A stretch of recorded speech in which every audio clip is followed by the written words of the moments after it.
Star Odyssey chapter 1926 to chapter 1977. He stepped into the ruins of the Dark Tower, hoping to find the monkey.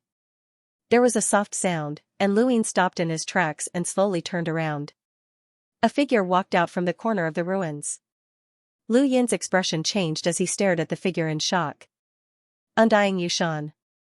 The person who had appeared was none other than Undying Yushan, a person who had once been presumed dead but who had been repeatedly mentioned. When Luin had merged with the Corpse King's body, he had seen Undying Yushan enter the Dark Tower. He knew that the man was still alive, but he had not expected that he would still be in the Eternal Kingdom. Undying Yushan walked out and looked at Luin with a sigh. "Kid, you've grown up. What should you call me?" Luin looked at him with a complicated expression. "Your Majesty." Undying Yushan nodded, gratified. "I never thought that someone from a small planet in the outerverse would reach such heights. I'm very happy." Lu Yin's eyes narrowed. Truthfully, Undying Yushan had treated him well, very well. When he had first arrived in the Great Yu Empire from Earth, Undying Yushan had treated him like an elder. After interacting with him several times, Luin had begun to think of Undying Yushan as someone he could confide in. He couldn't be considered family since his identity as a member of the Zishan family was fake, but he still felt gratitude and respect for Undying Yushan. When news of Undying Yushan's death at the hands of the Neo-Human Alliance had spread, Luin had been both furious and heartbroken. Undying Yushan had even given him a copy of the Yu secret art, which was a secret technique. At that moment, Luin had truly felt like family to Undying Yushan. However, with Ku Wei's appearance, Undying Yushan's life and death had become a mystery. Lu Yin's impression of the man had gradually changed, especially after seeing Ku Wei enter and leave the Eternal Kingdom. He no longer had the same respect for Undying Yushan, only vigilance and caution. "Isn't your Majesty dead? Why are you here?" Luin asked. Undying Yushan smiled at Luin. "What are you thinking?" Luin clenched his fists. "Your Majesty, you betrayed humanity." Undying Yushan laughed. "That's a normal thought, but I can tell you that I didn't." Luin raised his brows. Undying Yushan sincerely replied, "Your Majesty did not betray humanity. Not in the past, not now, and not in the future." Luin sneered. "That's enough, Your Majesty. How could you safely stay in the Eternal Kingdom if you didn't betray humanity? Don't tell me that the 7 sky gods' hospitality." Undying Yushan calmly replied, "When people interact with each other, there are only feelings and benefits. The only reason I'm able to stay safely in the Eternal Kingdom is because of my own benefits, and my greatest benefit is you." Undying Yushan too. Undying Yushan sized Luin up as if he was looking at a peerless treasure. "If we're talking about the 5th mainland, then the most valuable thing is not the territory, battle techniques, or even the envoys or half-ancestors. It's you. You're the most valuable thing here. My value to the 7 sky gods is you. From now on, you will be used by me." After he finished speaking, Undying Yushan's expression changed and became incomparably gloomy. Luin did not know what he had done, but he felt a splitting headache that came from his spiritual force. "Luin Zishan's essence has been absorbed by you. Then, you'll become a part of the Undying Manual." Undying Yushan barked as he pressed down on Luin. Luin suddenly recited the primogenitor scripture, and the faint voice traveled through time. Undying Yushan howled as his entire body melted away. He could not believe it. How is this possible? How can you resist the Undying Manual's enslavement? Luin stared at Undying Yushan. "So it's the Undying Manual. You actually cultivated it.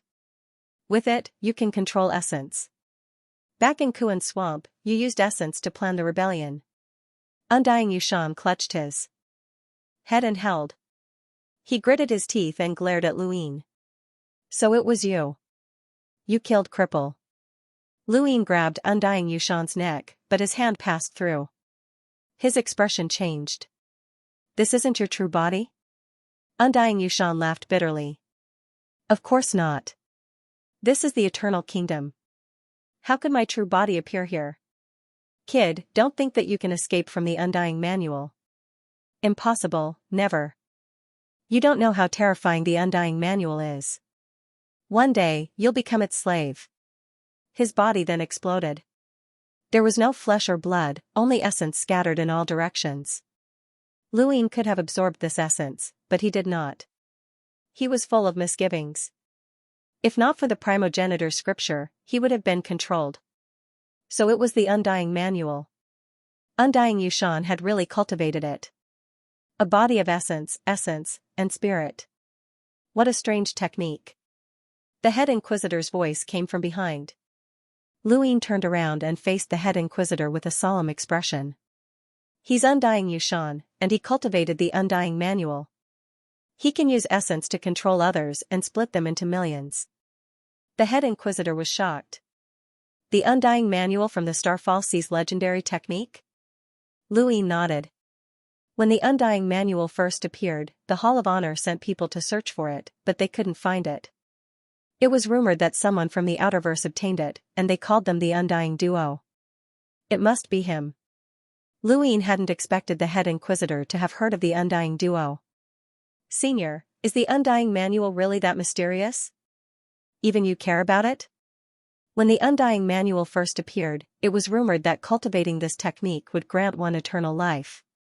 Luin laughed. It seems that many people believe it.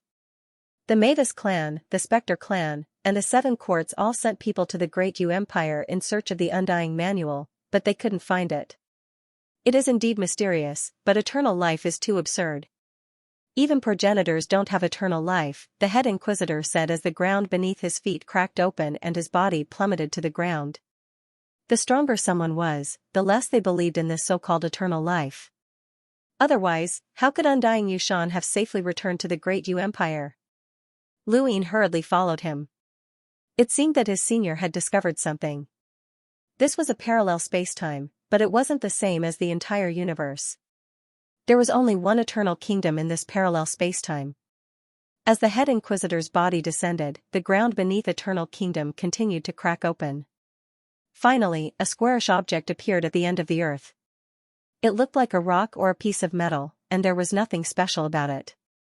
However, it wasn't torn apart by the head inquisitor's strength. The head inquisitor descended into the depths of the earth, and further down was the boundless darkness of space. They had arrived at the very bottom of Eternal Kingdom. Luin looked at the squarish object floating in the void and sized it up curiously. Senior, what is this? The foundation. Luin was shocked. The foundation of Eternal Kingdom? That's it? Because of it, the Corpse Kings were able to find the coordinates of Eternal Kingdom. Luin sized up the squarish object. This is a seal, right? There seems to be some words carved on it. Senior, do you recognize this word? No. You don't even recognize it? Luin was shocked. The head inquisitor put the seal away. Let's go. Wait. Luin hurriedly stopped the head inquisitor. Senior, if you take this away, we won't be able to find Eternal Kingdom. Yes. Then what about the death energy? The head inquisitor fell silent. Luin licked his lips and smiled. Senior brother, can I just leave this thing here? It's probably just a foundation, so it's useless for you to take it away. Why don't you leave it here so that I can come here to replenish my death energy in the future? You can take it away when I've finished absorbing all of it. How about that? He then nervously looked at the black fog that enveloped the head inquisitor. The seal floated out of the black fog, and Luin happily accepted it. Thank you, Senior. By the way, how do I use this to find Eternal Kingdom? Leave your own aura on it. Aura? Blood. Traces of a technique. The stronger the aura, the better. It's like a carrier that preserves the coordinates. Once you leave your aura behind, you'll be able to sense it in the boundless parallel spacetime. Before that, you'll have to erase the original aura. How do I erase it? Luin didn't understand. The head inquisitor took the seal away again, and after a while, it floated out. Luin took it, and it didn't look any different from before. However, it was much cleaner. Someone must have left their aura, blood, or battle techniques on it, but Luin couldn't think of a way to erase it. Blood was fine, but he couldn't do anything about battle techniques. Thankfully, he had this senior. The head inquisitor left, and Luin looked at the seal in his hand, especially the words at the bottom. He didn't recognize them, but they seemed even more ancient than the Wen family's literary prison. Otherwise, it would have been impossible for the head inquisitor to not recognize them. Right, the second Night King had been around for a long time, so he could take a look. However, if the head inquisitor didn't recognize them, the chances of the second Night King recognizing them were slim. But what could he leave behind? Blood? No, the Lu family's blood was extraordinary, and it was from the everlasting tribe. Who knew what it could do? The head inquisitor was indeed powerful, but he was only comparable to a half-ancestor at best. There were many things that he didn't understand.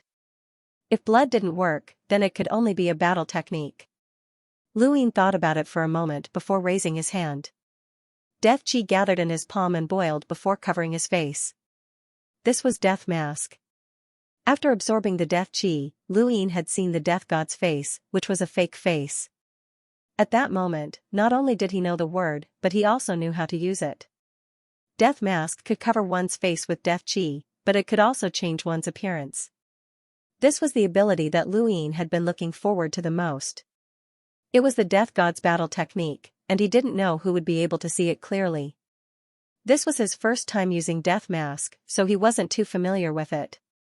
Death Mask wasn't easy to use since it was the Death God's battle technique, and it required a high degree of control over Death Chi. It also had to be fixed on one's face without anyone being able to see it. Luin continuously used Death Mask for a full 10 hours, but he still couldn't fully use it. Left with no other choice, he slammed his palm against the seal and left behind his own aura. He then tossed the seal to the bottom of the Kingdom of Eternity and continued using it as the foundation. From now on, this would be his personal territory. Luin walked out of the Kingdom of Eternity and saw that the head inquisitor had already left with the Hall of Honor. The Corpse King had been destroyed, and Mr. Feng had been taken away. No one knew if he was still alive or not. The ordinary people who had been kept captive in the Kingdom of Eternity had also been taken away. All of the Kingdom of Eternity was silent, and there wasn't a single trace of life. Underground, the Death Chi was as thick as a sea. The second Night King stood high in the sky, and when he saw Luin appear, he stepped forward. "Let's go," Luin said. The second Night King asked, "What about here?" "It has nothing to do with us." The second Night King was astonished. "You don't want the underground death aura anymore?" Luin shook his head. "No. We won't be able to find this parallel space after we leave." The second Night King was confused, as this was not Lu Yin's usual behavior. There was so much death aura, and he had said that he did not want it. Why did he not believe him? However, when he saw Luin step out of the Eternal Kingdom and watch it disappear, the second Night King finally believed that Luin really did not want it anymore. Once the parallel space disappeared, it would be impossible to find it unless one had the coordinates. "Where are we going now?" the second Night King asked. "No rush." Luin faced the sky and raised a hand to slash out. The sky was torn apart, and in that instant, Luin sensed the death aura. He took a step forward and vanished. The second Night King watched Luin disappear, and his eyes flashed. He had not given up on the death aura, but how had he determined the coordinates of the Eternal Kingdom? Not long after, Luin walked out with a calm expression. There were no living creatures in the Eternal Kingdom. And the only aura on the seal belonged to him.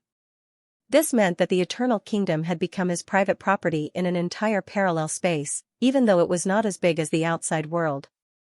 Luin had originally planned to visit the Aurora Corporation and the home of the gods, but both were in the north while he was in the south.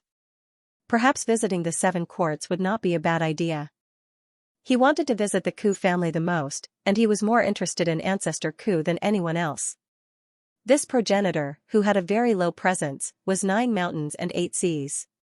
Everyone knew that progenitor Chen was invincible and that the talisman progenitor had created civilizations. They also knew that progenitor Hui had calculated time and possessed unparalleled wisdom. They had even heard of the legendary Grim Reaper and Wu Tian, but no one had ever mentioned Ancestor Ku. It was as if Ancestor Ku had never existed. Even in the canopy of the astral tree, Ancestor Ku was the closest to the center. Based on his position, he was probably the weakest progenitor. However, Luin knew that, and he was becoming more and more certain that Ancestor Ku was terrifyingly powerful. Everything else aside, the fact that things could develop in the opposite direction when pushed to the extreme was almost as miraculous as the rune technology. It had allowed an enlighter to heal a half-progenitor's injuries and even cured a terrifying poison developed by the Eternals. It had even allowed Luin to break free from progenitor Chen's innate gift. He had heard that progenitor Chen had used the heaven and earth furnace to refine the sixth mainland's progenitors when he was still a progenitor. Based on that, progenitor Chen might not have been able to refine Ancestor Ku with the heaven and earth furnace. Ancestor Ku was unfathomable, and it was rumored that he controlled the power of time. Looking back at the planet, Silver had already left. The Dark Arbitration Office, Silver, Tong Yu, and that mysterious head inquisitor. One day, he would find out the Spectre clan's true goal. He believed that the Spectre clan would not harm him for the time being, but he did not believe that they would sincerely submit to him. To the Seven Courts, Luin said indifferently. The second Night King was surprised, but he did not say anything. The only person in the Seven Courts who could pose a threat to Luin was Xiaji. The last time Xiaji had attacked Luin, it had attracted Elder Gong and the Holy Heavenly Master. Now that Lu Yin's status had risen, there was even less reason for Xiaji to act. But regardless of whether or not Xiaji would act, it was still unwise to take the initiative to contact a hostile half-ancestor. Luin was aware of this, which was why he had visited the Seven Courts as a director of the Hall of Honor. His goal was to explain Nan Yuan's dismissal to the Seven Courts. This matter had originally been left to Xianxia. However, Luin had now taken over. Similarly, in the south, the second Night King led Luin to the Seven Courts. Back when Luin had been thrown into progenitor Chen's tomb by the witch spirit god and then taken to the realm mountain by Muen, he had not been able to take a good look at the Seven Courts.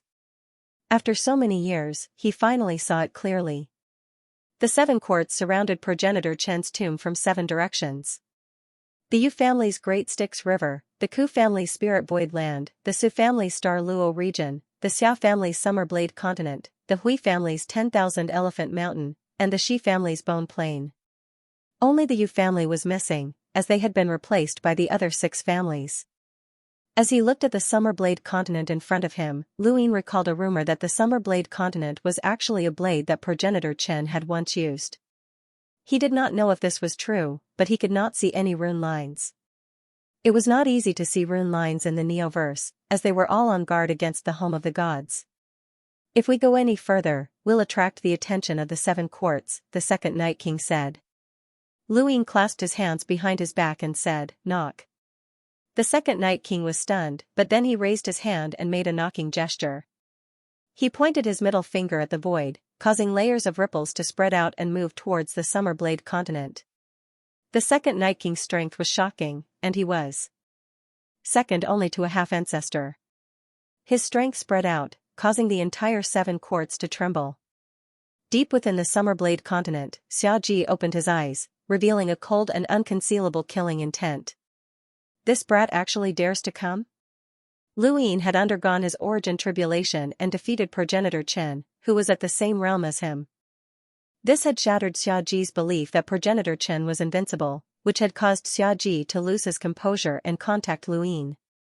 Luin had not only taken away the greatest secret left behind by progenitor Chen in Sirius, but he had also caused a flaw in Xiaji's mental state after undergoing his origin tribulation.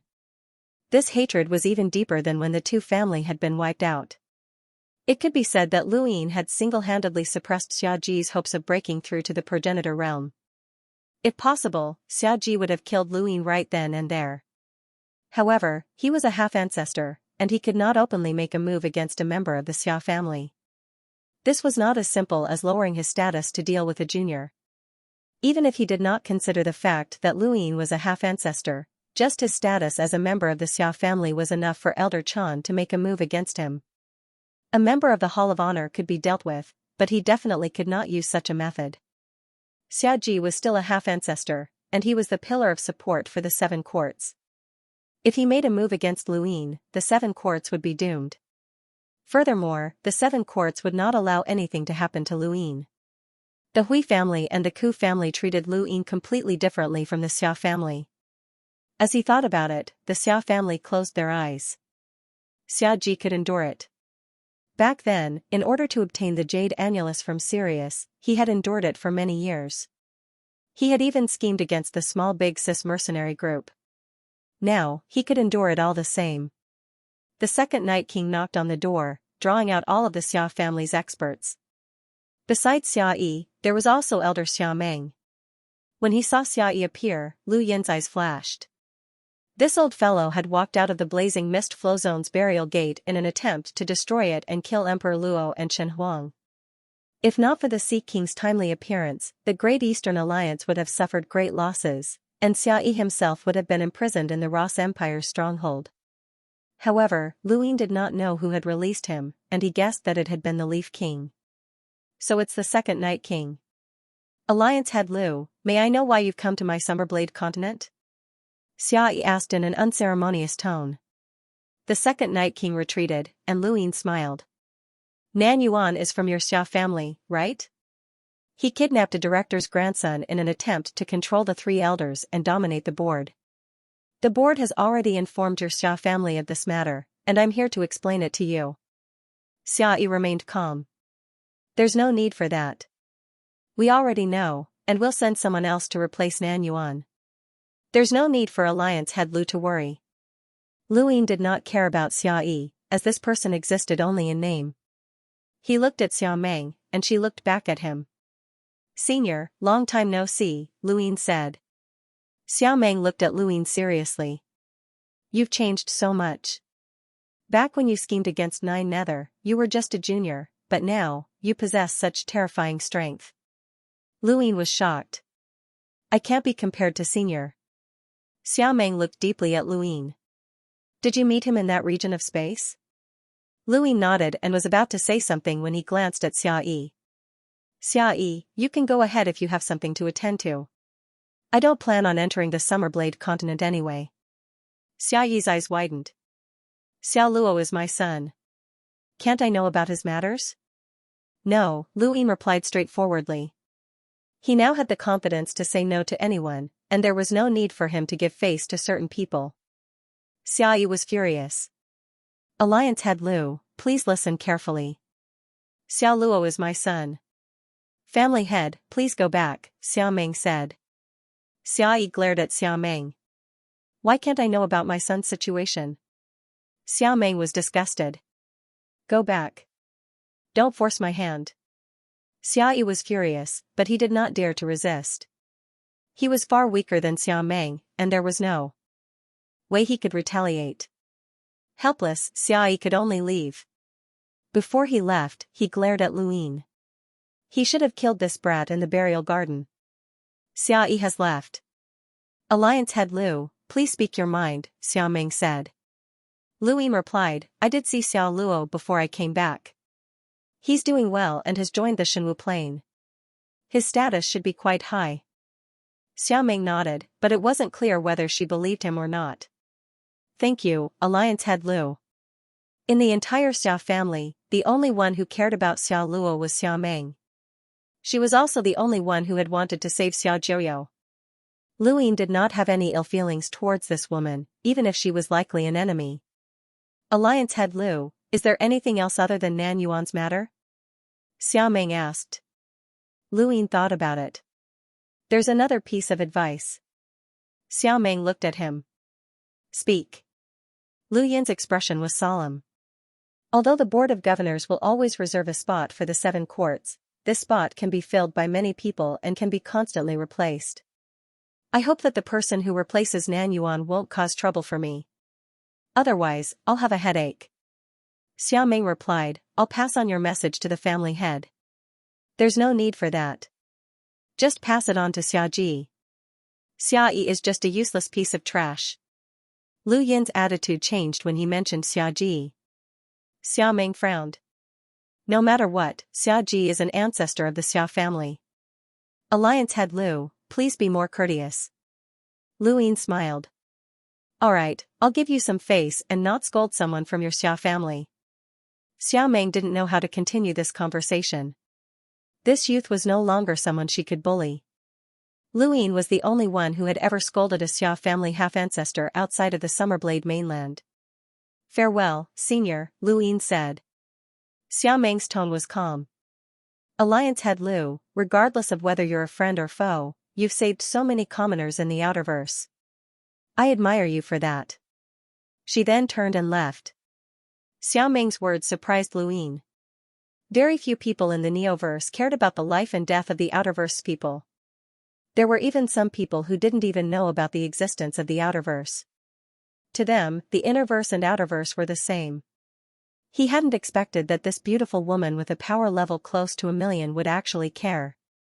Not everyone in the cultivation world was cold-blooded. After leaving the Summerblade continent, Luine followed the second Night King to Wanxiang Mountain. How could he not look for Brother Hui Kong when he came to the Seven Courts? When Luine appeared outside Wanxiang Mountain, Hui Kong's hearty laughter rang out before the second Night King could even knock on the door. "Brother Lu, I've been waiting for you for a long time." "Ha ha ha ha." Luine was pleasantly surprised when he saw a shiny bald head. He hurried forward. "Brother, is this your home?" Hui Kong patted his chest. "Of course, Wanxiang Mountain is your home." Luine laughed. Aside from Hui Kong, many others came out to welcome him. "Come, let me introduce you. This is Hui Ji, the leader of the Hui family," Hui Kong said as he pointed to a scholarly man behind him. Luine smiled. "We meet again, Patriarch Hui Ji." When Luine had been brought out of progenitor Chen's tomb, he had met the leaders of the Seven Courts, and Hui Ji had been one of them. Hui Ji chuckled, but just as he was about to say something, Hui Kong interrupted him. "That's Hui Qi, an elder of the Hui family." Luine saw that Hui Ji was about to speak, but then Hui Kong introduced another elder, and he didn't know who to respond to. Hui Ji was helpless. "Alliance Master Lu, Elder Hui Qi is very curious about you." Luine was surprised, and he looked at Hui Qi. "Why is the elder curious about me?" Hui Qi was an old man, and he had the same scholarly aura as Hui Ji. However, due to his age, he seemed more benevolent. "I'm in charge of planting wisdom roots at Wanxiang Mountain. I heard that Alliance Master Lu is very interested in wisdom roots, so I wanted to ask if Alliance Master Lu has eaten a true wisdom root before?" Wisdom roots were absolute treasures to the Hui family. Hui Qi wasn't the only one who was curious, everyone in the family was as well.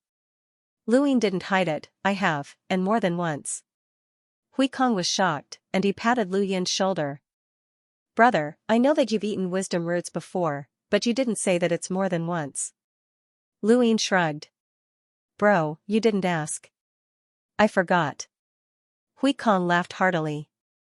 "However, brother, it's also a stroke of luck that you were able to obtain the wisdom root.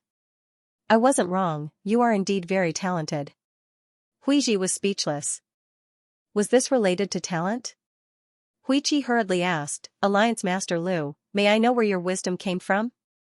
Luine replied, "One of them was obtained by unlocking a source box, and the other came from another region of space. The third one is someone called Little Can." He had concealed the fact that Mr. Mu had gifted him a wisdom root, as he could not explain Mr. Mu's identity. Hui Ji was surprised. "Another starry sky? Shao Kan? What's your surname?" Luine shrugged. "I know that you want to know if he's a descendant of the Hui ancestor from another part of the universe, but unfortunately, I wasn't able to find out." Hui Ji felt regretful. "Alright, that's enough. Let's go, brother. I'll show you around the 10,000 Elephant Mountain." Hui Kong grabbed Lu Yin's shoulder and led him into the depths of the mountain. Behind them, Hui Santong and the others were speechless. They hadn't even been introduced yet. Since he wasn't going to introduce them, why did he ask them to come out? This was especially true for Hui Santong, who was of the same generation as Luine. 10,000 Elephant Mountain. It was enormous, and although it was called a mountain, it was just a name. It was more like a name given to the Hui family's secret technique. "Brother, let me tell you something.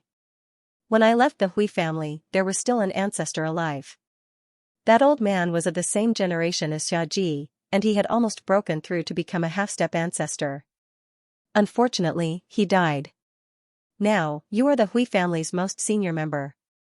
Look at the current state of the Hui family.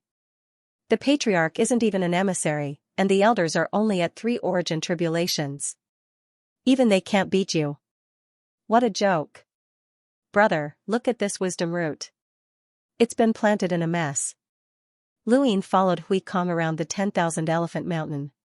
Along the way, all of the Hui family's cultivators bowed to them, which made Luin feel embarrassed. However, he was still most interested in the wisdom root. The planting of wisdom roots was spectacular, and one couldn't see the end of it. They were planted in the soil, and if not for Hui Kong's introduction, Luin wouldn't have known that wisdom roots were planted there. Every year, the Hui family sells a lot of wisdom roots to the outside world, but they aren't very valuable. You've already used them. Aside from calming your heart, they aren't very useful. Fortunately, some cultivators just can't calm their hearts. Otherwise, the Hui family wouldn't have any source of income, unlike the Mavis clan, where their toilets are filled with star essence. Brother, can we only absorb astral sources through the astral source universe? Luin suddenly asked as he looked at the spectacular planting of wisdom roots. Hui Kong nodded. Yes. He then looked at Luin. I heard that your origin tribulations were so freakish that even progenitor Chen appeared? Luin smiled bitterly and told him about his tribulation. Of course, he had to hide the 4 astral source cyclones. It wasn't that he didn't trust Hui Kong, but that there were some things that couldn't be revealed, and there was no need to. How ruthless. You forcefully sucked out an origin tribulations, and even a progenitor was alerted. Brother, your future won't be too good. Hui Kong sighed. Luin pursed his lips. There's no other way. I can only take it slow. Hui Kong was helpless. I can't help you with this, but it's a good thing that your strength is outstanding. You were able to deal with someone like Hui Qi when you were an enlighter, and now, you should be able to fight against someone with a power level of over 800,000. Pretty much. Hui Kong smiled. Then that's fine. After so many years, I've only comprehended one principle, which is to adapt to the circumstances. Don't force things, don't chase after them, and take it slow. Opportunities are destined by the heavens, and who knows if everyone's path of cultivation is predestined.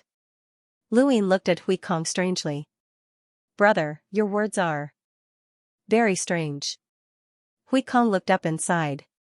When I first stepped onto the path of cultivation, I thought that the explorer realm was the peak. However, when I became an explorer, I realized that there were still emissaries above me. Finally, one day, when I became an emissary, I realized that the progenitor realm was far beyond my reach. Then, who knows if there are still realms above you when you become a progenitor? As long as you're happy in your life, why force it? Is being a progenitor happy? Can you live forever? Then why did Enigma progenitor betray you? Where are progenitor Chen, talisman progenitor, and Hui progenitor? The longer I cultivate, the more I realize that I can't see through this universe. Since that's the case, I might as well play around. Every generation of the Hui family was intelligent, but Hui Kong was carefree and carefree. He seemed to be heartless, but in reality, this was another kind of intelligence. Great wisdom pretended to be foolish, and only by seeing through everything could one live a better life. Hui Kong had become a powerhouse with a power level of over 1 million, and when he saw Luin, he recognized him as his brother. He had broken away from all the restraints of interacting with others and did not care about status, seniority, age, or cultivation realm. He only cared about sharing his heart with others. This was Hui Kong. He might not have lived the longest, but he was the happiest. Even in the technocracy, he could live peacefully. If you don't want to force it, then why do you have to find out why progenitor Hui created the technocracy? Everyone has their own hobbies. Some like to eat, and some like to lust. I just want to find out what's going on, ha ha ha ha. Luin stayed at Wanxiang Mountain for a few days, and on the other side, the Ku family was burning with anxiety. Back when Luin had taken Ku Lei away through Mount Supreme, he had told the family about how things could develop in the opposite direction when they reached an extreme, which had shaken the entire Ku family. Outsiders did not understand progenitor Ku, nor did they care that things could develop in the opposite direction when they reached an extreme. However, the Ku family did, and they knew that things could develop in the opposite direction when they reached an extreme. However, Kupu was not stupid. He knew that the Wen family was under Lu Yin's control, and he did not want to be as passive as the Wen family. Thus, he had endured and not contacted Lu Yin. However, he had not endured for long before contacting Lu Yin. They were the passive party, and there was no point in enduring. Even so, Lu Yin was not anxious. Just like how he had kept the Wen family in suspense, he was now keeping the Ku family in suspense as well. Lu Yin was becoming more and more adept at keeping others in suspense.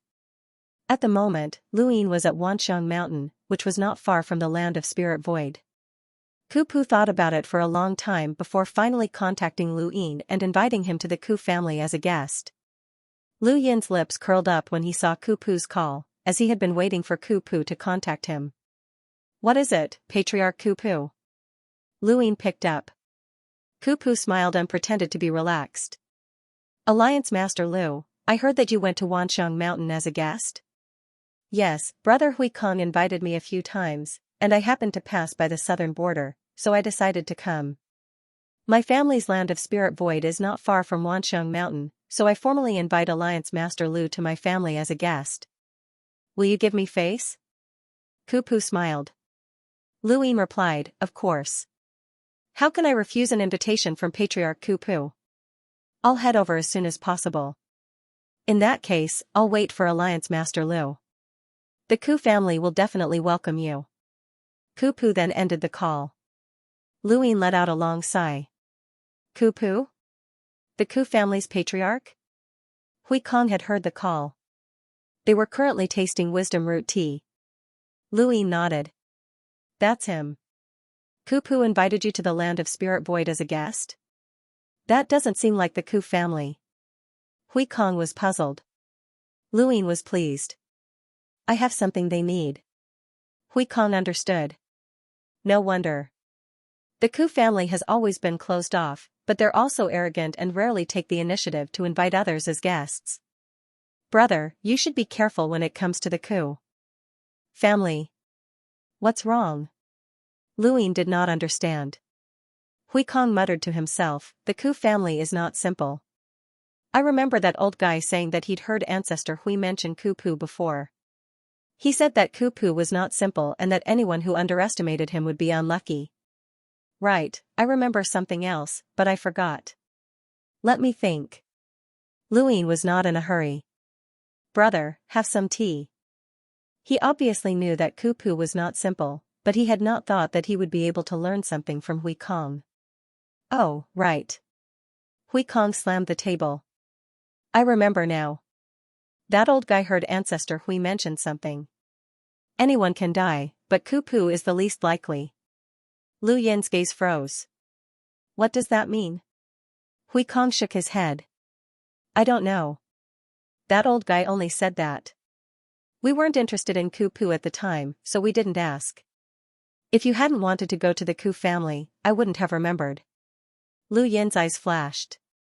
Things could only move in the opposite direction when pushed to the extreme. Indeed, it was not that easy to die, but he had also wondered if Ku Zu was still alive. Lu Yin could not imagine how the withered ancestor had died, especially since he had broken through the heaven and earth furnace and defeated the fusion of progenitor Chen's 8 avatars. He was one of the 9 mountains and 8 seas, so it was hard to imagine what kind of power he had inherited. The next day, Lu Yin met with Hui Ji alone. Although Hui Kong was an elder of the Hui family, there were some things that Lu Yin did not want to talk to him about. An elder was different from the family head, and not every family was like the Xia family. Xia Ji was too overbearing, and Hui Kong was clearly not that kind of person. "Alliance head Lu, if you have anything to say to the Hui family, you can bring it up to Elder Hui Kong. He has full authority to decide," Hui Ji said politely as he poured Lu Yin a cup of tea. Lu Yin shook his head. "I'm clear about my personal matters. My relationship with my brother is private, and it has nothing to do with the Hui family." Hui Ji smiled. "Then, what does Alliance head Lu want to say to the Hui family?" Lu Yin picked up his teacup.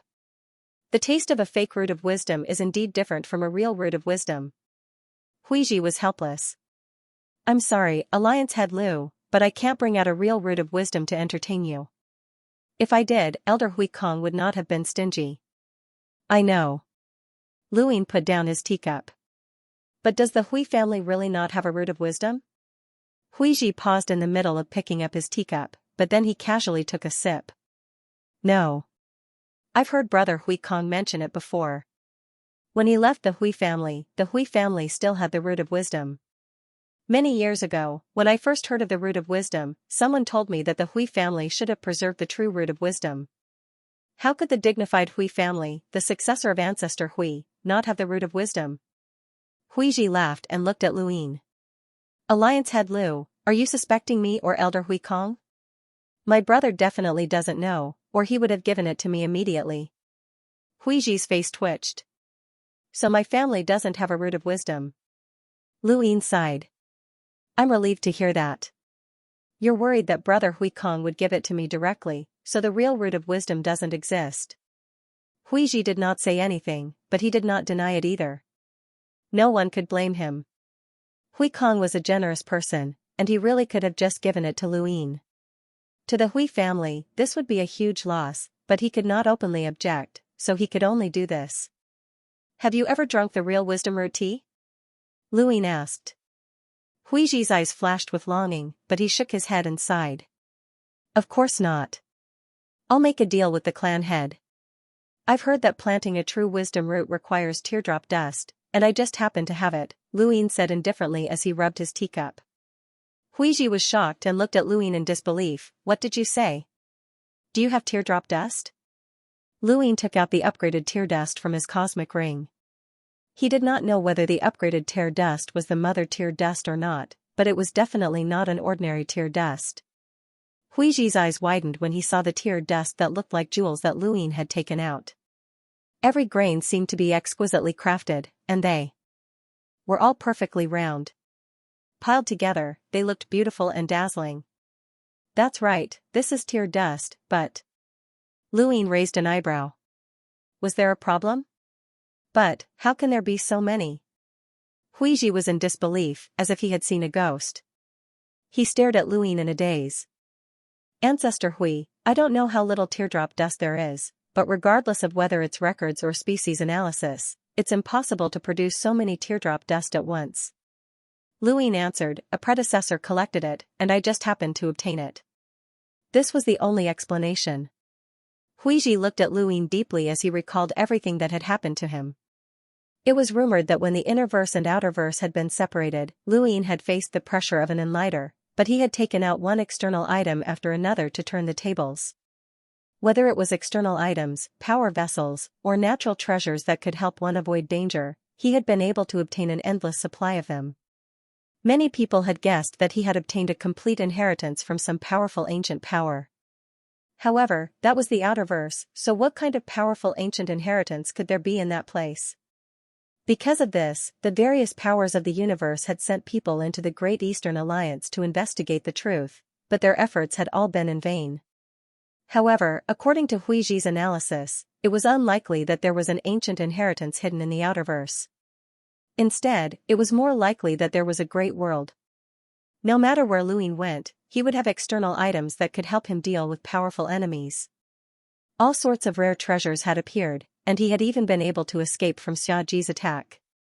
Escaping from a half-progenitor was extremely difficult and close to impossible, but Luin had still managed to do it. There was only one explanation for this, and that was that he could carry everything that he had obtained with him.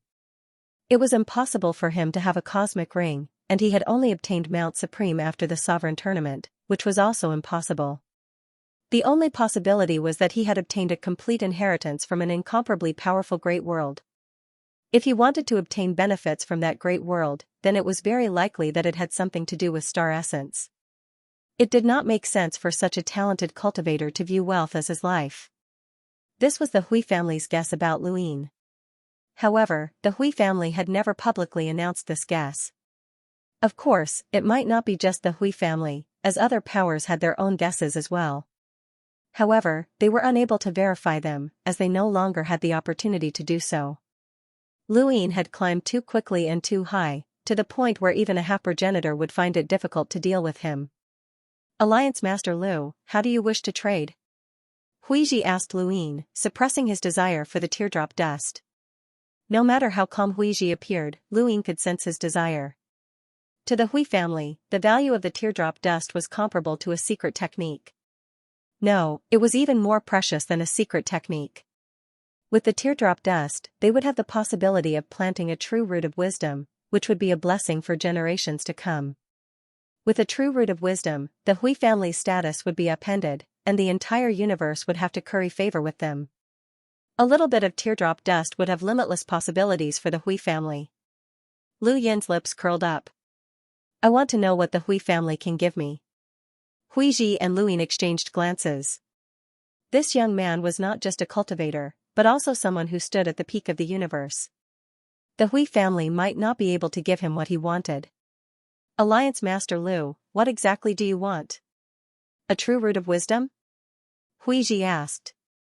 Lu Yin replied, this is a necessary condition. 3 roots of wisdom can be exchanged for half of the teardrop dust here. 3 roots? Alliance Master Lu, you're overthinking things. If the Hui family had 3 roots of wisdom, why would we hide it? Based on the relationship between Elder Hui Kong and you, what's the big deal about giving you 1 root? Hui Ji exaggerated. Lu Yin pursed his lips and began to play the emotional card. There's no need for that, Patriarch. I'll explain things to Brother Hui Kong. If your family truly respects him, then you won't hide the fact that you have a root of wisdom. You can lie to him, but I won't. Once our trade is over, I'll explain everything to him. But I can't say anything right now, as I won't make things difficult for my brother. Hui Ji raised his brows. No matter what, 3 roots is too much. Alliance Master Lu, let me tell you clearly. The Hui family doesn't have 3 roots of wisdom, and even if they did, it would only be enough to exchange for half of the teardrop dust. Don't you think that's too much? Lu Yin smiled. Patriarch, you said that there's a lot here, and it's even comparable to the amount of teardrop dust that Ancestor Hui obtained. How many roots of wisdom did Ancestor Hui leave behind? 10? 20? Or 100? I can imagine that this amount of teardrop dust is enough to plant many roots of wisdom. I'm saying that it's impossible to obtain so much teardrop dust in one go. That's not something that a cultivator can control. Based on Ancestor Hui's abilities, he could have obtained it twice, thrice, or even countless times. Ancestor Hui used countless teardrop dust to plant the roots of wisdom, Hui Ji retorted. This brat was as cunning as a fox, and he had been able to find a flaw in his words. Lu Yin sneered. Patriarch, there's no need to tell me this. I'm certain of your reaction. There's quite a lot of teardrop dust, so it's up to you whether you want to trade or not. If you're unwilling, then forget it. Alliance Master Lu, teardrop dust is useless to you. Do you know how to plant a root of wisdom? Hui Ji asked in a low voice. Lu Yin was pleased. Brother Hui Kong will teach me. Hui Ji was speechless. That old man really knew how to teach, and he even treated this brat like his own son. Alliance Master Lu, 3 roots of wisdom is too much. My Hui family really doesn't have any. How about this, 1 root? I can tell you that aside from my family in the 5th mainland, no other place has this root of wisdom, including the Hall of Honor. Lu Yin raised a brow. Patriarch, are you trying to use this root of wisdom to threaten me? Didn't Alliance Master Lu use teardrop dust to threaten me as well? Hui Ji countered. The two fell silent for a moment. Not long after, Lu Yin looked up and stared at Hui Ji. For Brother Hui Kong's sake, 2 roots of wisdom and 20 billion star essence. Hui Ji almost spat out a mouthful of tea in Lu Yin's face. 20 billion star essence was a rather exaggerated number, and the Hui family could afford it. However, Lu Yin's current conditions were equivalent to using 20 billion star essence to buy a root of wisdom. Was it worth it? No one could say for sure. To an ordinary cultivator, it was not worth it at all. Forget 20 billion, even 200 million star essence was not worth it. The root of wisdom was not a secret technique, and it could only be used to brew tea, and only 3 sips at that. What it could help a cultivator to comprehend would depend entirely on their own luck. However, to an absolute genius like the Xianxia, it might be worth it. The deeper one's foundation, the greater the value of a root of wisdom. This was especially true for a half-ancestor who needed to comprehend an opportunity to become a progenitor. 20 billion star essence was definitely worth it. But now, Luin was not buying a root of wisdom directly.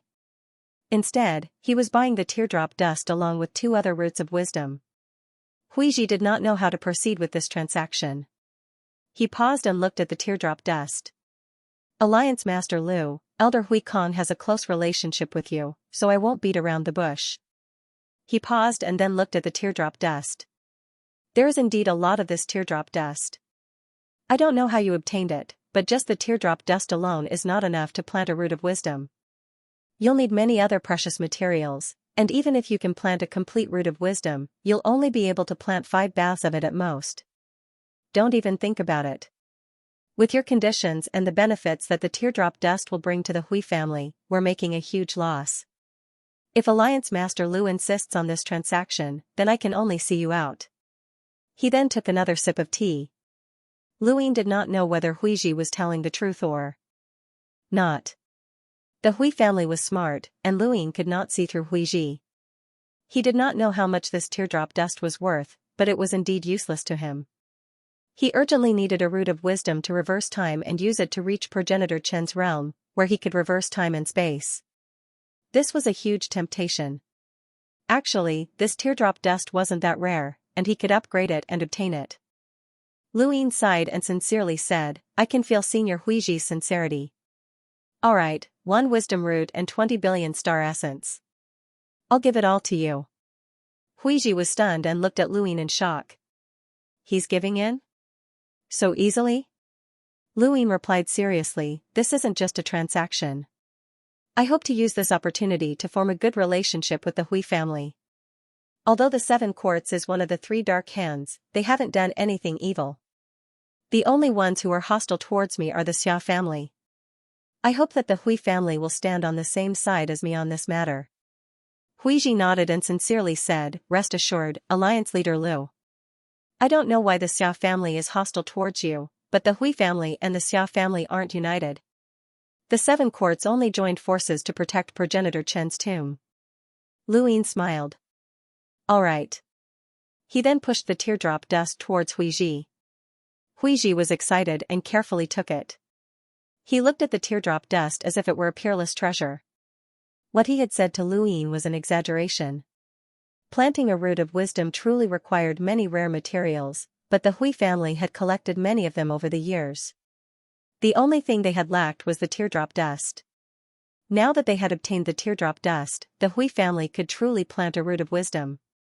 Even though it would take a long time for a root of wisdom to mature, the Hui family could afford to wait for so many years. Huiji took the teardrop dust and left for a while.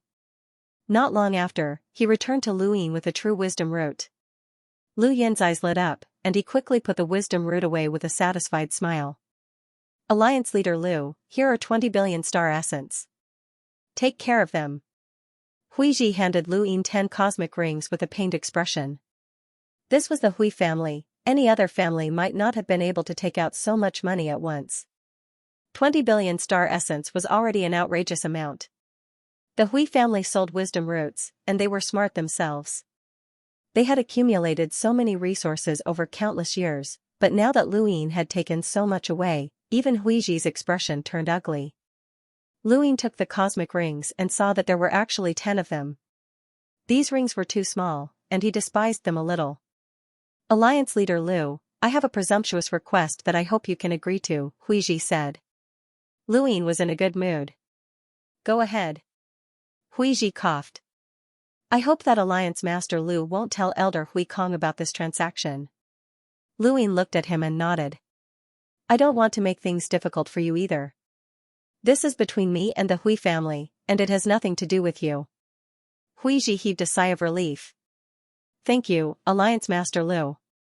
After finishing his trade with Huiji, Luin went to the mountain range where Hui Kong was planted on the 10,000 Elephant Mountain. Hui Kong sat on the ground, wearing a straw hat, drinking wisdom root tea, very leisurely. When he saw Luin walk over, he patted the ground beside him. Luin smiled and sat down beside him. Brother, I'm leaving, Luin said. To the Ku clan? Yes. Do you want me to accompany you? Worried that I'll be in danger? That won't happen. That old guy, the second Night King, is with you. The Ku family can't do anything to you, but we're all part of the seven courts. Based on seniority, even Ku has to call me ancestor. Haha, there's no need. Luin laughed. I don't want to see Ku crying. What do you mean by crying? You really don't know how to talk. I'm still far from death, Hui Kong grumbled. Luin suddenly thought of something. Brother, does the Hui family have any tear dust? Hui Kong was astonished. Tear dust? Why are you asking? Do you want it? That thing is useless. Only tear dust is useful. Give me some, I'm interested in it, Luin said, not bothering to explain. He had originally wanted to get some tear dust from Ibn City, but that city might not have it. Although only tear dust was useful. For planting wisdom roots, it was still an extremely rare material. The Hui family was more likely to have it. After all, the Hui family had been searching for it for many years. Hui Kong did not hesitate and stood up to leave. An hour later, he returned and tossed some tear dust to Luin. Those fellows are too stingy. They only gave you this much. It's clearly useless. Lu Yan's eyes lit up. This was twice as much as the tear dust he had obtained before. Thank you, brother. He then took out a cosmic ring and tossed it to Hui Kong. Hui Kong subconsciously caught it, puzzled. The things here should be of some help to you, Luin said. Hui Kong frowned. What do you mean? Are you making a deal with me? Of course not. Isn't it normal for a younger brother to give something to his older brother? Hui Kong rubbed his bald head. Alright, since you're willing to give it to me, I'll accept it. Not long after, Luin left. Hui Kong looked at the items in the cosmic ring, tear dust. Luin had not given all of it to Hui Ji, leaving some for Hui Kong. After leaving the Hui family, Luin and the second Night King arrived at the land of Spirit Void. Ku led a group of cultivators from the Ku family to welcome Luin. When Luin had first appeared in Progenitor Chen's tomb, he had been surrounded by the seven courts. Everyone had looked at him with scrutiny, but now, their gazes had changed. Ku had been very hostile to him, but now, he was the most polite one. Alliance Master Lu, welcome to the land of Spirit Void. Ku stepped forward and smiled courteously. Luin was very polite as well. It's my honor to be able to visit the cultivation grounds of Progenitor Ku's descendants. He then looked at the two elders beside Ku. One was an ordinary emissary who was about the same level as Ling Qiu, but the other elder's aura was as deep as the ocean. Only someone with a power level of 1,000,000 could give Luin such a feeling. As expected of the seven courts, the Xia family had a half-ancestor, the Hui family had Hui Kong, and the Ku family also had this elder. This was the strength of the three hands of darkness. The seven courts could probably gather 5 powerhouses with a power level of 1,000,001 half-ancestor. They also had 6 or 7 emissaries, which was the strength that had protected Progenitor Chen's tomb. With the Great Eastern Alliance's current power level, they would not be able to take down the seven courts in a direct confrontation. This was after the Yu family had disappeared and the Yu family had split up. One could imagine how terrifying the seven courts had been at their peak. Of the three hands of darkness, the seven courts' strength was about the same as Burial Garden's. Burial Garden also had a half-ancestor and 4 captains of the Dead Man Regiment, each of whom had a power level of over 1,000,000. This was a true colossus, and in comparison, the Great Eastern Alliance still had a long way to go. This is an elder of my Ku family, Ku Rong. Ku saw Luin look at the elder with the deep aura and hurriedly introduced him. Ku Rong had been staring at Luin the entire time, and when he heard Ku's introduction, he slowly said, as expected of a supreme of the younger generation. Even us old fellows can't see through you. Luin smiled. Senior, what are you trying to see through? Ku Rong shook his head and sighed. I can't see through anything. If my Ku family's juniors were even half as talented as you, Alliance Master Lu, the Ku family wouldn't have to worry about anything. These words caused Ku Lei to turn red, but there was nothing he could do. Luin had become an emissary, and the Luin that Ku Rong saw now was completely different from before. He felt as if he was facing an unparalleled powerhouse. Although Luin had been terrifying in the past, he had never given off such a feeling. They were no longer on the same level. Luin smiled. Senior, you flatter me. I've exchanged blows with Ku Lei before, and we've both fought in the mountain and sea realm. He's not weak, and his name is known throughout the universe. Ku Rong shook his head, unwilling to speak any further. Instead, he looked at the second Night King behind Luin and frowned. Whether it was in terms of seniority or strength, the second Night King surpassed Ku Rong and Hui Kong.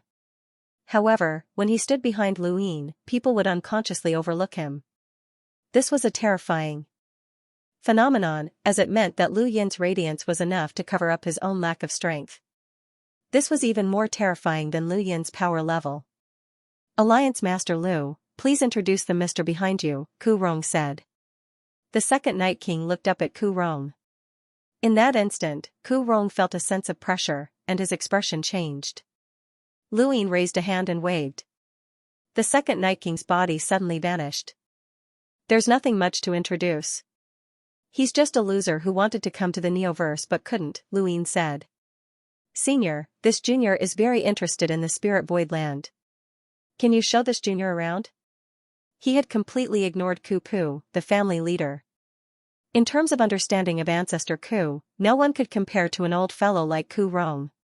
The only value the Ku family had to Luin was Ancestor Ku's inheritance. Ku Pu was worthless. Ku Pu did not mind, and he stood to the side and watched quietly. Ku Rong nodded. If Alliance Master Lu is interested, then as long as you don't mind this old man walking too slowly, I'll show you around. Thank you, Senior, Luin said.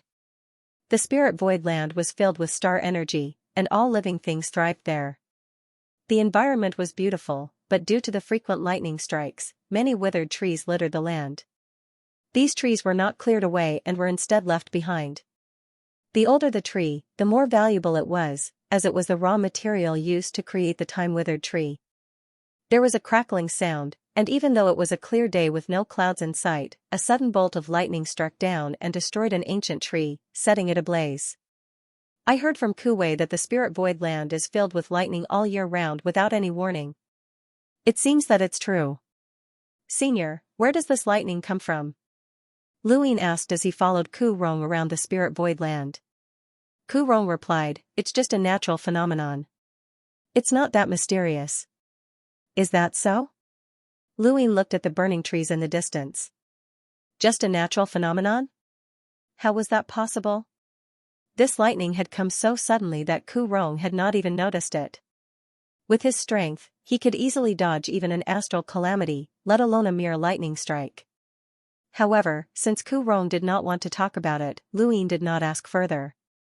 Alliance Master Lu, I heard from the juniors that you've learned that things can only move in the opposite direction when they reach an extreme? Ku Rong asked directly. Luin replied, that's right. Senior should know that I've been to another region of space where I learned that things can only move in the opposite direction when they reach an extreme. I also saw the Spirit Void Temple where the desolate ancestor once lived. Can you tell me more about it? Ku Rong asked without much emotion. Luin did not hide anything and told Ku Rong about what he had encountered in the Withered Glory realm, especially the mutual destruction method he had used on the battlefield and the struggle in the Spirit Void Temple. The experience was not complicated, and he finished quickly. Ku Rong laughed. I didn't think that those people would still think that the desolate ancestor was the weakest and place him closer to the center. Thank you. Starstumper fanboy. Thank you for your support. Thank you. Thank you. Thank you. Senior, you seem to be familiar with the location of the Mother Tree's canopy? Ku Rong replied, I've been there and heard of it. Luin understood. The stowaways had been there before, and so had his senior brother. He didn't know how many of the other half-ancestors had been there, but perhaps all of them had. When I arrived at the Withered Glory domain, the Frigid Immortal sect and the Wang family's juniors all said that Ancestor Ku was the weakest progenitor and that the secret techniques he created were all healing techniques. In terms of healing, even progenitor Chen's avatar surpassed Ancestor Ku, Luin said with a sigh. Ku Rong laughed. Alliance Master Lu, I'm already old, and I'm not that hot-blooded. Your words won't provoke you Wang, who I want to refute.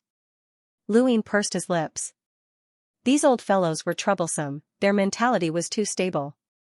I know what you want to know.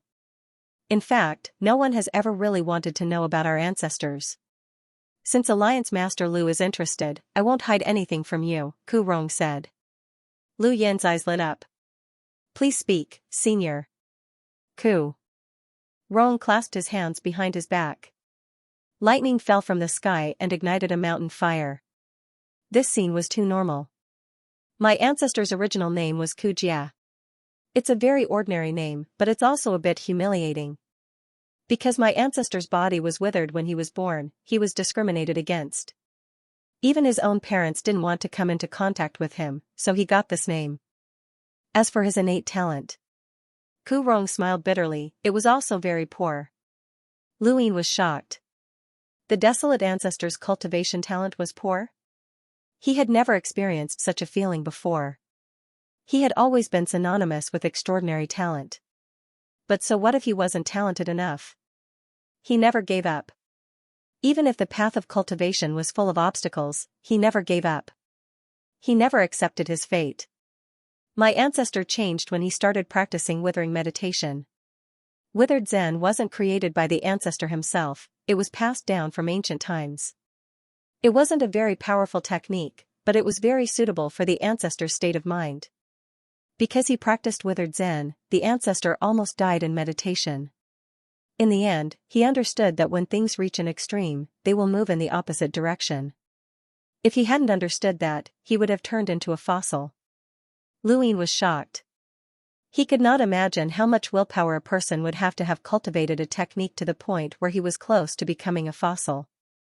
In the cultivation world, the strong preyed on the weak. It was filled with blood, plunder, and slaughter. Back then, when Lu Yin had used things will develop in the opposite direction and caused his body to become like that, he had attracted a lot of vigilance and hostility. Needless to say, desolate ancestor had been like that since he was born. His perseverance was beyond imagination. It was as if Lu Yin could see a withered youth struggling to endure year after year. When things reach an extreme, they will move in the opposite direction. He created an unprecedented saint technique, which allowed ancestor to possess a normal physical body for the first time. It was also the first time he saw himself in his normal state, and it was also the first time he walked down the street like a normal person. From then on, Ancestor Chen left everyone in the dust. During that era, Ancestor Chen's unparalleled brilliance illuminated the world, and the Daosource sect dominated the universe. The symbol progenitor Wusheng, the Lu family, the Wang family, the Bai family, and many other geniuses had yet to become progenitors, but their names had already spread throughout the universe. At this point, Ku Rong's tone became even more impassioned. It's not that Ancestor couldn't compete with them, but he wasn't willing to. With Ancestor's personality, he preferred to keep a low profile. Ancestor Chen is invincible and the talisman Ancestor is mysterious. They all broke through to the Ancestor layer one after another. All the great clans and sects are waiting to see who will be the next Ancestor layer, but nobody would have thought that the Ku Ancestor would be the next Ancestor layer. He's just an ordinary cultivator, and the reason why the Ancestor layer can break through to the Ancestor layer is because he's extremely strong. Ku Rong stared at Lu Yin. When things reach an extreme, they can only move in the opposite direction. The opportunity to break through to the Ancestor layer is also the fundamental reason why my Ku family was able to exist. Without this technique, Ancestor would have died long ago, and my Ku family would no longer exist. Alliance leader Lu, Ancestor's story isn't very exciting, and it's just like his personality. He's very low-key, but his contributions aren't any worse than anyone else's. During the war between the 5th and 6th mainlands, Ancestor didn't appear because he killed his way into the Eternals by himself. Lu Yin was shocked. The Eternals? Ku Rong closed his eyes, and a pained expression appeared on his face. That's right.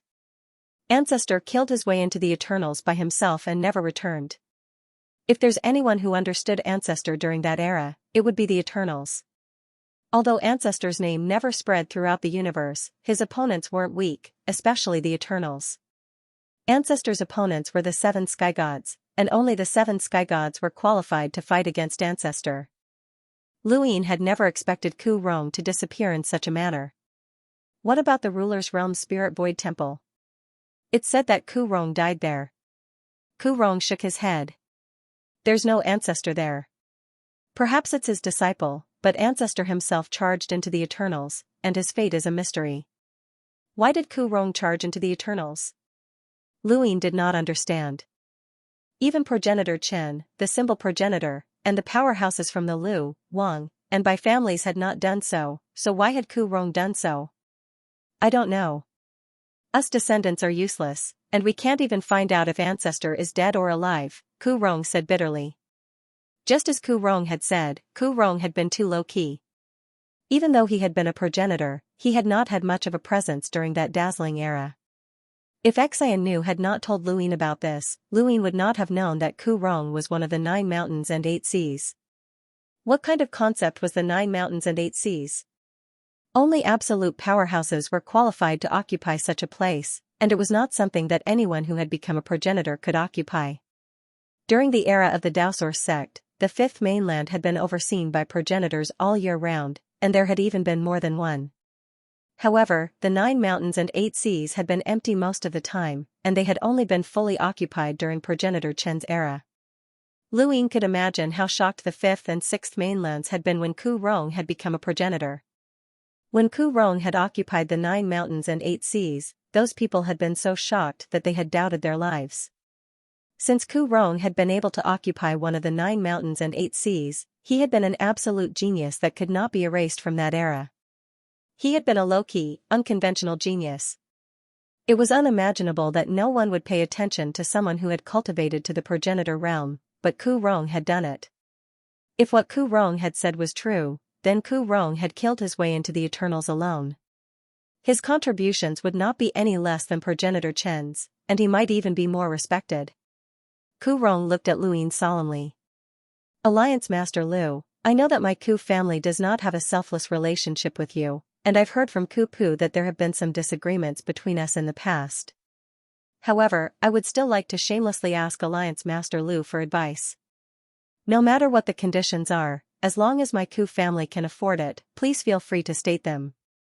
I'm not good at doing business, and I only wish to exchange sincerity for sincerity. Luin was troubled. This old man was indeed very sincere, and it was not easy to make a deal with such a person. Huiji had hidden the truth from Hui Kong, which meant that he had hidden the true root of wisdom. Luin could make a deal with such a person, and he could even brazenly raise his conditions and test the waters. However, the more sincere a person was, the more difficult it would be to deal with them. Ku Rong, in particular, had gained Lu Yin's respect for him. It was no wonder why Ku Pu had not come forward. The two of them had had some disagreements in the past, and if Ku Rong had come forward, the Ku family would have either been left in suspense, or they would have asked for an exorbitant price. Senior, I'd like to ask something. How do you teach me? Luin asked. Ku Rong was stunned. Teach me the way you cultivate. But I don't know how to cultivate either. Luin was helpless. Ku Rong. Ku Rong stared into Lu Yin's eyes, but Luin did not avoid his gaze. Instead, he looked back at Ku Rong with a calm gaze. Alliance Master Lu, do you really not know how to teach me? Ku Rong did not really believe Luin, but he was also unsure. Luin shook his head. I've already explained the process of how I learned it. It came from a piece of jade, and it was directly engraved into my mind like an instinct. However, I don't really know how to teach it. How should I put it? Seniors should know that the secret art can only be passed down to a single person, and some secret techniques can't even be passed down to others. I've also learned a battle technique. Luin raised his hand, and a blazing sun appeared. This battle technique is very easy to learn, but no one has been able to successfully learn it. This is because a special power is required to learn it. Ku Rong frowned. After cultivating for so long, how could he not know about this situation? In fact, he had already considered the problem of whether or not he could learn it. Regardless of whether or not Luin could learn it, he would have told Luin the same thing. Now, the worst-case scenario had appeared. Alliance Master Lu, I've heard about the Wen family's situation, Ku Rong said. Luin raised a brow. If Alliance Master Lu wants to use the secret art to bait my Ku family, then it's meaningless. My Ku family can only give Alliance Master Lu so much, Ku Rong said in a low voice. Lu Yin shrugged. Senior, do you want me to swear an oath? Ku Rong looked deeply at Lu Yin and then shook his head helplessly. I don't have the qualifications to make Alliance Master Lu swear an oath, and Alliance Master Lu doesn't need to swear an oath to my Ku family either. Fate is determined by the heavens, and it seems that my Ku family is destined to never obtain the power of our ancestors. Lu Yin had no other choice. He truly didn't know how to pass it down to someone else. Before coming here, he had only wanted to bait the Ku family, just like how he had baited the Wen family. However, in front of someone like Ku Rong, he could only tell the truth. Most importantly, he had been influenced by Ancestor Ku. If what Ku Rong had said was true, then Ancestor Ku was an obscure hero who had kept a low profile and made great contributions. However, he hadn't received the treatment that he deserved and hadn't left his name in history. Lu Yin couldn't deal with the descendant of such a person without restraint. Ku Rong sighed. Alliance Master Lu, I have something else to say. He looked at the distant mountain fire that was gradually extinguishing. You asked me where that lightning came from, and I can tell you. Lu Yin's eyes lit up. That lightning came from the time-withering tree. Time-withering tree? Lu Yin was astonished. He suddenly remembered that it was a treasure of the Ku family. Back in the Outerverse, when the Day-Night clan had attacked, Ku Wei had relied on the time-withering tree to protect himself. In Progenitor Chen's tomb, Ku Lei had also relied on the time-withering tree to protect himself, allowing him to survive the giant emperor's attack. The 7 courts each had their own treasures, and the Ku family's was the time-withering tree. That lightning came from the time-withering tree left behind by our ancestor. That tree contains his power, Ku Rong said solemnly. Lu Yin was shocked. Ancestor Ku's power? Ku Rong nodded. Alliance Master Lu is well aware of our ancestor's strength. I'm thinking that perhaps this time tree left behind by our ancestor will remind Alliance Master Lu of how things can only move in the opposite direction when they reach an extreme. This is the greatest sincerity of the Ku family. Lu Yin was very, very moved. This was the power of the desolate ancestor. Even an ordinary progenitor was still a progenitor, and the items that he had left behind would allow him to protect himself even against a half-ancestor. I'd be lying if I said that I didn't want it, but I really don't know how to pass it down to someone else. Lu Yin was bitter, and his tone was filled with reluctance. Lu Yin's words caused Ku Rong's heart to sink, as even Ancestor Ku's power vessel could not move Lu Yin. Either Lu Yin's appetite was too big, and the Ku family could not afford it, or he really did not know how to pass down the inheritance. Compared to the former, Ku Rong believed in the latter more.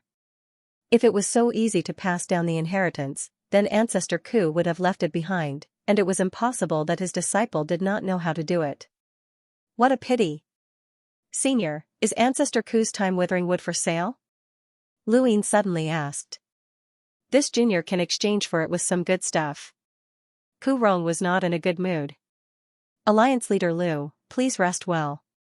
I'll take my leave now. As for Ancestor Ku's power vessel, I'm naturally not selling it. He then looked back at Lu Yin. With Alliance Leader Lu's current cultivation, you might not be able to pass down the inheritance, but that might not be impossible in the future. I hope that Alliance Leader Lu can give my Ku family hope, and my family will treat you with sincerity. He then stepped into the void and left. Lu Yin pursed his lips. This old man was probably in a bad mood. After Ku Rong left, Ku Pu arrived.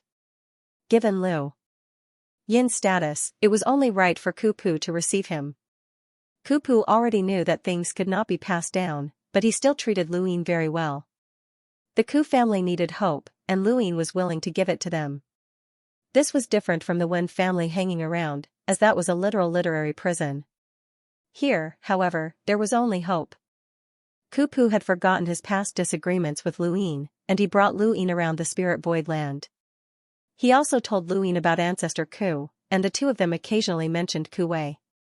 Ku Wei was the only link between the Ku family and Lu Yin.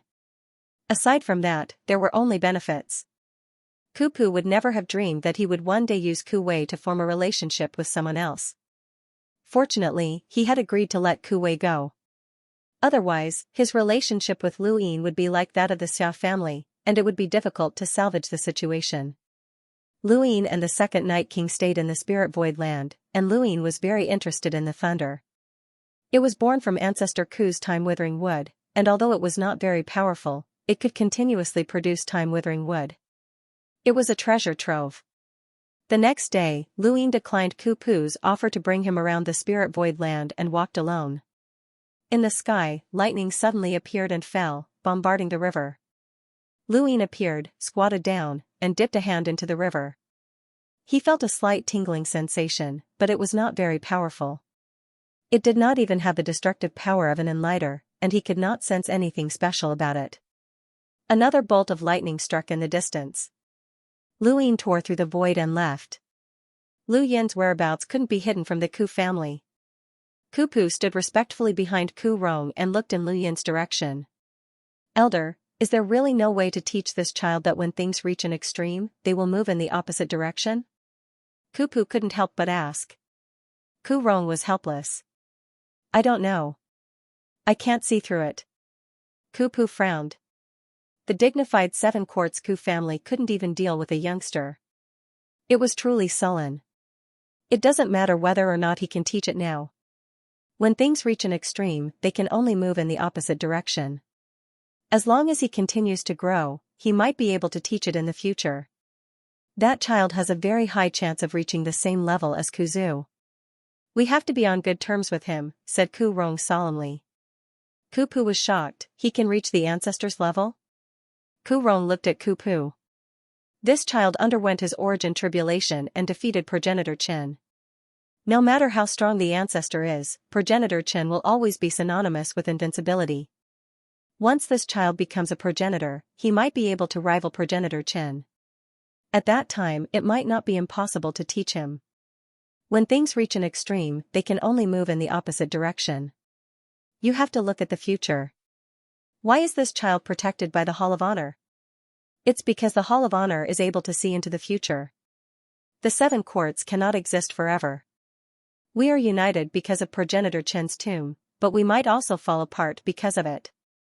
No one can predict what will happen in the future, so it's not wrong to leave a way out. Understood, Ku Pu replied respectfully. Ku Rong said, "Give him a time wood. It's one of the 5. Ku Pu's expression changed, and he was somewhat reluctant, but he still replied, "Yes." Kuzu's past had piqued Lu Yin's interest in the land of Spirit Void. He wanted to learn more about Kuzu's past, but he could not stay here forever. Even though the Ku family treated him with respect, Ku Lei even bowed when he saw him. Lu Yin picked up his gadget and contacted someone, Madame Yu. This was one of the most important reasons why he had come to the Seven Quartz. In the Eternal Kingdom, Undying Yushan's appearance had caused great waves. Back then, he had divined that Undying Yushan had involved someone else, the Netherworld progenitor. This ancient progenitor was an ancestor of the Yu family. If Lu Yin wanted to know more about the Netherworld progenitor, he would have to go through the Yu family. The Yu family had split up on their own accord, and the Yu secret art had even been taken to the Innerverse. There had to be a reason behind this, but the sword sect had not been able to find out. Madame Yu had followed the Great Eastern Alliance to participate in the war against the Astral Beast domain and had made great contributions. The sword sect could not touch them for the time being, which allowed the Yu court to live peacefully for a period of time. However, these peaceful days would not last for long. Madame Yu had recently sensed that the sword sect's attitude towards them had changed. The most obvious change was the fact that elderly from the sword sect had entered and left the Yu court as if there was no one there. He did not even care about an emissary like her, and that attitude gave Madame Yu a bad premonition. Coupled with what had happened with the Yu family, she had a lot on her mind. "Mother, is there any news from the main family?" Yo Year asked Madame Yu anxiously. Madame Yu's expression turned ugly.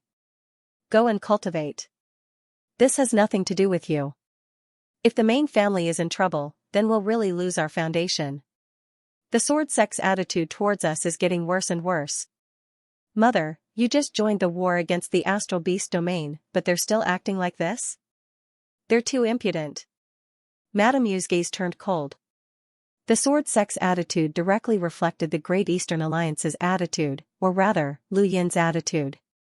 She had contacted Lu Yin many times, but he had never expressed his support for the Yo court. It had been impossible in the past, and it was impossible now as well, unless she told him everything. Could she tell him? Madame Yu was apprehensive and anxious. The current Lu Yin was completely different from when she had first contacted him. Back then, she had wanted to join the Great Eastern Alliance because Lu Yin had great influence and background. However, he did not have the strength to directly threaten her, which made him safer than the Sword Sect. Now, however, Lu Yin was far more dangerous than the Sword Sect. If the Yo court had still been the Yo court of the past, then she would not have provoked Lu Yin even if the Sword Sect threatened her. However, everything had changed. The Yo court had been controlled by the Sword Sect, and Yo Year had even been imprisoned by them. If she had not participated in the war against the Astral Beast domain, then Yo Year would not have been able to regain her freedom. Now, the Yo court was not planning on who to protect, but rather how to survive. The situation had changed too quickly, and Madame Yu was at a loss. At that moment, her gadget rang, and she glanced at it in shock. It was actually Lu Yin? Yo Year, she saw it as well. Mother, Lu Yin. Madame Yu gestured for silence, took a deep breath, and accepted the call. Alliance Master, you were looking for me? Lu Yin, who was walking through the spirit void, looked at the extinguished flames in front of him and asked, "How have you been recently? Has the Sword Sect made things difficult for you?"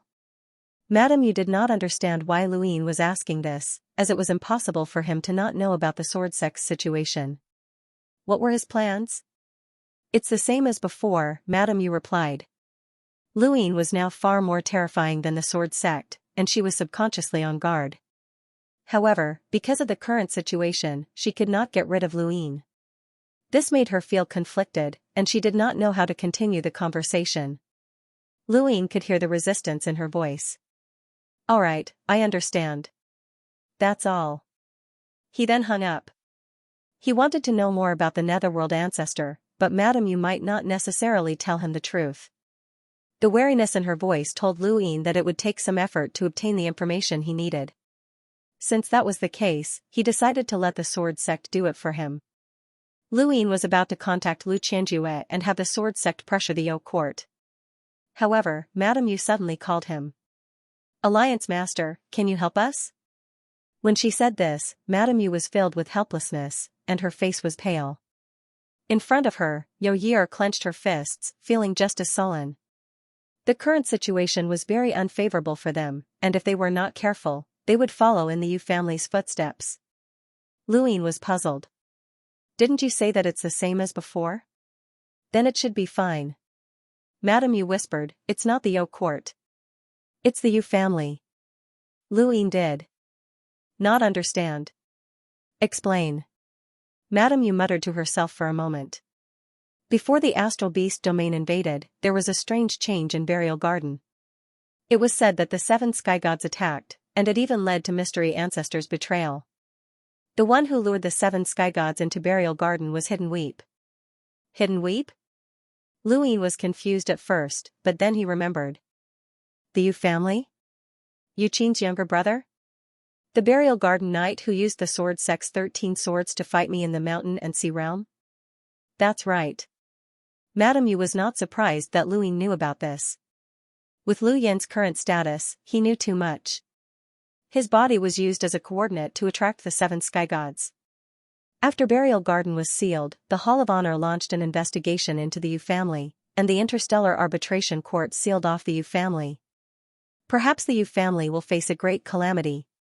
Alliance Master, I don't know if the Yu family has colluded with the Neo-Human Alliance, but I hope that Hidden Weep alone will not implicate the Yu family or the Yo court. Lu Yin did not know much about the changes in Burial Garden. After Burial Garden had been sealed off, he had not paid much attention to this matter. He had not expected that Hidden Weep would be the source. So the rumor that the 7 courts had a spy is Hidden Weep? Lu Yin asked. Madame Yu replied bitterly, I don't know, but the possibility is not high. The Neo-Human Alliance was able to enter progenitor Chen's tomb long before Hidden Weep was born. It shouldn't be him. That's why the Interstellar Arbitration Court is investigating the Yu family. Luin understood now. Hidden Weep might be a traitor, but he could not be the only one. Then, who was behind Hidden Weep?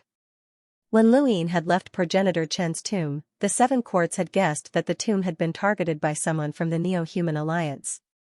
Because of this, Luin had gotten into an argument with Xia. Now that he thought about it, the Yu family's patriarch, Yu Kurson, had spoken up for him.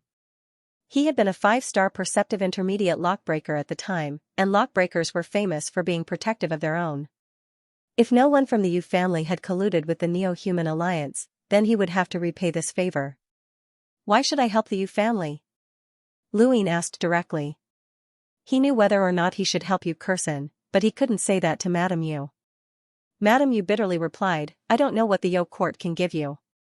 The Yo court had been imprisoned in the Sword sect, and regardless of whether they were willing or not, they were still considered part of the Great Eastern Alliance. They should listen to Luin, but she couldn't think of any price to pay in exchange for his help. Lu Yan's gaze turned cold. I want to know why you broke up the Yu family, as well as the secret of the Yo secret. Madame Yu wasn't surprised, as this was the only price they could pay to attract the Sword sect and Lu Yan's help. Across from her, Yo Yi pursed her lips and looked at Madame Yu. This was the only path in front of them, as they didn't know if the Yu family would be able to survive this calamity. Even if they did, the Yo court would be destroyed by Luin, so they had no other choice. Madame Yu muttered to herself for a moment and then sighed. Alliance leader, we broke away from the Yu family because of the Yo secret. The Yo secret is passed down to a single person. It's called a secret technique, but actually. Madame Yu fell silent. She didn't want to reveal this secret, but was it really okay to keep it a secret? She had asked Luin many times, but he hadn't agreed to help them. This might be the last time, and if he didn't help, then the Yo court and even the Yo secret might be gone. What was the point of keeping this secret then? They had broken away from the Yu family precisely because this secret might have been leaked. Since it had been leaked, it didn't matter if Luin knew. Actually, the Yo secret isn't just a secret technique, it's also a treasure trove of time, Madame Yu said each word with a solemn expression. When she said this, she actually relaxed. Yo Yi closed her eyes. This secret had finally been revealed. Back in the spirit void, Luin raised his head. What? What treasure trove of time? Madame Yu replied, the Yo secret art was created by our Yu family's ancient ancestor, the Netherworld ancestor. It doesn't have any offensive, defensive, or recovery abilities. Although it's called a secret art, it's actually useless in battle. At most, it can only hide the cultivator's age. Yi-Er's strength didn't increase because of the Yo secret art, but because she already possessed such strength, but it was hidden by the Yo secret art. What kind of secret technique is that? It's not a secret technique at all, it's a treasure trove. People who practice the Yo secret technique are lucky, or maybe it's because the time is up. Sometimes, people who practice the Yo secret technique can obtain battle skills from the Yo secret technique. Those battle skills are left behind by the Yo secret technique, such as Yi-Er's murderous Heart Lotus during the Sovereign competition. No wonder no one in the Fifth Mainland had ever heard of a battle technique called the Killing Heart Lotus. Even the Yu family didn't have it. This was a battle technique that had displayed extraordinary splendor during the Sovereign tournament. Countless people had searched for it, but to no avail. It turned out that it had been obtained from the Nether secret word. If it was left behind by the Nether ancestor, then it was definitely very ancient and powerful. Otherwise, it wouldn't have caught the eye of a progenitor. The Nether ancestor was an incomparably ancient progenitor, and Luin wondered if he could compare to the Grim Reaper or Fate. For many years, because of the secret of the Yo secret technique, my Yu family has always been treading on thin ice. It's like there's a pair of eyes constantly watching us from the era of the Dowsource sect to the era of the Hall of Honor. Every generation of people who practice the Yo secret technique and the head of the Yu family can sense it. We don't know who it is or where it comes from, but that pair of eyes, that chilling gaze, has never disappeared. Madame Yu's voice trembled. Because of this, we had no choice but to leave the Yu family and take away the Yo secret technique inheritance. What happened? What about them? Luin asked. Madame Yu hesitated. It seems like there's nothing left, but there's also something else.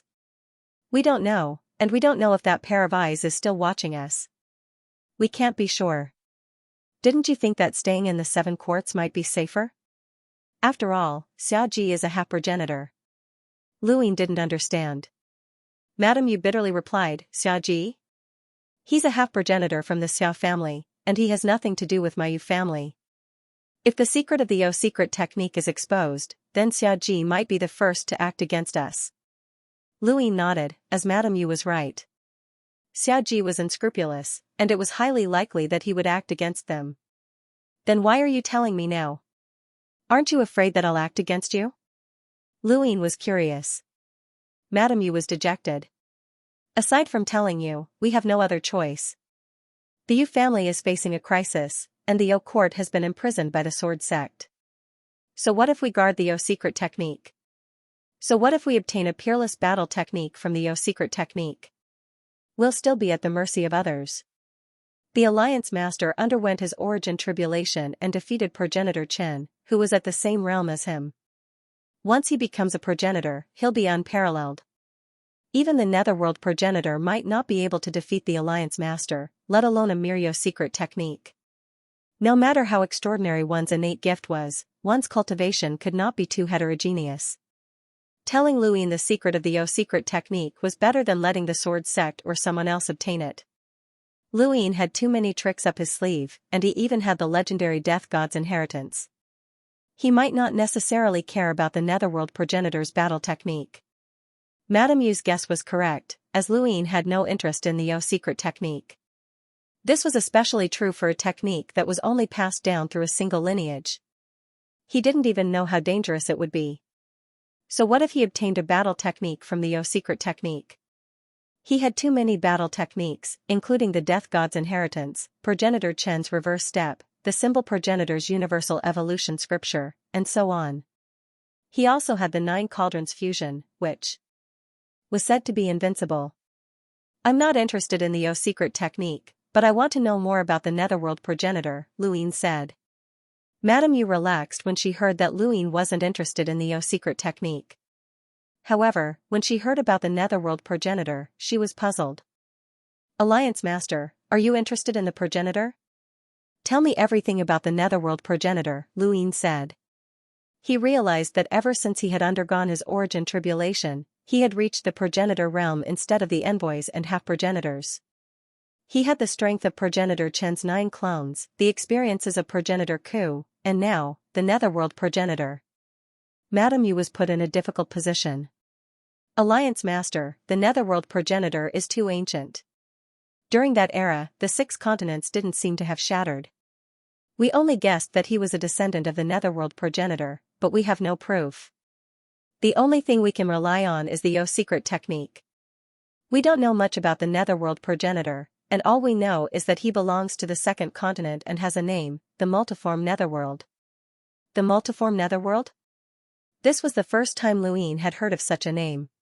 What about his technique? What technique does the Netherworld progenitor have that everyone knows about? I really don't know, Madame Yu said helplessly. I know, Yo Year said.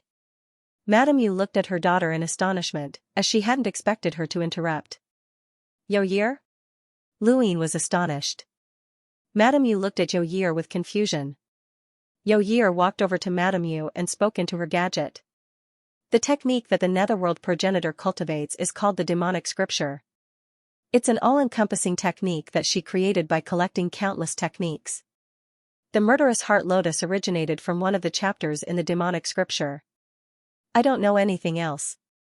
What about the undying scripture? Luin suddenly asked. Yo Year was puzzled.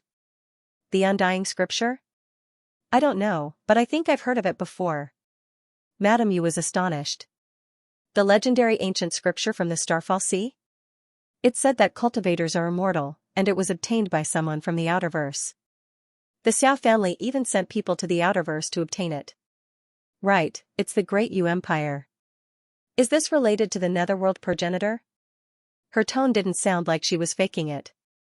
Luin looked up and saw a bolt of lightning descend. It was less than 10 meters away from him, illuminating his face. Alliance Master, we've said everything that needs to be said. Please help the Yu family, Madam Yu pleaded. Yo Year added, please help the Yu family, Alliance Master. If Year obtains any battle techniques from the Yo secret symbol, I will definitely tell you. I won't hide anything from you. Luin asked, does the Yu family have any information related to the Netherworld progenitor? For example, places, rumors, items left behind, and so on. Madam Yu replied, the reason why our Yu family has been recognized as the Netherworld progenitor's descendants is because of the Yo secret symbol. However, the only thing that is as ancient as the Yo secret symbol is the Great Styx River. During the era of the Daosor sect, our Yu family lived at the center of the Great Styx River, and this history can be traced back to an even more ancient era. Our Yu family has lived on the Great Styx River since the beginning of our recorded history, and this has never changed. Luin replied, got it. He then hung up. The 7 quartz contained 7 secret techniques that could be traced back to ancient times, allowing one to contact 7 progenitors. Luin currently knew that the Yu family's Netherworld progenitor, the Ku family's Ku progenitor, the Su family's Su Wang Tian, the Hui family's Hui progenitor, and the Xia family's progenitor Chen. As for which progenitor the Shi family and the Yu family were connected to, Luin wasn't sure. His harvest from this trip to the 7 quartz had been much greater than he had expected, and he would definitely have to visit the Yu family next. Should he visit the Shi family or the Su family? The irreconcilable hatred between the Shi family and the Spectre clan piqued Lu Yin's interest. Their legacy was the Bone Sea, and Lai Gu's body-strengthening battle technique was quite interesting. Although they were currently the weakest in the 7 quartz, they had once clashed with the Spectre clan, and they had definitely not been weak at their peak. In fact, they might have even been second only to the Xia family. As for the Su family, Luin was also interested in their legacy technique, battle strategy theory. Xianxia had mentioned that back in Myriad City, Zhu San had used battle strategy theory to imitate the drunkard's battle technique, the 3 Yin-Yang Immortals technique, and he had learned the starting technique. Ancestor Su Wang Tian had also created the Su secret symbol, and he had not forgotten the scene of him receiving the secret technique's inheritance. Ha ha ha ha, I, Su Wang Tian, have observed chess, played chess, retracted chess, and comprehended chess for hundreds of thousands of years.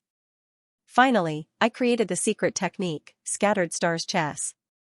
Throughout the entire universe, only I, Su Wang Tian, can retract my chess moves. A person's life cannot be regretted, but I, Su Wang Tian, will do so. Only I, Su Wang Tian, can repent. My secret symbol, Scattered Stars Chess. When Luin had first heard these words, he had felt Su Wang Tian's arrogance and shamelessness. Now that he thought about it, these words were filled with tyranny. What Su Wang Tian regretted was not what he had done, but what had happened in the past. There was a fundamental difference. A person's life could not be regretted because time had already passed, but Su Wang Tian could. Did this mean that he could reverse time? When the Su secret symbol was used, the universe was the chessboard, and people and objects were the chess pieces. The layout was so vast that it surpassed all the secret techniques Luin had seen before. However, it was still far from being able to retract a chess move. To retract a chess move, one had to be linked to time. Lu Yin's understanding of the Su secret symbol was still insufficient. If possible, he really wanted to go to the Su family's chessboard and try to comprehend it again. Was that even possible? Luin looked forward to it. The next day, Kupu came looking for Luin. Alliance leader Lu, I might not be able to entertain you. How about letting my son, Ku Lei, take care of you for the next few days? Luin smiled. If the family head has anything to do, please go ahead. There's no need for anyone to entertain me. Besides, I'm leaving. Alliance leader Lu, there's no need to rush. Stay in the land of Spirit Void for a few more days and let the Ku family host you. Ku Wei is your disciple, so we're family. Kupu smiled. How thick-skinned, Luin thought. If he hadn't used the Lockbreaker Society's power to take Ku Wei as his disciple, Ku Lei would have killed him. That's right. Since we're family, there's no need for the family head to be so courteous. Since Kupu was smiling, Luin was naturally courteous. Kupu's smile became even more brilliant. Hey, if it wasn't for the Yu family, I would have continued chatting with Alliance leader Lu. About the Yu family? Lu Yin's heart skipped a beat, and he curiously asked, what happened to the Yu family? Kupu solemnly replied, some time ago, the Neo-Human Alliance's 7 sky gods used a set of coordinates to attack Burial Garden. In the end, Burial Garden was sealed and disappeared. That set of coordinates belonged to a former disciple of the Yu family, Quiet Weep. That disciple was clearly dead, but he was valued by Burial Garden and revived. No, that's not possible. He was saved by Burial Garden and taken in as a disciple. Now that I think about it, there are many suspicious points about his death. Who was the one who created the opportunity for him to enter Burial Garden? Is there a spy from the Neo-Human Alliance behind him? We need to investigate all of these, and the Yu family is the most suspicious. Interstellar Arbitration head Mu Tianluan is supervising, and the 7 courts are conducting an internal investigation. Today, we will be interrogating the Yu family. Lu Yin was shocked. So it's someone from the Yu family. When the witch spirit threw me into progenitor Chen's tomb, she relied on the coordinates. At that time, I already guessed that there were people from the Neo-Human Alliance within the 7 courts. I remember family head Xianxia being very agitated, and to be honest, I suspected him. Kupu solemnly replied, we all suspected him. After all, Xianxia was too agitated. But now, it seems that the Yu family is even more suspicious. If we can't find any evidence that the Yu family is colluding with the Neo-Human Alliance, what will the outcome be? Kupu shook his head. It's hard to say. The 7 courts were able to protect progenitor Chen's great tomb under the pressure of the Hall of Honor because the Hall of Honor is wary of our strength, but also because progenitor Chen's great tomb isn't worth the Hall of Honor waging war against us. After all, progenitor Chen's great tomb belongs to the Xia family, and the Hall of Honor controls the human domain. But now that the Neo-Human Alliance is involved, things are different. If we intentionally cover up for the Yu family, the Hall of Honor will definitely take action. Furthermore, the 7 courts would never allow anyone to collude with the Neo-Human Alliance. The Yu family is doomed this time. In the end, even if we can't prove that the Yu family colluded with the Neo-Human Alliance, the Yu family will still have to pay a heavy price. Every single member of the Yu family will be individually investigated, including the family head, Yu Kursin. They might even be taken to the Interstellar Arbitration Center for investigation. The entire Yu family will be torn apart. Lu Yin sighed. This is the consequence of colluding with the Neo-Human Alliance. Even if it's just a possibility, they'll still be implicated. The Divine Gu dynasty's young King Qing was also taken to the arbitration world for investigation because his subordinates colluded with the Neo-Human Alliance. Yes, Yu Kursin won't be able to escape, Kupu agreed. Patriarch Kupu, can I go with you? Lu Yin asked. Kupu was astonished, and his eyes flashed as he thought about the Yu court. The Yu family had been split apart, and the Yu court had originally been close to the Sword sect. However, due to the Yo secret symbol being exposed, they weren't having a good time either. However, logically speaking, the Great Eastern Alliance should be in charge of this matter. What was his goal? Is it inconvenient? Lu Yin asked. Kupu replied, of course not. Since Alliance leader Lu wants to go, then let's go together. Please. Please. Lu Yin brought the second Night King and followed Kupu out of the land of Spirit Void, heading towards the Great Underworld River. From a distance, the Great Underworld River looked like a mirror that stretched across the heavens. At the center of the river was the Yu family. The Ku family's land of Spirit Void wasn't far from the Great Underworld River, and they arrived in the blink of an eye. Alliance leader Lu, do you see that boat? Kupu asked. Lu Yin followed his gaze and saw a small wooden boat floating alone on the river's banks. There were even oars on the boat, and it looked rather old. It's a very ordinary boat, and it's very old, Lu Yin said. For some reason, when he looked at the boat, he felt as if he could see an old man sitting at the bow, leisurely rowing the boat while singing an unknown tune. The one who rowed this boat was originally an elder from the Yu family, and everyone called him Elder Yu. Now, he'll be investigated as well, Kupu said. He then boarded the boat. Alliance leader Lu, let's go. Lu Yin nodded and boarded the boat.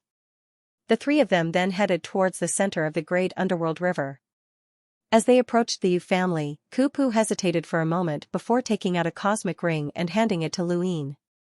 Alliance leader Lu, you've come all the way to my Ku family, and the elder asked me to present a greeting gift. Please accept it. Luin was surprised. Patriarch, you're treating me like an outsider. Ku Wei is my disciple, and we're family. There's no need for a greeting gift. Kupu smiled. It's precisely because we're family that I have to give it to you. In the future, Ku Wei will be in your care. Luin accepted the cosmic ring, as he was just being polite. There's a piece of time-withered wood inside, and it's the most ancient piece aside from the ancestors. Its defense can withstand attacks with a power level of 1,000,000, and it also has the unfathomable power of time. Kupu looked at the cosmic ring. To be honest, even as the patriarch, I don't have the qualifications to use it. Luin was delighted, as he did not doubt Kupu's words. To the Ku family, the value of Lu Yin's possessions was too great. It was not impossible for them to give him such a precious piece of time-withered wood. Thank you, patriarch. Please thank Elder Ku Rong for me, Luin said. He was truly grateful, as this piece of time-withered wood was second only to the Ku family's hidden treasure. Kupu felt his heart ache, but he still smiled. Alliance leader Lu, there's no need to be so polite. We're family. Yes, we're family. Lu Yin's eyes lit up. The Seven Quartz was truly a blessed land. He had obtained the wisdom root from the Hui family, and the Ku family had obtained the time-withered wood from the Ku family. He decided that he would definitely visit the Su and Shi families to see if he could obtain anything else. In the past, even if he wanted to visit the entire Seven Quartz, they might not even bother with him. However, things were different now. If there were any benefits, he would take them and not let any of them go. It was a pity that the Xia family's enemies were against him, or else he would have tried to obtain the 9 clones technique. No, he was thinking too much. In the entire Xia family, only Xiao Luo and Xia Ji knew the 9 clones technique, and no one else knew it. Right, there was also Star Sibyl. Luin secretly suppressed his desire, as he really wanted to learn the 9 clones technique. Because he had to receive Luin, Kupu was the last to arrive at the Yu family's residence. At this moment, there were not only thousands of cultivators from the other families of the Seven Quartz, but there were also hundreds of cultivators from the Interstellar Arbitration Center. Every corner of the Yu family's residence had been turned over. The Yu family's disciples were filled with grief and indignation as they were separated from each other. Every Yu family cultivator was monitored by 3 to 5 other cultivators, and there was no privacy at all.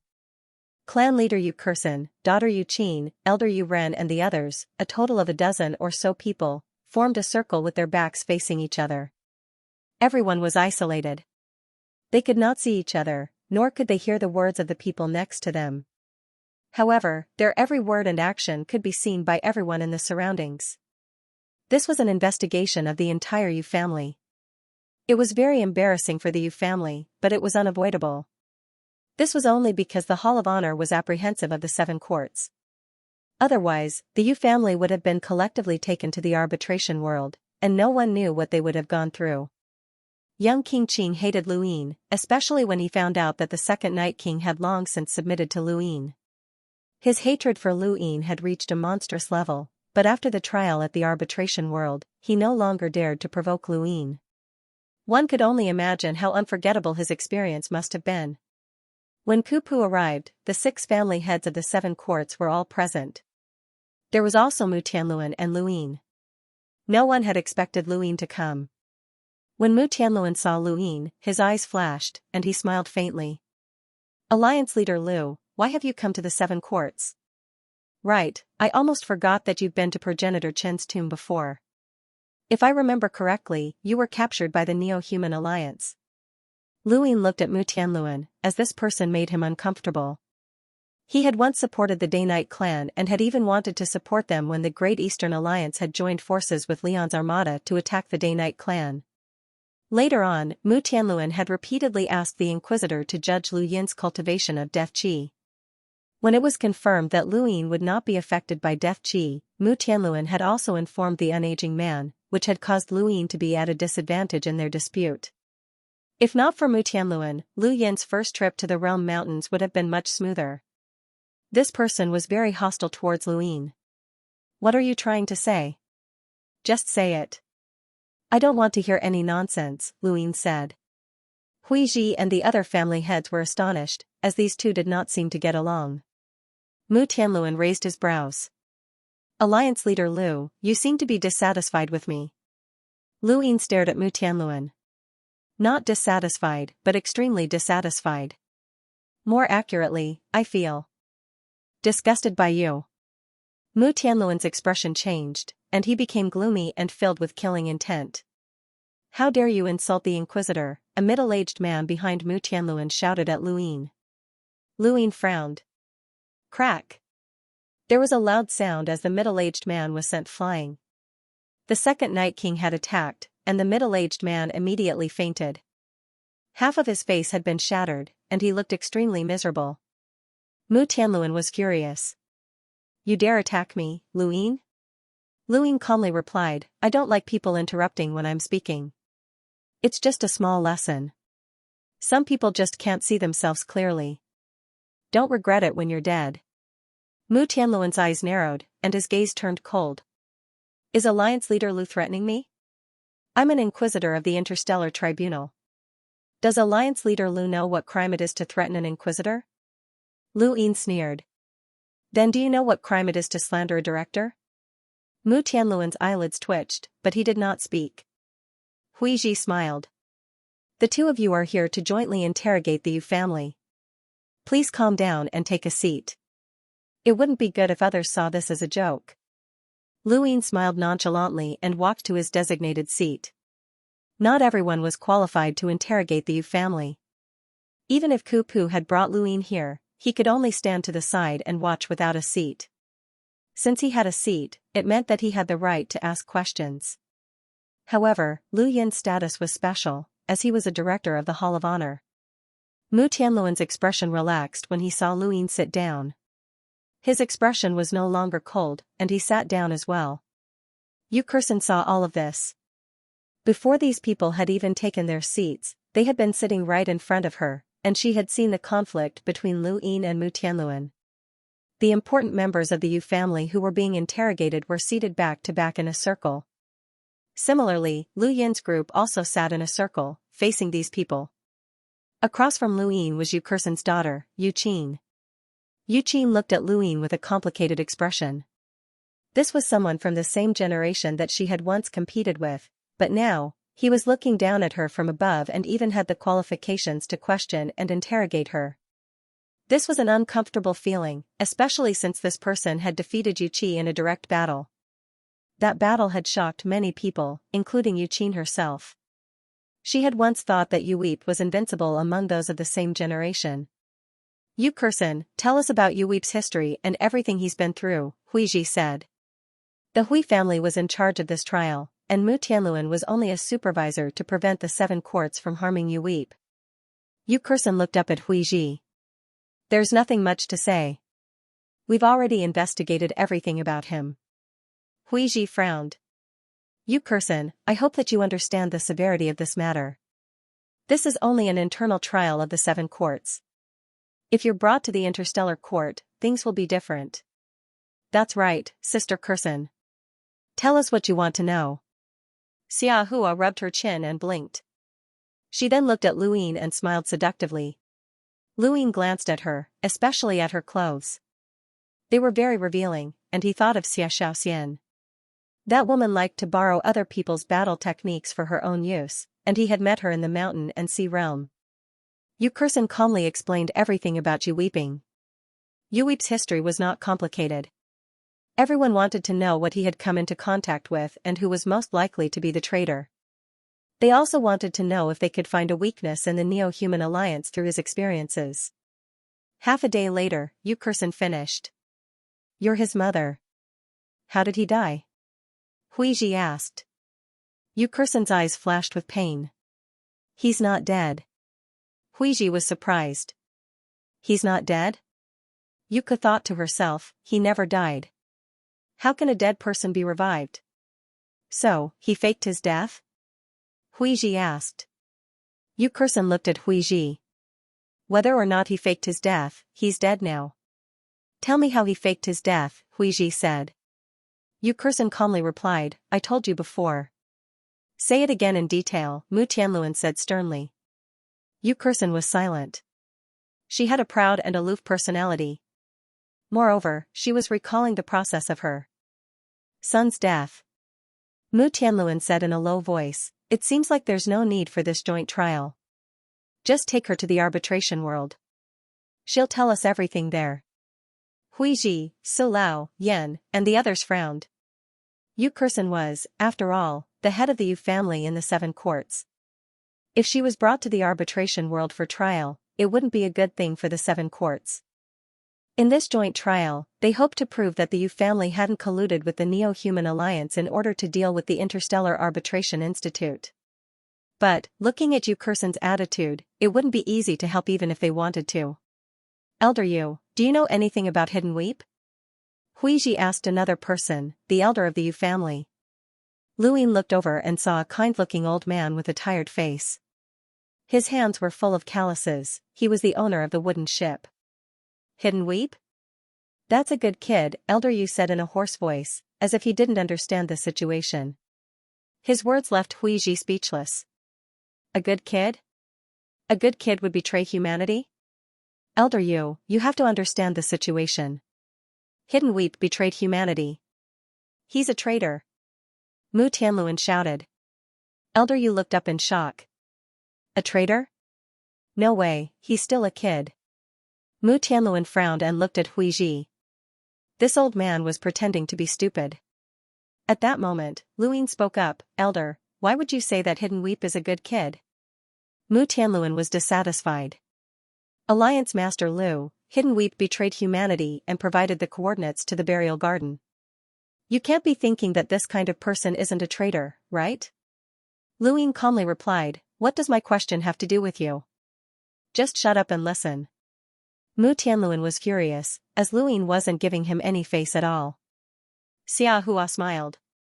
Alliance Master Lu is so domineering. Ku Pu, Huiji, and the rest exchanged glances. Luin was indeed becoming more and more domineering, and he wasn't giving Mu Tianluan any face at all. Xia Yi spoke up for the first time. Alliance Master Lu, you're also a lockbreaker. Did that make you think highly of the Yu family? Don't forget that when this kid was brought out of progenitor Chen's tomb, Yu Kursun spoke up for him just because he was a lockbreaker. Mu Tianluan's eyes trembled. Are you referring to the time when Alliance Master Lu was captured by the Neo-Human Alliance? That's right. Alliance Master Lu was captured by the Neo-Human Alliance, Xia Yi said. The two echoed each other, trying to prove that Lu Yin was related to the Neo-Human Alliance. Even if he wasn't controlled by the death energy, he might not be able to shake off the Neo-Human Alliance's connection. Although this wouldn't cause any real harm to Lu Yin, it would at least make him bear the suspicion that he was related to the Neo-Human Alliance. Of course, this was still useless, and Ku Pu and the rest felt that they were just trying to disgust Lu Yin. Lu Yin crossed his legs. An idiot and a piece of trash, yet you're still trying to echo each other. What did you say? Xia Yi was furious.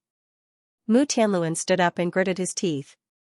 Alliance Master Lu, you've already been implicated in a personal attack. I will lodge a complaint against you at the Interstellar Arbitration Center. I'm the presiding judge, and Xia Yi is also the Xia family's leader. Lu Yin rolled his eyes. I'm talking about an idiot and a piece of trash. What does that have to do with you? You're blaming me for what you said? You. Xia Yi also stood up and glared at Lu Yin. Alright, everyone, don't forget the purpose of our joint trial, Huiji said in a low voice. He then looked at Mu Tianluan.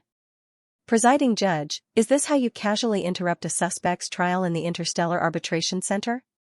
Mu Tianluan stared at Huiji with an unfriendly gaze, as Huiji's words were quite rude. Brother Xia, you should sit down.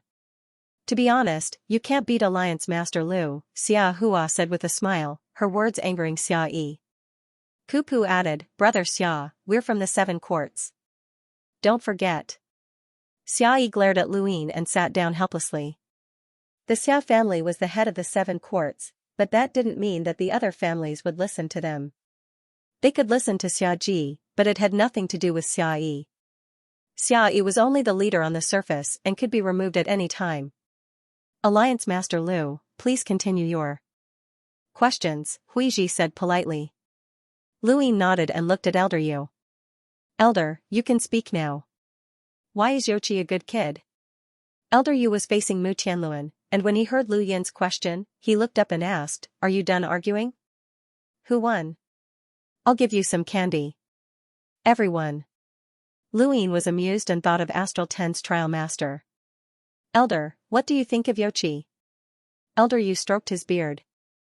Yochi is a good kid, but he's too stubborn. He's been stubborn since he was young, and when others cultivate for 20 hours, he'll cultivate for 20 hours. He's hardworking, loves his sister, and is filial to his mother. He even gets along well with an old man like me. His innate gift is incredible, and he can even borrow a dead person's attack. It's a pity that he can't accept the Yu secret inheritance. To prove that he's the true heir of the Yu family, he wandered the universe alone for many years. Yu Kursen understood this experience better than Elder Yu, so how could she not care about her son? The last time I saw him, he said that he was going to get rid of a scourge, and he never came back, Elder Yu said helplessly. Where did he go? What scourge was he going to get rid of? Lu Yin asked. Elder Yu thought about it. I think he went to a place called Planet Anxue. Planet Anxue? Lu Yin suddenly stood up with a shocked expression. Everyone else looked at Lu Yin. What's wrong, Alliance Master Lu? Huiji asked. Lu Yin's eyes narrowed. Planet Anxue was the planet where the Eternal Kingdom was located. It was also there that he had met Silver and tore open the parallel space that led to the Eternal Kingdom. Elder, are you sure it's Planet Anxue? Lu Yin asked anxiously. Elder Yu thought about it and then nodded. Yes, it's Planet Anxue. I remember correctly. What did Yochi say? Lu Yin asked with a complicated expression. If he wasn't wrong, then everyone had misunderstood Yochi. Elder Yu sighed with a regretful expression. He said that if the Yu family's heir doesn't have the Yu secret inheritance, then what kind of heir is he? He also said that there might be the greatest scourge of humanity there. At the time, the kid was only a cruiser, so what kind of scourge could he have encountered? I didn't think much of it, but I didn't expect him to never come back. Sigh. Lu Yin made a hand gesture and sealed off Elder Yu so that the old man couldn't hear anything. He then looked at Yu Kursen. Elder Yu, can I trouble you to describe the process of Yochi's death in detail? Or rather, the process of your confirmation of Yochi's death. I know that this process might cause you to recall painful memories, but it's very important for your Yu family's joint trial. Yu Kursen's tone was indifferent. Alliance Master Lu, can you guarantee that you will give my Yu family the fairest joint trial? I, Lu Yin, guarantee it with my status as a lockbreaker, Lu Yin said loudly. Everyone was astonished, as Lu Yin seemed to be overly concerned about the Yu family. Yu Kursen calmly said, as I said before, Yochi's death was due to the last message we received from him. After that, we didn't see him again until the battle in the mountain and sea realm. Actually, we didn't just receive a message from him, but also his final image. The image is in my gadget. Hui Santong walked out and handed his gadget to Lu Yin, who then tossed it to Yu Kursen. Yu Kursen opened her gadget, and a screen appeared in the sky. The screen shook, and the scene retreated. It was obvious that the photographer was fleeing. Suddenly, blood spurted out, and the screen fell. The final scene was of Yu Weep coughing up blood, and his eyes were lifeless. Yu Kursen stared at the screen. For a mother, watching her son's tragic death was extremely stressful, but she had watched it so many times that she could still face it calmly. The screen disappeared, and Hui Santong took the gadget from Yu Kursen again. Elder Yu, do you know where that is? Lu Yin asked. Yu Kursen shook her head. I don't know. I can't tell from the image. Lu Yin gestured for Yu Kursen to be cut off and then looked at Elder Yu.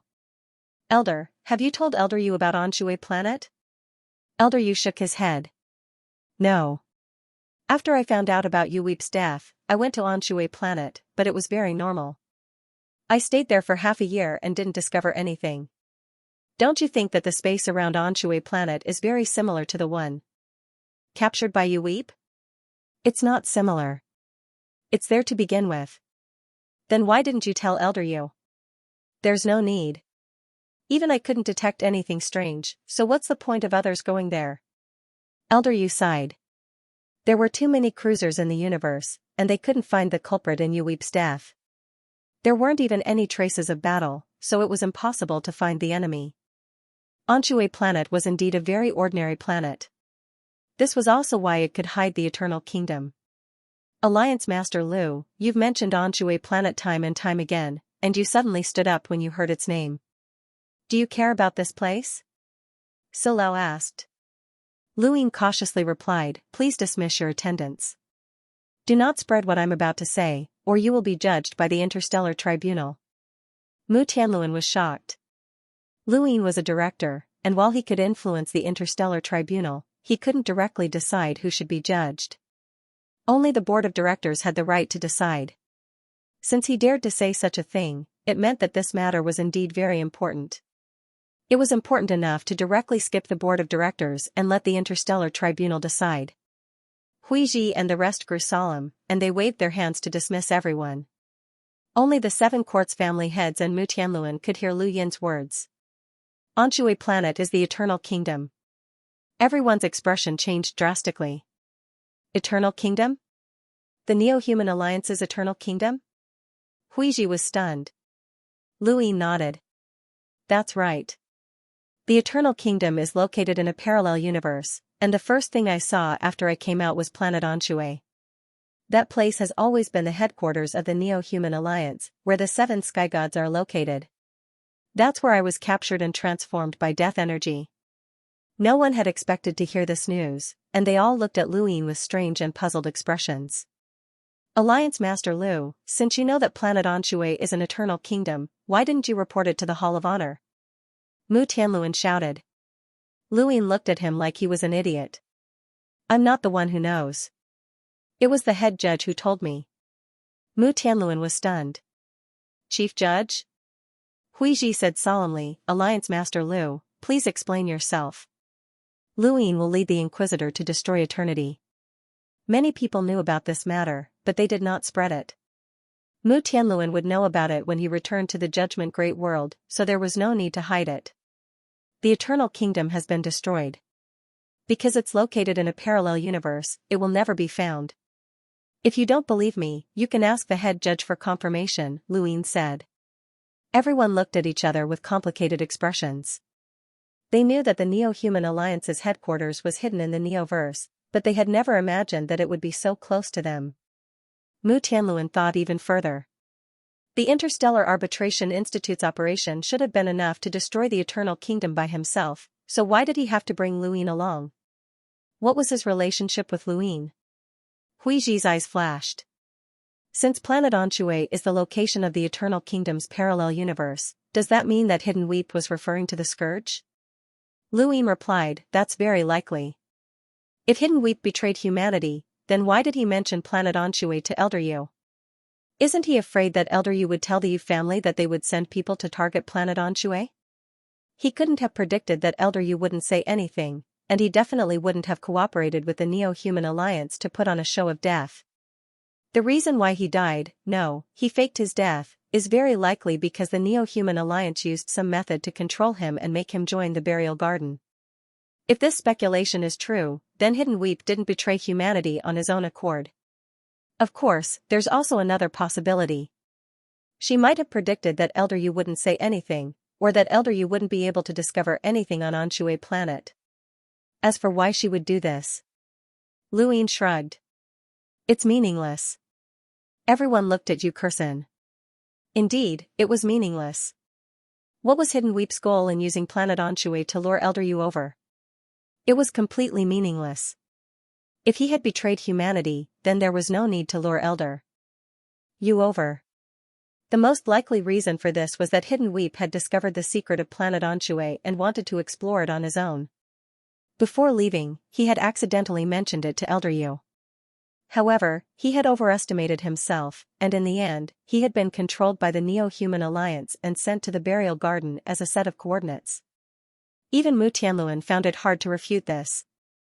The Eternal Kingdom was the Neo-Human Alliance's headquarters, and it was their greatest secret. There was no need to use the Eternal Kingdom as bait. Was it just Elder Yu? Or the Yu family? It was meaningless. When Elder Yu had mentioned Planet Anshui, Lu Yin had already known that the possibility of Hidden Weep's betrayal was not high. Mu Tianluan said, "Alliance Master Lu, even if your explanation makes sense, as long as there's even the slightest possibility, we cannot rashly confirm that the Yu family did not collude with the Neo-Human Alliance." Of course. Lu Yin looked at Mu Tianluan. After all, it's a fact that Hidden Weep has become a set of coordinates for the Neo-Human Alliance. Perhaps he really did betray humanity and collude with the Neo-Human Alliance, but he didn't know about the secret of Planet Anshui. Everything was just a coincidence, even if it was a very small one. Mu Tianluan's expression turned ugly, and he fell silent. Huiji asked, "Alliance Master Lu, in your opinion, how should we handle this joint trial?" Lu Yin muttered to himself for a moment. "Everyone, if our guesses are correct, then not only did Hidden Weep not betray humanity, but he also contributed to the eradication of the Neo-Human Alliance. His death was for the sake of humanity, and based on this point of view, we will not make any malicious guesses about the results of this joint trial. In other words, we believe that the Yu family did not collude with the Neo-Human Alliance." Mu Tianluan was about to speak. Lu Yin continued, "Of course, we can't completely deny this conjecture. The investigation of the Yu family will continue, but the method of investigation and trial will have to be changed. At the very least, they will be given the most basic respect." "I agree with Alliance Master Lu's decision," Huiji was the first to speak. "I agree as well," Kupu said. Xia Hua, Si Lao, and Yen both agreed. Lu Yin looked at Xia Yi. "I agree," Xia Yi said in a low voice. Even though he was hostile towards Lu Yin, the Yu family was still part of the Seven Courts. They had already lost the Yu family, and if they lost the Yu family as well, the Seven Courts would only have 5 families left. From the Seven Courts' point of view, Xia Yi had to agree as well. Only Mu Tianluan was left, as he represented the Interstellar Court in overseeing this joint trial. If he did not agree, then the joint trial would continue, which would cause unnecessary trouble. "Alliance Master Lu, are you saying that we should lower the intensity of the investigation of the Yu family? What if the Yu family runs away because of this?" Mu Tianluan stared at Lu Yin. Lu Yin clasped his hands behind his back. "Run away?" Mu Tianluan's eyes narrowed. He wanted to force Lu Yin to express his opinion and link the Yu family to the Neo-Human Alliance. Lu Yin's lips curled up. "What does that have to do with me?" Everyone was stunned. Mu Tianluan's eyes widened. "You're the one who proposed the joint trial. You can also propose one. If it's good, we'll agree as well." Lu Yin rolled his eyes. Mu Tianluan's face twitched. How could he propose such a thing under the gazes of the various leaders of the Seven Courts? Without Lu Yin, he could represent the Interstellar Court and propose a new joint trial until he was satisfied with the results. However, Lu Yin was here, and he represented the board of directors. Even if Mu Tianluan objected to such a decision, it wouldn't be easy to redo the joint trial. At the same time, he would offend the entire Seven Courts. Although he was the head of the Interstellar Court and didn't fear the Seven Courts, there was no need to make an enemy out of them. "I can agree with Alliance Master Lu's decision based on the results of this joint trial, but I will also report this to the head judge. If the Yu family escapes because of a lax investigation, you won't be able to avoid this responsibility," Mu Tianluan said in a low voice before leaving without waiting for Lu Yin's response. After Mu Tianluan left, Lu Yin looked at Huiji. "Although the possibility of the Yu family betraying humanity isn't high, we still have to keep an eye on them. No one can say for sure if it's a coincidence or if the Neo-Human Alliance has a deeper plan. Thus, we can't relax our surveillance of the Yu family." Huiji replied, "We know that even if the Hall of Honor doesn't interfere, we will still make a decision regarding the Yu family. For at least 100 years, the Yu family will not be allowed to leave the Seven Courts. Someone will be watching them at all times." Lu Yin nodded. The Neo-Human Alliance was the enemy of the entire human race. It wasn't just the Hall of Honor, but the Seven Courts as well. After all, they were all humans. When the final announcement of the joint trial ended, the Yu family members relaxed. Yu Kursen didn't understand, how had it ended so quickly? Furthermore, the results of the joint trial had been beneficial to the Yu family. Not only had she not been taken to the Arbiter realm for trial, but the Yu family had also not been excessively imprisoned. Aside from being restricted from leaving the 7 courts, the Yu family was no different from before. She guessed that such a thing shouldn't have happened unless there had been an unforeseen change in the joint trial. When she thought of this, she looked at Luin. He was the only person who could have changed the outcome of the joint trial. Sister Yu, you have to thank Alliance Master Lu. If it weren't for him, your Yu family would have been in trouble, Xia Hua said with a smile. She then gave Luin a charming look before leaving. So Lao, Yen, Ku Pu, and the others left one by one. Luin had already told Ku Pu that he would stay in the Yu family and not go to the Spirit Void Land. Although the various family heads had left, nearly half of the people who had been monitoring the Yu family stayed behind. They were still monitoring the Yu family, but they weren't as strict as before. Huiji looked at Yu Kursen. I don't know why your Yu family intentionally split up in the first place, and I don't know whether or not your family has colluded with the Neo-Human Alliance. Take care of yourself. He nodded at Luin and then left. After everyone else left, Yu Kursen looked at Luin with a complicated expression. Thank you, Alliance Leader Lu. Behind Yu Kursen, a group of Yu family members bowed. Thank you, Alliance Leader Lu. Luin raised a hand. There's no need to thank me. I was just stating the facts. If the Yu family betrayed the humans and colluded with the Neo-Human Alliance, then I will be the first to exterminate the Yu family. This made the Yu family members' expressions turn ugly, but it was the truth. The atmosphere fell silent. Elder Yu returned to the wooden boat and sang an unknown tune. Yu Kursen walked with Lu Yin along the Great Styx River. Alliance Leader Lu, did Yu Qian come looking for you? Yu Kursen asked. Yu Qian was Madame Yu, the head of the Serene Court. That's right. She invited me to the Yu family to give you a fair trial. Yu Kursen looked at the river and smiled bitterly. I never thought that she would be more outstanding than me even after leaving the Yu family. She was the one who saved the Yu family in the end. Wrong. She was the one who saved the Yu family. Of course, luck played a part as well, Luin said. If he hadn't coincidentally confirmed the location of the Eternal Kingdom, then he wouldn't have known about the secret of planet Anxue. Naturally, he wouldn't have been able to help the Yu family escape so easily. Even though they were still imprisoned, as long as no evidence of the Yu family's collusion with the Neo-Human Alliance was found, they would return to normal sooner or later. The human domain's attitude towards the Neo-Human Alliance was just that decisive. No matter how great their background was, they couldn't escape trial. The Yu family hadn't been tried from the start because they were giving face to the 7 courts and also because Yu Qian had joined the burial garden and was considered dead. Otherwise, Yu Kursen would have been taken to the arbiters long ago. Alliance Master Lu, aren't you worried that all of this is just a coincidence? That Yu Qi is indeed a traitor, or that she was controlled even earlier? Yu Kursen. To determine that the Yu family wasn't guilty just by guessing, no matter how many coincidences there were, it was still child's play. Luin looked at the Great Styx. Sometimes, the truth isn't important. What's important is the outcome. He could rely on his guesses to determine that the Yu family was innocent, but he could also rely on his guesses to determine that Qing Shaohuang was guilty. What was the difference? It was his status, his power, and his will. As for whether or not there were still traitors within the Yu family, that would be left to the 7 courts and the Hall of Honor. Mu Tianluan wouldn't let go of this matter. All he wanted was to obtain a favor from the Yu family.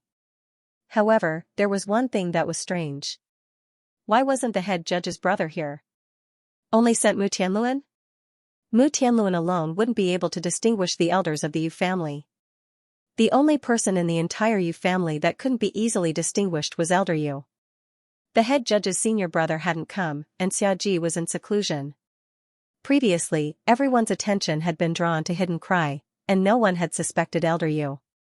After all, only Elder Yu knew whether Hidden Cry had mentioned Planet Anxue, and he was the one who had said it. If he was lying, everything would be overturned.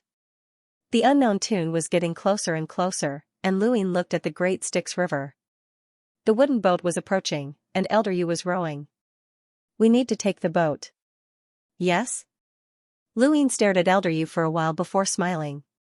Yes, he said before jumping onto the boat. Yu Kursen was astonished, but she also boarded the boat and bowed to Elder Yu. I'll be troubling you, Elder. Elder Yu chuckled and then sat at the bow of the boat, rowing by himself. A small boat on the Great Styx River. If only Yu Kursen had been replaced by Yan Luin thought to himself. What price did Yu Qian pay Alliance Master Lu? She was able to invite Alliance Master Lu, Yu Kursen asked. She wasn't looking at Luin, but rather at the Great Styx River. Luin replied, what price does the Yu family think they can pay me? The entire Yu court belongs to the Great Eastern Alliance. Yu Kursen looked at Luin. That's why I'm curious. Did she give herself to Alliance Master Lu? Luin coughed and frowned at Yu Kursen. That's not a funny joke. Yu Kursen smiled. I hate Yu Qian. Luin raised a brow. She's always been more outstanding than me, and she's always been a step ahead of me in everything. Even becoming the head of the Yu family was one step ahead of me. The position should have been hers, but she gave it up. At that time I was grateful to her, but I also hated her. When I found out that she took the Yu secret away, I didn't feel any gratitude towards her. Yu Kursen slowly explained some of the Yu family's history. I am the head of the Yu family, but the true head of the Yu family will always be Yu Qian. What is the Yu family without the Yu secret? Wherever the Yu secret is, the Yu family will be there. Yu Qian surpasses me, and Yu Yi surpasses Yu Qin. I really hate Yu Qian and her mother. If it weren't for them, Yu Qi wouldn't have needed to prove himself. He's very outstanding, more outstanding than anyone else. It's precisely because he doesn't have the Yu secret that he keeps trying to prove that he's the true successor of the Yu family. Why did Yu Yi obtain the Yu secret? Why did Yu Qian take it away? Luin didn't know what to say as he looked at Yu Kursen's sorrowful face. Everything had a cause, and he couldn't blame Yu Qian and her mother for Yu Qi's death. However, from Yu Kursen's perspective, who else could she blame? Without experiencing her past, Luin wasn't qualified to comment. With a sigh, Elder Yu slowly sat down and placed a hand on Yu Kursen's heart. Good child, you're no worse than anyone else.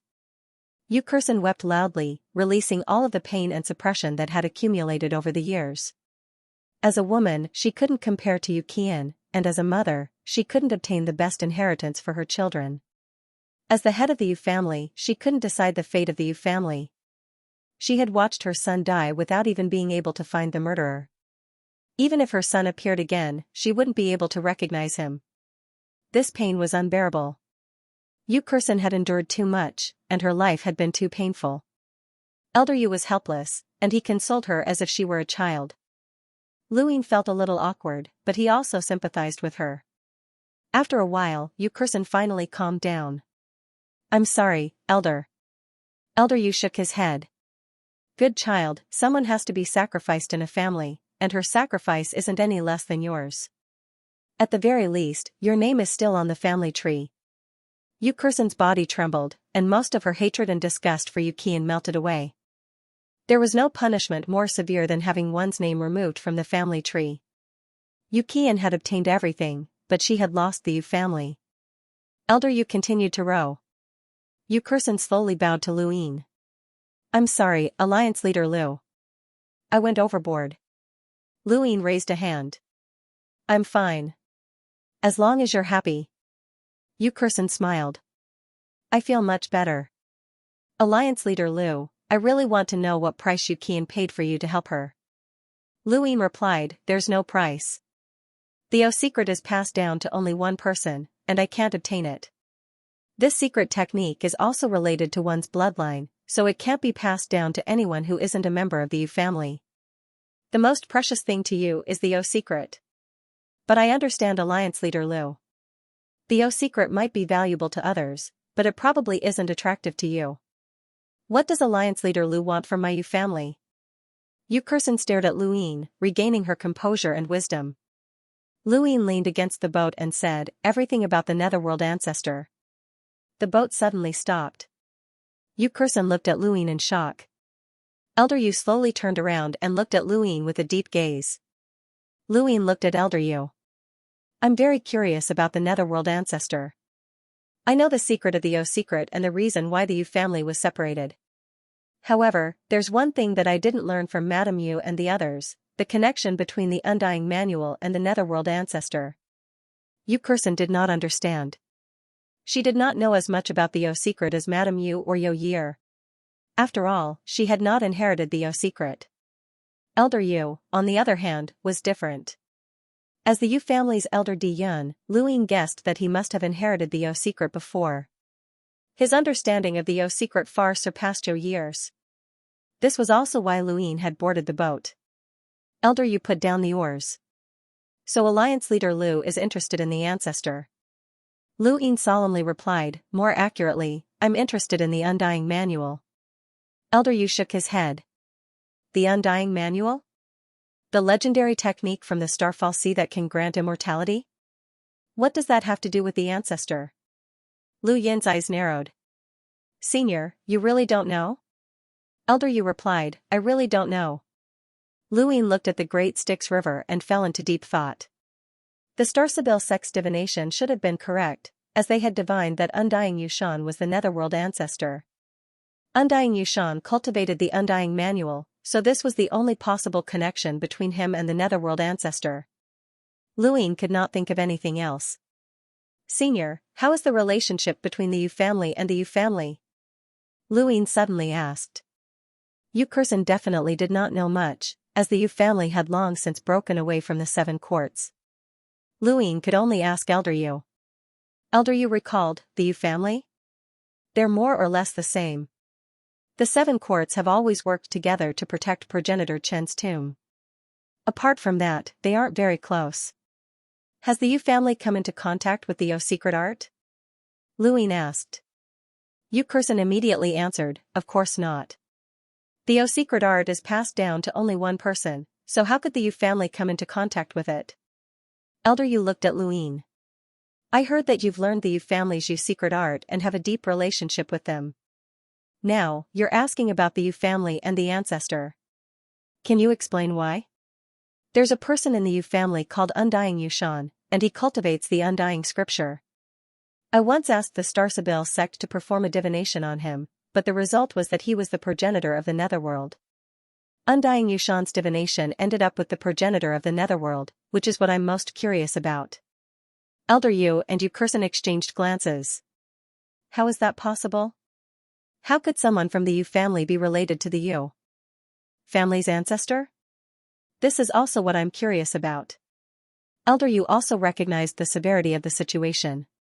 If that's the case, then there might be a problem with the Undying Scripture. What do you mean? Lu Yin's eyes lit up. Elder Yu said in a low voice, the ancestor has existed for far too long, and apart from the Nether secret technique, we don't know anything about the ancestor.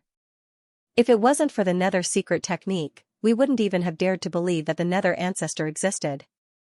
We only know about the ancestor from the Nether secret technique, such as the 100 Nether transformation title. Luyin nodded. Yu Qian had mentioned the Netherworld ancestor before. The ancestor's cultivation technique is called the demonic scripture, and it's all-encompassing. No one knows what chapters it contains, but perhaps the Undying Scripture is one of them. Luyin felt a headache coming on. If that was the case, then Undying Yushan would be difficult to deal with. The Netherworld ancestor was an ancient existence, and even the Star Sibyl sect had said that he might have existed in the same era as the legend of the Grim Reaper. The older someone was, the more terrifying they were. The Undying Scripture's name sent a chill down Lu Yin's spine. Senior, do you think the Netherworld ancestor is still alive? Luyin suddenly asked. Elder Yu looked up. Because of the Undying Scripture? Luyin nodded. If the Undying Scripture really is one of the chapters of the demonic scripture, then it's said that cultivating the Undying Scripture can grant one eternal life. Does that mean the Netherworld ancestor is immortal? Is he still alive somewhere? Elder Yu shook his head. Perhaps. If he's still alive, then it's a good thing for the Yu family. Is it possible that the gaze that's been staring at you is the Netherworld ancestor? Luyin asked. This question stunned Elder Yu and sent a chill down Yu Kursen's spine. It was as if the Netherworld river had become much more sinister when that gaze had looked at it again. Alliance Master Lu, you must be joking. Yu Kursen paled, anyone who had such a guess would be terrified. The ancestor was still alive, and he was still staring at the juniors.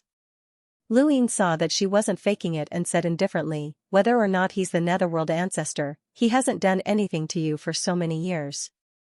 Either he's worried about Xiaji, since you're in the 7 courts, or you're hallucinating. Impossible. Yu Ke thought. Lu Ying looked down at the Great Styx River, but he couldn't see the bottom. He reached into the river and found that the Great Styx River wasn't an ordinary river. It had the unique ability to corrode all matter, and ordinary people wouldn't dare to touch it. Of course, it wasn't a threat to Lu Ying. Have you ever thought that perhaps that gaze came from the bottom of the Great Styx River? Elder Yu was surprised. You think so too? Lu Ying was stunned, and he looked at Elder Yu. Senior, you think so too? Elder Yu sighed. Ever since we felt that gaze, the entire Yu family has been on tenterhooks for many years. We've even turned the entire family upside down. The only possibility is that it's at the bottom of the great underworld river. What were the results? Lu Ying asked. Old Yu replied, there's nothing strange about it. The Great Styx River itself is a powerful treasure, and the Yu family's treasure, the Styx River, was born here.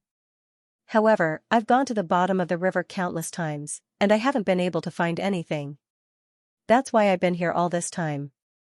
If there really is someone hiding at the bottom of the Great Styx River, I'll be the first to know, or the first to die. Lu Ying looked at Elder Yu with respect. This was an elder who was willing to give up his life for his family. If the Yu family agrees, I'm willing to explore the bottom of the river. Of course. Alliance Master Lu, please do as you wish. Yu Kursen nodded. All right. Their straightforward agreement made Lu Ying panic. His advantage over Elder Yu was that he could see rune lines, but that wasn't very useful in the Neoverse. Other than that, he also had his domain, spiritual force, and other scouting methods. Since Elder Yu had gone to the bottom of the Great Styx River countless times without being able to find anything, then with Lu Yin's current strength, the result would be the same. Let the second Night King go, Lu Ying said. Elder Yu didn't refuse either. The second Night King was called over by Lu Ying, and when he heard that he was going to dive into the Great Styx River to search, he immediately felt uncomfortable. A few juniors were boating on the river while he had to do manual labor. However, since Lu Ying had said so, there was nothing he could do. Elder Yu paid close attention to the second Night King diving into the Great Styx River. Senior, tell me about the Su family. How much do you know about them? Lu Ying asked. Yu Kursen was astonished. The Su family? Lu Ying saw that Elder Yu wasn't paying any attention to him and was still staring at the bottom of the river. He then looked at Yu Kursen. That's right. I'm going to visit the Su family next. Yu Kursen thought, it seems like Alliance Master Lu is going to visit all of the 7 courts. Pretty much, Lu Ying admitted. Yu Kursen replied, there's nothing much to say about the Su family. Their ancestor is Su Wangtian, and he's also a relatively ancient progenitor. However, compared to my Yu family's ancestor, Su Wangtian's records are much clearer. He created the Su esoteric art, left behind the chessboard, and passed down the battle strategy theory. All of this is common knowledge. Lu Ying looked up. Common knowledge? No, it was just common knowledge in the eyes of these big shots. If not for Mr. Mu using the Zhu family's blood to guide him in comprehending the chessboard, he might not have even heard of Su Wangtian's name, even if he had become an enlighter. Because of the battle strategy theory, the Su family is constantly studying and simulating battle techniques. They have the most battle techniques in the 7 courts, and because they want to comprehend the chessboard, they play chess with everyone they meet. They consider themselves to be the strategists and have always been competing with the Hui family. The Hui family is considered the smartest, and the Su family thinks that they are the smartest. They are very arrogant, and if Alliance Master Lu visits them, it might not be as smooth as visiting the other families, Yu Kursen said. Lu Ying understood that Yu Kursen was referring to him visiting the Su family as a stranger who had never interacted with them before. However, he was not a stranger to the Su family. At the very least, he knew the Su esoteric art, and he had exposed it. Furthermore, he had destroyed the Zhu family's plans to control Myriad City, so the Su family's attitude towards him might not be very friendly. Has anyone observed the Su family's chessboard before? Luin asked. Yu Kursen shook her head, but then she suddenly realized something. You're not thinking of observing the Su family's ancestors' motionless chessboard, are you? Luin nodded naturally. Yu Kursen was speechless. You're really daring. The Su family's comprehension of the Su esoteric art came from that motionless chessboard, and the Su family's power vessel was also created by imitating that chessboard. Even the names are the same. The motionless chessboard's significance to the Su family is equivalent to the river Styx to my Yu family, and it's equivalent to the withered age tree's importance to the Ku family. How could they possibly allow you to observe it? Luin muttered to himself as he stared at the bottom of the river. That's right, how could they possibly allow him to observe it? It's not impossible. An outsider has observed the motionless chessboard before, Elder Yu said, his gaze still fixed on the river. Luin was surprised. Who? Elder Yu replied, the head inquisitor. The head inquisitor? Yu Kursen exclaimed. The head inquisitor they were referring to was the head inquisitor of the interstellar court. Some people were wary of the head inquisitor, not only because the head inquisitor controlled the Hall of Honor, but also because of his strength. The head inquisitor's strength was extremely terrifying, and this was publicly acknowledged. Currently, the peak of the Fifth Mainland's cultivation world was the half-ancestors, but even they had to respect the head inquisitor. The head inquisitor went to the tactician family and observed the motionless chessboard? Luin was just as surprised. Elder Yu looked at Luin. Yes, that was many, many years ago. How did he do it? Luin asked. Elder Yu recalled, subdued him. Subdued him? Lu Yin's eyes flashed. Elder Yu solemnly replied, a person who subdued the tactician family can observe the motionless chessboard. The tactician family is a classic example of someone who bullies the weak and fears the strong. They think of themselves as strategists and are good at planning before acting, so most of the time, they don't fight head-on. When faced with the head inquisitor, they cower because the opponent is too strong. Luin blinked. Was being too domineering really enough? That was interesting, but unfortunately, he couldn't do it at the moment. The tactician family definitely had an elder with a power level of over 1,000,000. Luin wasn't a match for such an existence at the moment, and even if he relied on the second Night King, it would still be an external force. What was the head inquisitor's power level when he subdued the tactician family? Luin asked. Elder Yu replied, I don't know. Everyone can clearly see the head inquisitor's power level, but he has already undergone several origin tribulations. Even if his power level isn't 1,000,000, he should be close. Luin nodded. He had only undergone one origin tribulation, and even if he had used the method of sealing the 3 stages to obtain 3 more astral cyclones, which was equivalent to having undergone 4 origin tribulations. However, he had already undergone 1 origin tribulation, and sealing off the 3 stages meant that the benefits of breaking through 3 origin tribulations would disappear. However, one day, he would be able to release 4 more astral cyclones and break through the 3 stages once more.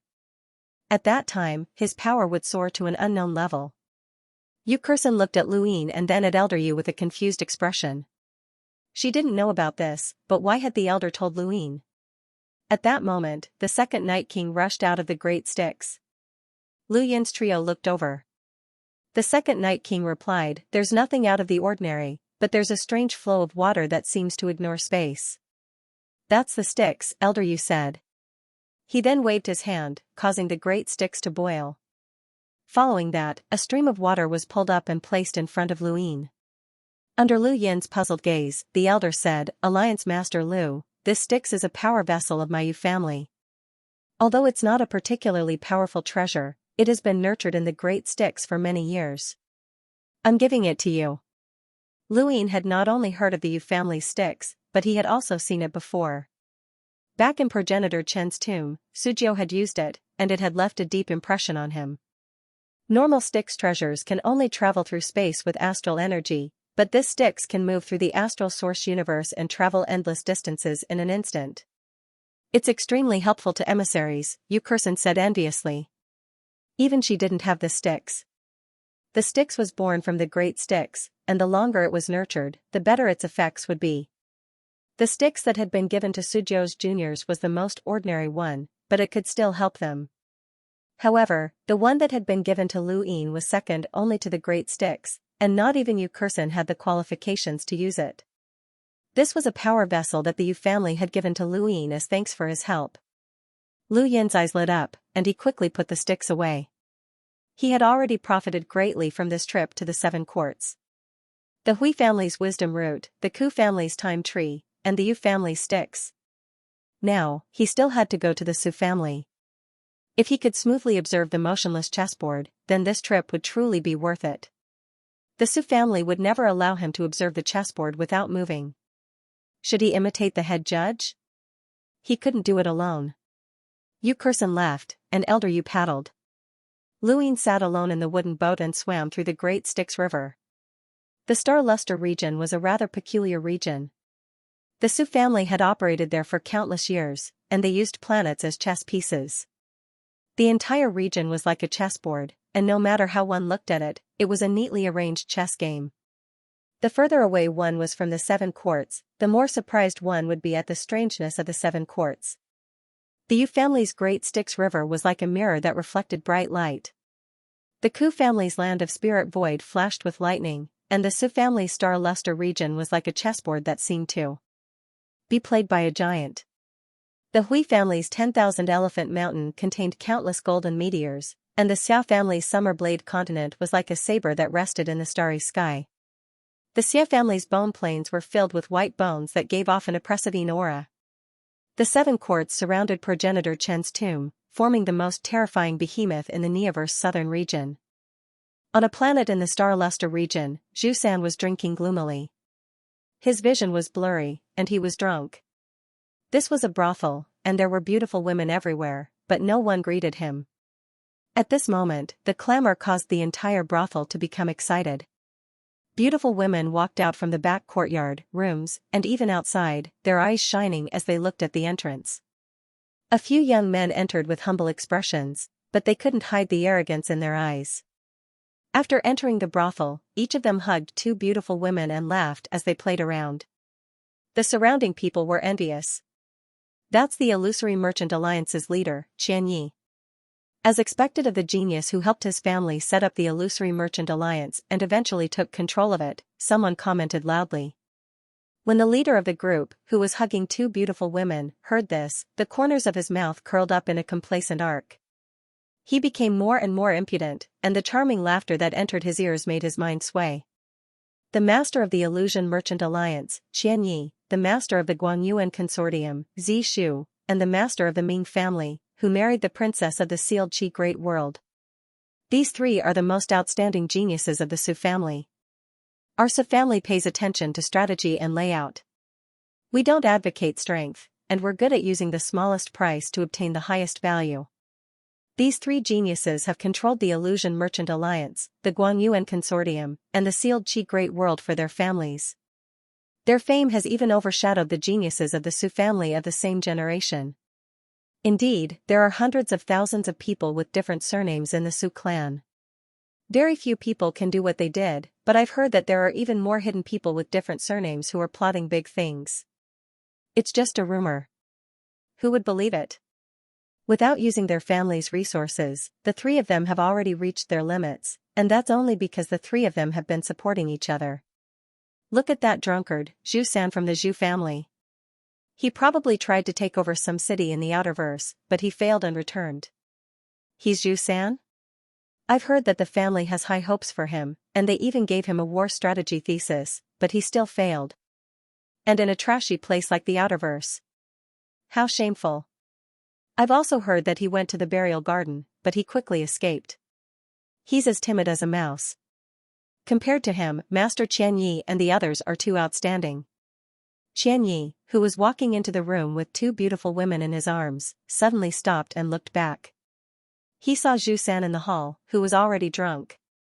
His eyes flashed and he walked back with the 2 women in his arms, approaching Zhu. The other 2 looked at each other and then followed. For a moment, Zhu surroundings were filled with the fragrance of cosmetics. Brother Zhu, it's lonely to be drunk alone. Let's accompany you. Why? Xianxia sat across from Zhu San and looked at him with interest. Zhu San's vision was hazy, and he couldn't see clearly.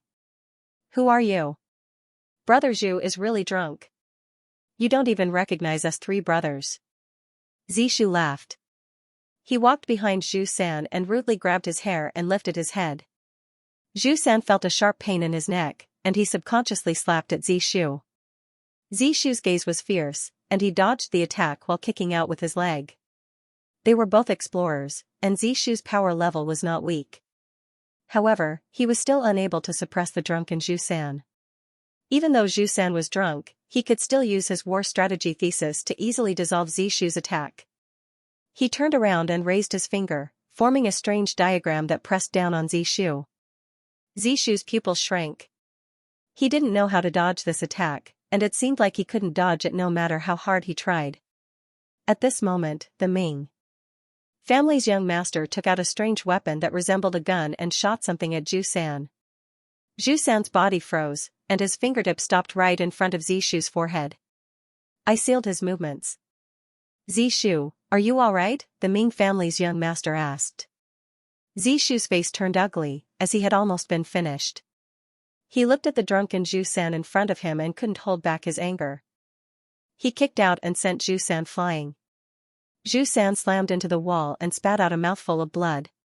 He continued to vomit, and the onlookers retreated in disgust. After vomiting all the wine in his stomach, Zhu San leaned against the wall and sobered up. At the same time, a sharp pain shot through his abdomen. He clutched his abdomen and looked in front of him. Xianxia, Zishu, and the Ming family's young master looked down at him. Brother Zhu, are you still sober? Xianxia asked as he stared coldly at Zhu San. Zhu San was confused. Zishu sneered. Looks like I'll have to kick you again. Zhu San sobered up when he heard this. He wiped the blood from the corner of his mouth and struggled to stand up. He stared at Zishu. You kicked me? Zishu didn't care. The Ming family's young master calmly said, Brother Zhu, you're drunk and causing trouble in this brothel. We didn't want the Zhu family's reputation to be tarnished, so we stopped you. He then raised his voice and asked, Isn't that right? Instantly, countless people responded, Yes, Zhu San. You should thank the three young masters, or else your Zhu family's reputation would be tarnished. That's right. Thank the three young masters properly and stop causing trouble. How embarrassing. Hurry up and thank the three young masters. Although Zhu San was drunk, he wasn't unconscious. Hearing the commotion around him, he recalled what had just happened, and a cold glint flashed in his eyes. He glanced at the three young masters and turned to leave. Xianxia and the other two looked at each other. They hadn't caused trouble for Zhu San so that he could leave. In fact, the three of them had returned from the outside world in high spirits. They had thought that they were the most outstanding members of the Su family, but they had met Zhu San. Although Zhu San hadn't been able to obtain Wanqing City and was considered a failure, his strength was quite good. At least, he was very strong to them. In terms of strategy, the Yin Yang Three Immortals technique's opening move wasn't something they could resist. Especially with the opening move of the Yin Yang Three Immortals technique, he had offset Wanqing City's mistake and even received a reward. This was something they had always kept in mind. However, to the members of the Su family, the three of them had always been superior to Zhu San. The Zhu family only had Zhu San left, so they couldn't do anything else. Gradually, Zhu San fell silent. But no matter how much they struggled, how could they fall silent? Zhu San's strength was indeed superior to theirs. Strategy wasn't something an outsider could learn, but Zhu San knew it. This made them jealous. The three of them chased out of the brothel and stood in front of Zhu San. Zhu San, we helped you just now. Why are you leaving just like that? Zishu said fiercely. Zhu San's gaze turned cold. What do you want? The three of them looked at each other again, but before they could speak, Zhu San said, How about I teach you strategy? The three of them were shocked, but then they were overjoyed. Zhu San's gaze was mocking. I'm willing to teach you. Do you dare to learn? Hearing this, the three of them were conflicted. Did they dare to learn? Of course not. That was strategy, and only the members of the Su family could learn it. But why could Zhu learn it? They wanted to learn too. Only by learning strategy could they be considered true members of the Su family. They could also use it to imitate other people's battle techniques and be as impressive as they could be. If you don't dare to learn, then move aside. Zhu pushed the three of them away and planned to leave. This bastard is playing with us. Zishu reacted. Zhu had said in public that he wanted to teach them strategy. How could they learn it? That would be courting death. This guy clearly didn't intend to teach them. Xianxia and the Ming family's young master reacted as well, and they were furious. Go. The three of them attacked Zhu. Zhu could defeat one of them by himself, but against the three of them working together, especially since they were very familiar with each other and he had been injured before, he couldn't withstand their attacks. He was soon heavily injured, and even with strategy and the three yin-yang immortal arts, he couldn't make up for the difference. These three had always been adventuring in the Neoverse, and they were much stronger than Zhu. You piece of trash. So what if you've learned the theory of war?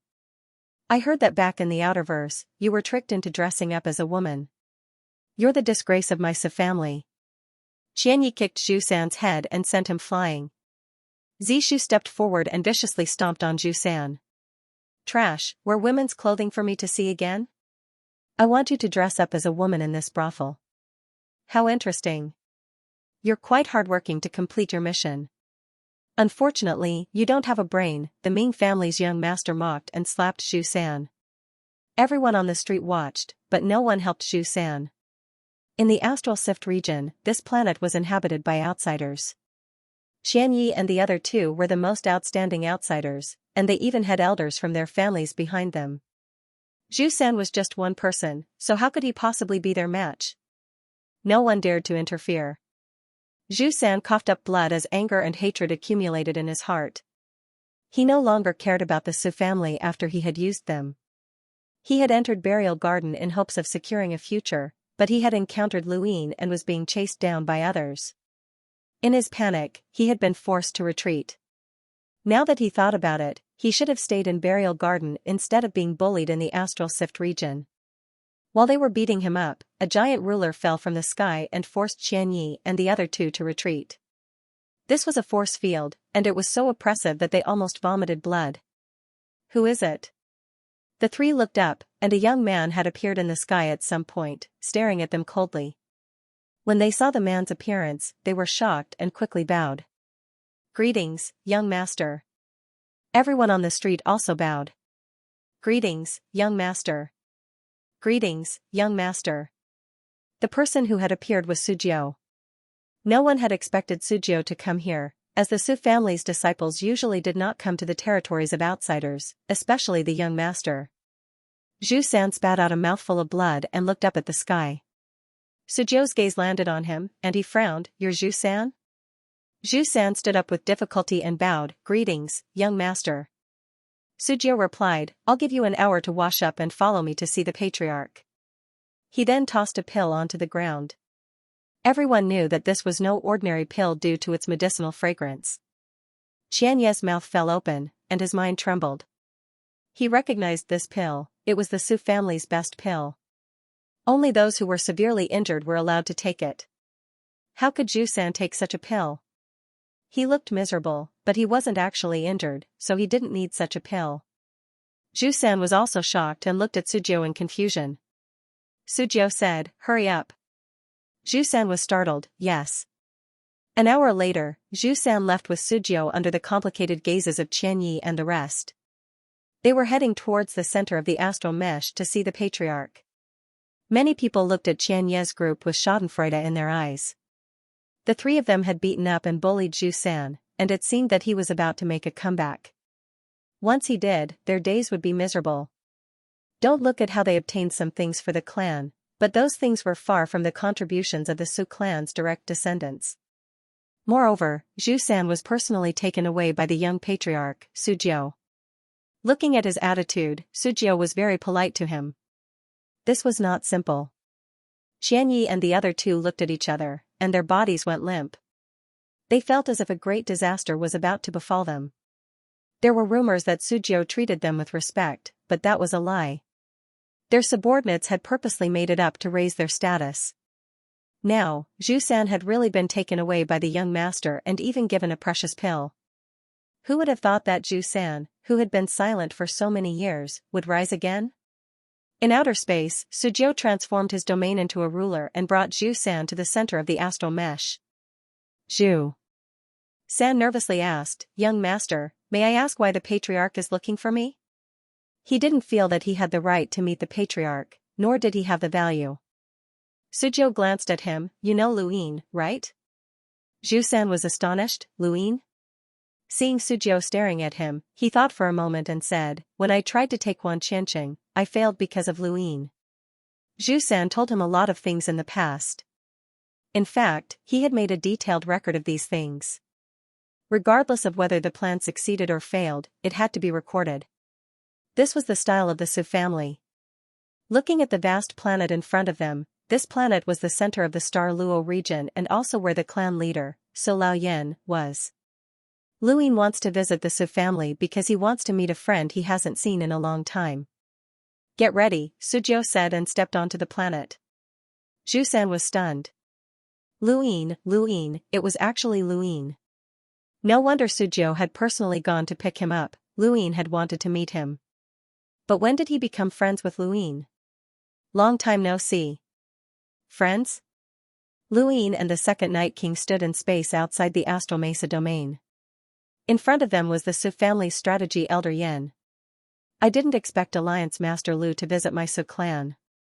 Your presence brings light to our humble dwelling," Su Laoyan said politely. He had a smile on his face, but it didn't give off any warmth. Instead, it gave off a trace of coldness. Su Laoyan led the rest of the Su family to welcome Luin. This was a sign of respect for Lu Yin's status, but it didn't mean that they welcomed him. At least, the Su family's elder, Su Yu, wasn't present. Luin stepped forward and smiled. "I hope clan leader Su doesn't mind my sudden visit." Su Laoyan smiled. "After the Yu family's trial, I actually wanted to invite Alliance Master Lu to my Su family as a guest, but I was afraid that Alliance Master Lu would be busy, so I didn't ask. Since Alliance Master Lu is here, the Su family naturally welcomes you." "That's good," Luin smiled, his gaze landing on the group behind Su Laoyan. One of them had his head lowered, looking nervous and uneasy. It was Zhu-san. "Zhu-san, Alliance Master Lu is here to see you. Why don't you come out?" Su Laoyan asked. Zhu-san, who was standing behind Suzhou, shuddered and walked out. He didn't know why Luin was looking for him. They definitely weren't friends, but there was no reason for him to come to the Su family to cause trouble. Suzhou looked at Luin with a complicated expression. They had once been rivals, and Luin had only been a junior to the Su family. Now, this person had grown to the point where the entire Su family welcomed him. Zhu-san walked up behind Su Laoyan and looked at Luin with a complicated expression. He didn't know what to say. Luin laughed. "Brother Zhu, you said you would invite me to the Astral Sift as a guest after we parted at the burial garden. Why haven't I heard from you?" Everyone looked at Zhu-san. Zhu-san opened his mouth. Luin didn't seem like he was looking for trouble, but were they that close? Even though Luin was smiling cheerfully and talking to him like a friend, Zhu-san knew Luin well. Why would Luin look for him for no reason at all? They really weren't close. I forgot," Zhu-san laughed dryly. Luin smiled. "I took the initiative to look for you. Don't tell me you don't welcome me?" Although Zhu-san was on guard, he had once been the young master of the Zhu family and had been bold enough to take over Myriad City. Even though he couldn't figure out Lu Yin's motive, he quickly recovered and forced a smile. "Of course you're welcome, but I'm afraid I might neglect Brother Lu due to my status in the Astral Sift." Su Laoyan said, "Alliance Master Lu is a guest in the Astral Sift, so how could we neglect him? Let's not chat at the entrance. Alliance Master Lu, please." Luin smiled and nodded, following the Su family into the Astral Sift. Zhu-san was instructed by Su Laoyan to follow Luin.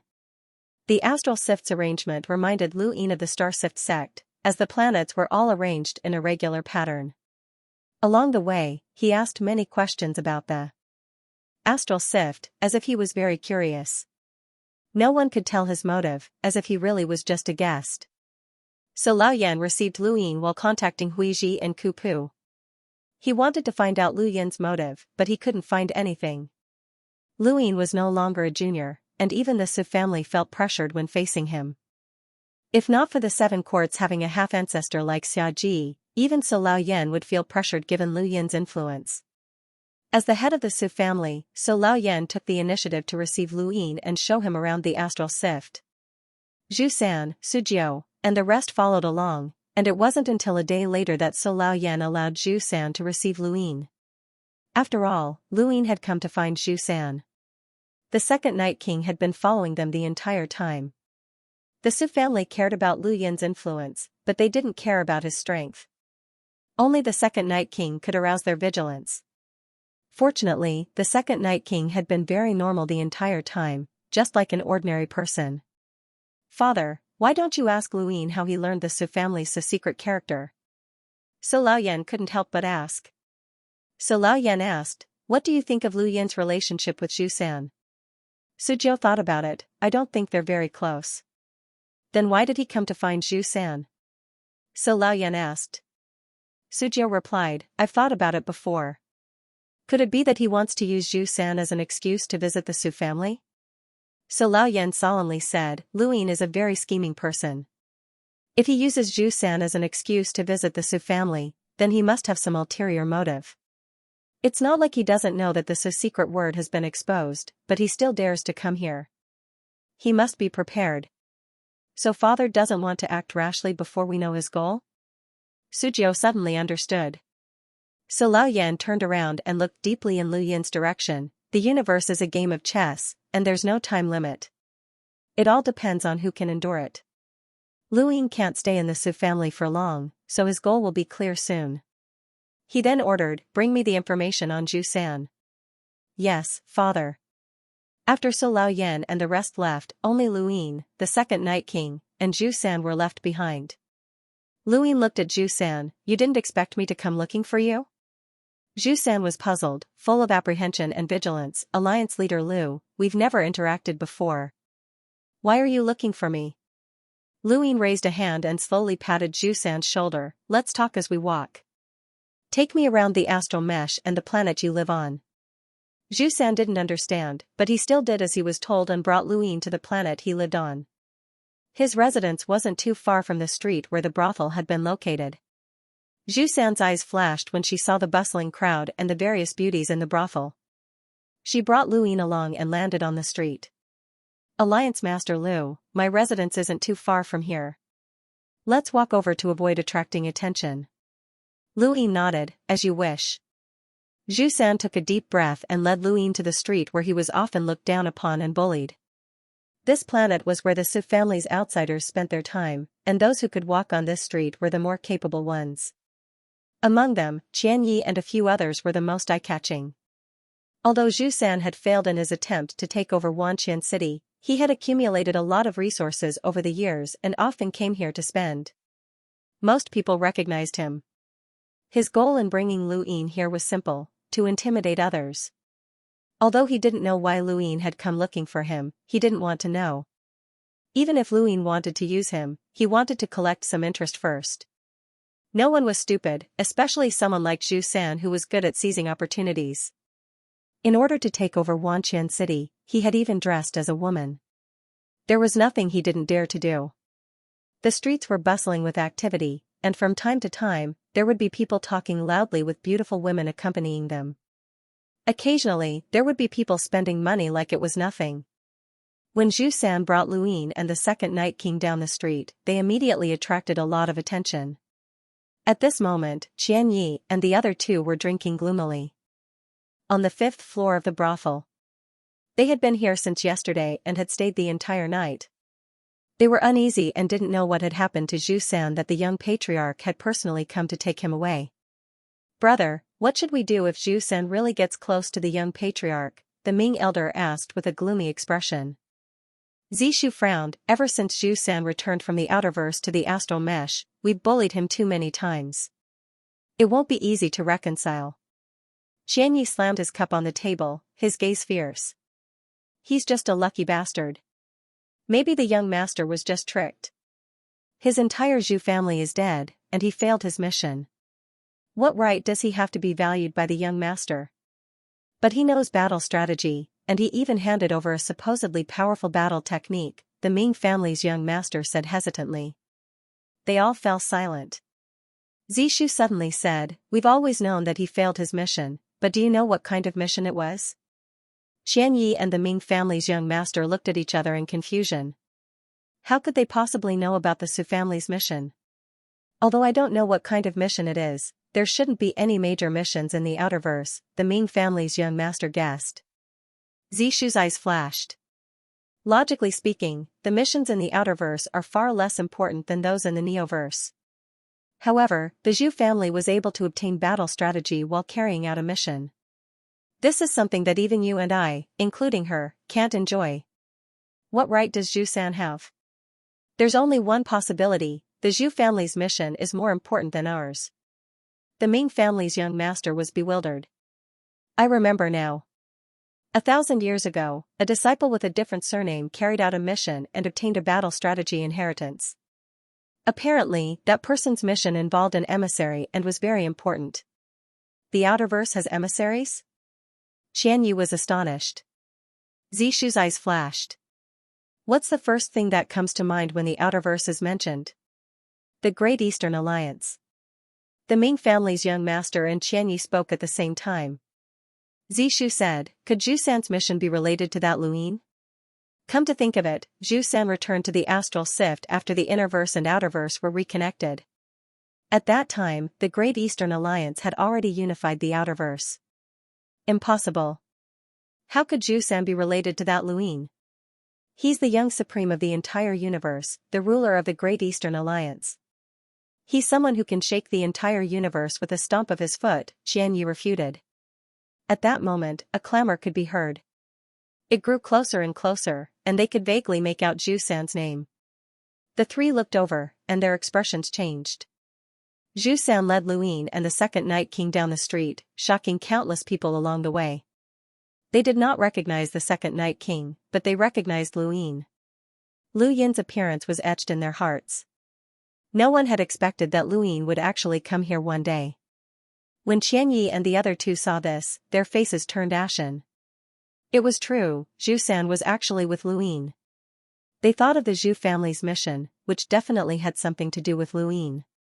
They thought of how Zhu-san had been taught the theory of war and many other things, but most of all, they thought of how she had looked at them with hatred. For a moment, fear filled their hearts. They weren't the only ones. All of the people who had mocked and insulted Zhu-san were now filled with panic and despair. The beautiful women in the brothel were all dumbfounded. They watched Zhu-san calmly walk by and didn't dare to make a sound. At this moment, Zhu-san had reached the peak of the Star Luo region. It was clearly a very short distance, but they walked for almost an hour. They stopped in front of a courtyard. Alliance Master Lu, this is my humble abode. Luin looked at Zhu-san with a faint smile. Satisfied? Zhu-san bowed deeply to Luin. Thank you, Alliance Master Lu. He knew that he could not fool Luin, but he was still satisfied. The depression that had accumulated over the years of humiliation had finally been vented. He looked at the panicked and despairing faces of the people around him, and Xianxia and the other two even spilled the wine in their cups. It was laughable that he did not know, but he felt like he had come back to life. He thought back to his days in Myriad City, where he had acted like a tyrant and lived a carefree life. This was the life that Zhu-san should have lived. He did not even know how he had managed to survive. Lu Yin's lips curled up as he stepped into the courtyard. After entering, Zhu-san suddenly knelt down on one knee. Luin was astonished. What are you doing? The second Night King looked at Zhu-san, as this scene was not unfamiliar to him. Back then, brute force had also knelt in front of Luin. As Lu Yin's status and influence grew, more and more people would kneel before him in the future. He was already standing at the peak that countless people could not see. Zhu-san's gaze was resolute, and he grabbed the ground with his right hand to wipe away the dust in his palm. I don't know why Alliance Master Lu is looking for me, but I, Zhu San, want to return to my days in Myriad City. I don't want to be bullied by others and do nothing for the rest of my life. I don't want to be at the mercy of the Su family.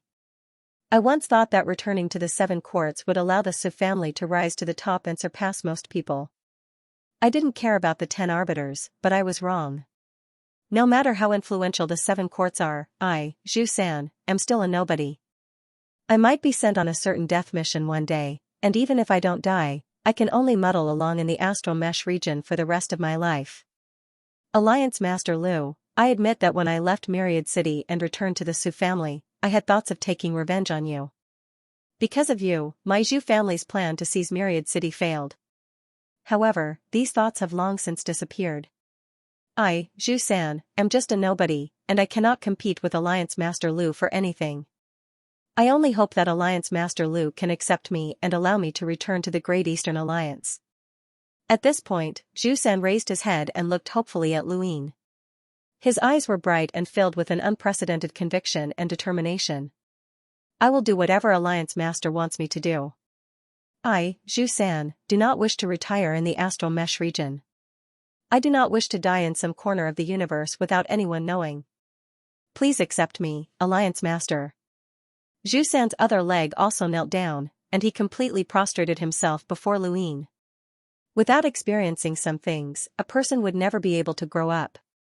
When Luin had first met Zhu San, he had been extremely arrogant and had dared to challenge anyone.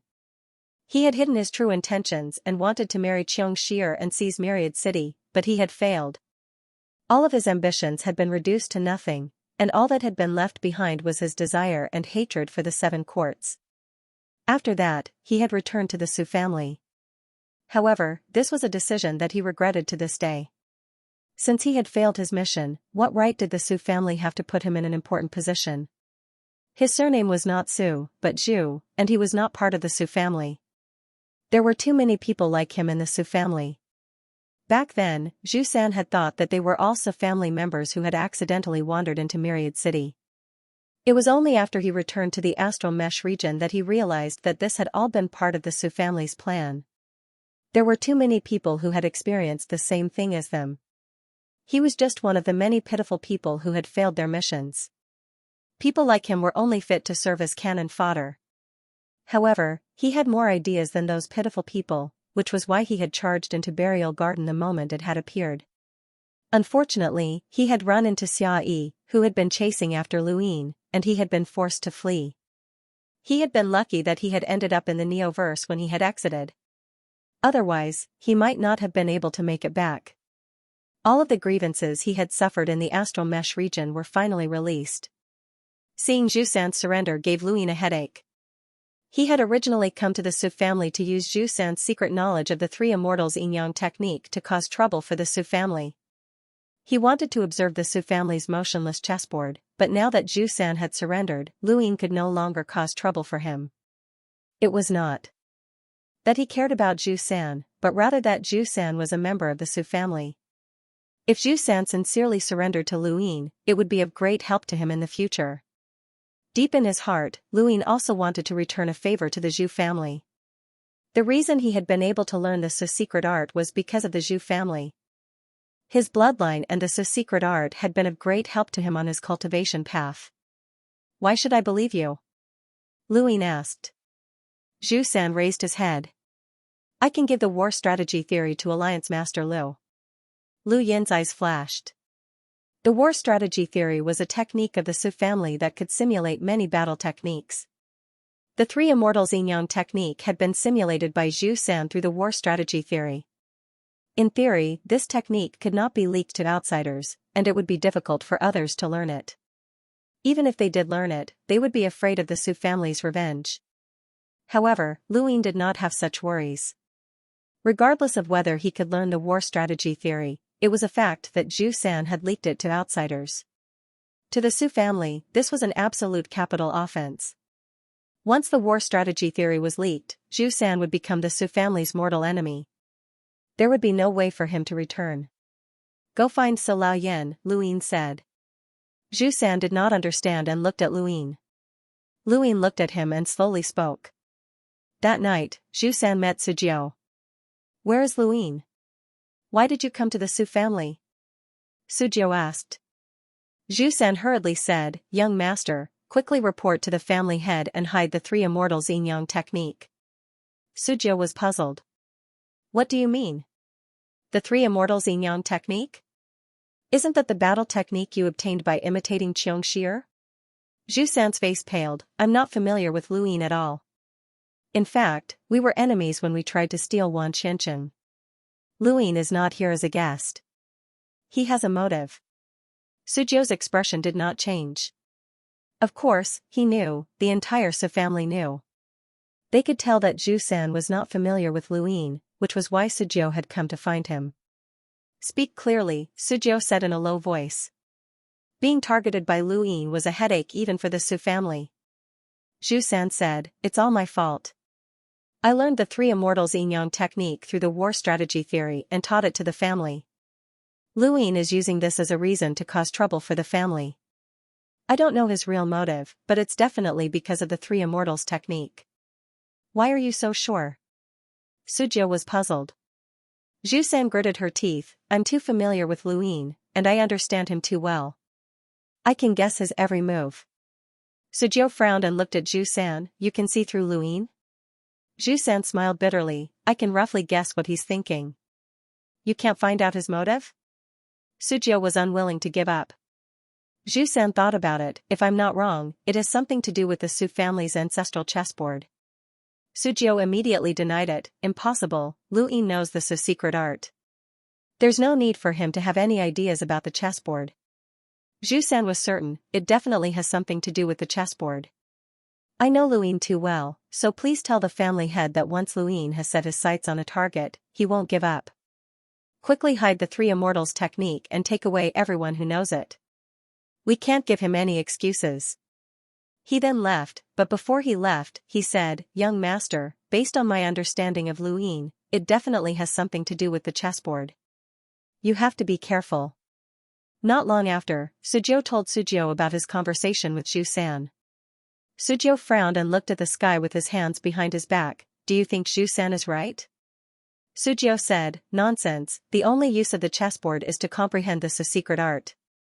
Luin has already comprehended the Su secret art for quite some time, so he came to the Su family. If what Zhu San said was true, then he's using the three immortals technique as a reason to cause trouble and demand compensation. There's no way he's just here to observe the chessboard." Sujiu also thought that it was impossible. What else could it be? Sujiu guessed, could it be war strategy theory? Or resources? "I heard that he is greedy by nature." Su Lao Yan shook his head. "With his status, he can easily obtain resources. There is no need for him to find trouble with our Su clan." Could it be? So Lao Yan thought of the Great Eastern Alliance. The Great Eastern Alliance had already unified the Innerverse and Outerverse, and it possessed the power to directly contend against the Astral Beast domain. Their next step would be the Cosmic Sea, but the master of the Cosmic Sea, Leon's Armada, was Lu Yin's family. There was no need to consider the Cosmic Sea, so their next step would naturally be the Neoverse. Could it be that they were trying to seize the Neoverse and cause trouble for the Su family? Su Lao laughed, as that was impossible. He was overthinking things. The Neoverse was not the same as the Outerverse or the Outerverse. The Sirius sect and the Hall of Honor had both contributed to the Great Eastern Alliance's ability to resist the Astral Beast domain. Otherwise, the Great Eastern Alliance alone would not have been able to do so. In the Neoverse, the Court of Seven Names, the Sirius sect, the Matus family, the Aurora Company, the Home of the Gods, and so on, which one of them was easy to provoke? There were already several half-martial ancestors. So, what right did the Great Eastern Alliance have to unify all of them? Even after thinking about it for a long time, he still couldn't figure out Lu Yin's goal. Don't worry about him. Since he has a goal, he will definitely come. I'll wait for him, so Lao Yan said confidently. Sujiu asked, then what about the Yin Yang Three Immortal Arts? Quite a few people in the family have learned it. So Lao Yan said helplessly, although that battle technique is exquisite, it lacks a matching cultivation method. At most, it can only be considered a starting move. What can it do? If he wants to use this opportunity to cause trouble for the Su clan, then he's underestimating us. Zhu San took Luyin for a stroll around the streets, which shocked the Su family's outsiders. The entire house of strategists was discussing this matter. Over the next 2 days, Luyin continued to wander around the Su family. He was interested in the battles between the Su family's disciples, so he especially watched them fight. Sujiu also came and accompanied him. The tactician family's battle strategy theory is indeed impressive. It can even simulate battle techniques. No wonder people say that the tactician family has the most battle techniques in the 7 courts. They truly live up to their reputation. Zhu San glanced at Sujiu. Sujiu smiled. They're all just for show. How can they compare to Alliance leader Lu's emptiness palm? Even the emissaries are afraid of that palm. Luyin smiled. Brother Su, you're praising me too much. I've only just broken through to become an emissary, but you're making me sound like a half-ancestor. Haha. Sujiu smiled faintly and didn't reply. In front of him, 2 cultivators from the Su family were engaged in a heated battle. Their cultivation levels were similar, and they were both disciples of the Su family. Although they were not direct descendants, they knew battle strategies, and their fighting styles were similar. Suddenly, one of them raised his hand. His fingertips formed a strange pattern and pointed at his opponent. Luyin suddenly took a step forward and blurted out, "The 3 Yin-Yang Immortals technique?" Sujiu's gaze turned cold. "What's wrong, Brother Lu?" Luyin's expression turned ugly as he glared at Sujiu. "Brother Su, that's the Yin-Yang 3 Immortals technique. How does your family know it?" Sujiu frowned. "Yin-Yang 3 Immortal Arts? I don't know. It's just one of the many battle techniques that my Su clan has simulated." "Who simulated it?" Luyin shouted, attracting the attention of many. Sujiu said in a low voice, "Brother Lu, I respect you as a guest, but your attitude is too much." Luyin said sternly, "That's a senior's Yin-Yang 3 Immortals technique. Back then, I had a drinking contest with that senior, and I specifically asked for his guidance. This battle technique is incomparably exquisite, and there aren't many in the entire universe who know it. How can your Su family learn it? How did you learn it? And you're teaching it to outsiders? The Su family must give me an explanation for this." Sujiu subconsciously glanced at Zhu San. This guy really knew Luyin well. As expected, he had used the Yin-Yang 3 Immortals technique to cause trouble. "Since Alliance Master Lu is unhappy, then please explain," Sujiu said stiffly before leading Luyin to Su Elder Yin. Many people from the Su family had gathered, and they were facing Luyin and the Second Night King. The atmosphere was tense. Luyin's expression was unfriendly as he stared at Su Elder Yin. "Master Su, I'm not an unreasonable person. If you learned my battle technique, then I'll let it go. However, this battle technique came from a senior, and it's the blood and sweat of his entire son. It's only passed down to his disciples. Now that your Su family is openly teaching it to your own clan members, you're being too disrespectful to that senior. This is theft." Su Elder Yin frowned. "Alliance Master Lu, everyone knows that our Su family simulates various battle techniques. That's why no matter who fights with our Su family members, they should try their best to hide their battle techniques. This is common sense. You said that the Yin-Yang 3 Immortals technique was simulated, but that's your senior's problem. There's no need to cause trouble for the Su family. So the Su family doesn't plan on giving an explanation?" Luyin's gaze darkened. Su Elder Yin clasped his hands behind his back. "Alliance Master Lu is a guest, and the Su family treats you with respect. However, if you're an evil guest, then the Su family is not afraid." Not too far away, an elder walked out. It was Elder Yin of the Su family, Su Yu, a powerhouse with a power level of over 1,000,000. He held a strange treasure, the unmoving chessboard, and stared at the Second Night King cautiously. The entire Su family was mobilized, bringing with them an austere atmosphere. Luyin sneered, as expected of the 7 courts Su family. "You're not even afraid of a half-ancestor." The expressions of the Su family members changed. Su Elder Yin was astonished. "A half-ancestor?" Luyin did not look at him and instead looked at Su Yu. "Senior, have you heard of the 3 Yin-Yang Immortals technique?" Su Yu was confused. "Nope.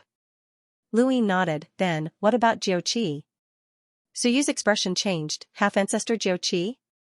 Su Elder Yan's eyes narrowed. Alliance Master Lu, what do you mean by that?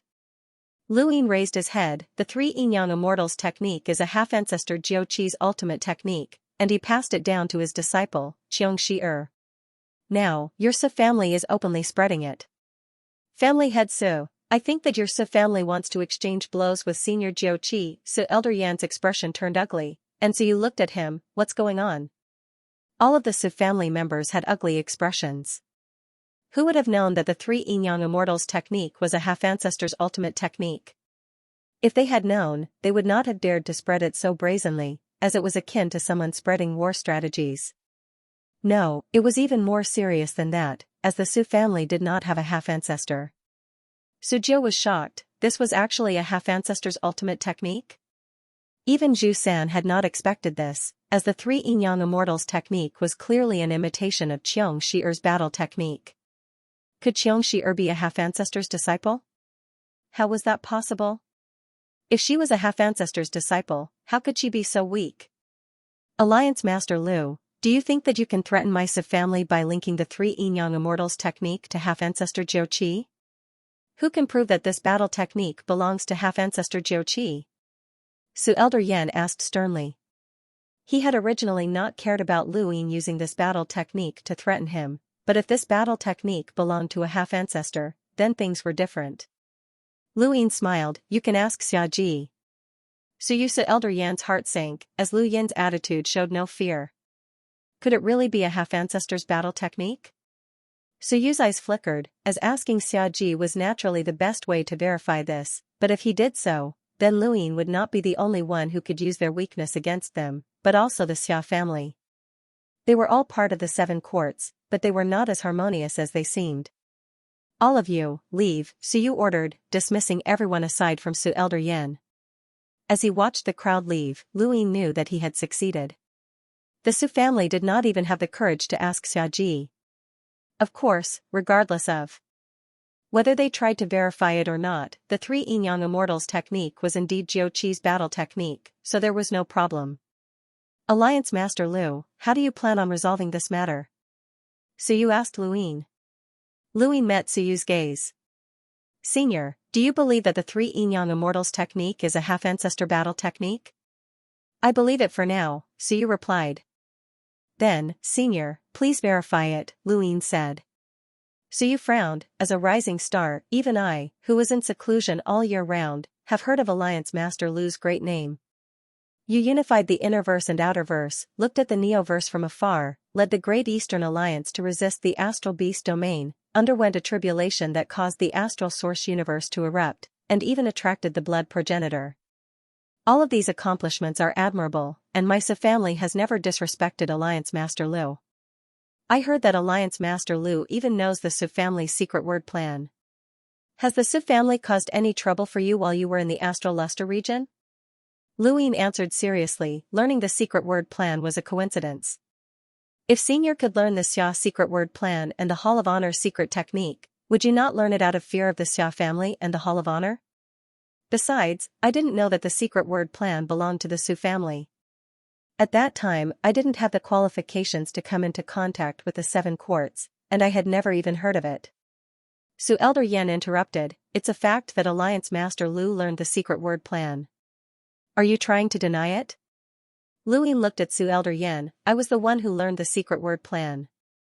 Now, the Su family is the one who is recklessly spreading half-ancestor battle techniques.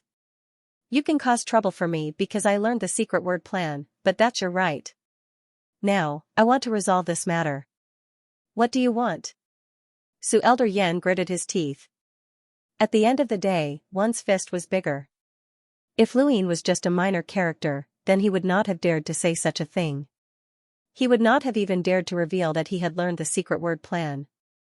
They were currently facing a half-ancestor, and if they had known earlier, they would not have dared to reveal that they had taught the Yin-Yang 3 immortal arts. Now, it was too late, and they could only seal Lu Yin's mouth. Lu Yin's gaze turned cold, and he looked at Su Yu. Actually, as long as I don't say anything and you don't say anything, as well as forbidding the Su family members who have learned the Yin-Yang 3 immortal arts from using it, then it will be fine. A half-ancestor will not be able to keep an eye on the Su family. Senior Jiaoqi is addicted to alcohol, and as long as no one specifically tells him, he will not discover anything. So you looked at Luyin deeply, Alliance Master Lu, how can we prevent you from telling half-ancestor Jiaoqi? Luyin replied, it's very simple. I want to observe the motionless chessboard left behind by the Su family's ancestor. So you did not understand, didn't you learn the secret word plan? The motionless chessboard's only use is to allow others to learn the secret word plan. It's useless to you. I know. Actually, I don't want to harm the Su family. Just as Senior said, I had the secret word plan, but no one came to find trouble with me when I came to the Su family. This means that the Su family treats me like a friend, and I will naturally not harm my friends, Luyin said casually. Su Yu was confused, as he could not understand Lu Yin's goal. Compared to Su Yu's confusion, Su Elder Yan was both confused and shocked. Zhu San had actually guessed Lu Yin's goal. Did he really understand this person that well? If that was the case, then Zhu San would be very useful. Luyin was like the sun in the sky, and even the seven courts wouldn't dare to say that they wouldn't come into contact with him in the future. They might even have conflicts or wars. Once Luyin reached a power level of 1,000,000 or even a half-step ancestor, would the seven courts be able to stay out of it? Xiaoji alone wouldn't be able to threaten him. They had to be prepared. In the end, Su Yu agreed to let Luyin observe the motionless chessboard. Luyin had already comprehended the mystery of the Su word, so observing the motionless chessboard was meaningless. The Su family had a strange treasure, the motionless chessboard. The one Luyin was observing had been left behind by the progenitor Su Wangtian, and it was located in the Su family's ancestral home. As long as the Su family wasn't destroyed, the motionless chessboard wouldn't be taken away. Under Su Yu's lead, Luyin arrived at the Su family's ancestral home. Alliance Master Lu, please enter, Su Yu said solemnly, but it was impossible to tell if he was happy or angry. Luyin looked at the home and said, thank you. He then walked in. The Su family's ancestral home wasn't big, and it was just like a normal family's courtyard. Humans were born from nothing, and this place represented the Su family's nothingness. When Mr. Chimu had used the bamboo pillar's blood to allow Luyin to cross the river of time to observe the motionless chessboard, he had heard Su Wangtian's arrogant words. He hadn't expected the Su family's ancestral home to be so ordinary. Had Su Wangtian never lived here before? Was this just the seven courts Su family's ancestral home? There was a small house in the Su family's ancestral home that was pitch black. Luyin pushed open the door and entered before closing it behind him. He saw a dusty motionless chessboard in the corner of the house, illuminating its surroundings with moonlight. This scene was very familiar, as Luyin had seen this same chessboard before. He approached it step by step, looking at the dusty pieces on the board. Back then, he had been standing, but this time, he was sitting on one side of the board. No matter who his opponent was, he was willing to play this game, even if it was Su Wangtian. He had defeated progenitor Chen, who was at the same level as him, so he had nothing to fear. A formless breeze blew past, and the dust on the chessboard was swept away. Luyin stared at the chessboard and subconsciously raised his hand, wanting to pick up a piece. Suddenly, his body trembled, and his eyes glazed over. A moment later, he appeared in outer space, surrounded by chess pieces. He was also a chess piece. He looked up and saw two giant figures sitting on either side of him. One of them laughed loudly.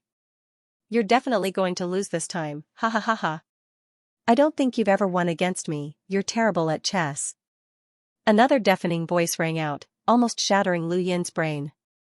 Luyin stared at the two figures in shock, but he couldn't see their faces clearly. Beside them, chess pieces were moving, someone was playing chess. Are they playing chess? Why was he a chess piece? He was clearly the player. Luyin opened his mouth to shout, but no sound came out. Ha ha ha ha, what do you think? You're definitely going to win. Su Wangtian, you will always be a weakling when it comes to chess. You can't even win against an ordinary person. I, Su Wangtian, never calculate when I play chess. I'll just take one step at a time. I'm not like you, who can see through the game with a single glance. What's the point of playing chess? To us, chess is no fun at all. I don't want to play with you. You have to play with me, unless you can beat me. What's the point? You'll never win if you play chess like this. Bullshit, I'm invincible. Who says I can't win? I'll show you. Luin tried to jump out of the chessboard, but no matter what he did, he couldn't. He didn't know what this game represented, and he didn't know why someone who had probably died in ancient times was able to trap him. He only knew that he shouldn't be a chess piece, but a chess player. Xianxia, you're going to lose. Impossible, I've never lost in my life. No, I made a wrong move. Let's start again. No, you can't go back. I made a wrong move. Let's start again. You can't go back. You've already lost. Bullshit, I'm definitely going to win. I made a wrong move. Let's start again. No. Start again. No. You're going against me, aren't you? Fine, fine, fine. Who said I can't go back? I, Xianxia, am going to do it. You have nothing to say. Then, Luin watched as the sky collapsed and the chessboard was destroyed. Strange fluctuations appeared in the surrounding space. Ha ha ha ha. I, Xianxia, have observed chess, played chess, retracted my moves, and comprehended chess for hundreds of thousands of years. Finally, I created the secret technique, scattered stars chess. Throughout the universe, only I, Xianxia, can retract my moves. A person's life cannot be regretted, but I, Xianxia, will do so. Only I, Xianxia, can do so. Lu Yin's eyes widened, and he saw the same dusty chessboard. He did not move, but instead looked up. He was not in the sky, but rather in the ancestral home. No one was playing chess, and he was not someone's chess piece. What's going on with that scene? Was he dreaming of ancient times? Had he seen the reason why Xianxia had created the secret plan? Luin looked at the chessboard and was speechless. So, he had created the secret plan just so he could retract his moves? What did he mean by openly retracting his moves? Luin stared at the chessboard and closed his eyes, trying to recall what had just happened, especially when Xianxia had wanted to retract his moves. 1 day, 2 days, 3 days. Luin stayed in the ancestral mansion for half a month. In the outside world, Suyu's expression was solemn. Elder, how is Luin? Sulau asked as he arrived outside the mansion. He should have comprehended it, Suyu replied. Sulau was puzzled, he already learned the secret plan, what else can he comprehend? Suyu recalled, do you think the secret plan is just like this? Sulau didn't understand. The younger generation was unfilial and couldn't truly grasp the secret plan. Rumor has it that the ancestor created the secret plan, and it contains the most profound meaning, retract chess. Sulau's eyes flashed, retract chess? Right, when I comprehended the secret plan, I seem to have heard the words retract chess. Retract chess is to return everything to its original state. Perhaps it involves time, but after the ancestor, no one else has been able to grasp it. Suyu then looked towards the ancestral mansion, perhaps Luin is comprehending retract chess. Sulau's expression turned ugly. Even the Su family couldn't grasp it, so how could Luin? If Luin grasped retract chess, the Su family would lose all face. Luin sat beside the chessboard for half a month. When he opened his eyes, they were filled with confusion. That feeling was very clear, but he couldn't grasp it. He needed time. He definitely couldn't do it here. He raised his head and his die appeared. He tapped it, and it slowly spun until it finally stopped at 5. That was meaningless. He tapped it again, and the die slowly stopped at 6. Lu Yin's eyes moved, and the scene changed. His consciousness appeared in that dark space, surrounded by spheres of light. He was in the Su family's ancestral mansion, and who knew if that old bastard Suyu would rush in? He had to seize the moment. Luin fused into the nearest sphere of light. The next moment, the scene in front of him became clear, and he saw a valley with a hubbub of voices. There were no less than 1 million people, and they were all cultivators. Luin was shocked, as these were not ordinary cultivators. The moment he fused into this person's body, several terrifying auras swept past him. This person's power level was definitely above 1 million. Where else could there be such a powerful force? Could it be the Starfall Sea? Memories flooded into his mind. Lu Yin's expression changed, but he eventually calmed down. No wonder so many terrifying cultivators had gathered here. This was the Cosmic Tree Realm, an army that was going to invade the Fifth Mainland. It was led by the Four Libras, which had gathered 4 half-progenitors, dozens of envoys, and tens of thousands of space-exploring cultivators. Aside from that, there were nearly 1 million cultivators serving this army. This was the first time the Cosmic Tree Realm had come into contact with the Fifth Mainland since the decisive battle between the Fifth and Sixth Mainlands during the Daosaur Sex era. The person he had fused with was Long Quan. Long Quan was someone who was qualified to compete with Long Ku for the position of the White Dragon tribe's leader. When the true main bloodline had been destroyed, the Long Ku branch had taken the opportunity to take over. This had always been Long Quan's sore spot. As a branch bloodline, he did not think that the Long Quan branch was weaker than the Long Ku branch, but he had not grasped the right timing. Thus, he had always been thinking of ways to suppress the Long Ku branch. When news of Long Tian and Long Shi being trapped in the ruler realm had spread, Long Quan had taken action. He had even wanted to suppress the main bloodline by suppressing Long Seven, who was disguised as the main bloodline's son-in-law. When Lu Yin had arrived at Dragon Mountain, he had also sent people to provoke Long Quan. This person was also the leader of the White Dragon tribe's extraction of astral elixir. Lu Yin had never expected to fuse with Long Quan's body. Back in the Cosmic Tree Realm, Long Quan had been an unreachable existence with a power level of over 800,000. Killing him would have been as easy as flipping his hand. Now, however, Lu Yin could actually fuse with this person's body, and he could control his life and death with a single thought. As he looked at the densely packed cultivators in the valley, Lu Yin continued to read Long Quan's memories, and his heart continued to sink. 4 demi-ancestors and dozens of envoys were enough to launch a terrifying war against the Fifth Mainland, and this was just the 4-way scale's excess strength. Most of their strength was focused on the battlefield at the back, while some remained in the higher realms. Even so, they were still able to draw out such a terrifying force. If the 4-way scales recruited the central realm, Lu Yin believed that their strength would double in a short period of time. It was hard to say how many demi-ancestors they had, but at the very least, the number of envoys would double. According to Long Quan's information, the Wang family had already communicated with the Genesis Court, and they were about to enter the Fifth Mainland through the Genesis Court. At that time, the war would begin. Of course, there was no guarantee that there would be a war, as long as the Fifth Mainland handed Lu Yin over. Lu Yin's eyes flickered. He had expected the 4-way scales to act quickly, but he had not expected it to be this quick. He had not even made any preparations, and the war had already begun. No, he had to stall for time so that he could at least gather enough strength to resist. But how should he do that? Lu Yin used Long Quan's vision to constantly scan the valley as he tried to think of a way. He no longer cared about the consumption of star essence in his cosmic ring, as he only wanted to stall for time. The only known passage from the Cosmic Tree Realm to the Fifth Mainland was the Genesis Court. That place was known as the New Void Corridor, and it was not too far away from the valley. Above his head was the Wang family's floating palm. Destroying the New Sky Corridor was the fastest and most effective way to stall for time, but there would definitely be a half-ancestor guarding it.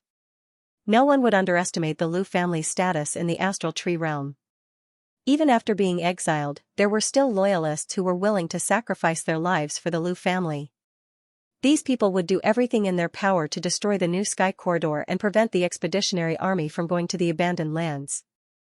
Even Long Quan couldn't get close to the corridor, as anyone who did would die. The Xianxia corridor was now out of the question. Lu Yin scanned the entire valley and suddenly noticed a strange creature that was conversing with an elder from the Wang family. There weren't only people from the Wang family in the area, but there were also people from the Bai, Xia, and White Dragon clans. This strange creature was from the Genesis Court, and it represented the court in communicating with the 4 cardinal scales. As long as the communication was successful, the expeditionary army would be able to enter the Fifth Mainland through the New Sky Corridor. Lu Yin's eyes lit up, and he stepped into the void and disappeared. When he reappeared, he wasn't too far away from those people. He wasn't in a hurry to approach them, but instead walked over step by step, worried that he would be alerted. you're asking for too many resources. It's not like the Genesis Court doesn't understand this part of the universe. The amount of resources consumed by the battlefield on the other side is astronomical. If we transfer a large amount of resources to you, it will affect that battlefield, Elder Wangsheng said. He had once gone to the Fifth Mainland alone to kill Luin, but Hui Kong had forced him back. Because of this person, Hui Kong had used up all of the golden meteors he had nurtured in the technocracy, and he had been forced to return to the human domain. The strange creature had an indescribable shape, but it looked like a piece of metal with facial features and intelligent eyes. It spoke in a clear voice. Deanson said that this is the only condition. If you don't agree, then we won't open the new sky corridor. Us attacking the human domain in the abandoned land should be a good thing for the Genesis Court, Elder Qing Xing from the Frigid Immortal sect interjected. The strange creature replied, the Genesis Court isn't the one fighting the human domain. It's Ibn City, and we have a good relationship with them. As far as this old man knows, Lu Xiaoxian has an extremely high status in the human domain. Back then, he even appeared in your dimensional battlefield and entered through Ibn City. I think he already has a good relationship with Ibn City. If they join forces to deal with the Heaven Creation Academy, your days won't be easy, Wang Sheng said. This is the only condition. If you don't agree, then we won't open the new sky corridor. Everyone felt helpless. It was impossible for a half-martial ancestor to lower their status to negotiate with the Sky Creation Court. Among them, Wang Sheng was naturally the most suitable. After all, the Wang family had always been in contact with the Sky Creation Court. Off to the side, Long Kuei had a complicated look in his eyes. He recalled how Long Qi, Lu Xiaoxian had changed his name to Long Qi, had dominated the starry sky of trees. If only he was not Lu Xiaoxian but Long Qi. At this moment, Long Quan walked over. The few of them looked over but did not pay much attention to him. Long Kuei's expression was uncomfortable. The two major branches of the White Dragon clan were competing with each other. He belonged to Long Ke's lineage, so he naturally rejected Long Quan. Senior. Long Quan faced Wang Sheng and bowed respectfully. Wang Sheng grunted. What are you doing here? Dragon Spring respectfully said, I brought a message from the Great Elder. Then, he looked at the strange creature from the Sky Creation Court and said, it's for this guest. Wang Sheng was puzzled. A message from Great Elder and I Huang? Although the expeditionary force this time is led by the Wang clan after all, the passage to the abandoned land was provided by the Wang family. However, the strongest person was the White Dragon clan's Great Elder and I Huang. She was an extremely strong half-ancestor and was infinitely close to the progenitor realm. She was on par with the myriad Dao ancestor. Even other half-ancestors had to be respectful in front of her. Since it's a message from Senior and I Huang, just say it, Wang Sheng said. Long Quan was in a difficult position and hesitated. Wang Sheng's eyes flashed, and he took the lead to leave. He knew that Long Quan wanted to talk to the people from the Sky Creation Court alone, so he did not suspect anything about Long Quan. The others also laughed. Long Kuei frowned. Great Elder and I Huang had actually entrusted a message to Long Quan. Was she planning to support Long Quan's lineage? To the Great Elder, it did not matter who became the clan leader. During the ancestral worship ceremony, Great Elder and I Huang had listed Long Qi as the successor of the White Dragon clan. She had not cared about Long Ke's lineage and had arranged a marriage between him and the Xia family of the Shenwu continent. This incident had caused Long Ke's lineage to have no advantage over Long Quan's lineage. Everyone knew that in Great Elder and I Huang's heart, anyone could be the clan leader. Regardless of whether he was willing or not, Long Kuei could only leave. Only Long Quan and the strange creature from the Sky Creation Court were left.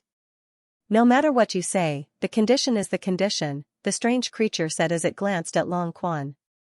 Long Quan looked at the strange creature and said, I'm sorry.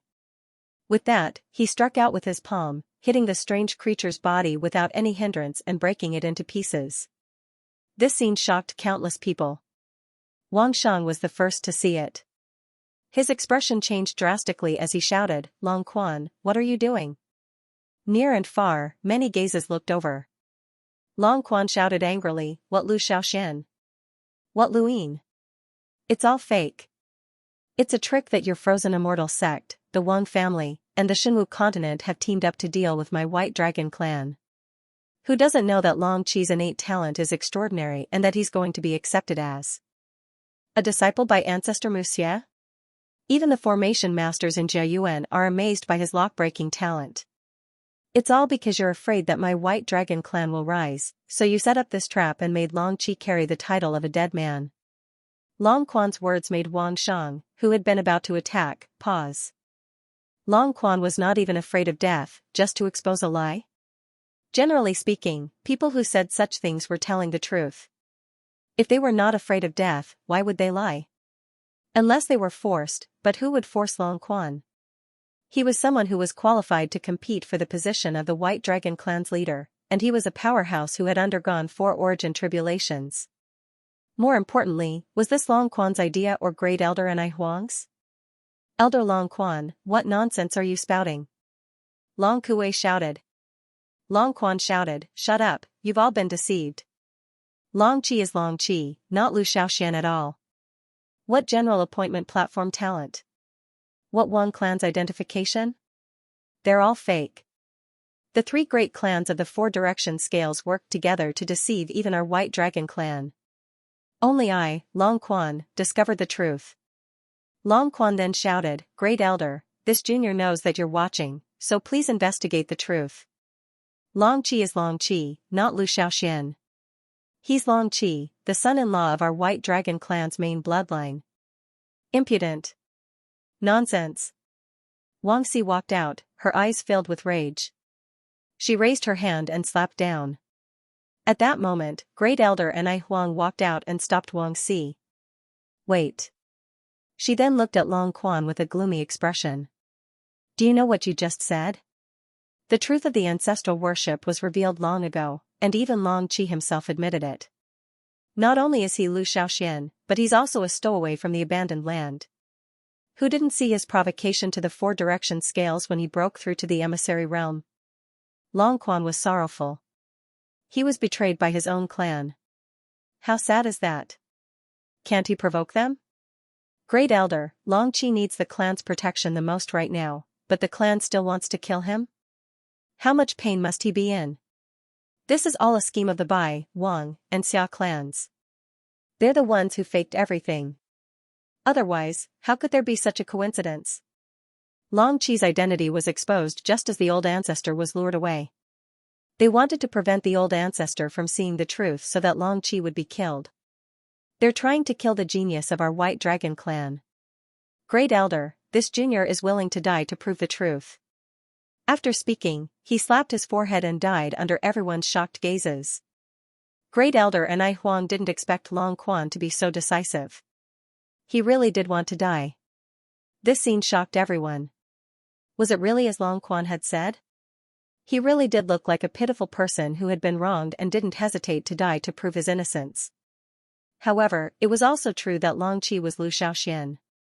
Otherwise, Great Elder Anai Huang wouldn't have personally taken action. The White Dragon clan had lost all face because of Long Qi. But what was going on now? At this moment, even half-martial ancestors like Anai Huang and Wang Si were stunned. A person's death was more important than the heavens. Even an ant would care about his own life the most. He didn't hesitate to die to prove the truth. This would shake the hearts of countless people. At the very least, the expeditionary army's morale was gone. It was impossible for the people at the bottom to know so clearly about what had happened back then. Now that Long Quan had died, everyone was suspicious. A considerable number of them had believed Long Quan's words at that time.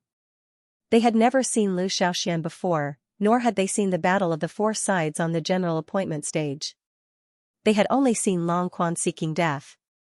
According to the analysis of facts, it was not impossible. Thinking about it, it made sense. The Lu clan was gone, so why was Lu Xiaoxian still alive? The entire mountain valley was silent. No one even paid attention to the death of the strange creature from the Genesis courtyard. Everyone was staring at Long Quan's corpse. On this day, Long Quan had overturned the 4 cardinal scales worldview.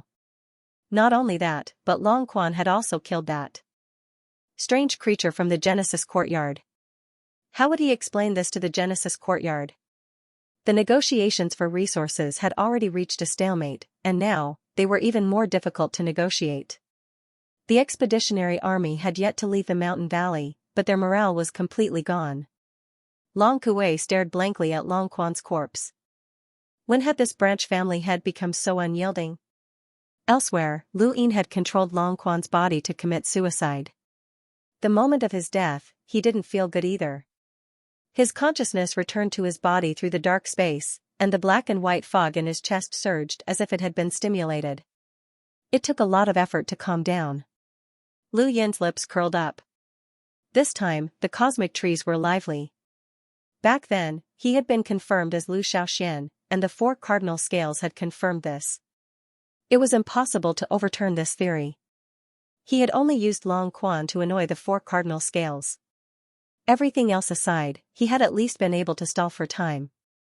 He had also been able to split the relationship between the White Dragon clan and the other 3 clans, causing them to have internal conflicts. The death of the creature from the Genesis courtyard had also delayed the progress of their negotiations. Lu Yin guessed that with this ruckus, he might be able to buy himself half a year's time. Within that time, he had to find a way to deal with the expeditionary army from the cosmic trees. If there was no other way, then he would directly start a war. First, he had to confirm the Hall of Honor stance. With the 5th mainland strength, as long as they didn't step out of the progenitor realm, they should be able to deal with a half-step ancestor. Lu Yin sighed and decided not to think about the cosmic tree domain for now.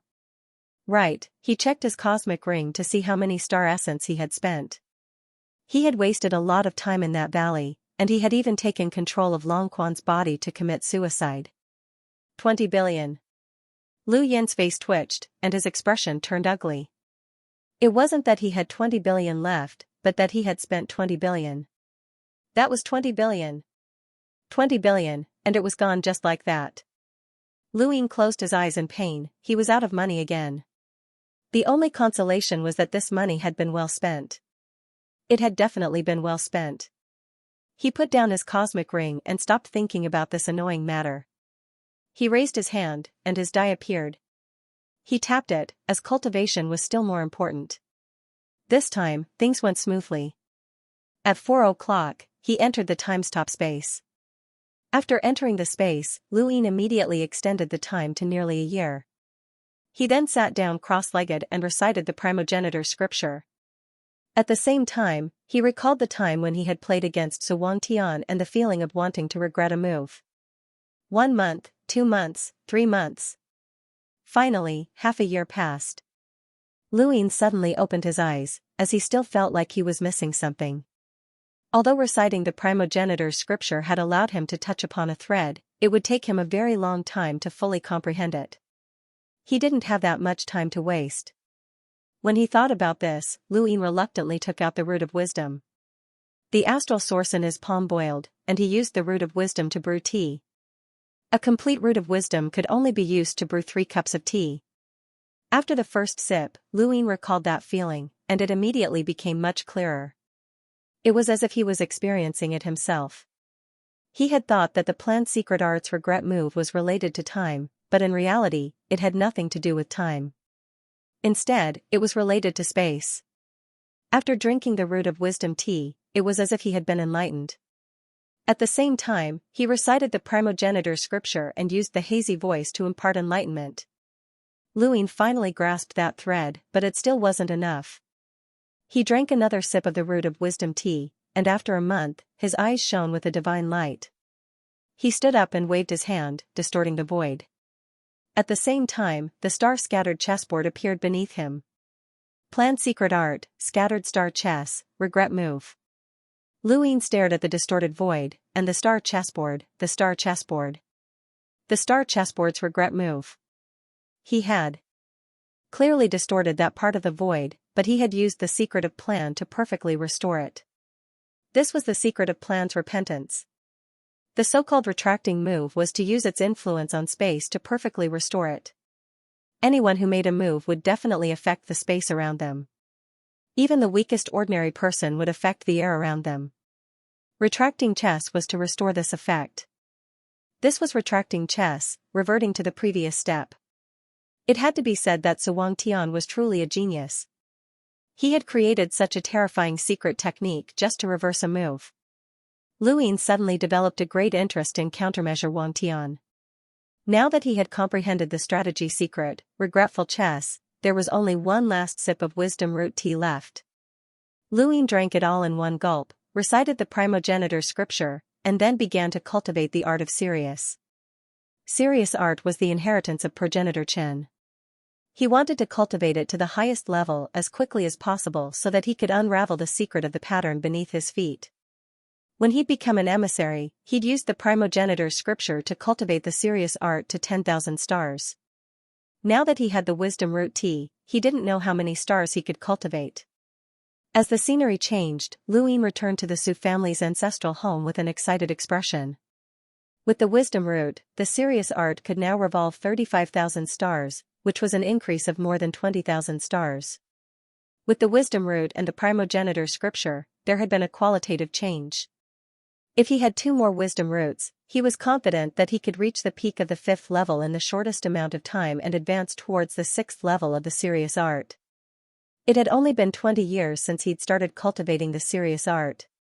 When progenitor Chen had created the serious art, he'd managed to condense more than 30,000 stars. How much time had it taken? His predecessor had planted the tree while his successor reaped the shade. Luyin had benefited greatly from progenitor Chen. He pushed open the door and walked out. Su Yu and Su Laoyan had been waiting outside the ancestral home the entire time. When they saw Luyin appear, they stared at him. What's wrong? Luyin was puzzled. Su Laoyan asked nervously, Alliance Master Lu, did you just comprehend something? Luyin didn't try to hide it. I think so. What did you comprehend? Su Laoyan asked anxiously. He was both nervous and expectant. Luyin raised his hand and a stone appeared in his palm. He casually tossed it out and the star chessboard appeared beneath his feet. Secret word, retraction. The stone that had been tossed out returned to its original path without any deviation. This scene seemed ordinary, but it shocked Su Yu and Su Laoyan greatly. This was because the stone had not returned to its original state, but rather reverted to its original state. Just like the word retraction. Retracting one's move and returning it to its original state was retraction. Su Yu was shocked. I never thought that I would be able to see retraction in my lifetime. Luyin was puzzled. You guys didn't comprehend retraction? He had thought that someone from the Su family would be able to comprehend it. After all, the chessboard had been left untouched for so long, and Su Yu and the others had been watching it every day. How could they not comprehend it? Su Yu shook his head. Our aptitudes are far inferior to Alliance Master Lu's, and we haven't comprehended retraction. We can't sense that concept at all. Alliance Master Lu, how did you comprehend retraction? Su Laoyan asked hopefully. You haven't comprehended retraction? How did you comprehend it if you didn't? Luyin blinked. This was interesting. Su Wangtian taught me. Su Yu and Su Laoyan were stunned, unable to react. Alliance Master Lu, what did you just say? Su Laoyan asked again. Luyin shrugged. When I saw the chessboard, I heard someone called Su Wangtian tell me about retraction. He was also playing against someone with the surname Yu. At this point, Luyin recalled that someone with the surname Yu should be an ancestor of the Yu family. Someone who could play against Su Wangtian was also a progenitor. There were actually quite a few progenitors in human history. There were 6 continents, and even if each continent only had a few progenitors, there were still dozens of them in total. Su Yu and Su Laoyan might not have believed Lu Yin's words, but Luyin had revealed the identities of both parties, so they had no choice but to believe him. According to the ancient records, the Su secret word had indeed been created because their ancestor had played against a progenitor with the surname Yu. This was the Su family's top secret, and even the Yu family didn't know about it. Su Yu was excited. You heard the ancestor's voice? Luyin nodded. I heard it the last time when I comprehended the Su secret word. This time, it's even clearer. Su Wangtian was the ancestor of the Su family, and Luyin had heard the ancestor's voice. Alliance Master Lu, what else did the ancestor say? So you asked anxiously. Luin rubbed his chin. He said quite a bit, but I don't really remember. I'm only thinking about comprehending retraction. I can't remember anything else for now. So you hurriedly said, so Wang Tian is the ancestor of the Su family. Alliance Master Lu, please think about it carefully. The Su family will be eternally grateful. So Lao frowned, as this sentence put the Su family in a passive position. Su Yu was elder yin of the Su family, and he had a high status. Although he also wanted to know what the ancestor had said and wanted to comprehend retraction, this was not the way to go. However, Su Yu had already spoken, and he would definitely be led by the nose when facing Luin. Luin realized that ever since he had used the literary prison to hang the Wen family, there was no turning back. He had used Lu Hao to hang the sword sect, used his feet to hang the serious sect, used the decomposition of ancient materials to hang the city, used the Ku family to hang the Su family, and now, used the Su secret word to hang the Su family. There was nothing in the universe that he could not hang. No, it should be fishing. He had hooked many big fish. So Lao's heart sank when he saw Lu Yin's expression change. When facing someone like Luin, it was best not to give him any leverage, or it would be troublesome. Unfortunately, the Su family's leverage was now in Lu Yin's hands. The Su secret word was fine, as they could just not comprehend retraction. Since Luin could comprehend it, it was possible that no one in the Su family would be able to do so in the future. What attracted the Su family the most was the ancestor's words. What had the ancestor said? Or had Luin made it up? The key was that there were no records, and no one in the family had comprehended retraction. The possibility of it being made up was not high, as Luin had accurately stated the identities of both sides. This was the most troublesome part. As the Su family's patriarch, he would rather not know what the ancestor had said than be passive. Unfortunately, Su Yu was too concerned about this. Senior, is there a place for me to rest? I'm dizzy, and the ancestor said many things. I need time to sort out my thoughts, Luin said painfully.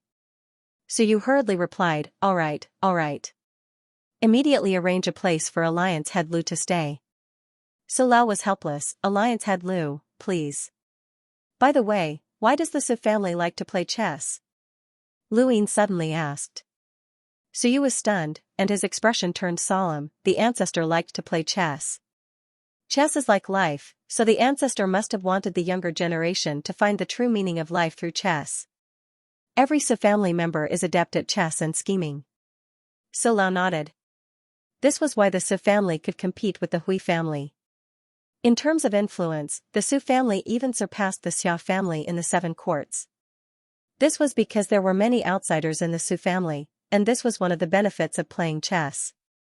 Only by playing chess would one know how to scheme. Of course, another reason was that it was easier to comprehend the Su secret word. Luin grunted and left with So Lao. He wanted to laugh at Su Yu's words. Although he didn't know Su Wang Tian well, it wasn't hard to tell from his words that he wasn't trying to comprehend anything. He just liked to play chess, and he was particularly bad at it. The worse he was, the more he wanted to find someone to play with him. The more he played, the more he lost. In the end, he was forced to create the Su secret word, regret. It was just a hobby, but it would affect the lives of his descendants. Perhaps behind many brilliant achievements, there was often a very small reason. That night, Zhu San met So Lao again. So Lao stared at her. You know Luin very well?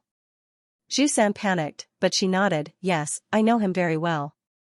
So Lao's eyes narrowed. What should I do if I want to obtain some information from him? Zhu San hesitated for a moment before mustering her courage. That depends on how important the information is to the patriarch. Does Luin know how important it is? And if he does? So Lao asked. Zhu San shook her head. Then it'll be troublesome. Unless the Su family has something that Luin cares about, it'll be very costly to obtain information from him. Most importantly, even if we do pay the price, we might not be able to obtain the information in a short period of time. If I'm not wrong, then Luin will leave tomorrow. So soon? So Lao was shocked when he heard Zhu San's guess. Zhu San was certain. He'll definitely leave. The more important the information is to you, the more anxious he'll be to leave. It's not that he's afraid of the Su family, but rather that he wants to keep us in suspense. This has always been his tactic. How do we get that information? So Lao asked. Zhu San thought about it. Through the people around him. That's the most effective method. Explain. Zhu San explained, Lu Ying has ambition that most people don't, but his weakness is also very obvious. He cares too much about the people around him. We don't want to use them to threaten him, but rather, we want to treat them as Lu Ying himself. So Lao immediately understood. This is a tactic. Zhu San nodded. Unless there's something that Lu Ying really needs, that's the only way. Of course, you can also wait for Lu Ying to ask for help from the Su family. He'll definitely ask for our help one day. Otherwise, you can just directly ask for resources in exchange. There's no need to keep us in suspense. So Lao looked at Zhu San. It seems like you understand Lu Ying very well. Zhu San gritted his teeth and bowed. Sir, this lowly one wishes to help the family.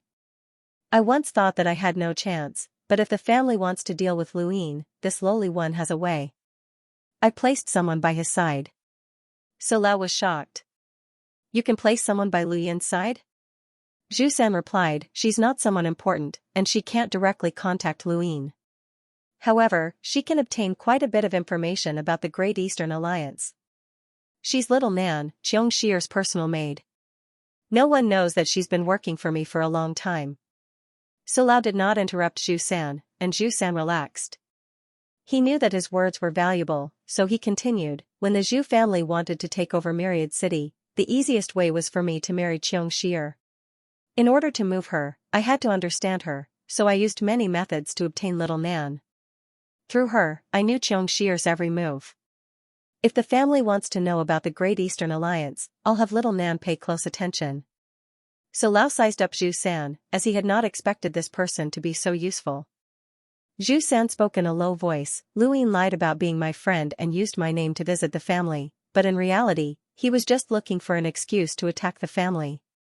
Now that he has achieved his goal, once this matter spreads, I will no longer have a place in the family. He didn't even consider my life or death, so please give me a chance to take revenge. So Lao Yan did not doubt Zhu San's words. If word got out that Lu Ying had used the three immortals yin-yang technique to observe the motionless chessboard, Zhu San would be the first to bear the brunt of it. This was because he was the one who had given the three immortals yin-yang technique to his family. Even if his intentions were good, others would not think the same. Moreover, everyone thought that he was close to Lu Ying and treated him as a target for bullying and cursing. So Lao Yan pondered for a moment and said, stay with me for the time being. Don't contact Xiaonan in any way. Yes, Zhu San replied excitedly. His excitement was not an act, as it was real. It was not because So Lao Yan had placed him in an important position, but rather because of So Lao Yan's attitude. Generally speaking, So Lao Yan would leave capable people to his son, Sujiu, but he had not placed someone who could deal with Lu Ying by Sujiu's side. There was only one reason, So Lao Yan did not have the slightest bit of confidence in dealing with Lu Ying. It was inevitable that he would deal with Lu Ying, but if he lost in the future, it would not affect Sujiu. This was why Zhu San was so excited. Fang was now Lu Yin's subordinate, and Xiaonan was a bargaining chip that Lu Ying had given him as a bridge to contact the Great Eastern Alliance. The next morning, Lu Ying bid farewell to the Su family and left. The expeditionary army in the Astral Tree Galaxy was just around the corner, and he did not know if his stalling would be effective. So Lao Yan had not expected Zhu San to know Lu Ying so well, and he would leave whenever he wanted. Alliance Master Lu, don't you want to stay for a few more days? It won't be too late to leave after touring the Starfall region. Su Yu was the most reluctant. Anyone else would have been imprisoned and interrogated, but the Su family did not have the ability to deal with Lu Ying. Lu Ying was helpless. This junior would like to stay in the Su family and experience the bearing of a progenitor, but I really have important matters to attend to. Senior, please rest assured that this junior will return. So Lao Yan's eyes flashed, as he did not understand what Lu Ying meant. So you said many more things to persuade Lu Ying to stay, but Lu Ying still refused. In the end, he could only send Lu Ying out of the Starfall region. After Lu Ying left, Su Yu's face sank. With the second Night King following him, we can't keep him here. So Lao Yan was shocked. Elder, you want to act against him? So you looked at him. The secret art is only the true secret art when one reaches reversal. You must remember that the Su family is different from the Yu, Shi, and Hui families. Our ancestor, Su Wangtian, is one of the top powerhouses of the Third Mainland. He is also a progenitor, and no one can compare to him. The secret art is far more powerful than you can imagine. If not for the second Night King, I would definitely have imprisoned this kid. So Lao Yan sighed in relief. It was fortunate that the second Night King was here, or they would have been in big trouble. He glanced at Suyu. Although this elder was powerful, he was never a candidate for the patriarch position. Back then, he didn't know the reason, but now he knew. This elder didn't have the spirit to compete with the Su clan. He was more like a member of the Xia clan, especially like Xia Yi. Lu Yin was easy to capture, but the people behind him were not. When Xia Ji had tried to deal with Lu Yin, he had attracted Elder Gong and the Sage Heavenly Master. Now that Lu Yin's influence had risen again, even the entire 7 courts might not be able to stop Lu Yin's people, let alone the Su family. So Lao Yan smiled bitterly. He had never thought that he would one day be able to relax because of a powerful enemy. Outside the Starfall region, Lu Yin walked out. He wanted to discuss with Wang Wen and the others how to deal with the Astral Tree domain, but before he could get far, he saw a familiar figure blocking his path. It was Xia Hua, the leader of the Shi family. Lu Yin had not expected Xia Hua to be here. Alliance Master Lu, did your trip to the Su family go smoothly? I've been waiting for you for a long time. Xia Hua was dressed in revealing clothes and had a seductive smile, but it was useless against Lu Yin. He was confused. Why are you waiting for me, Leader Xia? Xia Hua smiled. Has Alliance Master Lu ever thought of visiting the Shi family? Lu Yin blinked. He had thought about it before, but when he saw the expedition army in the Astral Tree domain, he realized that he did not have much time, so he had not planned on visiting the Shi family. In the end, there was nothing in the Shi family that attracted him. It seems like Alliance Master Lu has no intention of visiting the Shi family. It makes sense for me to wait here. Xia Hua smiled. Lu Yin was helpless. I've kept you waiting, but I have something to do. Next time, I'll visit the Shi family. Xia Hua looked at Lu Yin with bright eyes. Alliance Master Lu has visited every family in the 7 courts, but you have not visited the Shi family. If word gets out, people will think that we have a grudge against you, which is not a good thing. Just treat it as a favor. To the Shi family. Why? Lu Yin frowned. Leader, you can tell me directly. There's no need to visit the Shi family. To be honest, I really do have something urgent to attend to. Xia Hua twirled her hair. It seems like there's nothing in the Shi family that can attract Alliance Master Lu. Actually, Alliance Master Lu doesn't know much about the Shi family. Our battle with the Spectre race in the past affected many areas, and even though we managed to destroy them, we still declined. However, she paused. Although we declined, we still have many spoils of war, and they all belong to the Spectre race. Lu Yin's heart skipped a beat. Spoils of war from the Spectre race? Xia Hua's lips curled up. That's right. There are many spoils of war from the Spectre race, and our Shi family has quite a bit of death energy as well. Lu Yin was tempted. That's right. Apart from the death aura, my Shi clan likes to collect bones. The name of the clan is called the Bone Plains, and everything is made up of bones. There might be something that Union Head Lu is interested in. For example, the bones of ancestor realm experts. Xia Hua said word by word. Lu Yin was shocked. You have the bones of a progenitor? Xia Hua rolled her eyes. Perhaps, but I'm not sure either. The Bone Plains declined in my generation, and even the Xia family didn't dare to say that they could compete with the Shi family. Alliance Master Lu should be clear about how powerful the Spectre race is. Our Shi family can fight them to the death, and anything is possible. Lu Yin nodded. Since Patriarch Xia has invited me, it would be disrespectful of the Shi family if I don't go. Patriarch Xia, please. Xia Hua smiled. Alliance Master Lu, please. The second Night King quietly followed Lu Yin and looked at Xia Hua. The Shi family? He seemed to have heard of them before, but they shouldn't be that famous. However, the Spectre race had a resounding reputation, and this Shi family could actually fight against the Spectre race? He remembered that during the era of the Daosaur sect, the Spectre race had not been humanity's greatest enemy. They had only been a power with a unique cultivation method. Now, the Spectre race had joined the Neo-Human Alliance and become humanity's mortal enemy. During the era of the Daosaur sect, the Spectre race had been very powerful and had not been any weaker than the Frigid Immortal sect. They had also been good at concealment, but now, they had declined as well. Luin had followed Xiahua to the Bone Sea, and he had not hidden it from the Su family. They were all from the Seven Courts, and as long as he was within their range, Lu Yin's whereabouts could not be hidden from others. In the entire Fifth Mainland, there was no one else who could visit the Seven Courts like Lu Yin and influence them. Lu Yin's current status was extremely high. The Bone Sea was a vast expanse of white. It was not the white of snow, nor was it the white of color. Instead, it was the white of bones, and it was strangely white. This was the first time Lu Yin had seen a land made of bones, and he could not figure out where the Shi family had found so many bones.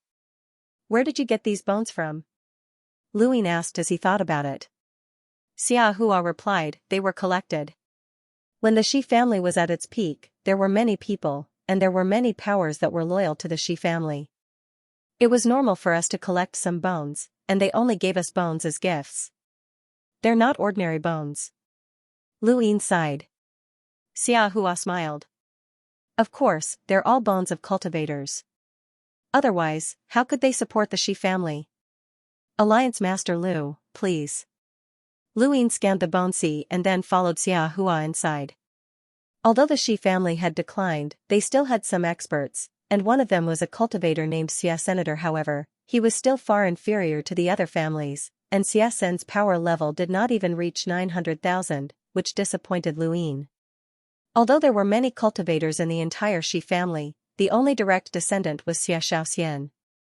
Lu Yin had originally thought that even if the Shi clan was built on bones, they would at least decorate the surface, such as using dirt to cover the bones. However, he had underestimated the Shi clan. The bone plains were actually real bones. When he walked on the bones, he always felt that it was strange. Alliance. Master Lu, are you tired? You don't look very energetic. Xia Xiaoxian approached Lu Yin, bringing a fragrance with her. Lu Yin pursed his lips. Maybe. Then I'll help you rest. Xia Xiaoxian's eyes lit up. Lu Yin quickly declined. Clan leader Xia, when will you bring me to see the Spectre clan's items? Xiahua giggled and glanced at Xia Xiaoxian before looking at Lu Yin. Is Alliance Master Lu in such a hurry? Or do you want little Xian to help you rest first? You can go after you've rested up. No need, I'm really in a hurry, Lu Yin urged. Xiahua felt that it was a pity. Alright then. Please follow me, Alliance Master Lu. She then glanced at Xia Senator Xia and disappeared. Not long after, Xiahua and Xia Xiaoxian brought Lu Yin to a spacious plain of bones. Xia was standing nearby. When they arrived, the bones beneath Xia's feet shifted, revealing a bottomless pit. Xiahua walked over. Alliance Master Lu, please. Lu Yin led the second Night King and followed Xiahua into the pit. Aside from Xia Ji, no one else in the Seven Courts could threaten the second Night King. Lu Yin was not worried, and he could not think of any reason why the Shi clan would want to deal with him. The pit led straight to the center of the bone plains, and there was a spacious area that looked like a palace. In front of Lu Yin was a large door made of bronze. Is this where you live? Lu Yin asked. The bronze door was 1,000 meters tall, so one could imagine how large the space inside was. The entire bone plains did not seem to be filled with bones, and there was a huge space inside. Xiahua's entire demeanor changed when they arrived, and her expression became solemn. Xia Xiaoxian was the same, as if they were on a pilgrimage. My Shi clan lives on top of the bone plains. This is where the Spectre clan's items are stored, Xia spoke for the first time, and his tone was heavy. He walked over to the door, placed a hand on it, and slowly pushed it open. When the door was fully opened, Lu Yin could clearly see the interior. Sure enough, it was a palace. Although it couldn't be considered luxurious, it carried an unparalleled dignity and grandeur.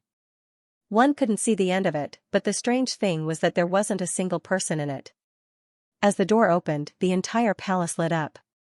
What illuminated the palace was a strange type of stone that emitted a fluorescent glow. Many little drops made an ocean, making the palace bright but not dazzling. It even had a rather comfortable warmth that instantly dispelled the coldness from the bottom of the palace. Xiahua walked into the palace and faced Lu Yin. Alliance leader Lu, you will discover the true Shi family here. Lu Yin was intrigued. The real Shi clan? Does this mean that our previous understanding of the Shi clan can be overturned? Xiahua smiled. Sure. Lu Yin was taken aback. He had only asked casually, and he had not expected Xiahua to respond in such a manner. At that moment, he re-evaluated Xiahua. Xiahua was also sizing up Lu Yin. They stared at each other for a moment before Lu Yin smiled and stepped into the palace. The entire palace is filled with spectre race items? Lu Yin asked. He did not use his domain to sweep through the area, as that would be impolite. Wendy Yushan had reminded him a long time ago that he should not use his domain carelessly outside, as it could easily cause misunderstandings. He still remembered this advice. Xia Sen and Xia Xiaoxian remained at the door, and only Xiahua, Lu Yin, and the second Night King entered the palace. After hearing Lu Yin's question, Xiahua suddenly said, Alliance leader Lu, have you ever wondered why the Shi clan is enemies with the Spectre race? We would rather fight to the death than let the Spectre race off? Lu Yin was flabbergasted. He had indeed thought about it. Aside from being interested in the Spectre race's items and the progenitor's bones, he had also wanted to ask why the Shi clan and the Spectre race had become mortal enemies. Why? Lu Yin was curious. Xiahua smiled. Alliance leader Lu became famous during the final battle of the Sovereign Tournament. You reign supreme among your peers, and that power is very similar to the Spectre race's. Lu Yin's gaze turned cold. I don't understand what clan leader Xia is saying. The second Night King looked up and stared at Xiahua. That's right. Alliance leader Lu's power comes from the same source as the Spectre race's. Have you never considered that since the Shi clan is so hostile to the Spectre race, wouldn't we also be hostile to you, Alliance leader Lu? Xiahua stared at Lu Yin, not caring about the second Night King's threat. Does Alliance leader Lu trust that old senior beside you so much? Do you think he can protect you? Alliance leader Lu, have you ever considered that the Shi clan will fight to the death to destroy the Spectre race? And you, whose power comes from the Spectre race and is even stronger than the Spectre race, have come to the Shi clan alone? Are you not worried? The second Night King suddenly reached out and grabbed Xiahua by the neck, his eyes filled with killing intent. You're courting death. Lu Yin's expression turned solemn, as Xiahua's question reminded him that he had never considered this issue from the perspective of the Spectre race. He had always believed that he had not been transformed by the death aura and had nothing to do with the Spectre race. However, to others, his power was definitely that of the Spectre race, or at least they came from the same source. He had neglected this issue, which was why he had come to the Shi clan without worry. How could a Spectre race member enter the Shi clan with peace of mind? Xiahua was grabbed by the neck by the second Night King and lifted up, her face flushed red. With her strength, she was not even a child in front of the second Night King. Clan leader Xia, were you trying to intimidate me? Does the Shi clan have the strength to contend with the second Night King? Lu Yin asked. At this point, there was nothing for him to worry about. His domain swept out and scanned the entire Bone Sea. His domain swept past Xia Sen and Xia Xiaoxian. The two sensed it, but they did not do anything. This made Lu Yin feel that the Shi clan was strange, and he became even more vigilant. Xiahua could not speak. The second Night King loosened his grip on her. Speak. Xiahua coughed a few times, and the veins on her forehead bulged. Alliance leader Lu, I told you that you will see the true Shi clan here. Stop pretending. The second Night King barked. He was about to attack Xiahua again when an indescribable chill enveloped his entire body. In an instant, his body stiffened, and Lu Yin and Xiahua disappeared from beside him. The only thing he could see was a pair of golden eyes that appeared a few meters in front of him. An intense fear assaulted him, accompanied by a bone-deep murderous intent. The second Night King's scalp went numb, and his pupils shrank. His spiritual force erupted as he released all of his strength. He felt an unprecedented sense of danger. What kind of person could make him feel so threatened? He was the second Night King, someone who had cultivated for a long time and was second only to a half-martial ancestor. The second Night King stared at the pair of golden eyes, and the more he looked, the greater his fear became. It replaced everything, including the heavens and even the heavens. Whoosh! Whoosh! Balls of spiritual force appeared around the second Night King's body. His eyes were cold and filled with madness as he activated his Sourcebox array, the 10 Hells Slaughtering Array. This was his strongest spiritual force attack. Suddenly, the pair of golden eyes disappeared and reappeared behind him. They continued to stare at him until the second Night King's head felt like it was about to explode. He could no longer think about anything else. Luin, the Shi clan, or the Guyuan had nothing to do with him. All he wanted to do was break through those golden eyes and escape from that fear. He was the second Night King, so when had he ever been afraid? Just as the 10 Hells Slaughtering Array was about to explode, the golden eyes suddenly shrank. A figure walked out, bringing with it the sound of chains scraping against the ground. It was like a grim reaper as a black stream of energy wrapped around the 10 balls of spiritual force, cutting off the second Night King's control of the array.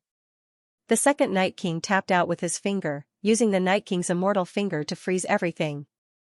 The figure looked up, and a black stream of energy converged in front of him. The second Night King's attack was completely ineffective. Relying on the accumulated power of time, it's all for naught. A raspy voice rang out as the black stream of energy transformed into chains that coiled around the second Night King's finger. The second Night King was shocked and tried to break the chains, but he found that he could not. Finally, the black stream of energy formed a chain that bound him and pierced through the void. In an instant, the surroundings lit up. It was still the same palace, and the second Night King could clearly see his surroundings. He saw Luin looking at him in shock, and Xianxia smiling faintly. Not far behind Luin, there was a figure hidden within the black stream of energy, revealing only a pair of golden eyes. It was this person who had easily defeated the second Night King and bound him in the void. At that moment, Luin finally reacted. The second Night King had suddenly attacked, but he had not noticed anything. By the time he had seen clearly, the second Night King had already been bound. Luin was shocked. Who could so easily subdue the second Night King? It had to be a half-ancestor. Outside of that, only his senior brother, the head inquisitor, had been able to do so. Did the Shi clan have such a powerful force? Luin suddenly turned around and saw a figure with a pair of golden eyes. He blurted out, "Spectre race?" The palace was silent. Luin could even hear himself gasping for breath. He had not expected to see someone from the Spectre race in the Seven Courts Shi clan. The golden eyes were the symbol of the Spectre race. Lord Inquisitor. Xianxia bowed respectfully. Lu Yin's eyes twinkled. Inquisitor? Aside from the Interstellar Tribunal's head inquisitor, there was only one other person with such a title who was related to the Spectre race, the Umbral Tribunal's head inquisitor. Ever since he had attacked Kuan-Zhe with his eyes, Luin had investigated the Umbral Tribunal. The Umbral Tribunal was an organization under the Neo-Human Alliance. It had not originally existed, but the Spectre race had joined the Neo-Human Alliance. The Umbral Tribunal was the Spectre race. The Umbral Tribunal's head inquisitor was naturally the Spectre race's patriarch. The second Night King was bound in the void, and he stared at the Umbral Tribunal's head inquisitor in shock. He could sense that this person was not a half-ancestor, but he had been able to suppress him as easily as the Interstellar Tribunal's head inquisitor. Luin stared at the Umbral Tribunal's head inquisitor as he approached. With every step, the black stream of energy dissipated, as if it had merged into the void.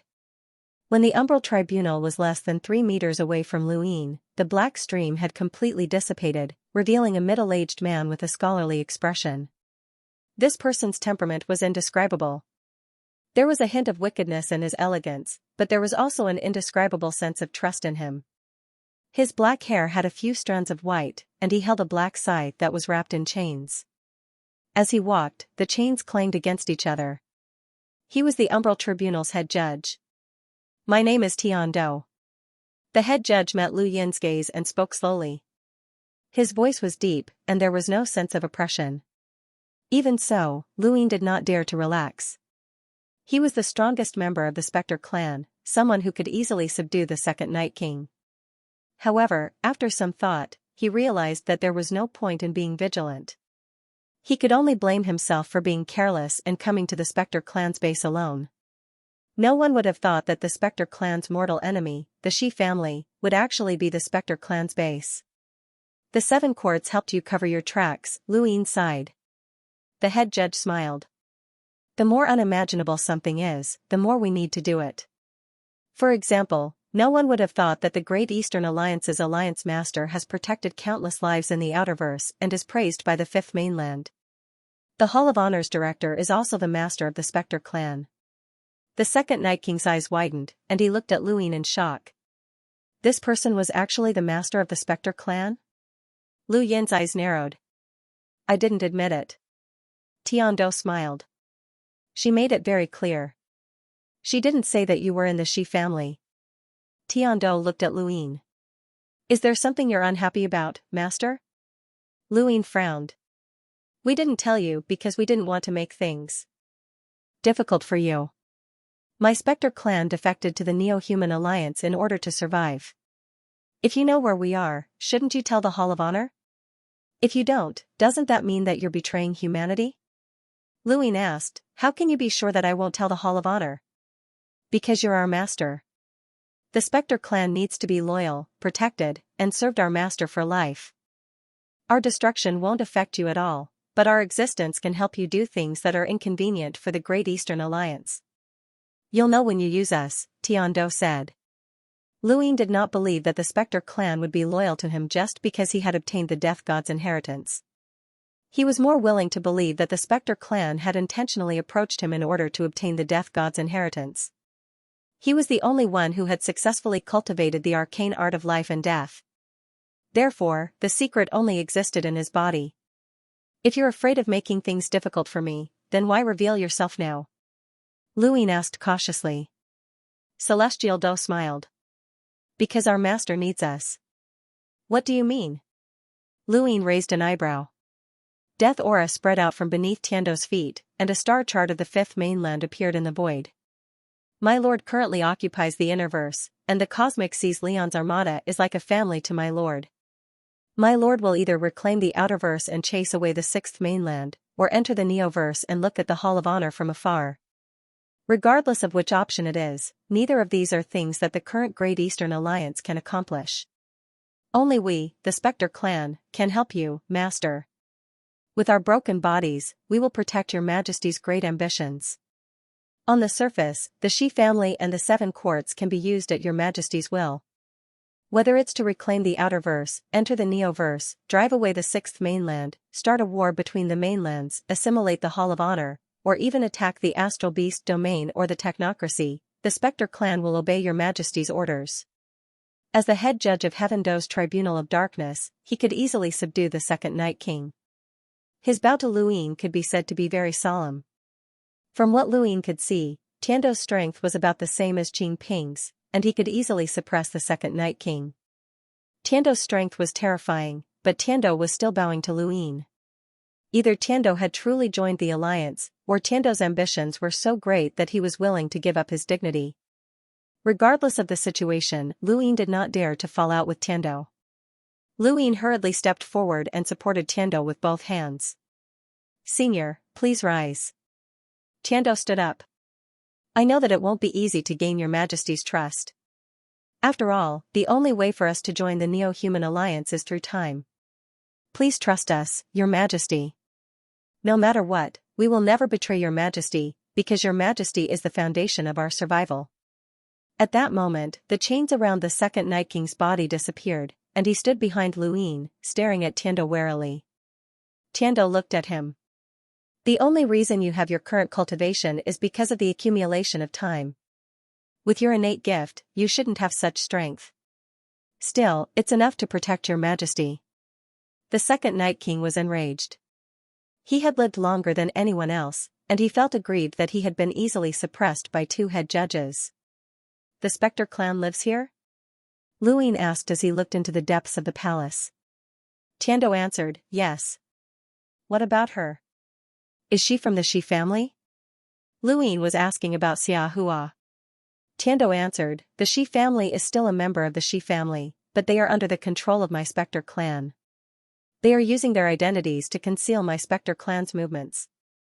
"Aren't you afraid that Xiaji will find out?" Luin was puzzled. Tiando smiled. "The Shi family has many items that belong to my Spectre clan, including many bones. It's normal for death energy to appear occasionally. No one would have thought that the Shi family, which they should have defeated, would be controlled by my Spectre clan. After all, my Spectre clan only wanted to protect themselves, which led to us joining the Neo-Human Alliance." Luin nodded. This was a misconception.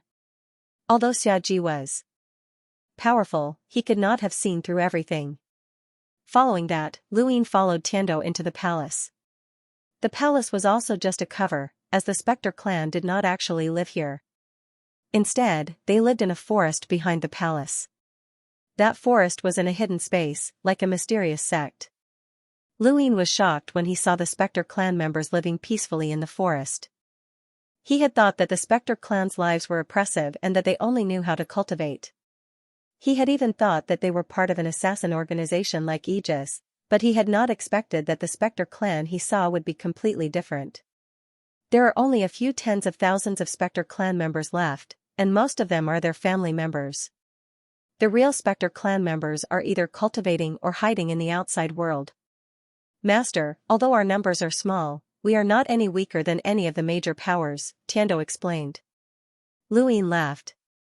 This was more like it. How could the Spectre clan live such a rural life? Cultivation was their foundation.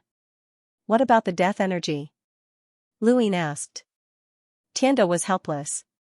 "We originally absorbed the death energy from the Eternal Kingdom, but now that the Eternal Kingdom has been destroyed and the parallel space has disappeared, we can only absorb death energy from Kuan's swamp for our clan members to cultivate." Lu Yin's heart skipped a beat. The Eternal Kingdom had not disappeared, but he did not say anything about it. The Spectre clan was not worthy of his trust, or rather, they were not worthy of his trust right now. Only when he truly trusted the Spectre clan would he allow them to live in the Eternal Kingdom. Otherwise, he would never reveal the secret of the Eternal Kingdom. Although the Shi clan was the Spectre clan's base, there were not many Spectre clan members who actually cultivated death energy. Tongyu and Silver were not around, but Luin saw one. It was Faceless, who had been ranked 72nd on the top 100 rankings and had fought with him at the Sea King's Dome. He had used the arcane art of life and death to suppress Faceless' death energy, causing Faceless to think that Luin was one of the Spectre clan's upper echelons who would listen to his orders. At that time, Luin had guessed that the arcane art of life and death had something to do with the Spectre clan. It was only now that he knew that the arcane art of life and death had been released by the Spectre clan, and it had come from the Death God. Luin followed Celestial Do around the fields and saw where the Spectre clan members cultivated. He could sense quite a few powerful auras, and there were even 2 emissaries. "Does the Neo-Human Alliance know about this place?" Luin asked. Celestial Do replied, "I do." Luin was not surprised. With so many people hiding here, it would be strange if the Neo-Human Alliance did not know. Because this is the 7 Quartz, and because of Xiaji's existence, the Neo-Human Alliance has never come here before. However, before the Eternal Kingdom was destroyed, Tongyu, I, and most of the Spectre clan's upper echelons lived there. The Neo-Human Alliance trusted us very much, Celestial Do replied. Why would they believe that the Spectre clan joined the Neo-Human Alliance? Luin asked. Celestial Do replied, they were the ones who found us. At that time, we were truly at the end of our rope. The only reason we were able to control the Shi clan was because of the Neo-Human Alliance's help. Why were we defeated back then? Did the Shi clan surpass the Spectre clan in strength? Of course not. The ones who truly acted against us were the Hall of Honor. The Shi clan also joined forces with the 7 Quartz. Otherwise, how could we have lost? What a pity. Celestial Do said, yes, what a pity. If we had been at our peak, we would have been able to provide much more help to you, Master. We would have even been able to fight the Hall of Honor head-on. Luin did not plan on staying in the Bone Sea for long, and he did not ask Celestial Do any questions that were too secretive. Just as Celestial Do had said, Luin could not bear to exterminate the Spectre clan.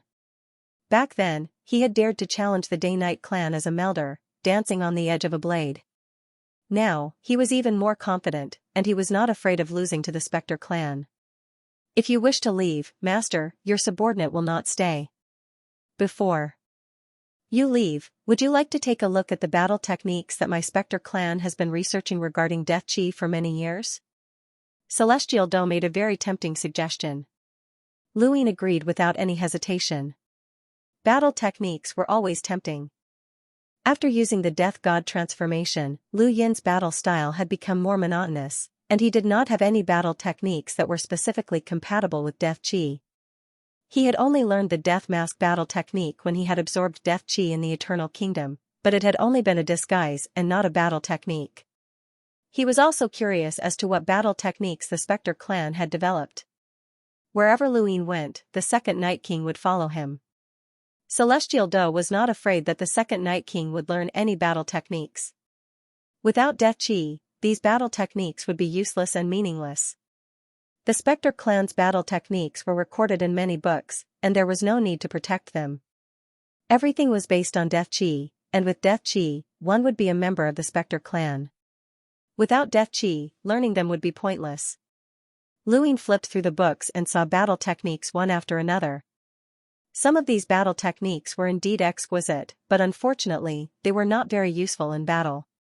This was especially true after he used the Death God transformation. With a shield in his left hand, a scythe in his right, and chains around his body, these battle techniques were completely useless. Perhaps these battle techniques would be useful to ordinary members of the Spectre clan, but they were useless to him. The Spectre clan did not have many battle techniques, only a dozen or so. Luin put down the book and shook his head. It's a pity that these battle techniques are useless against me. Celestial Do replied, to Master, these battle techniques are indeed flashy. This subordinate has a battle technique that I'm not sure if Master would like to learn about. Lu Yin's eyes lit up. Let's see. This was Celestial Do, and from what Luin knew, he should be on the same level as Qing Ping. His battle techniques were enough to drive countless people crazy. The Second Night King looked at Celestial Do with anticipation. Death energy emanated from Celestial Do's body before wrapping around his entire body, forming a cocoon-like object. Lu Yin's eyes widened, it was similar to his death transformation. Could Celestial Do be able to use it as well? The cocoon dissipated, and Celestial Do smiled. How was it, Master? Luin blinked. What do you mean? Celestial Do replied, a battle technique. It's called Death Guard. Are you interested, Master? Luin was speechless. Aren't you just wrapping yourself up? Celestial Do smiled and looked at the Second Night King. The Second Night King's expression turned serious. I can't break through that defense. Luin was shocked. You can't break through it? Although the Second Night King had been easily suppressed by Celestial Do, that did not mean that he was useless. Celestial Do was just too strong. With his golden eyes and death energy, and Qing Ping's innate gift, the Second Night King had been able to retaliate, and his attacks had not been weak. However, it was impossible for the Second Night King to not be able to break through that cocoon. The Second Night King solemnly said, although I don't understand death energy, there should have been some strange changes within the cocoon that formed a nearly unbreakable defense. Aside from a half-ancestor, I can't think of anyone who can break through it. That's my feeling. Luin was shocked. Was it that powerful? Celestial Do raised a hand and condensed a drop of water that slowly fell to the ground. It split apart, revealing that it was just an ordinary drop of water. He then condensed another drop of water, and it slowly fell to the ground like before. However, this time it pierced through the ground and even tore through the void. Luin continued to stare at the droplet of water. He could clearly see that it was still the same droplet of water, but its insides had changed. It was no exaggeration to say that this droplet of water could kill an emissary. My lord, you are very familiar with star energy. There are countless battle techniques in the universe that can utilize the power of star energy and change its form. However, at the end of the day, star energy is a form of cultivation, and so is death energy. Have you ever thought of changing the form of death energy? Celestial Do asked slowly. His words enlightened Lu Yin and opened up another line of thought. Lu Yin's usage of death qi had always been crude, and it could even be said that he did not have much use for it. It was the same even after the Reaper transformation. However, death qi was also a type of cultivation power, and it could also be used to manifest various battle techniques. Celestial Do's death qi protection was one of them, and the death face that Lu Yin had seen when absorbing death qi was another. Under the premise that the entire universe cultivated star energy, the death aura battle technique had its own unique advantages. In that case, would it be possible to form the death aura into the form of a battle technique that he would often use? For example, the Sirius Palm, the 13 Swords, or the 9 Suns Cauldron transformation. Suddenly, Lu Yin recalled the scene when he had absorbed death qi in the Mysterium sect. That person who seemed to be the Grim Reaper had condensed death qi into a ball and replaced the heavenly dome to suppress the astral beasts. Wasn't that similar to the 9 Suns Cauldron transformation? I understand, Lu Yin said excitedly. It wasn't impossible to try it. Celestial Do smiled. Then, are you interested in death qi protection? Lu Yin looked at him, of course. Not long after, Celestial Do taught Lu Yin how to use death qi protection and how to transform it internally. It wasn't difficult, but it was difficult to control. If one wanted to use death qi protection as easily as Celestial Do, they would need to have an extremely high level of control over death qi, just like how they controlled star energy. Lu Yin was confident that he would be able to do it quickly. After all, he had already reached the profound creation realm and had experience in controlling star energy. Master, I've also prepared a small gift for you. I hope you'll like it.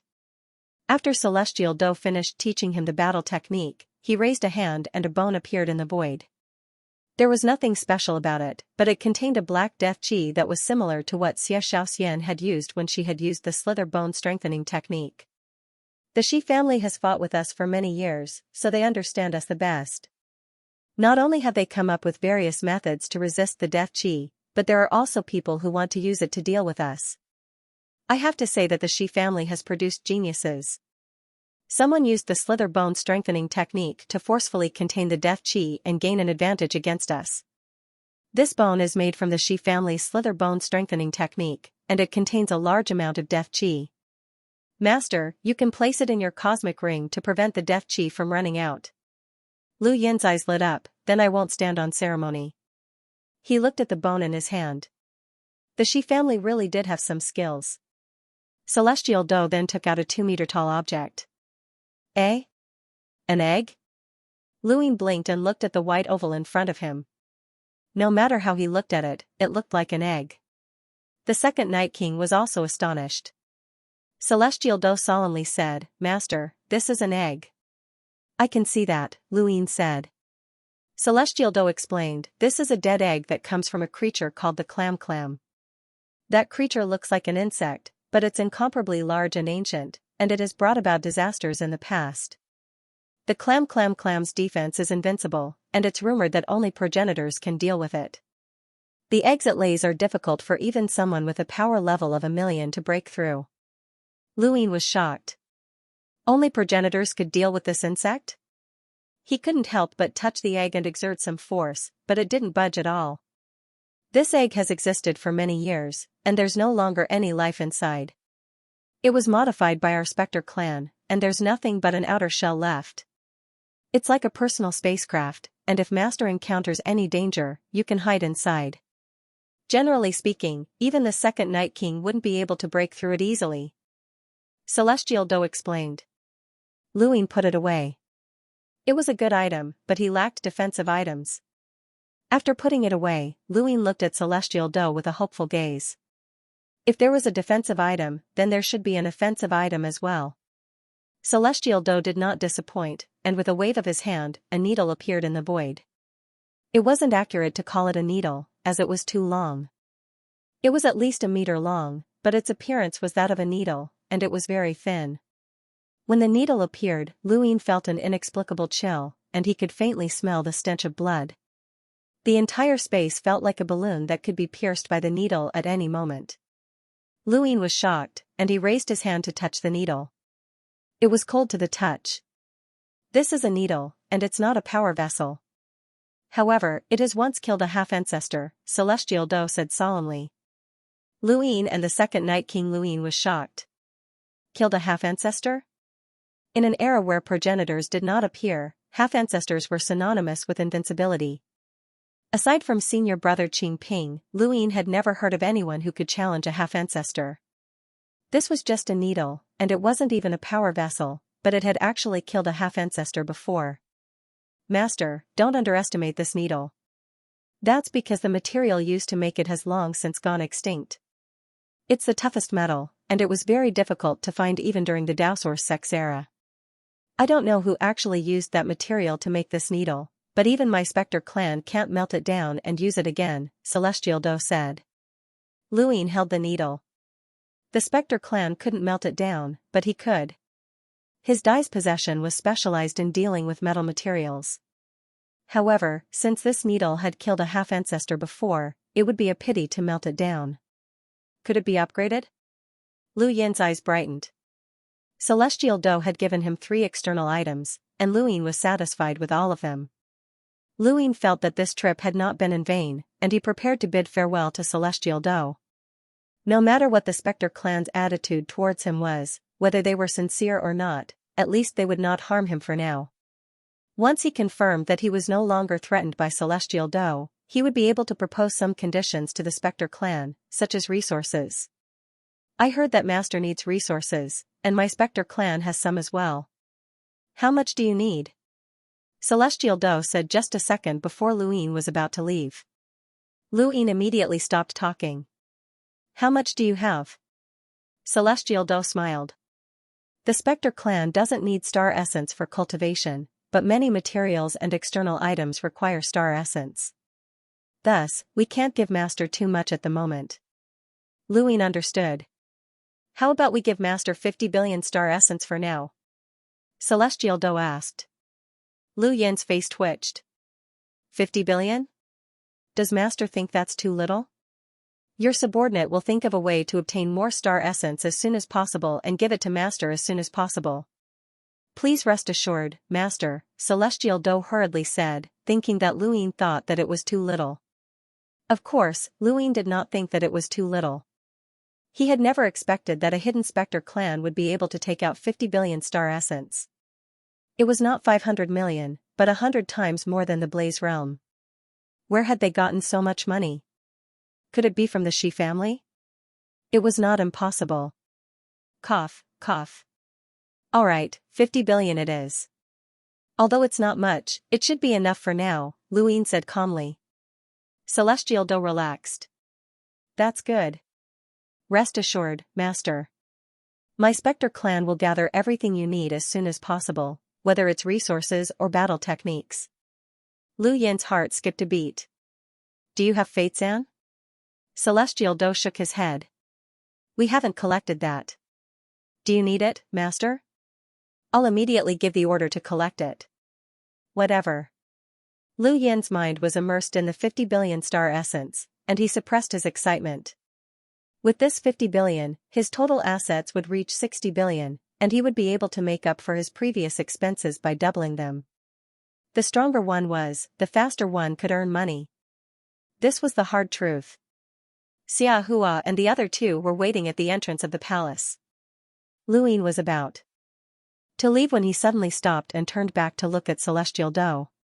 Aside from here, is there no other place for the Spectre clan to gather?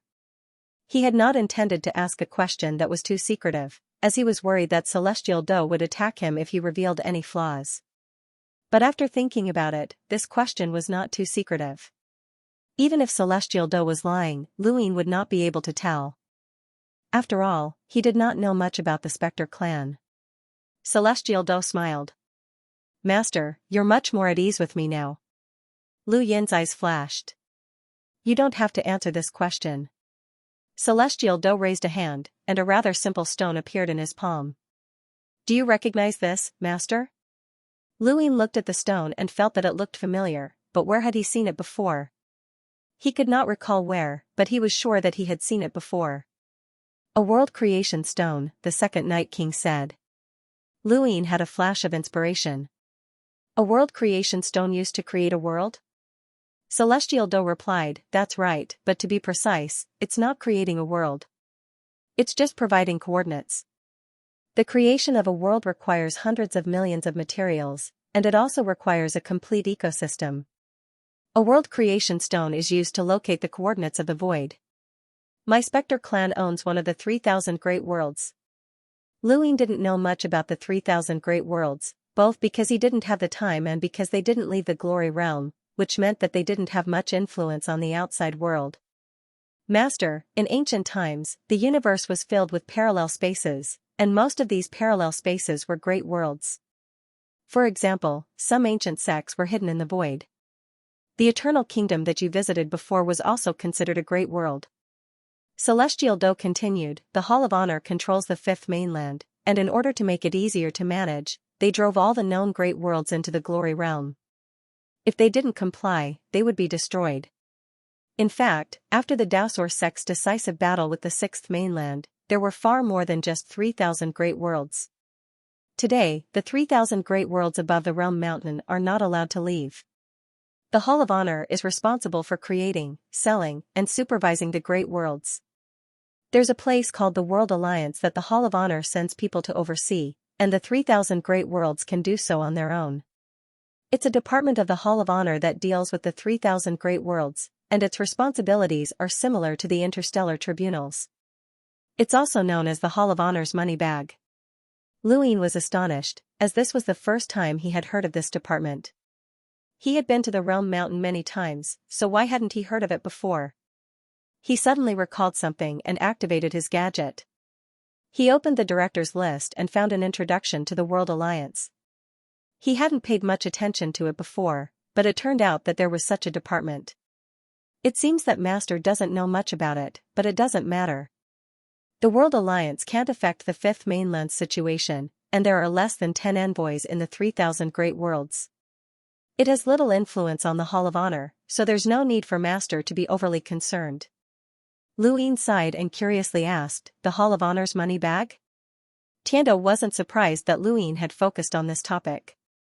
That's right. Selling large worlds is a specialty of the Neoverse, and it's also one of the most profitable businesses. Even the most ordinary and smallest of worlds are worth hundreds of millions of star essence. Larger worlds with better environments can be sold for hundreds of millions of star essence, or even billions. Who are those people who bought the great worlds? Where did you get so much money? Celestial Do smiled as he explained, most of the people who buy great worlds are sects or organizations, and almost no one would buy them. For example, my Spectre clan bought a great world for 700 million star essence, but it didn't attract much attention. There are actually many organizations in the Innerverse flow zones who can buy them, and if they're willing, they can sell all of the resources and territories on the surface. It's not like they can't afford it. Take the Blaze Realm for example. Although he had only obtained 500 million star essence from the Blaze Realm, that was only in terms of star essence. The entire Blaze Realm's stockpiled resources definitely far exceeded that amount, and this was not even taking into account the 1/3 of the Blazing Mist flow zone that the Blaze Realm controlled. If a large power was willing to take over the Blazing Mist flow zone, then they could sell it for an extremely high price. This would allow them to obtain an enormous amount of star essence, and it would not be impossible for them to purchase an entire greater world. Apart from that, the Mavis Bank can also lend them a loan to purchase a large world, Heaven Do added. Luin looked at his hand. The World Creation Stone. If I give you the materials, can you create a great world? Celestial Do replied, of course, but the Hall of Honor forbids the creation of great worlds outside of Mount Glory. If Master is discovered, then his crime will be the same as colluding with the Neo-Human Alliance. After all, great worlds are too difficult to manage, and some are like specks of dust. If they hide, the Hall of Honor will never be able to find them, and they won't be willing to spend the effort to find them. If the Neo-Human Alliance has hidden great worlds in the Innerverse and Outerverse, then we won't be able to find them, right? Luin asked. Celestial Do replied, very few. The Neo-Human Alliance is very aggressive, and those who buy great worlds to live in are basically organizations that have given up on making progress and only want to protect themselves. The Neo-Human Alliance needs corpse kings, and they need to cause trouble for the human domain. They need to fight, and a great world is not suitable for them. They can hide for a while, but they will eventually appear. There are indeed great worlds hidden by the Neo-Human Alliance in the Innerverse and Outerverse, including the Cosmic Sea. Even if the Hall of Honor discovered them, they did not take action. During the war between Master's Great Eastern Alliance and the Astral Beast domain, the Hall of Honor closed the net and destroyed more than 10 great worlds. The Eternal Kingdom was one of them, which is why the Hall of Honor was unable to find it even after so many years. Louis nodded. That was right. The Eternal Kingdom's seal was equivalent to a world creation stone, and it could be considered one of the great worlds. However, it could not be moved. Senior Celestial Do, if there comes a day when I, Louis, become the public enemy of humanity, will you help me? Before leaving, Louis asked one last question as he looked at Celestial Do. The second Night King glanced at Louis. Public enemy of humanity? Celestial Do and Louis looked at each other for a moment, and then he smiled. That's the master of my Spectre clan. Louis raised his brows, smiled, and shook his head. That was right. The Spectre clan had joined the Neo-Human Alliance, so they were already the public enemy of humanity. Wouldn't it be perfect for him to become the public enemy? Let's change the question. Louis grinned at Celestial Do. If there comes a day when I'm faced with certain death, will you help my mother? Celestial Do's expression was solemn. The death chi will be exhausted one day, and that day will be the end of my Spectre clan. Rather than waiting for that day to come, why not fight it out with my master? He then bowed deeply once more. I look forward to my master becoming the death god and replacing the astral source with death chi. You will change the sky and the universe. Louis left, and the palace doors slammed shut. A cool breeze blew through his hair as Xianxia and the other two waited respectfully in front of him. Their attitude was completely different from when they had brought Louis here. Louis looked at the three with a strange expression. It's been hard on you. You must be tired. Xianxia respectfully replied, it is my Shi clan's honor to be able to serve my master. Louis shook his head, feeling sad for them. The Shi clan and the Spectre clan had been mortal enemies, but in the end, they had become vassals of the Spectre clan. Their descendants had been enslaved for generations to come and become the Spectre clan's gatekeepers. It was truly sad. Who would have thought that the dignified Shi clan, one of the 7 courts, would end up in such a miserable state? Xianxia sent Louis into outer space, and Lu Yin's trip to the 7 courts finally came to an end. He looked in the direction of the technocracy, and his gaze seemed to pierce through space. He saw the Genesis Academy and the New Sky Corridor, and he seemed to see countless pairs of eyes filled with killing intent and enmity. He had to build up a force to contend with them as quickly as possible. This battle was unavoidable. Beep beep beep beep. His gadget beeped, it was Wang Wen. Before arriving at the Shi clan, Louis had already told Wang Wen about the situation and asked him to think of a solution. Coincidentally, the moment he left the Shi clan, Wang Wen contacted him. Louis accepted the call expectantly. Are you sure about what you said before? Wang Wen's voice was unprecedentedly serious. Louis was in no hurry to leave, and he did not avoid the second Night King either. He simply stood in outer space and said, absolutely. How long? Maybe half a year at most. Maybe? Lu Yin's gaze turned cold. Half a year. Wang Wen was silent for a moment. When we first returned from that region of space, we already said that they would be our enemy and that we would fight them sooner or later. However, we never expected that day to come so soon. Is there any way? Louis asked. Wang Wen was helpless. I'm not a god. I have to face at least 4 half-progenitors, dozens of envoys, and the pressure from that region of space. There might even be progenitors. This isn't something that the Astral Beast domain can compare to. I know, and that's why we're discussing it. It's not like there's no way. Even in a desperate situation, there's still hope. It just depends on what we do, Wang Wen said. Luin listened quietly. There's only one way to resist the invasion of 4 half-progenitors. Either we mobilize a progenitor, or the entire fifth mainland attacks together. The fifth mainland has 6 half-progenitors, and you have one behind you as well. 7 half-progenitors should be enough, so what we need to do now is to think of a way to convince the entire fifth mainland to ally with you. If we die together, Wangwen said. Of course, I've thought about that before. What I want you to think about is how to ally with the fifth mainland. Elder Chan's attitude towards me is very good, but that doesn't mean that he supports this war. He said a long time ago that the humans can't have internal strife, and Everlasting Island might not be willing to fight a half-progenitor for me. I have some leverage over the Sirius sect, but if the sect is in danger of being destroyed, they'll definitely be the first to abandon me. Wangwen replied, we can't be that naive. Let me think about it again. As long as we can form a community that benefits the fifth mainland, it'll be fine. If you die, the entire fifth mainland will be in trouble. Let's see who won't protect you. Luin put down his hand with a heavy heart. He had already expected this day to come when he had escaped from the cosmic trees to the fifth mainland, so he had not dared to slack off for even a moment. He had continuously expanded the Great Eastern Alliance's strength and even declared war on the Astral Beast domain. Currently, the Great Eastern Alliance was strong enough, but the threat of the cosmic trees was still as heavy as a mountain. The cosmic trees' potential for war was too great. Even with the back-end battlefield holding them back, they could still gather 4 half-progenitors and send them to the fifth mainland. Compared to the cosmic trees, this place was truly a wasteland. He had half a year left, and he did not know how to form a community of benefits, especially since Elder Chan and the other half-progenitors knew his identity.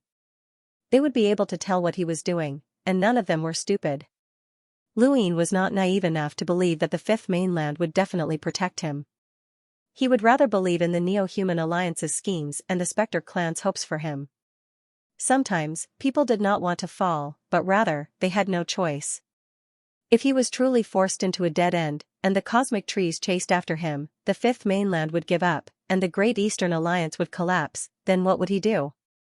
He wanted revenge, he wanted to bring the Lu family back, he wanted to destroy the Eternals, and he wanted to protect the people he cared about.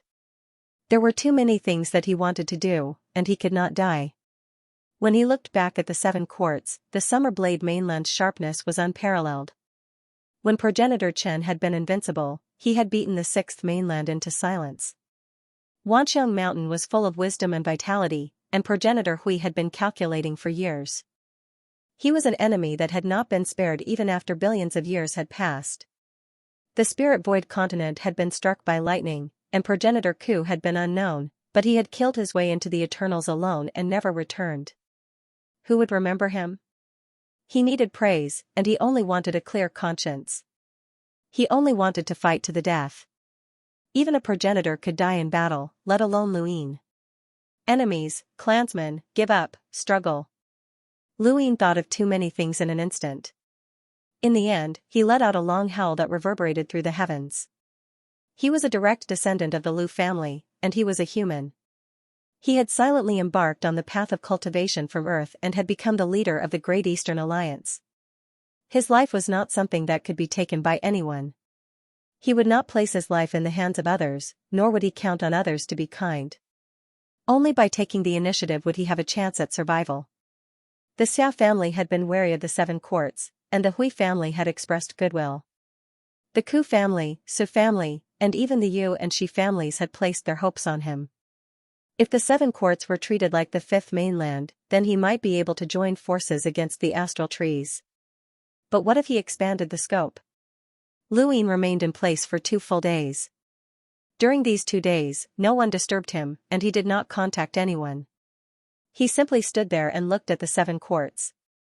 2 days later, Luin regained his senses and let out a long breath. He opened his gadget. Wangwen, let's play a game of the entire universe. In the distance, a spacecraft was heading towards Luin. It was from the Xia family. A youth had his hands clasped behind his back as he looked into space. He watched as the 7 quarts grew smaller and smaller, and he raised a hand as if he wanted to grab the entire place. "Young master, you shouldn't have done that," an aged voice sounded from behind him. It was an elder with a serious expression and a slightly hunched back. The youth lowered his hand and smiled apologetically. "I'm sorry, Uncle Jiang. I forgot myself for a moment, but I won't do it again." Uncle Jiang solemnly said, "We've only taken the first step. Even though our status is high, we're still just puppets. Young master, you still have a long way to go." The youth nodded. "I know." His name was Xiaxia, a disciple of the Xia clan. On this day, he went to Jia Mountain to replace Nan Yuan as the new director. There would always be a seat reserved for the 7 courts, and this seat would always belong to the Xia family. Even if the Xia family did not have a suitable candidate, they would still recommend someone. Xiaxia was the candidate recommended by the Xia family. The one who suggested this was Xia Meng. Someone reported, "Young master, there's someone up ahead." Uncle Jiang frowned. "Avoid? Do we need to report something like this?" That person wiped the sweat off his forehead and respectfully said, "That person seems to be Luyin." Uncle Jiang's expression changed. "The Great Eastern Alliance's alliance master, Director Luyin?" That person nodded. Xiaoxing's expression was solemn as he recalled everything that had happened to Luyin. Everything that Luyin had done had left him in the dust, and everything that Luyin had done was something that he yearned to achieve. Uncle Jiang looked at Xiaoxing. "Young master, your chance has come." Xiaoxing was puzzled. Uncle Jiang said, "Luyin is not on good terms with the family head, but he has close ties with the other families of the 7 courts. I received news that he left the Shi family 2 days ago, and he has stayed in every family. The Hui family's elder, Hui Kong, is especially close to him. As long as you have Lu Yin's support, you can take the second step." Xiaoxing took a deep breath and straightened his clothes. "Then let's meet this legendary sovereign."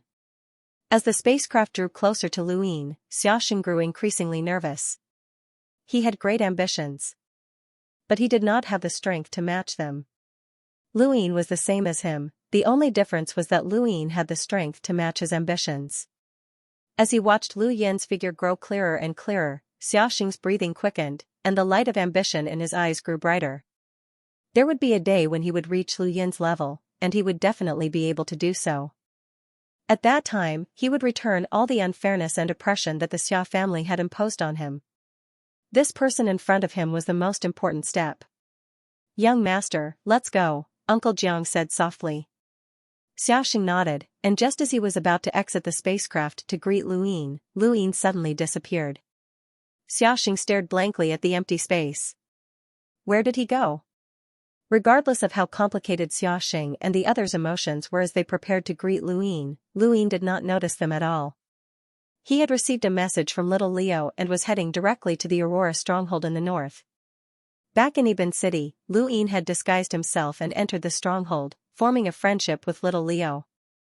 Even though his identity had been exposed, he had still cooperated with Ibin City, almost forming an alliance with little Leo.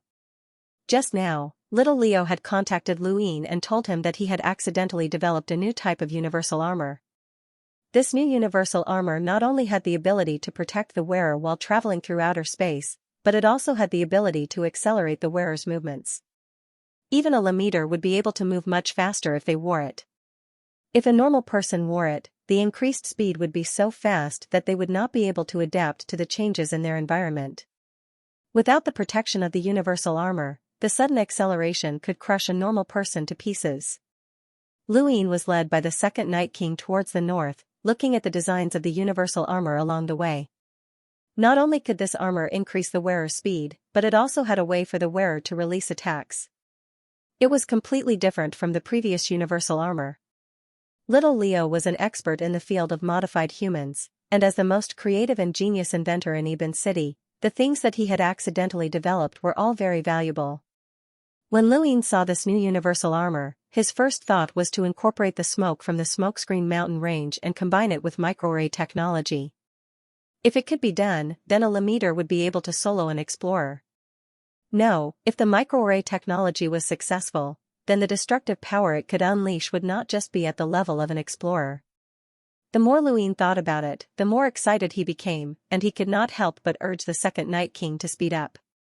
The Aurora stronghold had an important part of Lu Yin's plan, which was the microarray technology that they had secretly developed. Lu Yin had started this plan not long after he had returned to the fifth mainland from the astral tree domain, and he felt that it was time to see the results. Lu Yin's arrival had been unannounced. Chairman Ji was shocked when he heard that Lu Yin had arrived, and he hurriedly led the upper echelons of the Aurora company out to welcome him. With Lu Yin's current status, he was treated this way no matter where he went. Chairman Ji chuckled when he saw Lu Yin. Alliance leader Lu, why didn't you inform us beforehand? I would have been prepared. We didn't know until you appeared outside the Aurora stronghold. That was too negligent. Lu Yin smiled. Chairman Ji, you're too polite. I just happened to pass by and wanted to rest inside. Haha, don't talk about resting. Even a year isn't a problem. Alliance leader Lu, please. Following Chairman Ji, Lu Yin entered the Aurora stronghold once more. Last time, Lu Yin had brought Flying Willow with him, but this time, he had brought the second Night King with him. The second Night King's appearance greatly increased the pressure on the Aurora stronghold, and such a powerhouse would feel oppressed wherever he went. Chairman Ji glanced at the second Night King several times, but Lu Yin did not introduce him, so he did not ask. There's a powerhouse with a power level of 1,000,000, the second Night King transmitted to Lu Yin. Lu Yin glanced in the second Night King's direction. The first time he had come here, Mr. Lu Yi had said that this place made him feel a sense of danger. It should be that powerhouse with a power level of 1,000,000. To be able to take root in the Neoverse and run the universe's largest spacecraft company, Lu Yin was not surprised that the Aurora Corporation had a powerhouse with a power level of 1,000,000. In the past, he would have been amazed, but now, unless there was a half-ancestor overseeing the place, no one could pressure him. As long as the second Night King wanted to, he could easily flatten the Aurora stronghold. Among the powerhouses below the half-ancestor level in the fifth mainland, the second Night King could be ranked in the top 10, and he had absolute control. This time, Chairman Ji was accompanied by Master Ji to welcome Lu Yin. This young master of the Aurora Corporation had also participated in the Star Tower contest, but unfortunately, he had been nothing more than a minor character who did not have much of a presence. It had been the same in the Sovereign Tournament as well, and seeing him reminded Lu Yin of racing. There were many engineers in the Aurora stronghold, and Chairman Ji introduced Biaozi, the chief engineer of the Aurora stronghold. He was a sturdy old man who was 3 meters tall. His name was also very strange and did not match his status at all, but it did match his figure. Wan Gong did not appear. Alliance Master Lu, your micro-battle armor was created by me. This burly, 3-meter-tall chief consultant grinned, revealing a mouthful of black teeth as he spoke in a cheerful manner. Lu Yin was astonished. You're the little giant? Biaozi nodded, but most of his 1-meter-long beard had been charred. That's right. Lu Yin smiled. I never thought that the fifth mainland would have little giants as well. What's your relationship with the sixth mainland's little giants? Biaozi was curious. The sixth mainland has little giants as well? Yes, the Arrow sect, Lu Yin replied. Biaozi shook his head. I don't know, but it should be different. Lu Yin did not pursue the matter. The sixth mainland not only had little giants, but also big giants, which was very normal. Chairman Ji, aside from passing by, there's another reason for my visit. Do you still remember our agreement? Lu Yin looked at Chairman Ji. Chairman Ji's eyes lit up. It's a collaboration, right? Alliance leader Lu will provide the rare materials, and the Aurora Corporation will build the standard spacecraft? Lu Yin smiled. Change it a bit. Aside from the standard spacecraft, I also need to build this. He then took out little Leo's blueprint and passed it to Chairman Ji. Chairman Ji took it and looked at the blueprint. His eyes went wide. This is? Biaozi was much taller than Chairman Ji, and he was standing behind Chairman Ji. He also saw the blueprint and snatched it over. A new universal armor? Interesting, it actually incorporates acceleration equipment, and it doesn't put too much of a burden on the armor either. The core parts can be made with 10,000 crystal points, but it's best to make them with 20,000 crystal points to prevent damage in battle. The entire armor can be made with 7,000 crystal points. I never thought that there would be people who would research such a thankless thing. They really have nothing better to do. Chairman Xi looked at Luin apologetically.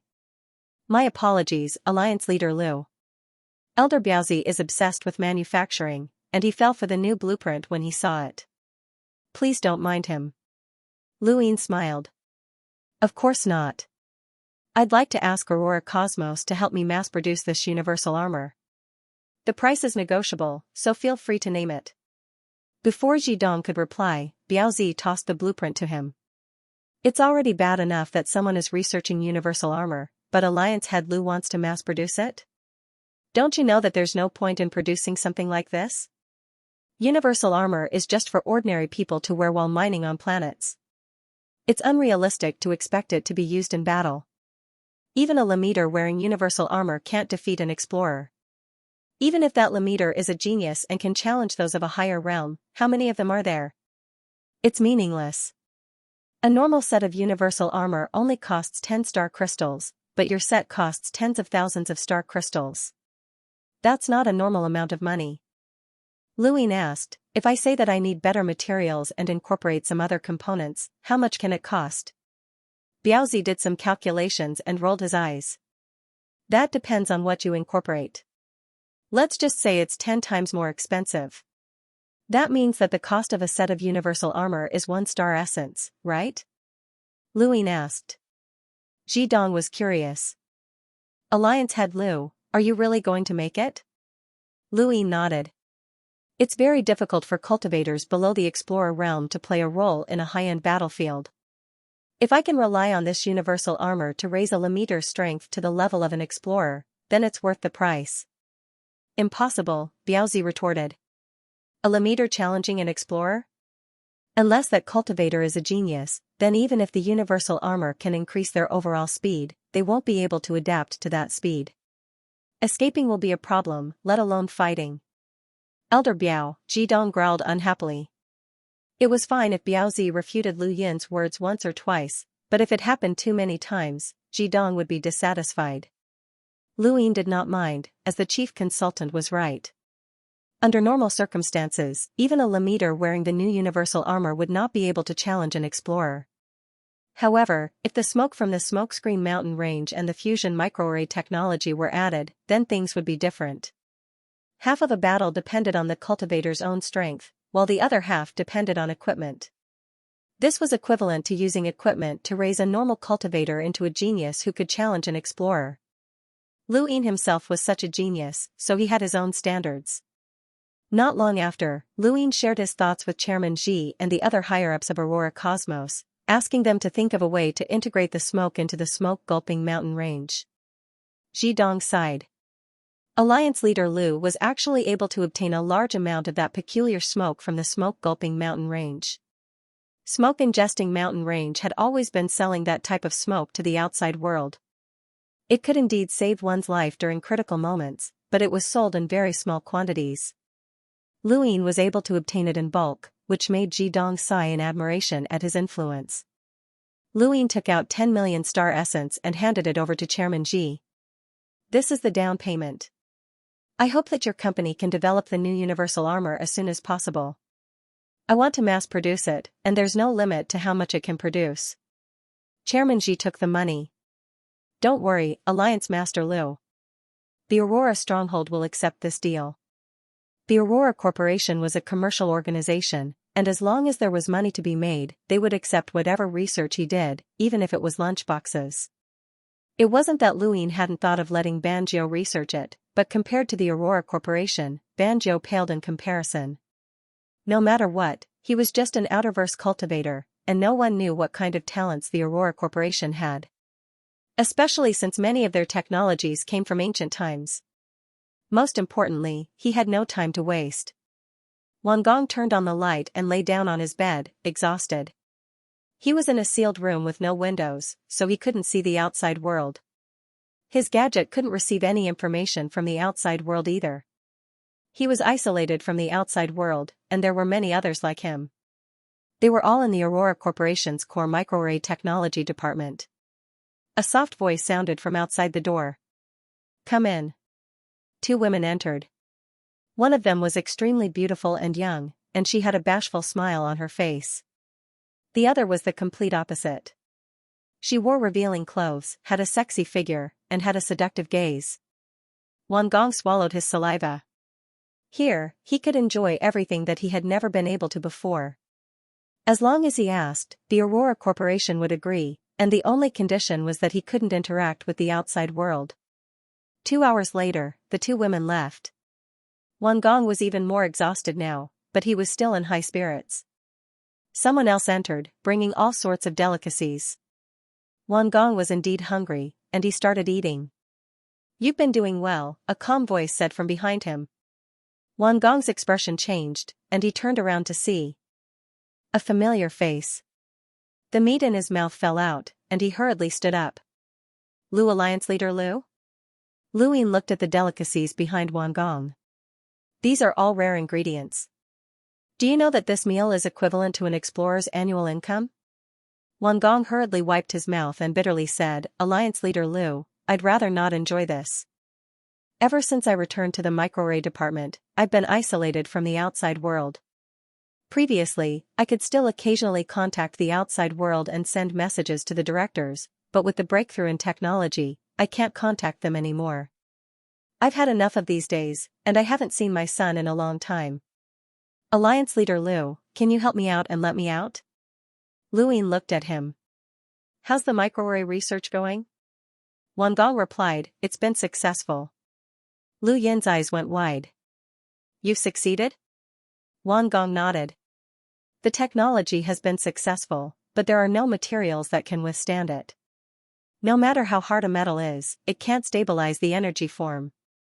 If the metal isn't hard enough, it will shatter, and if it's too hard, it will hinder the energy's eruption. It's very difficult to find a material that can withstand the energy's eruption without hindering it. Alliance Master Lu, can I have a look at the template you showed me back then?" Lu Ying took out the sky-splitting array. Wang Gong hurriedly took it and carefully touched it. After a long time, he shook his head. "I can't find this material, and I've never seen it before. Actually, after the technology was solved, the entire Aurora Corporation searched for this material. My daily job is to experiment with various materials, but I still haven't found anything suitable. Try this." Lu Ying took out a piece of tree bark and tossed it to Wang Gong. It was the bark of the mother tree. Wang Gong's eyes lit up. "This material? It feels..." He touched the sky-splitting array and looked at Lu Ying in pleasant surprise. "It's very similar." "Try it," Lu Ying said. Wang Gong hurriedly ran off to test it. As long as he didn't leave, Wang Gong was the leader of the microarray department, and no one could interfere with him. With the second Night King's help, even a powerhouse with a power level of 1,000,000 wouldn't be able to detect Lu Yin's movements. Half a day later, Wang Gong carefully picked up a microarray that used tree bark as the core material. "Alliance Leader, what battle technique are you trying to compress?" Lu Ying asked. "What kind of battle technique can it contain?" "Since it's just research, the GUN Array Master is very powerful. The sourcebox array he set up is only strong enough to contain an explorer's power. The GUN Array Master should be the powerhouse with a power level of 1,000,000 hidden within the Aurora Fort." Lu Ying didn't care about someone with a power level of 1,000,000 since the second Night King could easily suppress them. However, the GUN Array Master's identity was different. It would be difficult for others to find out what this person had set up in the Aurora Fort. Lu Ying had almost forgotten that the GUN Array Master was still here. Lu Ying raised a hand and casually waved his hand. The first sword of the 13 swords swept past the microarray and disappeared. Wang Gong took a deep breath and released the sword in front of him. A ray of sword chi swept through the void. "We did it, we did it." Wang Gong was so excited that he forgot himself. "We finally did it." He looked at Lu Ying excitedly. "Alliance Leader, we did it. We did it." Lu Yin's lips curled up, and his eyes lit up like never before. Had they finally succeeded? He could imagine tens of thousands of soldiers wearing the new universal armor and protected by white smoke as they released attacks from the microarray. Who could imagine tens of thousands of Enlighter attacks sealed within microarrays? Not even the Astral Tree Society dared to imagine such a thing. They had many experts, but they couldn't gather tens of thousands of Enlighters at once. What a spectacular scene it would be. Tens of thousands? 100,000? Or even 1,000,000? It wasn't impossible for humans to resist the Eternals, but what was humanity's greatest advantage? Intelligence. Only with intelligence could there be creation. Microarray technology, new universal armor, white smoke, and other things could be added, such as poison. The more Luyện thought about it, the more excited he became. It was as if he had created a new era. If attacks could be contained within microarrays, then what about other things? Previously, he had the Aeon Evolution True Scripture, which could create something out of nothing. Now, with microarray technology, he could bring about a revolution for the entire human race. Luyện pressed down on the excited Wan Gong and stared at him.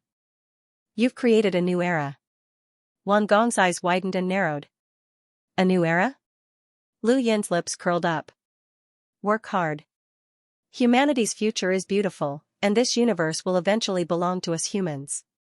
With our intelligence, we can create anything and defeat all powerful enemies. Wan Gong nodded, but then, he suddenly remembered something and half knelt. Thank you, Alliance Leader. Thank you for giving me the opportunity to create a new era. Luyện helped Wan Gong up, as it was time for him to lay his cards on the table with Chairman Xi. Microarray technology didn't just belong to the Aurora Corporation, it belonged to the entire human race. Luyện wanted to popularize this technology and truly create a new era, one that would leave his name behind. However, even though this technology had been developed, there were still many problems that needed to be solved. The first problem was the lack of materials. Luyện didn't have much of the mother tree's bark, and even though a microarray didn't consume much bark, it was only enough to create 100 microarrays. He had to find a way to find more bark. Also, a microarray could only hold 4 attacks at most. What would he do once it was released? He hadn't considered this problem before. Luyện raised this issue with Wan Gong. Wan Gong replied, we just need to erase all traces of the previous array and ask Sir Formation Master Ji Yuan to rearrange it. Unless the microarray materials are damaged, it can be reused.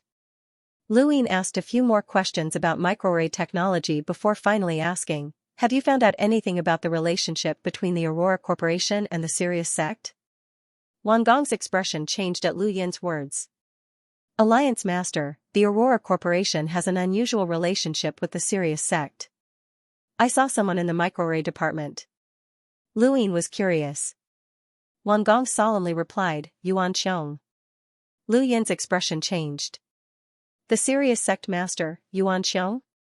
Wan Gong nodded. I saw Yuan Xiong's image a few decades ago, and there's no mistaking it. He's definitely the Sirius sect master. He came in secret, and only a few people in the microarray department saw him. They were all core members of the department, and I was one of them.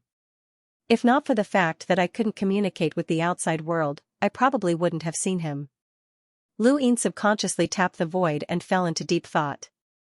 The Sirius sect master had actually secretly visited the Aurora Fort and appeared in the core microarray department. This was interesting. Is there anything else? Luyện asked. Wan Gong replied, nothing else. Mr. Ji was very respectful towards Yuan Xiong. Luyện nodded and told Wan Gong to go back and rest. He left the microarray department under the second Night King's lead and returned to his residence. Not long after Luyện left, Mr. Ji arrived at the microarray department. Wan Gong had been testing microarrays, so how could he hide them from Mr. Ji? However, Mr. Ji only knew that the experiment was a success because there were traces and a finished product. He didn't know how it had been successful or what battle technique had been used. Mr. Ji looked at the traces and was even more excited than Wan Gong. What material was that? Wan Gong replied, I don't know either. I wanted to rest, but I couldn't sleep, so I came here to test it.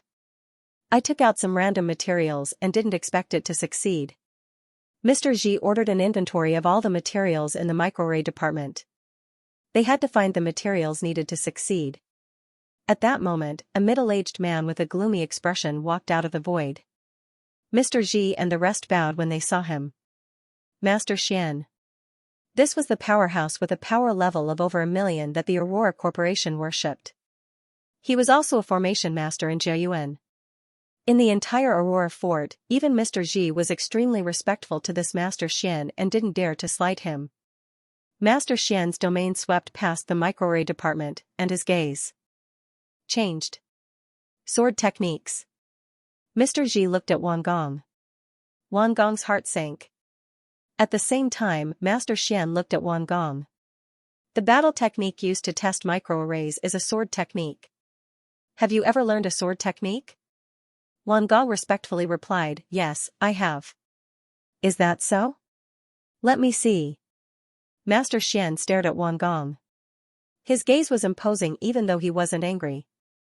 As an expert with a battle power of 1,000,000, his prestige wasn't something that an ordinary person could resist. Wang Gong gulped as he used his star energy to form a sword and slashed out. Grandmaster Xian's eyes turned cold. How dare you lie to me? Wang Gong jumped in fright and his legs went soft. Facing the might of an elite with a combat power of 1,000,000, he couldn't even stand steadily. Chairman Xi stared at Wang Gong, his eyes flashing coldly. Wang Gong, our Aurora Cosmos ship company has treated you well, what have you done? Who was here earlier? At this point, Chairman Xi frowned and couldn't help but look at Master Xian. Everyone knew the importance of the microarray department, so Master Xian wasn't far from here. How could anyone enter without Master Xian knowing? Suddenly, Chairman Xi thought of Lu Yin and the Second Leaf King. Master Xian thought of this at the same time. He looked at Ji Dong with an ugly expression. In the entire Aurora stronghold, only Lu Yin and the Second Night King could enter the microarray department without Master Xian knowing. At that moment, the void in front of them distorted as Lu Yin walked out with the Second Night King. He faced Chairman Xi. Don't blame him. I told him not to speak. Lu Yin knew that he couldn't hide his microarray research from Chairman Xi, but he hadn't expected that Liuan's formation master to appear and sense the residual attack in the air. Chairman Xi clenched his fists and suppressed his anger. Alliance Master Lu, I treated you as a guest, but you schemed against us? Master Xian's eyes narrowed as he looked at the Second Night King. This person gave him a lot of pressure, but he was a formation master from Liuan and this was the Aurora stronghold. If they really fought, he might be able to put up a fight. The Second Night King looked at Grandmaster Xian with a cold glint in his eyes. Lu Yin laughed. Without me, your so-called microarray research is just a joke. Wang Gong, tell your boss where your microarray research came from, and where did you help him break through his bottleneck? Chairman Xi looked at Wang Gong. Wang Gong was apprehensive, and his voice trembled as he said, I originally had no clue about microarray research, but Alliance Master Lu showed me the finished product. That was how I found a way to break through my bottleneck and successfully created the finished product. Right, the materials were also provided by Alliance Master Lu. Chairman Xi was shocked. The materials and technology came from Alliance Master Lu? Wang Gong looked at Lu Yin and then nodded at Chairman Xi. Yes. Chairman Xi frowned and looked at Lu Yin with a complicated expression. Lu Yin's lips curled up. Chairman Xi, I told you before that you should be thanking me. Otherwise, it would be meaningless for you to throw so much money into this mess every year. Even if you have a breakthrough, it would be useless without the materials. I can guarantee that you won't be able to find any suitable materials in the entire Fifth Mainland. Only I have them. Chairman Xi sighed. Alliance Master Lu, we should talk. The Aurora stronghold was more of a city than a stronghold. It was a civilization, and to the commoners who lived here, it was their own world. Chairman Xi brought Lu Yin to the largest waterfall north of the Aurora stronghold. There was a pavilion beneath the waterfall, with a stone table and a pot of wine and side dishes. Only Chairman Xi and Lu Yin were there, neither Master Xian nor the Second Night King had approached. Chairman Xi poured Lu Yin a cup of wine. I don't like to drink, but I heard that Alliance Master Lu likes it, so I specially prepared some for you. Have a taste, this wine is produced by the Aurora stronghold. Lu Yin raised a hand to stop Chairman Xi from pouring more wine for him. Actually, I don't like to drink either. I prefer tea to wine. Chairman Xi put down his cup and retrieved a teapot from his cosmic ring. Those who drink are emotional, while those who drink are rational. Alliance Master Lu. This isn't the first day we've met, but this is the first time we've truly met. Lu Yin looked at the waterfall to the side. Yes, this is the first time we've truly met. The Aurora Corporation sends a tenth of their annual profits to the microarray department without exception. If this massive amount of resources were used in the Innerverse, it would be enough to create a powerful organization that could rival the Blaze Realm or the Ross Empire. Chairman Ji looked at Luin. If I'm not wrong, Wan Gong already joined Alliance Master Lu the last time you were here. Luin nodded and didn't hide anything. That's right. Chairman Ji laughed. It's been almost 5 years, and we didn't even notice. It's no wonder that Wan Gong made a breakthrough in microarray technology not long after Alliance Master Lu left. I'm very curious. I understand Wan Gong's character, so how did Alliance Master Lu convince him to join us in such a short time? He didn't hesitate to betray the Aurora Corporation. You should know that at that time, Alliance Master Lu might not have been as powerful as the Aurora Corporation.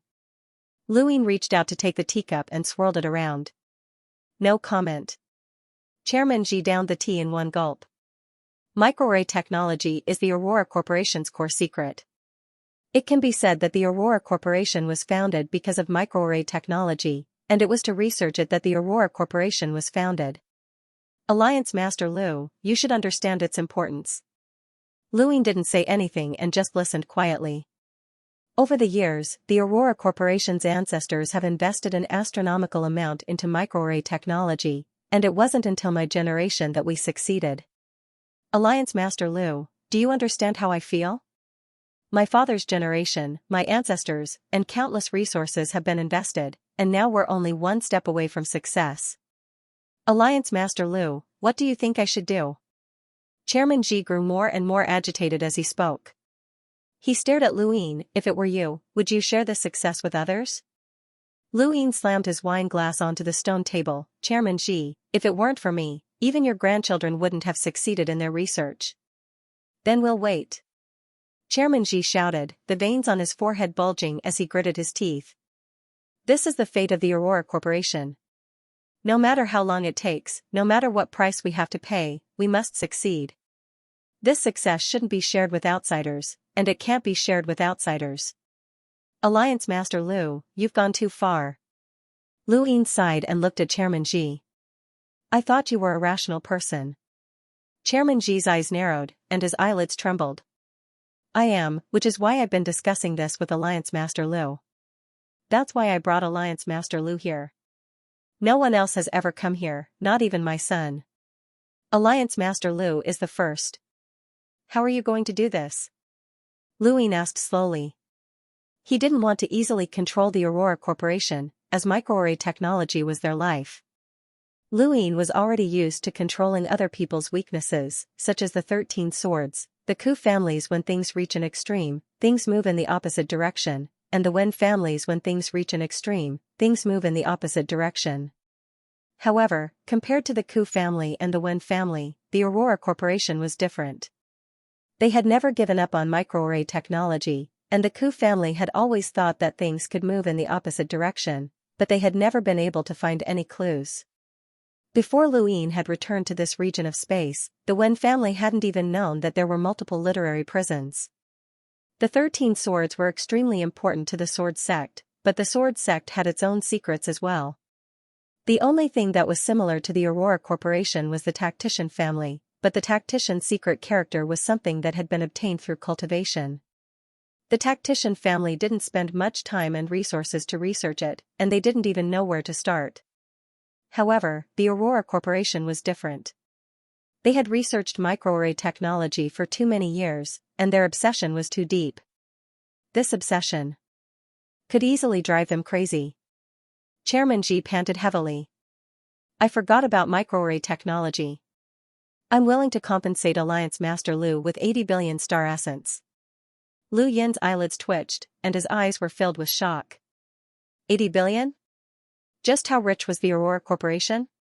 They were offering 80 billion as soon as they opened their mouths. It had to be said that Luin was moved by this amount. Who wouldn't be? 80 billion was enough to crush the Sword Sect's mountain. However, this amount of money was insignificant when compared to microarray technology. This was an epoch-making technology, and Luin couldn't even imagine how far it could be developed in the future. About 5 years. I've been paying attention to microarray technology for the past 5 years, and half of the credit goes to me. Are you trying to get rid of me with 80 billion? Luin asked. Zhidong replied, Alliance leader Lu, you should know what 80 billion means. Even the Mavis Bank wouldn't easily hand out 80 billion to someone else. Even our Aurora Corporation would be hard-pressed to fork out such a sum. We've been accumulating this for many years, and we're using it to buy Alliance leader Lu's help in microarray technology as well as the source of the materials. Luin found this hilarious and laughed. Alliance leader Lu, what are you laughing at? Zhidong's tone grew deeper. Luin rubbed his head, do you think I'm stupid? Zhidong narrowed his eyes, and his eyelids twitched even more violently. Microarray technology is an epoch-making technology. The more you research it, the more it can change the lives of humans and change this era. Do you think that 80 billion is enough to change an era? Luin grinned at Zhidong. Zhidong took a deep breath, looks like there's no room for discussion. Lu Yin's lips curled up, your Aurora fort can't deal with me. Why don't you tell Zhidong that I have a half-ancestor backing me?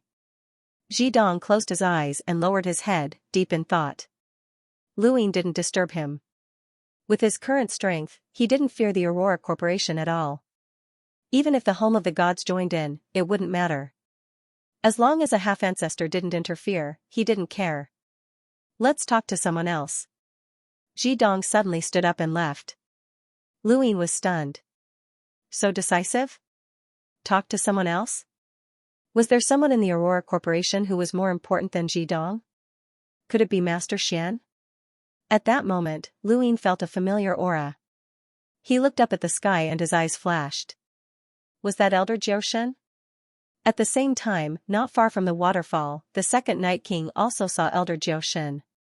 He was shocked. Why would someone from the Sirius sect appear here? Elder Jioshen stepped through the air and instantly disappeared. When he reappeared, he was already in the pavilion, looking at Luin with a gloomy expression. His expression was as unhappy as it could be. Luin recalled Wang Gong's words, Yuan Qiong had been here before. What was the relationship between the Aurora Corporation and the Sirius sect? Brat, you really are Sirius nemesis, Elder Jioshen gritted his teeth and said unhappily. Lu Yin's mouth twitched. Elder, what do you mean? I don't understand. Elder Jioshen snorted, let's talk. Talk about what? Luin didn't understand. Microarray technology, Elder Jioshen said unhappily. Luin blinked. You know about it too? Kid, don't play dumb. Don't you know? Elder Jioshen glared at Luin. It's just a guess, but I really don't know the specifics. What's the relationship between this company and the Sirius sect? Elder, please tell me. Elder Jioshen sighed, the Aurora Spaceship Company belongs to Sirius. Lu Yin's expression changed, and he was shocked. Your property? Elder Jioshen raised his head proudly, what? You don't understand? Luin had thought of many possibilities, such as an alliance or a marriage alliance. He had even thought of paying the Celestial Star Sect for protection every year, but he had never thought that the Aurora Spaceship Company was the property of the Celestial Star Sect. An ancient sect and a technology company that stood at the forefront of the era, how could they not work together? Both were giants in the Neoverse. How is that possible? Luin stared at Elder Jioshen, wondering if the old man was messing with him. Elder Jioshen rolled his eyes. What's so impossible about it? Of course, it's not. The sole property of the Sirius sect. Everlasting Island also has a share. Everlasting Island also has a share? Luin was truly shocked. Elder Jioshen glanced at Luin, his eyes full of suspicion and disdain. Where do you think the resources of Everlasting Island came from? Did they rely on Heizijlian to rob others? Or did they have ties with the astral cities? What's the use of that? Luin suddenly recalled that although Everlasting Island had a half-ancestor overseeing it, he had never heard of them having any other property. At most, they had close ties with some astral cities, and their disciples could obtain some help when traveling the universe, but it was far from enough to support Everlasting Island's cultivation. For example, the Sirius sect had many disciples and occupied a part of the universe. Not only did they cultivate, but they also mined for resources. Some disciples were tasked with earning resources for the sect, and the Innerverse Sword sect and Wind family were the same. When they occupied a large flow zone, they would develop that flow zone's resources. The most famous example of this was when the Sword sect and the Day-Night clan fought over resources, and Luin had taken advantage of this. However, there were only a few people on Everlasting Island, and no matter how powerful Hyzage Invincible or Hyzage Shinwei was, they would not go as far as to become someone's bodyguard. Luin now knew that their resources actually came from the Aurora Corporation. Who would have thought that the Aurora Corporation, a giant in the Neoverse, was actually the source of income for the Sirius sect and Everlasting Island? What's going on? Luin couldn't help but ask. Elder Jioshin replied, it's not that complicated. Back when the Sage Celestial Master was unlocking a source box, he came across some incomplete microarray technology. After some research, he and my senior decided to research it, but microarray technology was too expensive. It just so happened that he had obtained quite a few ancient technologies when he was unlocking the source box, such as energy conversion devices. These devices could be used on spacecraft, so the two of them worked together and formed the Aurora Corporation. No one else knows about this? Luin was puzzled. Elder Jioshin recalled, back then, they found someone called Ji Xing, who used to work for the Hall of Honor. He was the smartest and most famous scientist in the world. The two of them showed him the microarray technology, and he immediately resigned and used his own name to form the Aurora Corporation. The Sirius sect supported him in the early stages and secretly protected him. Everlasting Island also provided protection, and just like that, the Aurora Corporation was formed. You could say that these three companies formed together to research microarray technology. Luin nodded. He finally understood why Sirius art had appeared at the Aurora stronghold and why Yuan Qiong had personally come to see it. The microarray technology had come from the Sirius sect and Everlasting Island. You know what you need to know. Kid, let's talk. Elder Jioshin glanced at Luin with displeasure. Luin pursed his lips, talk? What's there to talk about? We're all family, so there's nothing to talk about. Elder Jioshin raised his brows, talk? Don't try to curry favor with us. I don't care about your relationship with Everlasting Island, but in the Sirius sect, you're just an outer disciple. Luin was unhappy. Elder, an outer disciple is still a disciple. Why? Do you want to treat me differently? He then crossed his legs and swung them back and forth. Elder Jioshin's mouth twitched, and he wanted to get angry, but this bastard's legs were too hard. The Ji family has spent generations on microarray technology, and Ji Xing died before he could reach the Enlighter realm. If not for this technology, he would have lived for at least a few thousand more years. Although Sirius sect is secretly protecting him, the Ji family's contributions are insignificant compared to ours. Everlasting Island has only unearthed this technology and hasn't invested much in it. Microarray technology is everything to the Ji family. Kid, don't mess around, Elder Jioshin warned. Luin replied, Elder, do you have some sort of misunderstanding about me? I've never thought about stealing microarray technology. What else? Elder Jioshin glanced at him. He knew Luin all too well, and he knew that it was impossible for him to not have good things in his hands. Luin solemnly explained, this is an epoch-making technology, and if used properly, it can change the entire human society. If this was a peaceful time, I would definitely try to monopolize microarray technology and achieve great things. However, things are different now. The Sixth Mainland and the Astral Beast domain are our enemies, and the Eternals are eyeing us covetously from the outside. Under these circumstances, using microarray technology to its fullest potential is the best outcome for humanity.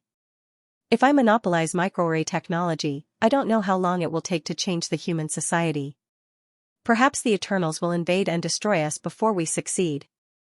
In the end, microarray technology will only benefit the Eternals. Elder Jioshin was astonished, you're still able to see the big picture. Luin seriously replied, I won't steal or monopolize microarray technology, but it needs to be used first. At the same time, the Great Eastern Alliance can provide the greatest assistance to research microarray technology so that it can be developed and promoted. This should be the wish of the Elysian Heavenly Master and Elder Gong. Elder Jioshin nodded, that's right. From the very beginning, Senior and the Elysian Heavenly Master planned to promote microarray technology rather than monopolize it. However, promoting it is one thing, but anyone who uses it will have to pay a price. That's not going overboard. I know, it's a patent. Luin smiled. Elder Jioshan replied, it's fine as long as you understand the gist of it. He then waved a hand in the distance, calling Ji Dong over. Ji Dong arrived at the pavilion, but his expression was still not good. Elder Jioshan said, this kid doesn't plan on stealing the microarray technology, but he wants to have the priority to use it. Also, he paused for a moment before continuing, the success of this technology is inseparable from the help he provided. Once microarray technology is promoted and used by everyone, he can take 20% of the profits. Ji Dong frowned and looked at Elder Jioshan before looking at Luin. He nodded helplessly, I understand. Luin found this funny, so you thought that I wanted to steal the microarray technology, Ji Dong? Ji Dong sulked, everyone knows Alliance Leader Lu's character. You can't blame me for thinking that. Lu Yin's eyes flashed, my character? Tell me about it. Ji Dong wanted to say something, but after thinking about it, he decided against it. Although the Aurora Corporation was backed by the Sirius Sect and Everlasting Island, and they had powerhouses with power levels in the millions as well as Realm Origin Array Masters, they were still lacking when facing Luin. Sirius Sect's attitude towards Luin was unclear, but they seemed to be very close to him. If he offended Luin, Ji Dong would not have an easy time in the future. Elder Jioshan impatiently said, alright, enough with the nonsense. Kid, you've schemed against him for 5 years. Can't he be a little resentful? Luin smiled and stopped looking for trouble. Director Ji, do you remember the blueprint for the new universal armor that I showed you? Fuse the microarray technology with it.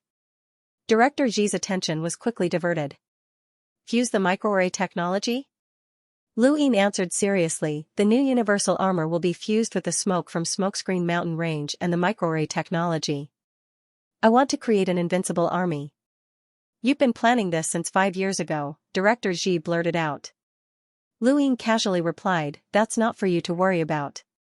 What you need to do now is create 80 microarrays for me and fuse them into the new universal armor. The battle techniques that will be fused into it are. He paused and looked at Director Ji. What's the highest level of attack that can be fused into it? Director Ji thought about it. Based on the current materials, the highest level of attack that can be unleashed 4 times is an Enlighter with a power level of 200,000. The cost is not low. Luin replied, then lower it. Director Ji was stunned. He had thought that Luin would want a higher price. Who would want a lower price? A hunter's attack? What's the point? Elder Jioshan did not understand. It's the lowest, Luin answered. Director Ji was stunned. The lowest? Then he might as well do it himself. What was the point of having microarrays? Luin naturally would not tell them that he could upgrade them with his die, but he would not be upgrading a complete microarray. In the past, Luin had tried to upgrade the heaven-splitting array that he had obtained from Bai Xiaohong, but the heaven-splitting array contained a sourcebox array, so there was no way to upgrade it. Thus, he had left it at that. Now, all he had to do was upgrade it before Grandmaster Shen set up the sourcebox array. He would upgrade the materials to the level of an Enlighter or even higher, such as the heaven-splitting array that had the power of 2 origin tribulations. Then, he could set up his own array, which would be perfect. What's the highest level of attack that Master Shen can set up? Luin looked at Director Ji expectantly. Director Ji replied, an Enlighter with a power level of around 200,000. Luin was disappointed, as it was too low. That meant that there was no need for him to upgrade the materials for his microarrays. No matter how high they were, it would be useless if the sourcebox array could not be used in conjunction with it. Furthermore, the cost of upgrading the materials was about the same as the cost of the Aurora Corporation's production, or perhaps even higher. It was not worth it. In the end, it was still a problem with the sourcebox array. Master Shen had spent so many years researching sourcebox arrays, but unfortunately, he could not research into the sourcebox array within the heaven-splitting array. Forget it, regardless of whether he could research it or not, he would just give it to him.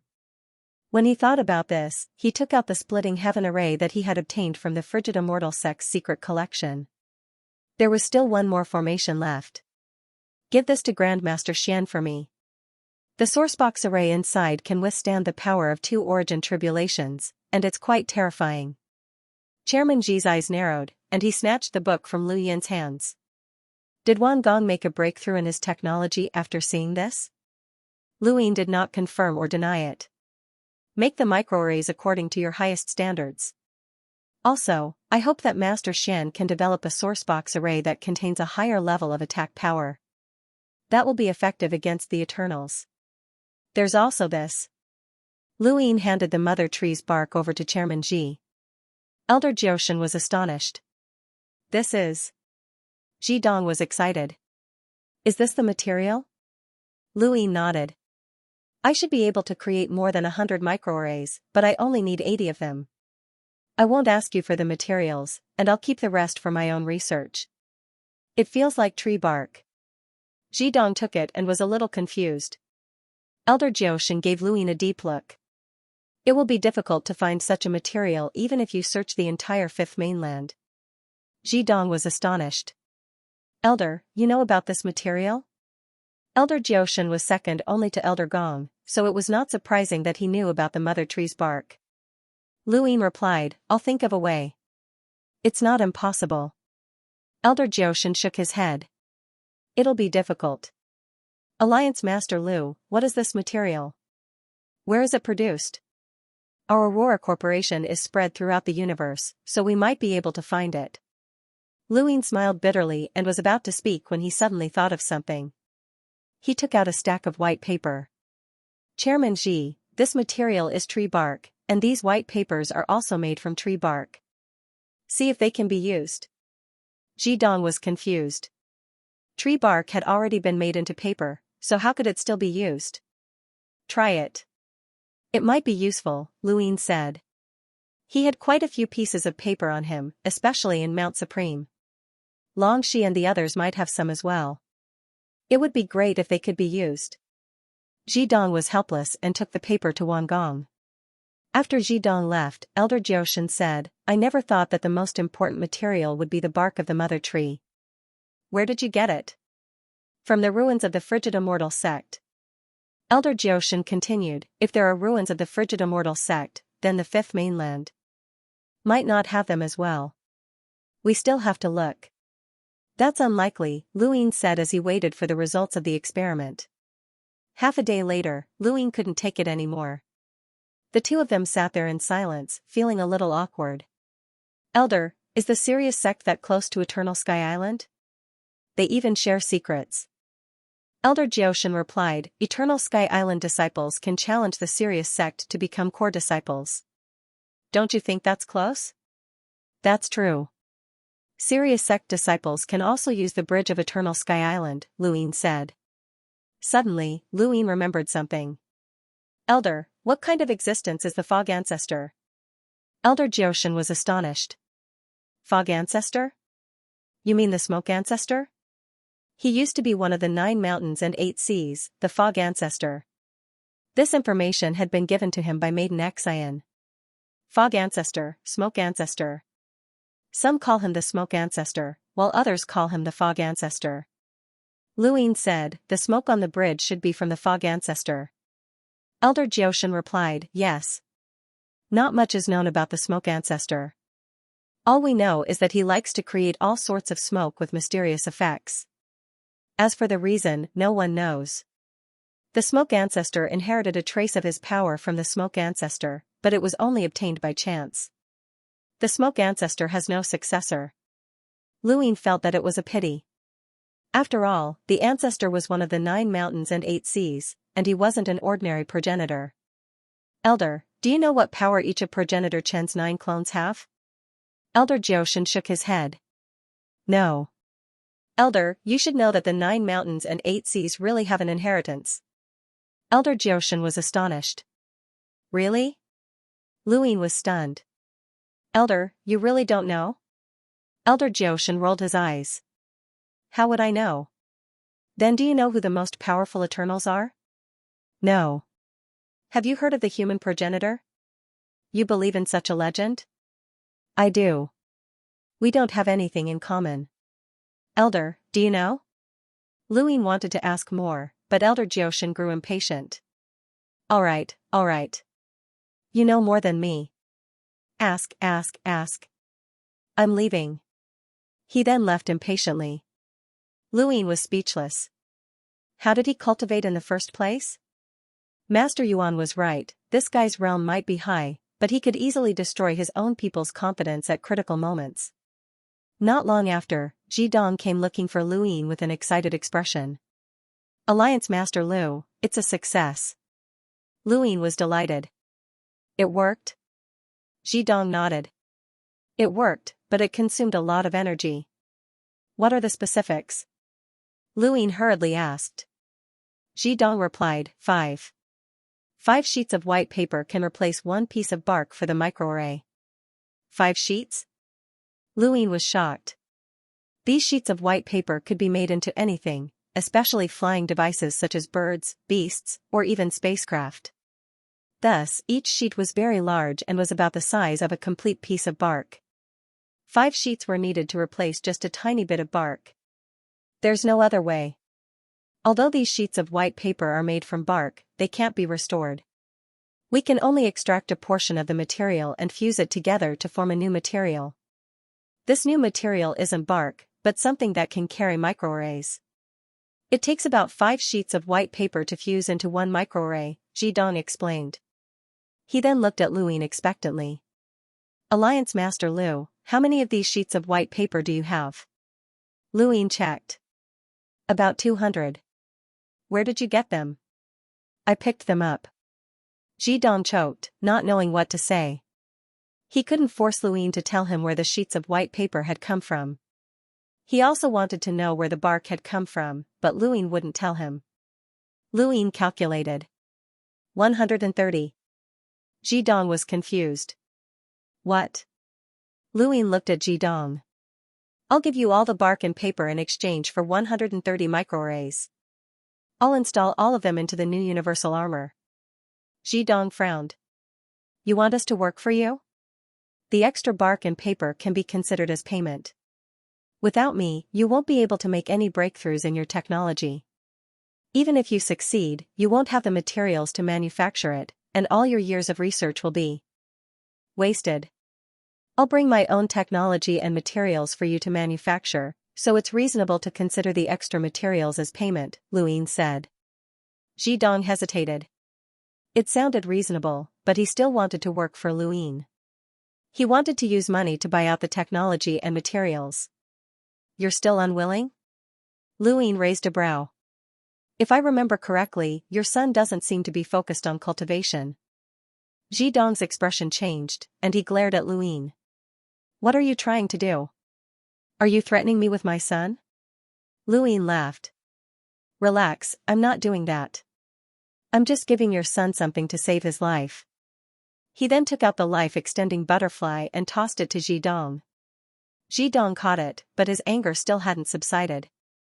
He frowned at the butterfly, and then his eyes widened. This is a goo? Have you heard of the life-extending butterfly? Luin smiled at Ji Dong. Ji Dong thought about it and guessed, the divine goo dynasty's goo that can extend one's life? The life-extending butterfly?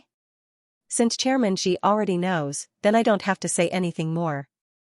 Consider this your reward for your son. As long as he isn't killed on the spot twice, he'll be able to live. Is that sincere enough? Luin asked. Ji Dong muttered to himself for a moment before accepting the life-extending butterfly. The life-extending butterfly, the bark, and the paper are just the payment for manufacturing the microarrays. The payment for researching and manufacturing the new universal armor and integrating the smoke and microarrays into it will be calculated separately. Of course. Luin smiled. He had money, and he wanted to use it to exchange for countless new universal armors. The microarray's 4 attacks were at the level of an enlighter, and with the smoke to protect his life and the new universal armor's protection, even a Lemmeter would be able to traverse the universe and even kill an enlighter. It was just like how Luin had been able to kill an enlighter with his improved gun. However, it was still too little. 130 sets of the new universal armor could only equip 130 people, which was far too little. Right, Xianxia and the others. Chairman Xi went to monitor the microarray, but before he left, Luyin asked him not to make things difficult for Wang Gong. Chairman Xi's reply reassured Luyin, as it wouldn't be easy to make things difficult for Wang Gong. Besides Wang Gong, no one else could create a complete microarray, not even Chief Consultant Biaozi. Luyin finally relaxed. Wang Gong wasn't stupid. When he had betrayed Earth, he had erased all traces of himself. He was a smart person, and he had known that his identity would be exposed the moment the microarray was completed. He had kept a backup plan, and even Luyin had to protect him. After returning to his residence, Luyin took out Mount Supreme and entered to find Xianxia. Xianxia and the others had been trapped for many years and were used to it, so they weren't surprised to see Luyin. Luyin felt apologetic every time he saw Xianxia, or rather, apprehensive. He had played her for a fool, and she had even taught him a lesson and cared for him. Most importantly, she had experienced the era of the 7 heroes and was an old friend. She even seemed to have a crush on him. This made Luyin feel very conflicted, and he had never dared to reveal his identity. "How have you been? Any breakthroughs in your cultivation?" Luyin asked. Xianxia looked at him calmly. "What's the matter? Just say it." Luyin pursed his lips. "I heard that the Astral Tree Society has a mysterious white paper. Do you have any?" Xianxia waved a hand, and a stack of white paper was placed on the ground. Lu Yin's eyes lit up, as there were over 100 of them. "That's all?" Xianxia looked at him strangely. "These white papers aren't very useful. We just have some just in case. Do you need a lot?" Luyin nodded. "No," Xianxia replied calmly. Luyin was speechless and turned to leave. "Wait," Xianxia said. Luyin turned around. Xianxia stared at him. "Your aura changed. Did you break through to become an emissary?" "Not bad." He didn't want to show off in front of others, but for some reason, he wanted to show off in front of Xianxia. Xianxia sized Luyin up. "You were able to deal with an emissary back then. How strong are you now?" Luyin smiled. "I can probably beat up someone who has undergone 4 or 5 tribulations of origin." Xianxia frowned. "You can leave now." "You don't believe me?" Luyin raised his brows. "I'm not lying to you. Even if your father, Long Ku, is here, he might not be able to do anything to me." Xiaoxi's gaze wavered. Long Ku, his father, he probably wouldn't be able to see him in this lifetime. Thinking of this, Xiaoxi's calm state of mind was shattered, and she glared at Luyin with anger. Luyin was stumped for a moment, but then he smiled sheepishly. "Well, you continue, I'm leaving." He quickly left. Strange, why was Xiaoxi angry? Why was he panicking? Was it because of Long Seven's experience that traumatized him? She was just a housekeeper. Other than Xiaoxi, there was also the #1 scholar, Prince Guiqian, Yun Tingting, and Lu Hao. Through these people, he had collected more than 400 pieces of paper, which wasn't much since Bai Xiaoheng alone had given him more than 200. It was a pity. If he had known that this would happen, he would have frantically collected more pieces of paper in the cosmic tree. He would have been able to sell them for a high price. He had given more than 400 pieces of paper to Chairman Xi so that he could make another 80 sets of the new universal armor, which would add up to 210 sets. It wasn't much, but it was still acceptable. Right, there was also Lu Yefei.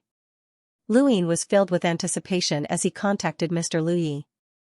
At the same time, in the blazing mist flow zone, on a planet not far from the Ross Empire's stronghold, Lu Yefei were sitting in a revolving restaurant surrounded by the boundless ocean. This revolving restaurant was the planet's most luxurious restaurant. Have you thought it through? If you look for Luyin again, it won't be that easy to leave. So many experts were mobilized during that war in the Outerverse, and with our strength, we might not even rank in the top 3 in the Great Eastern Alliance, Fifi said as she took a sip of her drink. Across from them, Mr. Lu Yi gazed at the ocean with a complicated expression. It wasn't that he wanted to look for Luyin, but rather that it was his destiny. On the Astral River arc, he had no recollection of mentioning Luyin at all. However, Fifi was certain that he had mentioned Luyin, and she had even praised him and threatened to follow him. This made Mr. Lu Ye's hair stand on end, and he hurriedly checked the Astral River arc surveillance, only to discover that Luyin had really been mentioned. At that moment, Mr. Lu Ye's entire body turned cold, and he couldn't figure out what had happened. He had no memories of that moment, and it was as if he had become a completely different person. Fifi had asked him many times, but he had fooled her by saying that he had temporarily lost his memories. In reality, he truly had no recollection of that moment. Ever since then, Mr. Lu Ye's soul had left his body, and he had been thinking about that moment every day. What kind of existence was Luyin? How could he have caused such a change in him? Who had been in control of his body at that moment? The more Mr. Lu Ye thought about it, the more terrified he became, and the more he couldn't understand. In the end, he decided to follow what he had said at that moment and submit to Luyin. It wasn't for his future or to return to the Cosmic Tree Arc, but rather to find the truth. If he wanted to find out the truth, he could only get close to Luyin. Did you hear what I said? Fifi was unhappy, and she raised her voice, causing many people to look over. Mr. Lu Ye was stunned. What did you say? Fifi snorted and looked at the sea. Do whatever you want. At that moment, their gadgets rang. The two looked over at the same time. Luyin? They looked at each other and saw the shock in each other's eyes. Ever since they had left Luyin's side, they had not contacted each other much. Why had Luyin suddenly contacted them? Fifi was puzzled, but Mr. Lu Ye felt a chill run down his spine. He thought about that strange moment, and beads of sweat dripped down his forehead. What's wrong? Answer the call, Fifi urged. Regardless of whether or not they had submitted to Luyin, she did not want to offend this person. The Great Eastern Alliance was enormous, but the most important thing was that this person had undergone an origin tribulation and caused the entire astral source universe to boil over. This was too inconceivable. They were more knowledgeable than many people from the Fifth Mainland. And they knew what this meant. If nothing unexpected happened, Luyin had a 99% chance of becoming a progenitor in the future. It was best not to offend someone like this. Actually, all she wanted was freedom, and living in seclusion was good enough. Mr. Lu Ye took a deep breath and accepted the call. Alliance Master Lu. Lu Yin's voice came through. Mr. Lu Ye, I'm sorry to disturb you. Mr. Lu Ye forced a smile. Alliance Master Lu, you're welcome. What's the matter? I'd like to ask if Mr. Lu Ye has any paper. Mr. Lu was surprised. Mr. Lu Ye was astonished and looked at Sister Feihua. Paper? Yes, I need paper. The more, the better. You can buy it from Mr. Lu Ye. Mr. Lu Ye was confused, as he did not know what Luyin wanted paper for. In this region of space, most people traveled by spacecraft, which was very comfortable. However, at Lu Yin's level, he could directly travel through the void and did not need paper. I do. How much does Alliance Master Lu want? The more, the better. Luyin was pleasantly surprised. Mr. Lu Ye said, I have more than 300 here. He then looked at Fifi. Fifi replied, I have more than 200. Alliance Master Lu, we have more than 500 here. That's great. Luyin was delighted. Where is Mr. Lu Ye? I'll send someone to get it. Mr. Lu Ye asked, where is Alliance Master Lu? We can give it to you. Within the Aurora Fort, Luyin was stunned. Give it to me? Mr. Lu Ye's voice rang out. I just happen to have something to discuss with Alliance Master Lu. Luyin replied, that's great. I'm at the Aurora Fort in the Neoverse. Alright, we'll hurry over as soon as possible. Alliance Master Lu, see you at the Aurora Fort. He then hung up. Luyin was puzzled. Why was this Mr. Lu Ye so enthusiastic? And he was even sending it over? This was completely different from when he had been so eager to leave Luyin. Could it be that the fusion had been effective? Did Mr. Lu Ye really want to rely on Luyin? After thinking about it, Luyin felt that it was absurd. He could only enter someone's body to check their memories and control them for a short period of time, but he could not change that person's thoughts. Lu Yi and Fifei would rather stay as far away from him as possible, so why would they rely on him? But what exactly were they planning? While waiting for the Aurora Fort to develop a new universal armor, he also waited for Mr. Lu Yi. Lu Yin estimated that he would have to stay here for at least a month, so it was time to roll his die and upgrade some things. The 7 courts had a bountiful harvest, with power vessels and resources. It would be a pity not to upgrade them. After having the second Night King stand guard, Lu Yin announced that he was going into seclusion. When the second Night King heard that Lu Yin was going into seclusion, he was disdainful. Other people, even explorers, would normally spend at least a few years in seclusion. Lu Yin, on the other hand, had come out in just a few days. How could this be called seclusion? Lu Yin's seclusion was already a major characteristic of the Great Eastern Alliance. Lu Yin looked up and saw his die appear, slowly spinning. He tapped it, as it did not matter whether he rolled enhance or enhance. It all depended on fate. The die slowly stopped at enhance. The scene in front of Lu Yin changed, and he appeared in the time-stop space. Here, he would definitely be able to roll a enhance. Once, twice, and on his third try, Lu Yin rolled a enhance. Lu Yin looked at the 2 screens, and the first thing he wanted to upgrade was that needle. It was said that it had killed a half-ancestor before. He did not have a suitable weapon on him, and he urgently needed a powerful one. He placed the needle on the upper screen and threw in 100 million crystal essence. The needle then dropped down a tiny bit, almost imperceptibly. Lu Yin blinked. At this rate, wouldn't a complete upgrade cost over 100 billion crystal essence? Why was it so exaggerated? Lu Yin hurriedly put the needle away, as he did not have that much money to upgrade it. He now had another great upgrade tool in his cosmic ring. Previously, it had been Mount Supreme, the Extreme Ice Stone, and the Formcast model. Now, there was an additional needle. He did not have the money to upgrade the needle, so he took out the time-withering wood. It had the word time on it, and it was also a power vessel of the Ku family.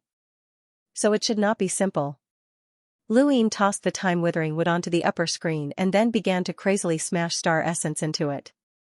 Even though he didn't know what the oldest piece of time-withered wood that Ancestor Ku had left behind was, it didn't stop him from looking forward to it. Ancestor Ku was one of the 9 mountains and 8 seas, and he was a ruthless person who had dared to charge at the Eternals alone. The more silent a person was, the more ruthless they were. The time-withering wood could be upgraded, but the cost was ridiculous. The first upgrade had already consumed 6 billion star essence. It was understandable. The Ku family had said that this time dead wood was the closest to the one left behind by the desolate ancestor, and it had existed for the longest time. It could withstand an attack with a power level of 1 million. To be able to withstand an attack with a combat power of 1 million, it was understandable that it would consume so much energy. Lu Yin did not hesitate to upgrade it again, but this time, he spent 10 billion star essence. At this moment, the aged withered would seem to have changed a little. The void around it was distorted, and it was a little blurry. Lu Yin didn't know what kind of power level it could withstand or what other effects it had. Originally, he wanted to upgrade it again, but after thinking about it, he gave up. If he upgraded it again, he wouldn't be able to upgrade anything else. Next was the sticks. Right now, what he lacked the most were offensive treasures. He already had the medicine skin and time dead wood as defensive treasures. The Styx River could be used to escape, so it was quite useful. Lu Yin looked at the Styx, which was just a small river that was a few meters long. It was actually a power vessel. The universe was vast, and there were all sorts of mystical things. As long as he stood on it, he would be able to travel a great distance in an instant. In fact, it wasn't just for escaping. It could also be used as a means of transportation. The only problem was that he couldn't control where he landed. If he landed right in front of the enemy, he would be finished. Dark River had been upgraded a total of 3 times, which had consumed a total of 26 billion star essence, which was quite painful. After some calculations, he realized that he still had less than 20 billion star essence left in his cosmic ring. He had consumed them too quickly, but he had only upgraded 2 things. He didn't even have 20 billion star essence, but he wasn't in a hurry to upgrade anything else. Next up was tear dust, which didn't cost too much. Of course, that was only when compared to the time-withering wood. Luin had upgraded the teardrop dust he had obtained from the first city 11 times, which had consumed 2 billion star essence. Hui Kong had given him twice as much teardrop dust as he had obtained from the first city, which meant that he would only need 4 billion star essence to upgrade to the same level as the teardrop dust. When had he ever thought that 4 billion star essence was too little? He discovered that his consumption of star essence was simply too great, and no one would believe him if he told them about it. If he didn't have the money to improve, then he would cultivate. Luin recited the primogenitor scripture and began to practice the serious art. In the inner verse, the Northline flow zone was not too far from the Blazing Mist flow zone.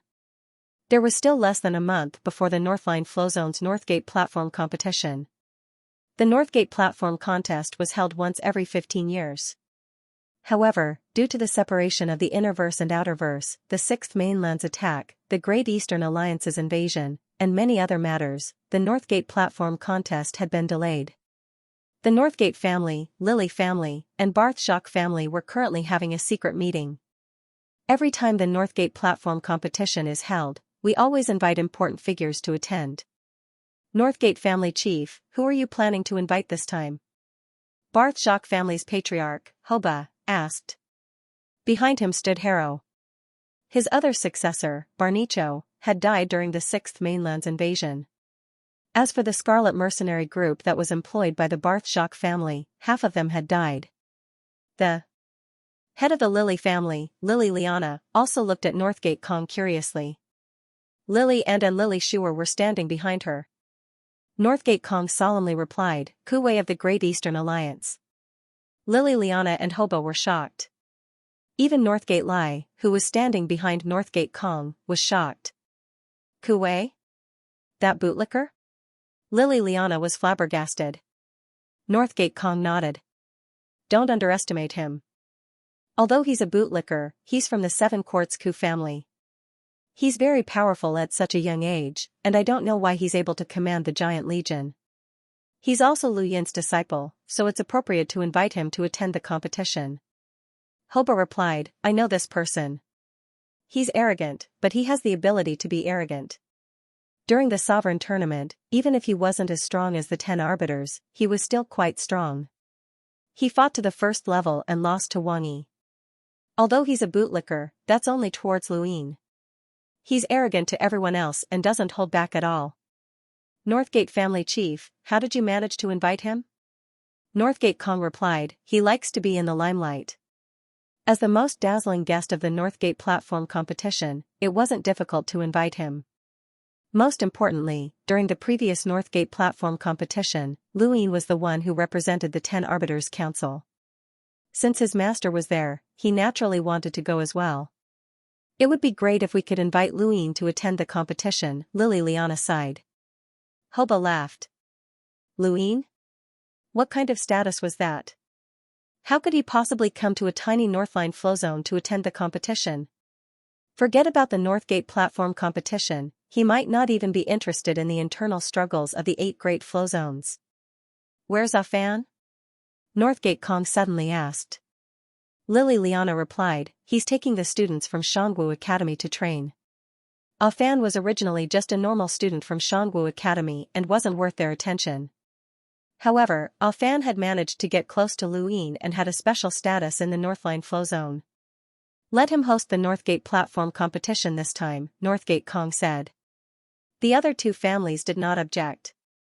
After the meeting ended, Lily and met with Lily Liana alone. Mother, you were looking for me? Lily Liana looked at Lily and apologetically. Do you still remember the gift I promised you? Lily and was confused and thought for a moment. Fatezan? Lily Liana nodded and took out a box from her cosmic ring. She solemnly opened it, revealing a grain of Fatezan. Lily and was delighted. Mother, how did you find this? This was a precious treasure that was difficult to find even for the leading powers of the 8 great flow zones, let alone a small family like the Lily family. Lily Liana replied, I didn't find it. It was Xiaoyi. Xiaoyi? Isn't she dead? Lily and did not understand. Lily Liana's eyes flashed. Xiaoyi brought it out of burial garden. She died not long after returning to the family. Lilian stared at the Fatesan in the box, the face of a stubborn girl appearing in her mind. Xiaoyi was one of the many adopted daughters of Lily Liana. She had been the most diligent, but she had never expected to die. I remember that she finally returned to the family half a month ago. Although she was heavily injured, she shouldn't have died. Lily Liana replied, you don't have to worry about that. Anyway, you obtained this Fatesan from burial garden with great difficulty, and you brought it back because you wanted to give it to Luin. Lily Anne did not understand. Lily Liana did not want to meet Lily Anne's gaze and solemnly said, do you remember? Lily Anne looked at Lily Liana and then back at the Fatesan. She seemed to have thought of something, and her face paled. Mother, Xiaoyi. There's no such person. From the moment she died, there was no such person in the Lily family. You were the one who obtained the Fatesan from burial garden with great difficulty.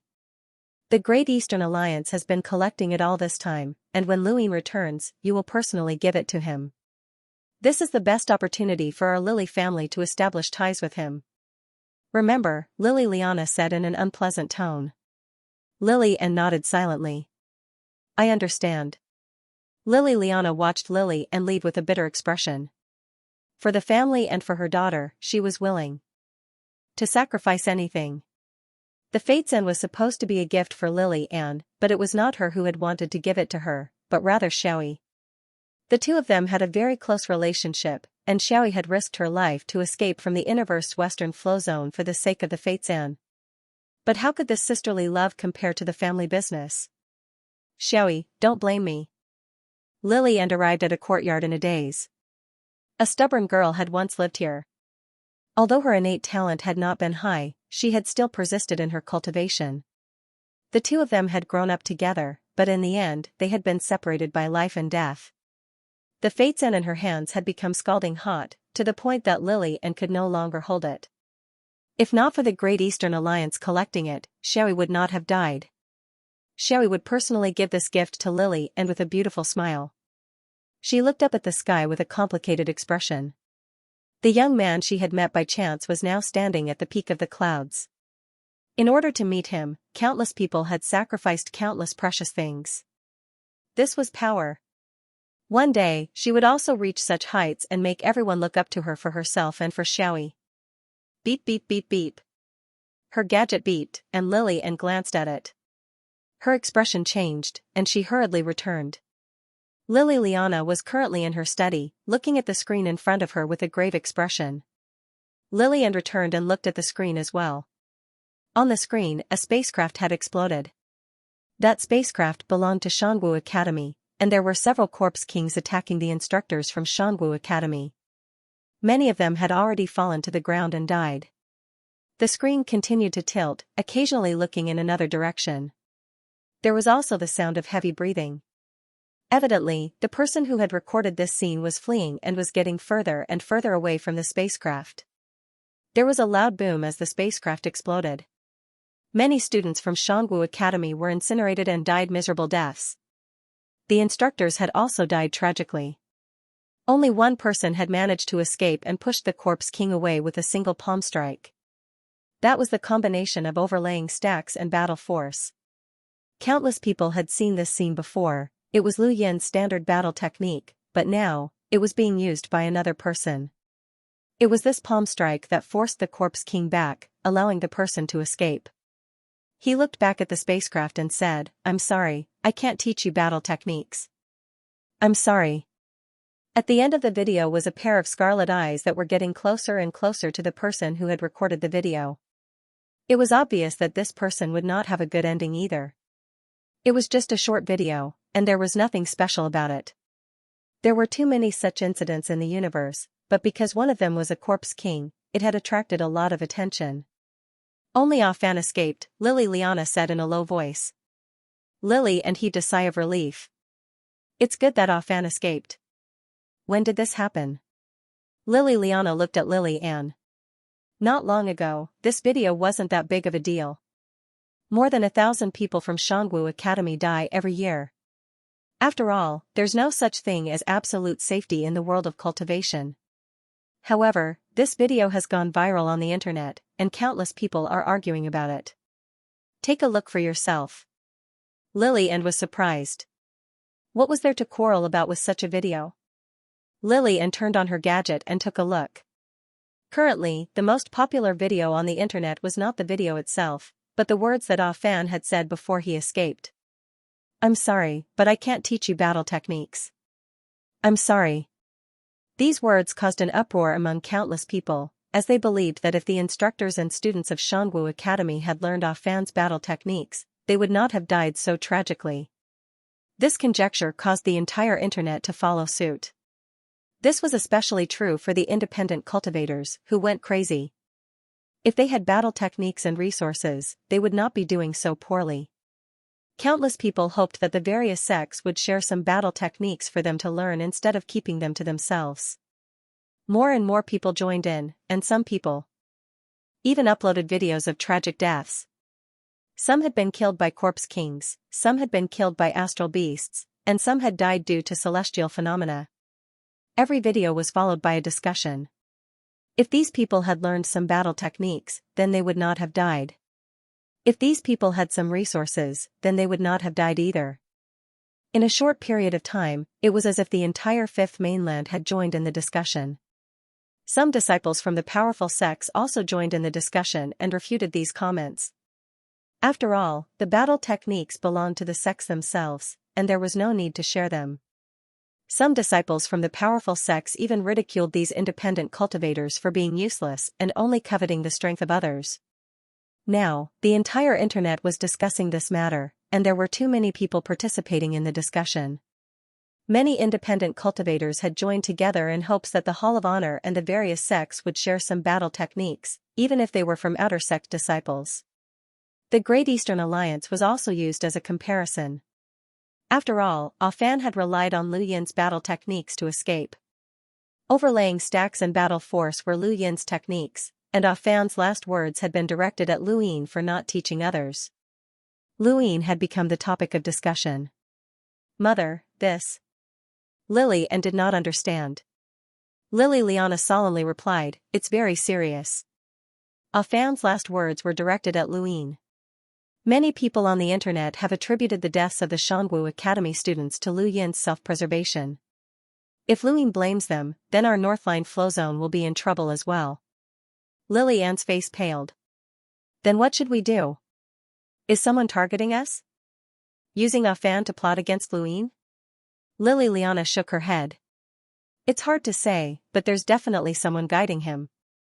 Right now, all we can do is wait and see. Also, mobilize the entire Northline flow zone to speak up for Lu Yin. We have to suppress this matter. The Northline flow zone was overthinking things, as it was impossible for them to suppress this matter. Even the entire Innerverse would not be able to do so, as this matter had spread far and wide, and it had even attracted the attention of the entire Fifth Mainland. More and more videos were being uploaded onto the internet, most of them showing cultivators dying at the hands of the Neo-Human Alliance. One after another, it was a ghastly sight. Neoverse, Jia Mountain, Star Alliance Great World. Zijing looked at the scenery outside the Great World with a calm expression. Xianxia arrived. Director Zijing, why didn't the Interstellar Alliance Network curb such comments? Zijing looked at Xianxia. There's no way to stop them. You can delete their comments, but can you delete their thoughts? Xianxia frowned. Even so, we can't allow you to be slandered. The great sects and organizations didn't get to where they are today for nothing. Their ancestors have experienced life and death situations, so why should we let outsiders take advantage of them? These comments are already too much. Zijing looked outside again. Times have changed. Those ordinary cultivators might want to take advantage of the situation and share their battle techniques, but we can just ignore them. They can't change the situation, so they can only vent their anger. However, you and I both know that humanity is facing a crisis.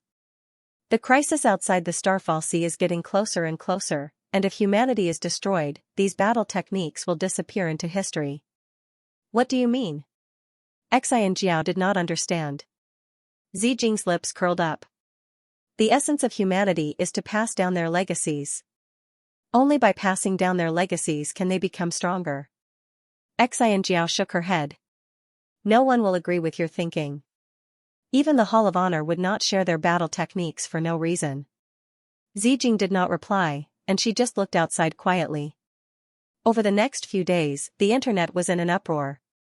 Countless people were shouting and begging for battle techniques to be shared. More and more videos were released, and many people were moved, but the great sects and organizations remained unmoved. They had not relied on charity from others to reach their current level, but rather on their own. No one could say that. They were wrong. It was not as if there had never been a powerhouse among the independent cultivators. Kupu snorted disdainfully at the discussions on the internet. Back then, Kupu had not only been an independent cultivator, but he had also been despised by them. Had he not reached the progenitor realm and wanted them to share their battle techniques? What a joke. However, Kupu looked at the countless comments directed at Luin, and his eyes flickered. No one knew what he was thinking. At Aurora Fort, Luin exited seclusion 10 days later. The second Night King's expression changed. Sure enough, it hadn't even been half a month. How could this be considered seclusion? Luin had cultivated his serious art to 38,000 stars in the time-stop space, but he had not gone into seclusion after that and had only rested for a while. He was very clear about what had happened in the outside world. Over the past few days, his gadget had been flooded with calls. Countless people had tried to contact him, but he had not answered any of them. After exiting seclusion, the first person he contacted was Elder Chan. What do you think about the discussions on the internet? Luin asked. On Realm Mountain, Elder Chan replied, the Hall of Honor will announce some battle techniques for ordinary cultivators to share. Don't worry. Is there really no need to worry? Lu Yin's voice grew deeper. If this were a peaceful era, I wouldn't care, and no one would care. However, the Starfall Sea is in danger, and although these people are trying to take advantage of us, some of their words are not without reason. If the mentors and students on that spacecraft all knew Fan's battle techniques, then even if not all of them could escape, at least a few more would have been able to. Perhaps there would have been envoys, half-progenitors, or even progenitors among them. No one can say for sure when it comes to opportunities. Then what do you want to do? Elder Chan asked. Luin took a deep breath. I didn't think about this before, but now, I want to try something that I can imitate my ancestors' methods. I remember that someone once said that in the most ancient times, the 6 continents were plagued by disasters, and it was difficult for humans to survive. Thus, the legendary ancestors established the Daosaur sect and spread their teachings. Although I, Luin, am far from being comparable to them, I am willing to try. Elder Chan's eyes widened. What do you want to do? Luin answered seriously, I want to put everything that I have learned in one place. Everyone can try to go there, learn from it, and challenge it. If they succeed, they can obtain everything that I once had and use it to teach the cultivators of the 5th mainland so that more people can learn more battle techniques. Elder Chan was shocked. You're willing? In peacetime, I definitely wouldn't be willing, but right now, there's no other way. If the Eternals invade and the humans maintain their current strength, I really can't think of any way to win. Senior, the humans have always been on the other side of the astral tree domain. If not for the limitless power of the sourcebox array, we would have been defeated long ago. If the astral tree domain is already in such a state, then the 5th mainland is even worse. Of course, I would also like to ask the Hall of Honor to contribute some battle techniques and even secret techniques. Alright, as long as you're willing, the Hall of Honor will naturally contribute, Elder Chan barked. As the master of the Hall of Honor, Elder Chan considered the entire 5th mainland and the entire human race. In the past, no one had ever reached his level, but now, Luin had the same thoughts as him. Regardless of the motives of the people on the internet, they should indeed increase the strength of the entire human race in order to deal with the Eternals' future calamity. Senior, many of my battle techniques come from various large sections. If I want to share them, I'm afraid that they won't be happy, Luin said. Elder Chan frowned. I know, tell them to come find me. At Aurora Fort, Luin smiled. Then I'll have to trouble Senior. I've thought about it, and I'll call that place the 5th Pagoda. He then hung up. Elder Chan fell into deep thought. the fifth pagoda? The fifth mainland's tower of inheritance. Elsewhere, Lu Yin contacted Wang Wen. How was it? Did Ah Fan do well? Wang Wen asked proudly. Lu Yin replied, not bad. Those people from Shangwu Academy have to hide well. They can't be exposed. Don't worry, Wang Wen said. The Corpse King's attack on Shangwu Academy had been part of Wang Wen's show from beginning to end. His goal had been to draw out the discussions on the internet and push Lu Yin to the heart of the storm, successfully drawing out his conversation with Elder Chan. Elder Chan had a good impression of Lu Yin because he had taken the initiative to take over the war against the Astral Beast domain. This time, Lu Yin had sacrificed everything he had for the greater good of humanity. Once the astral trees attacked in the future and tried to force the fifth mainland to hand him over, no one would dare suggest handing him over. Even if Elder Chan and the others wanted to hand him over, they couldn't say anything. Whoever did would go down in history and infamy. Of course, this was just a side effect. Lu Yin's true goal was to take the initiative. He didn't want to leave his fate in the hands of others.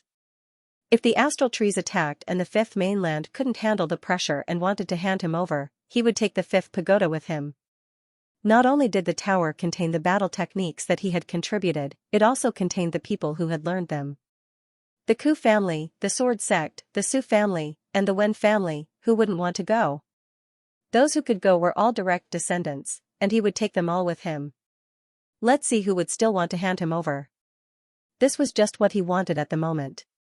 The entire fifth mainland would be attracted to the inheritance within the fifth pagoda, and the Hall of Honor would be the proof. Everyone would believe that anyone who could enter the fifth pagoda to learn the inheritance was a genius. These geniuses were equivalent to an entire generation of the fifth mainland. If he took them all with him, the fifth mainland would have a gap, which would be far worse than the war with the astral trees. This was his initiative, but it wasn't enough. The human civil war would only benefit the Eternals, so he had to find a way to pull them in. There was also the Astral Beast domain. You can't really be thinking of sharing those battle techniques, right? Rather than benefiting others, why not benefit me first? Wang Wen teased. Lu Yin smiled. There are some things that others won't be able to learn even if I wanted to. But to be honest, the Eternals are in grave danger. I'm willing to share some battle techniques as a catalyst. Perhaps others will be willing to contribute as well and increase the strength of humanity as a whole. You sound like a savior. Wang Wen rolled his eyes. Lu Yin casually replied, I'm not some savior. I'm just doing what I can. Humanity's fate depends on itself, and so does my life. No matter how much I do for the fifth mainland, no one will appreciate it in the end. It's good that you know that. Human nature is complicated, so don't expect people to be grateful for their entire lives. There are people who know how to be grateful, but it all depends on your judgment.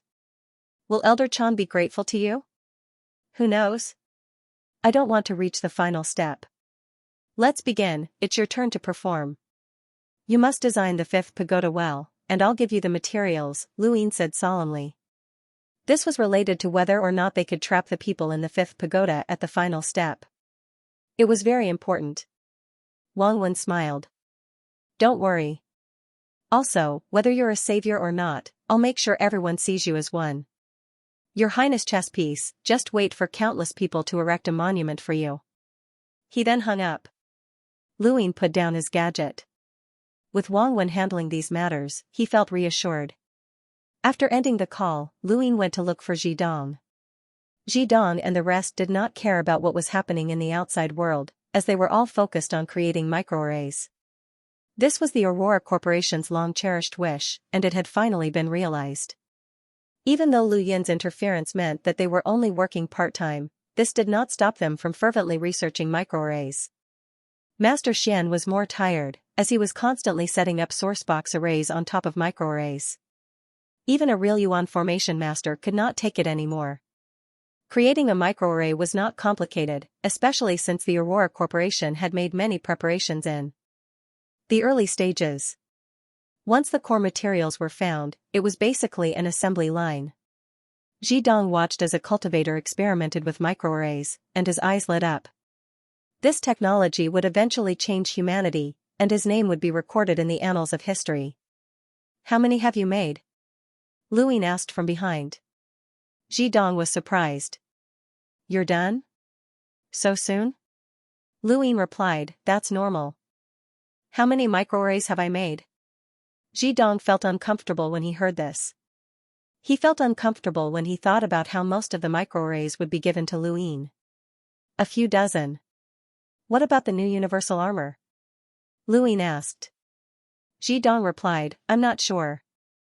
I handed it over to Elder Biao. You can ask him. Luin said, help me develop it as soon as possible.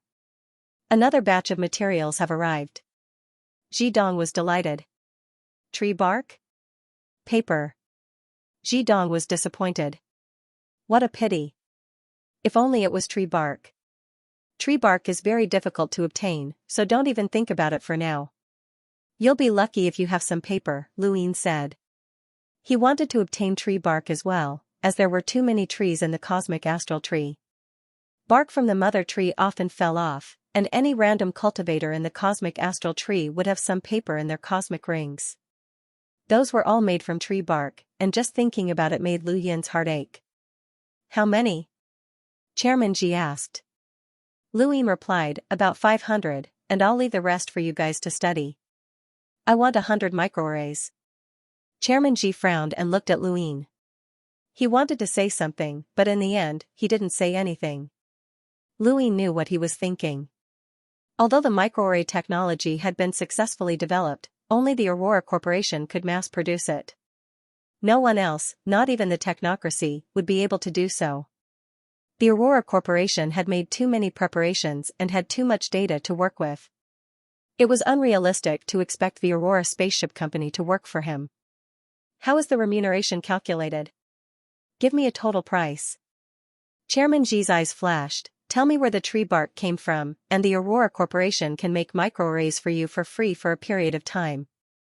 We'll make as many as you can provide during that time. Why don't you ask Elder Jioshin? Luin was curious. Chairman Ji shook his head. If my ancestors were still around, they could talk to Elder Jioshin, but I can only ask them for help. Elder Jioshin won't say much to me. Luin understood that the older generation was proud and arrogant, especially someone like Elder Jioshin who was good at protecting himself. Although he wasn't a bad person, he didn't want to talk to cultivators with low cultivation. Alright, 5 years. I'll provide the materials for 5 years, and you'll make microarrays for me for free. I won't be half-hearted, and I'll tell you where the tree bark came from and how to obtain it.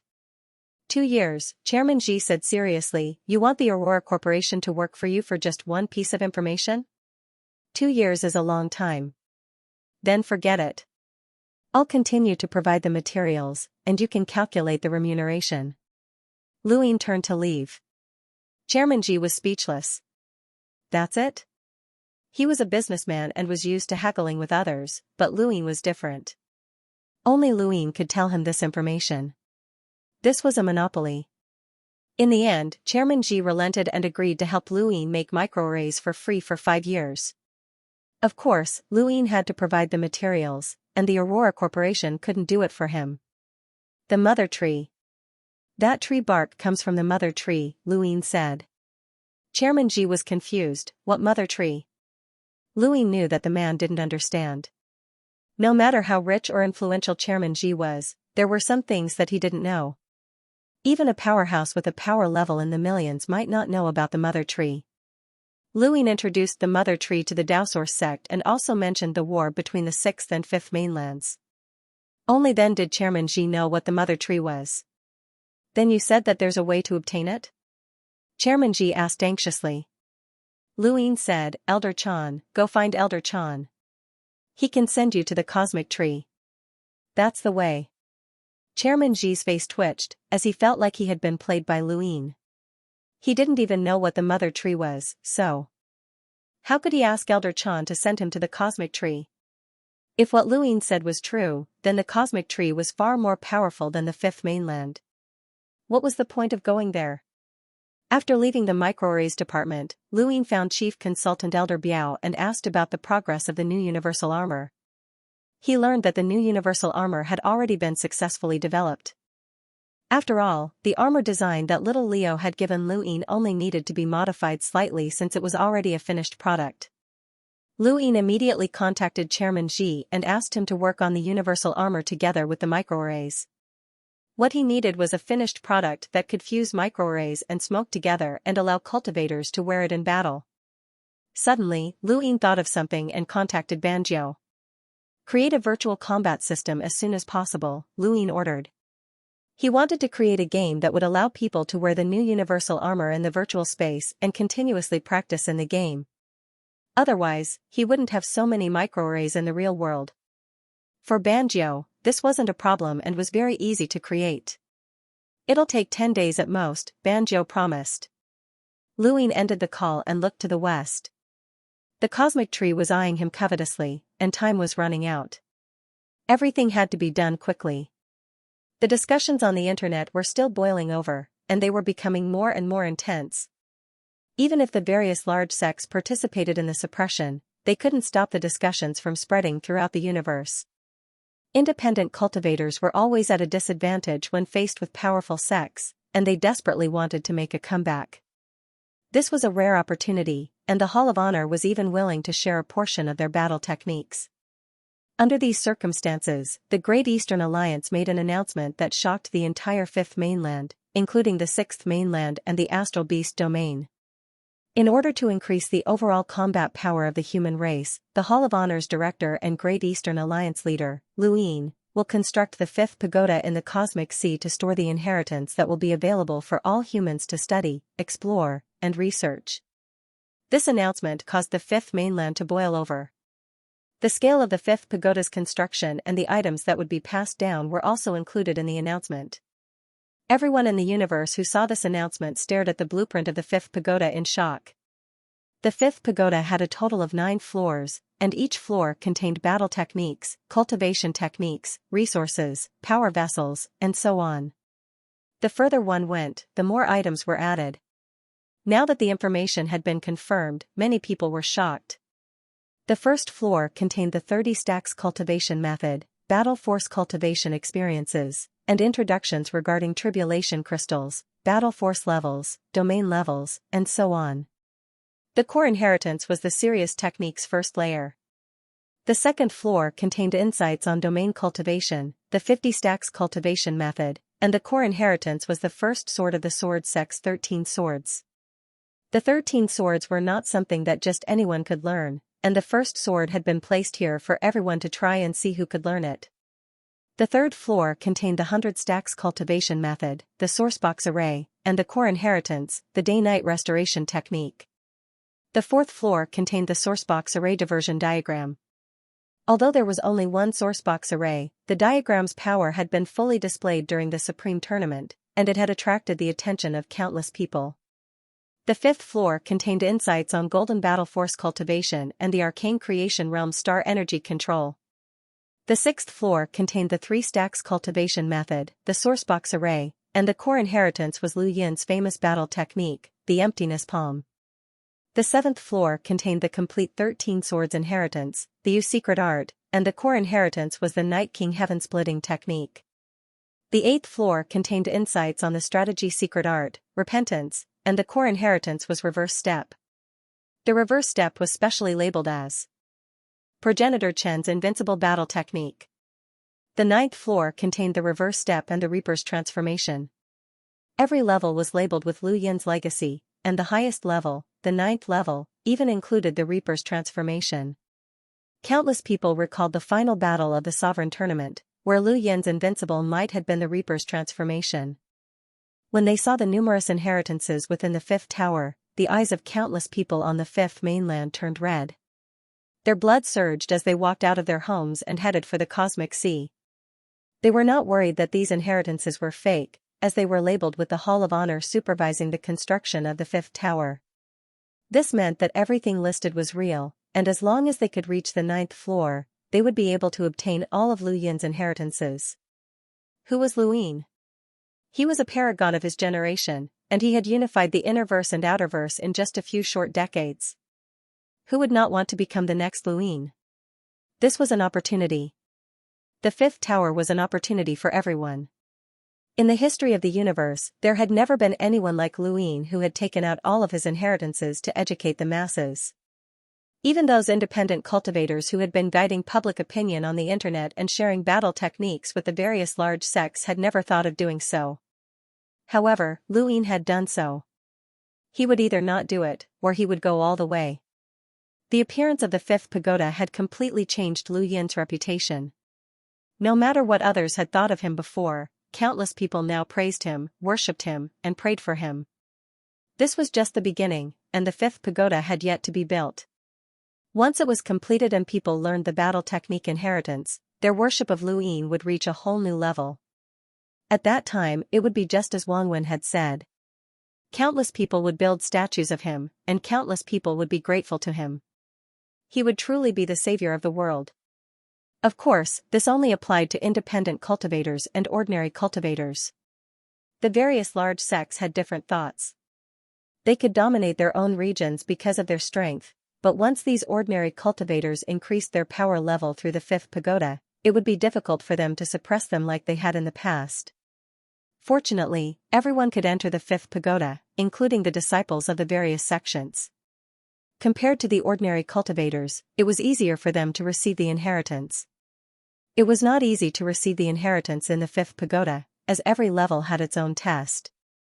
Based on the scale of the fifth pagoda, each level was extremely large, and many people could take the test at the same time.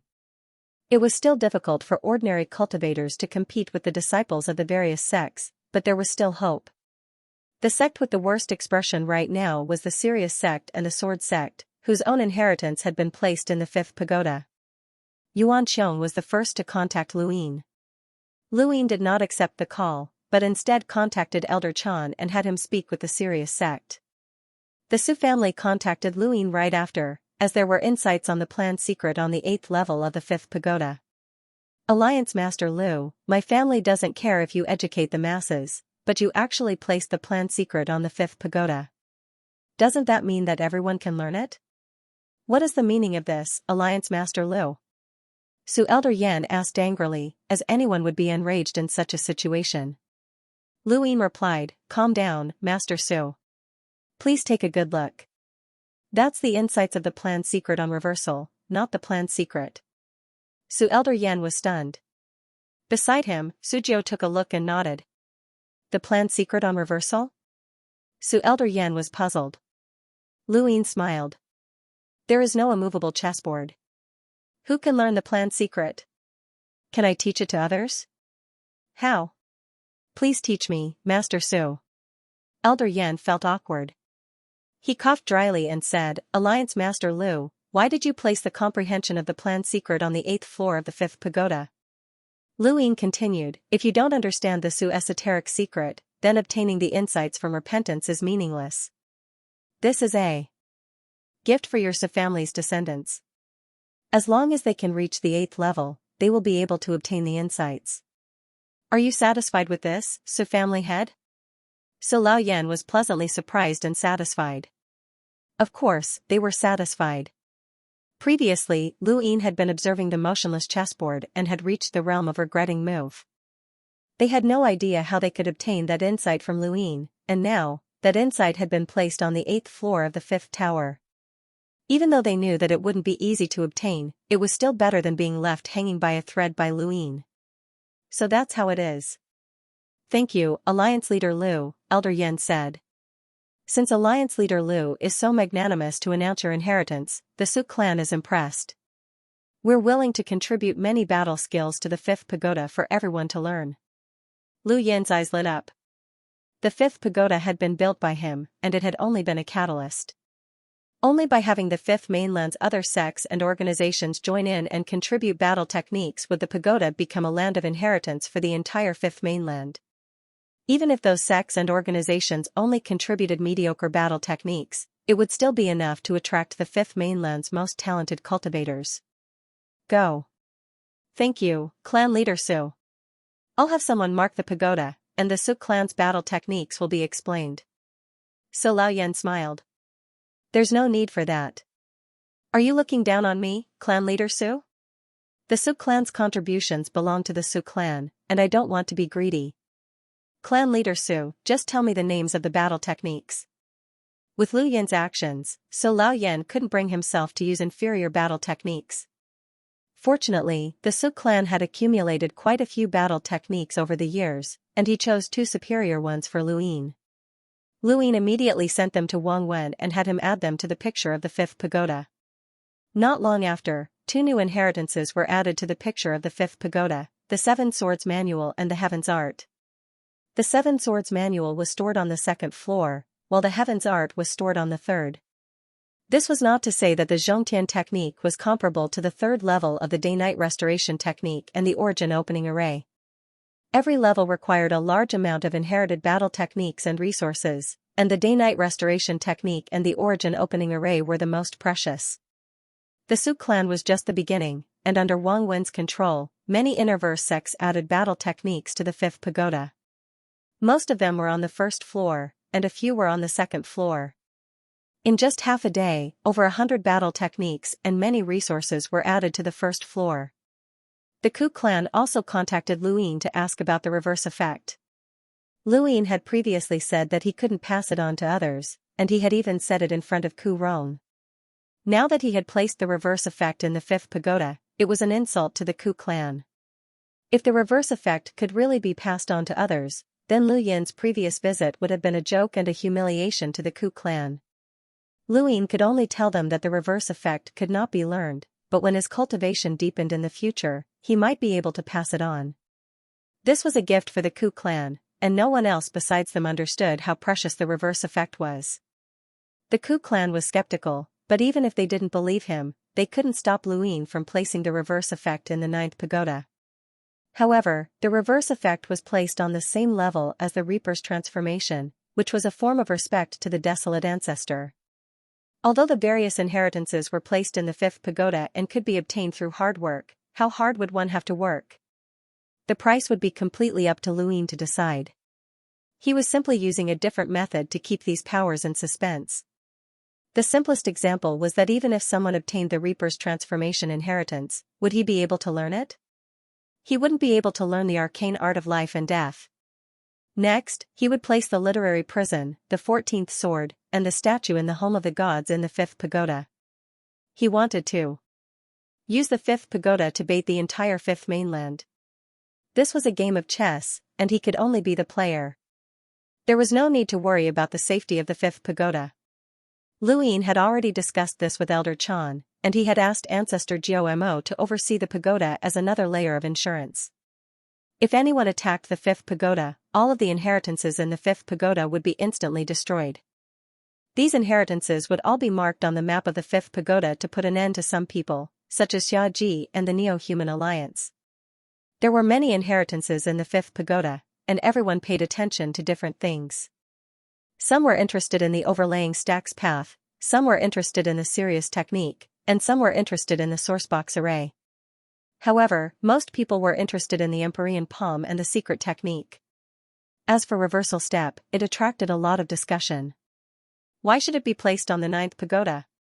Reversal step was an invincible battle technique that progenitor Chen's clone had cultivated. Not long after, the Hall of Honor added 7 battle techniques and 1 secret technique, which was exile. Countless people were intrigued. Following that, the Mavis Bank also contributed star essence. There were none on the 1st pagoda, but the 2nd pagoda contributed 100 million star essence. Every subsequent level added another 100 million, and the 9th pagoda contributed 1 billion star essence.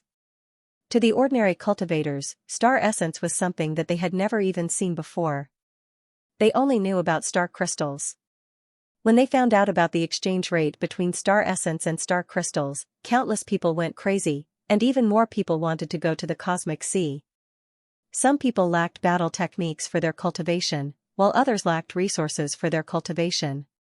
The 5th pagoda had both.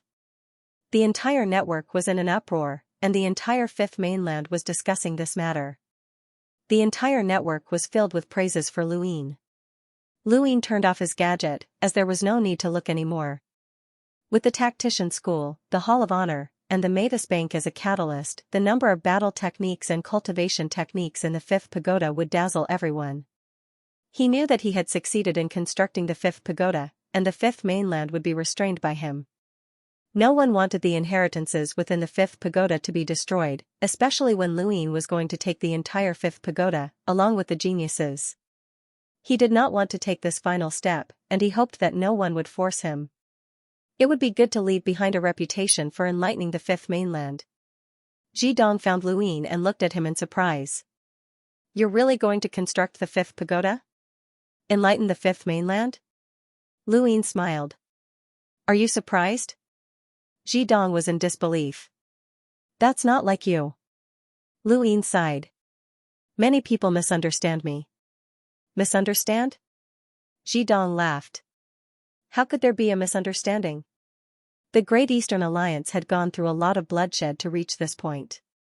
Everything else aside, Luin had already set up the Aurora Corporation several years ago, and this clearly showed what kind of person he was. Someone like him should not be trying to enlighten the masses. Ji Dong, humanity is facing the threat of the Eternals, and the only way to deal with them is to raise everyone's cultivation strength. Otherwise, do you think that we can just remain as loose as a sheet of loose sand?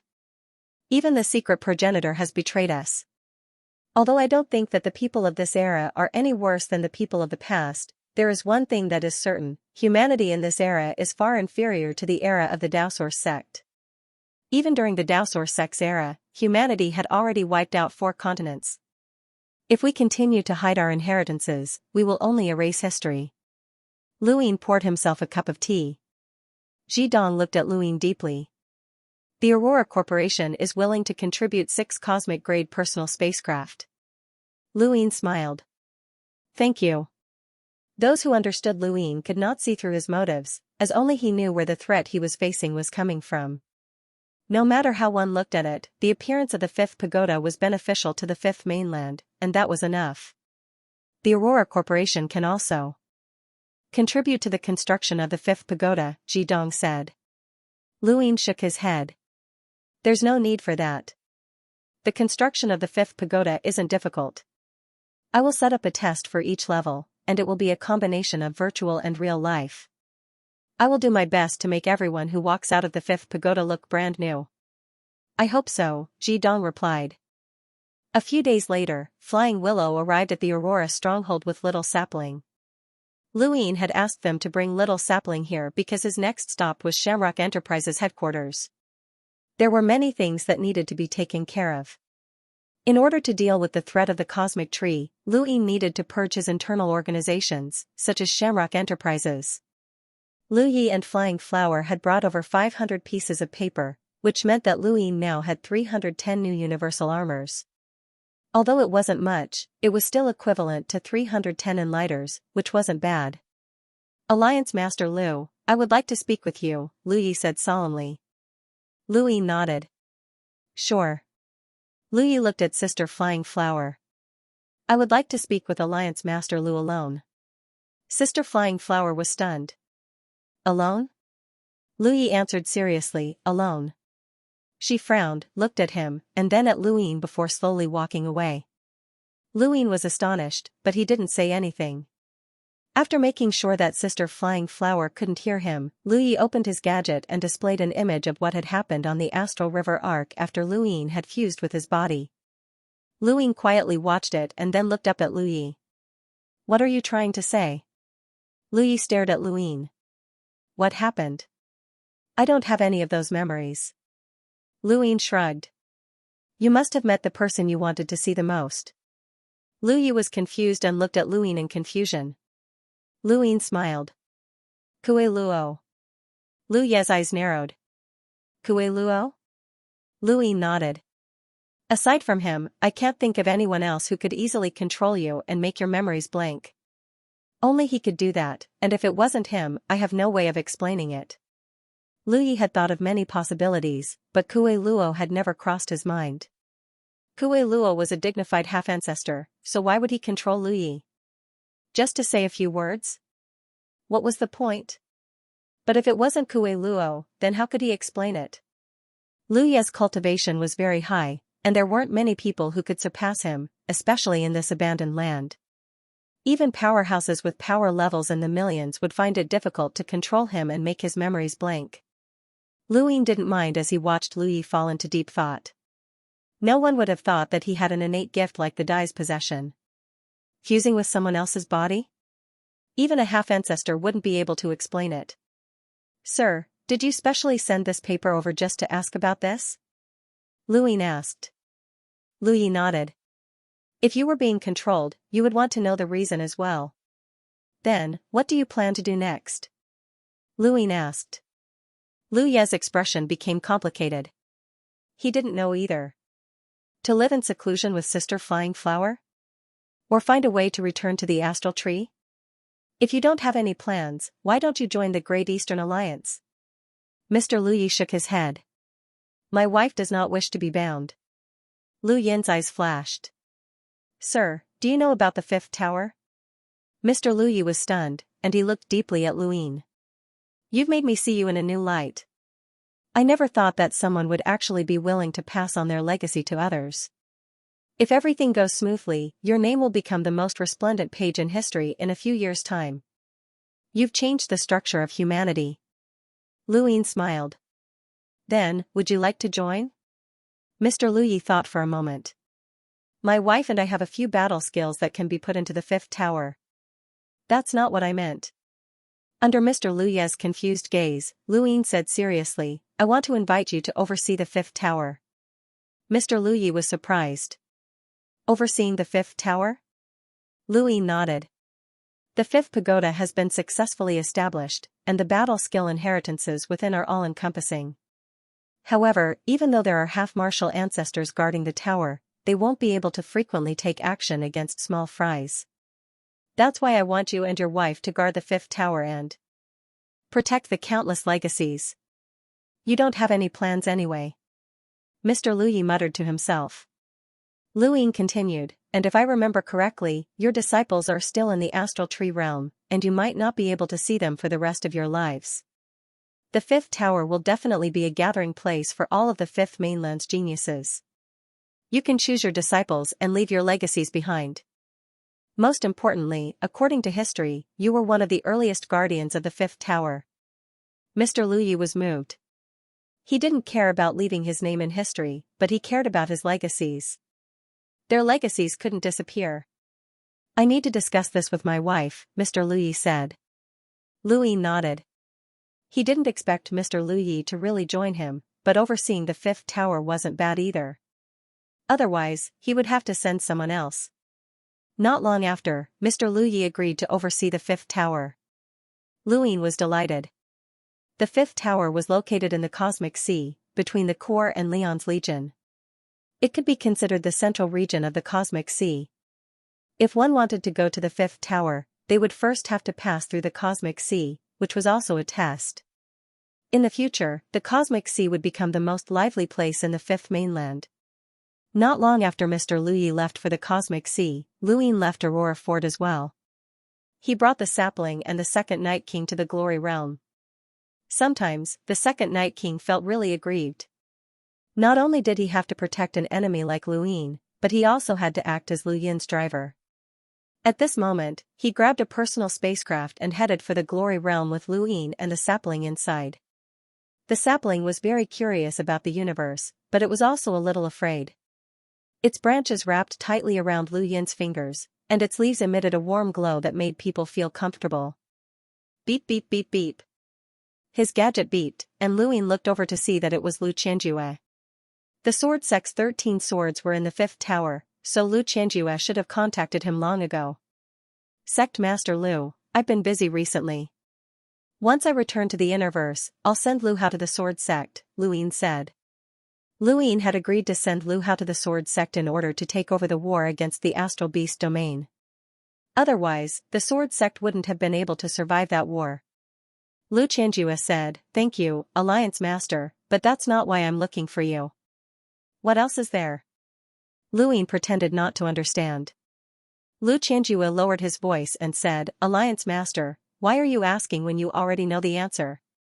The fifth tower has been constructed, and the 13 swords inheritance has been placed there. Shouldn't you give the sword sect an explanation?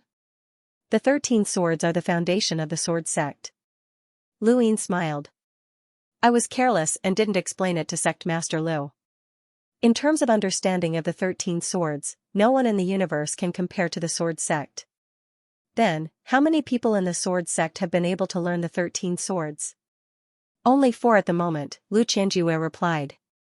Lu Ying continued, the older generations Lu Huang, Sect Master Lu himself, and the younger generations Lu Tianmu and Lu Xiaoqiu. How many people in the sword sect have tried to cultivate the 13 swords, and how many of them have actually succeeded? That's not a reason to casually spread the 13 swords, Lu Qianjue suppressed his voice. The moment the fifth tower's blueprint had been uploaded onto the network, he had contacted Lu Huang to ask Lu Ying for an explanation. Lu Huang had asked him to wait and see if Lu Ying would take the initiative to contact them. Lu Huang couldn't wait any longer and had to take the initiative to contact Lu Ying. It was Lu Ying. For a sect, spreading their core battle techniques was a huge taboo. If it wasn't handled properly, it would affect the internal affairs of the Great Eastern Alliance. Sect Master Lu, the first sword of the 13 swords is stored on the second floor of the fifth tower, and there's only one first sword on the entire second floor.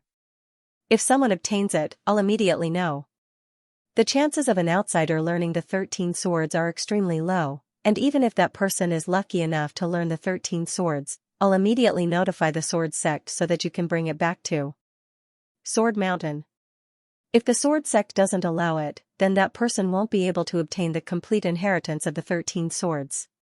Lu Qianjue nodded. I understand Alliance Master's thoughts, but the complete inheritance of the 13 swords is on the 7th floor. What if someone obtains it there? Even if they obtain it, they won't be able to learn it, and they won't be able to spread it. Sect Master Lu, how likely do you think it is for an outsider to obtain the inheritance of the 13 swords and learn it? Lu Qianjue frowned. No matter what, the sword sect hopes that the Alliance Master will cancel the inheritance of the 13 swords. Fate is something that no one can predict. Didn't you learn the 13 swords yourself? Lu Ying understood this logic, but the inheritance of the battle techniques had been placed in the 5th pagoda for the sake of taking the final step in the future. How could he listen to the sword sect? Sect Master Lu, how about this? 2 years. The 13 swords will remain in the 5th pagoda for 2 years, and I'll remove it after that.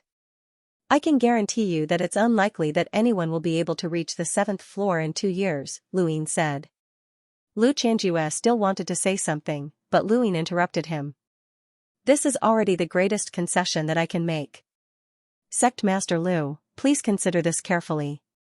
The inheritances within the 5th pagoda are all one-time things, and they cannot be passed on to outsiders. No one would be willing to pass them on to outsiders. Lu Qianjue was helpless. Alright, 2 years at most.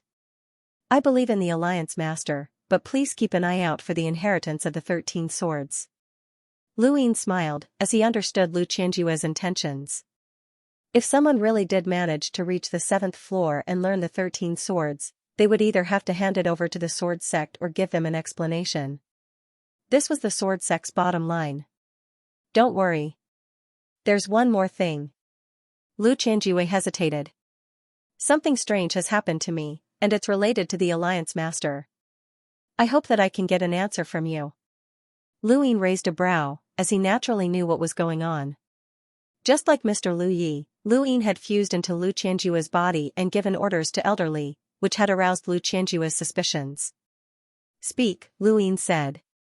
Lu Qianjue slowly said, there was a period of time when my memories were completely blank, and I gave out orders that did not match my personality. According to Elder Li, I even told Elder Lianxing to scram. Alliance Master, are you aware of this matter? Lu Ying replied, I'm not sure. I was far away in the Neoverse, while you were in the Innerverse. If I had been next to you at that time, I might have known. Lu Qianjue's eyes flickered. He did not suspect that Lu Ying was the culprit, as Lu Ying was too far away from him. He suspected that someone behind Lu Ying was the culprit, such as the Second Night King. However, the Second Night King had also followed Lu Ying. To be able to control Lu Qianjue and make his memories completely blank, it had to be a powerhouse with a power level of at least 1 million. In the entire Great Eastern Alliance, there were only 2 powerhouses with such power levels. Aside from that, who else could it be? right, Lu Qianjua's eyes trembled. Lu Yin's backer was a half-ancestor. Sect Master Lu, I'll investigate this matter, but I might not be able to find anything. Your words are a little preposterous, Lu Yin said. Lu Qianjue replied, I know. Just pretend that I didn't say anything. Lu Yin ended the call. In the future, he would try his best not to do anything when he entered someone else's body. Just reading their memories would be enough, as doing too much would raise suspicions. The outside world had never stopped guessing about him. From the very beginning, people had suspected that he had obtained the legacy of an ancient sect, to the death god's inheritance. There were even people who suspected that he had unfathomable methods. The most typical example was that many external objects had mysteriously become powerful in his hands. None of this could escape the eyes of the observant. The main reason was that his status was too high, and he had many powerhouses supporting him. If he was just a minor character, he would have been captured and interrogated long ago. The fifth tower would take at least half a year to complete, and the materials could be transported by Leon's armada. It would be a pity if so many pirates didn't make use of them. The Hall of Honor would also provide materials, but even so, it would still take half a year. The fifth tower wasn't just for the inheritance. If he hadn't taken the final step, the fifth tower would have been the symbol of the fifth mainland and Lu Yin. It would have been worshipped by the entire fifth mainland. If there was a star chart that covered the entire fifth mainland, it would clearly show that from the outer verse to the inner verse, and from the Neoverse to the Cosmic Sea, countless people were heading towards the Cosmic Sea to wait for the fifth tower to be built. It was a grand occasion that would enlighten the masses and bring blessings to generations. Lu Yin knew that the fifth tower's construction would have a great impact on the fifth mainland, but he couldn't imagine how great the impact would be. From the outside, Shamrock Enterprises' main world looked like 3 green leaves. It was located near Jia Mountain in the Glory Plain, and it was surrounded by forests and streams. People could enter or leave Jia Mountain. The 3 leaves were completely unremarkable in this forest, but who would have thought that it was Shamrock Enterprises' main world? Lu Yin had already contacted Balsam before he arrived. Half a day before Lu Yin's arrival, Leaf King had already brought Balsam and a group of Shamrock Enterprises upper echelons to wait for him. Lu Yin's reason for coming was to research immortality. After waiting for half a day, Lu Yin still hadn't arrived. According to his calculations, he should have arrived by now. Leaf King's expression was calm. There were more than 100 upper echelons of Shamrock Enterprises, and they were all waiting in the forest. This was a lineup that was only used to receive extremely important guests. Quite a few of them were complaining because Lu Yin had stolen Yu Wang's position as a director. If not for Lu Yin, Leaf King would have already been a director of the Hall of Honor, and Shamrock Enterprises would have been able to take another step forward. King Yi, Lu Yin hasn't arrived yet. Will there be any problems? Balsam asked softly. Yi King said calmly, he must have been delayed by something. What problem could there be? Balsam hesitated for a moment. He should know about what happened to you. Yi King's eyes flashed. He had tried to capture the sapling time and time again. If the sapling was the astral source pill that had escaped his control, then Lu Yin should have guessed that he was the one who had attacked the sapling. No what? I didn't do anything. Lu Yin is a director of the Hall of Honor, and he knows his limits. Balsam frowned. The new director, Lei Qingqing, is rumored to be unbridled in the World Mountain. What's the relationship between Lu Yin and her? Alright, let's wait quietly, King Yi interrupted. Balsam was still worried, but she didn't say anything. She took a few steps back and waited quietly. At this moment, she couldn't see through King Yi's thoughts. Not far from the forest, Lu Yin stopped. It wasn't that he didn't want to go to Shamrock Enterprises headquarters, but that he was testing something, wireless goo.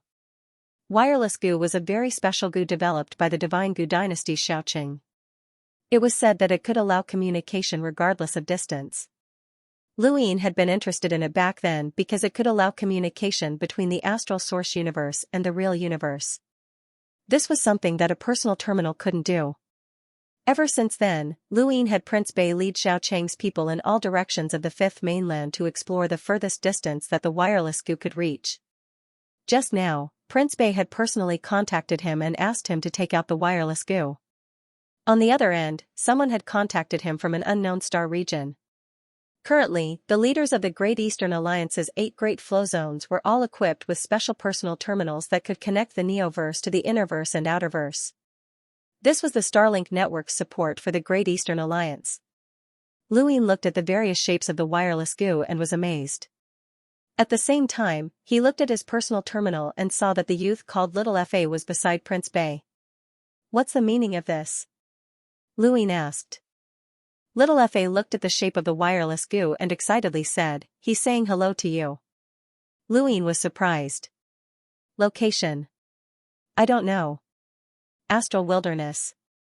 Lu Yin's eyes flickered as he looked at the tadpole in his palm in amazement. It could actually contact him from an unknown star region. This was something that even a personal terminal couldn't do. Although its functions couldn't compare to a personal terminal, its range was far superior. "How many of these tadpoles do you have?" Lewin asked. Little Fa mumbled, "It's a wireless goo." He thought about it. "A few hundred at the moment." "Not enough, far from enough." "Give me a few 100 million, Lewin said directly. Little Fa was shocked, and his face paled. A few 100 million? Lewin looked at him. "How long?" Little Fa gulped. "Cultivating a wireless goo is fast, but it consumes a lot of resources." "This?" Lewin raised a hand. "Just tell me how much it costs." Little Fa looked at Lewin enviously. I can't calculate it, but it's at least over 1 million star essence." "Right, star essence, not star crystals." "That's a lot of money." Lewin smiled. "Prince Bay," Lewin said. The Prince Bay hurriedly replied, "Rest assured, Alliance leader. We will cultivate the wireless goo as quickly as possible. At the same time, we will compile the 3,279 passwords for the wireless goo into a book for everyone in the Great Eastern Alliance to learn. We must ensure that the entire Great Eastern Alliance uses the wireless goo to form a communication network that ignores distance in the shortest time possible." Lewin was satisfied. "Once this is done well, I'll do my best to help you with any requests you have." The Prince Bay smiled. "I'm also a member of the Alliance, so I naturally want to work for the Alliance leader." Lewin nodded. "Continue exploring. I want to see how far this wireless goo can reach. I definitely don't believe that it ignores space." Little Fa was unconvinced. "It does ignore space." Lewin smiled and ended the call. His eyes lit up as he looked at the tadpole in his hand. Once a battle broke out, the communication network would be quickly cut off by the enemy. For example, the Neo-Human Alliance understood the human domain too well. Once they attacked the Fifth Mainland, they would definitely cut off the network immediately to prevent the humans from contacting each other. The wireless goo's existence prevented this from happening. The Great Eastern Alliance was becoming more and more complete. Unfortunately, the wireless goo had too few functions. Lewin put away the tadpole while also putting it away. He placed the sapling into Mount Supreme and followed the second Night King into the forest. They quickly met up with Yi Wang's group. When Yi Wang saw Lewin arrive, he hurried forward and smiled. "Alliance leader Liu, welcome to Shamrock Enterprises headquarters." Lewin smiled. "Sorry to disturb you, Yi Wang. I really do desire eternal life, and if it wasn't for the fact that I've been too busy recently, I would have come long ago." "You're welcome, I've been waiting for you." Yi Wang glanced at the second Night King and exclaimed, "This must be Senior Second Night King of the Day-Night clan." Lewin waved a hand. "Don't worry about him, let's talk. I heard that Shamrock Enterprises has the most exotic plants in the entire universe. I want to see them today, haha." "Of course, Alliance leader Liu, please come in." Yi Wang gestured for him to enter. All of the higher-ups of Shamrock Enterprises stood at the sides and bowed to Lewin. Lewin was astonished. In truth, Shamrock Enterprises was better than anyone else when it came to etiquette. Not only did the higher-ups come out to greet him, they even bowed. "Yi Wang, you're too courteous." Lewin was embarrassed. Yi Wang smiled. Alliance leader Liu not only represents the Great Eastern Alliance, but is also a member of the Hall of Honor. It's only right that you come as a representative. Lu Yin's eyes flashed and his lips curled up. Then I won't be courteous. Please. Luine glanced at Balsam, who had her head lowered, and walked past her. He approached the 3 dark green leaves and took a step forward.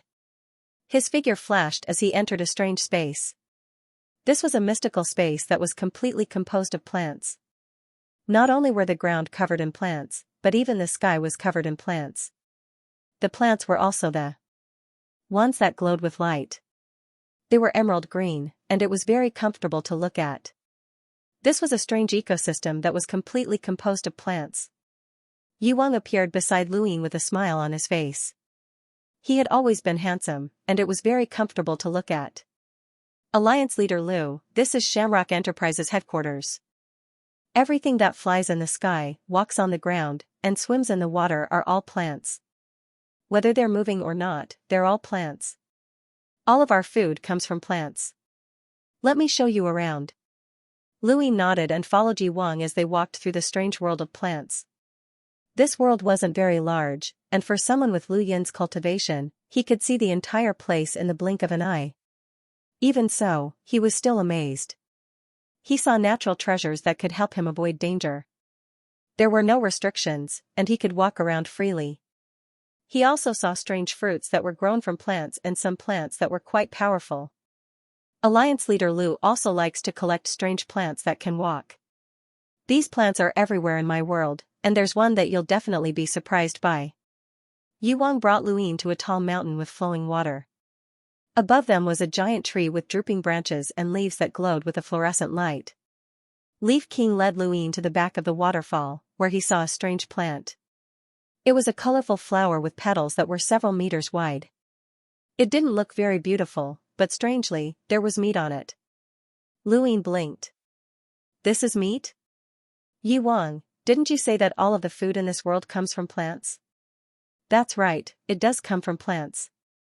This piece of meat also came from this flower. Yuwang smiled. Luine was shocked. Flowers can grow meat? And it's cooked. He felt like Yuwang was treating him like an idiot. This was clearly a vegetable, and a meat dish at that. Yi King could hear Lu Yin's dissatisfaction and smiled. Alliance Leader Lu, just watch quietly. This flower is something I've never seen in my entire life. No, it's a strange plant that hasn't even appeared in the ancient records. Its most unique trait is that it can form all sorts of food, but I don't know how. Just like how we humans have innate gifts, this flower can't explain its ability to form food, such as barbecued meat or exquisite dishes. Luine was shocked, there was such a thing? I've also checked the food, and it's made from real ingredients. It's like someone else's food being moved here, Yi King said. Luine raised his brows. Then how long do I have to wait? I'm not sure. Alliance Leader Lu is here to study immortality. I can tell you that I have no clue about immortality, but I do know a little about space, and it's related to this flower, Yi King said confidently. Luine looked at Yi King, you studied space through this flower? Yi King nodded, how should I put it? After studying it for so long, I realized that space might not even exist. It's just a facade that we humans understand. Just like this flower, I don't believe that it can create something out of nothing. It definitely uses space to bring food made by someone else, and space is meaningless to it. Luine thought of wireless goo. Space was meaningless to wireless goo as well. I brought Alliance Leader Lu here not only to see the wonders of this flower, but also to study space with you. From what I know, Alliance Leader Lu also has something that can ignore space. It's a type of goo. Yi King stared at Luine. Lu Yin's eyes flashed, wireless goo. Back then, Balsam represented Shamrock Enterprises to present a congratulatory gift to young Emperor Qing. At that time, Alliance Leader Lu was already interested in wireless goo. There's no harm in telling Alliance Leader Lu that Balsam also investigated Xiao Cheng's wireless goo and was interested as well. However, Alliance Leader Lu beat her to it. If Alliance Leader Lu thinks that Shamrock Enterprises is qualified, we can study it together, Yi King suggested. Luine thought about it, we can study it together, but it'll consume a lot of resources. Yi King smiled, Shamrock Enterprises will take full responsibility for this. How about we give you 1 billion crystal essences first? Luine smiled brilliantly, alright. Yi King smiled and sat down. Let's wait and see. Alliance leader Lu might be able to see something. Lu Yin had come here to purge Shamrock Enterprises, not to discuss the space with them. However, he didn't mind spending so much time with them. The Leaf King had probably guessed Lu Yin's intentions, which was why he had immediately accused Lu Yin of representing the Hall of Honor. Now, the Leaf King was trying to tempt Lu Yin with research and funding. If the Leaf King wasn't trying to stall for time, then the Leaf King was trying to find a way to deal with Lu Yin. Lu Yin was also curious as to how the Leaf King was able to fight against the Second Night King. At best, the Leaf King was about the same level as Flying Willow, which was a far cry from the Second Night King. A day passed by quickly. The piece of meat on the flower had long been thrown away by the Leaf King. He did not eat meat. He waited for another 2 days before the petals suddenly moved. Then, under his astonished gaze, a dish appeared. It was an exquisite dish, and although he couldn't tell what the ingredients were, the fragrance was undeniable. Lu Yin had been staring at the flowers, but he couldn't see how the vegetables had appeared. He suddenly felt that this scene was very familiar. This flower had appeared out of nowhere. At that moment, Yu Wang laughed loudly from the side, and Lu Yin's mind clenched. It was the same flower, but it was the same laughter. His vision blurred, and he seemed to see a few figures sitting together, chatting and waiting for something. This scene was very familiar, but it also made him feel sad. What was going on? Had he seen this flower before? Was it when he was with Lu Xiaoxian?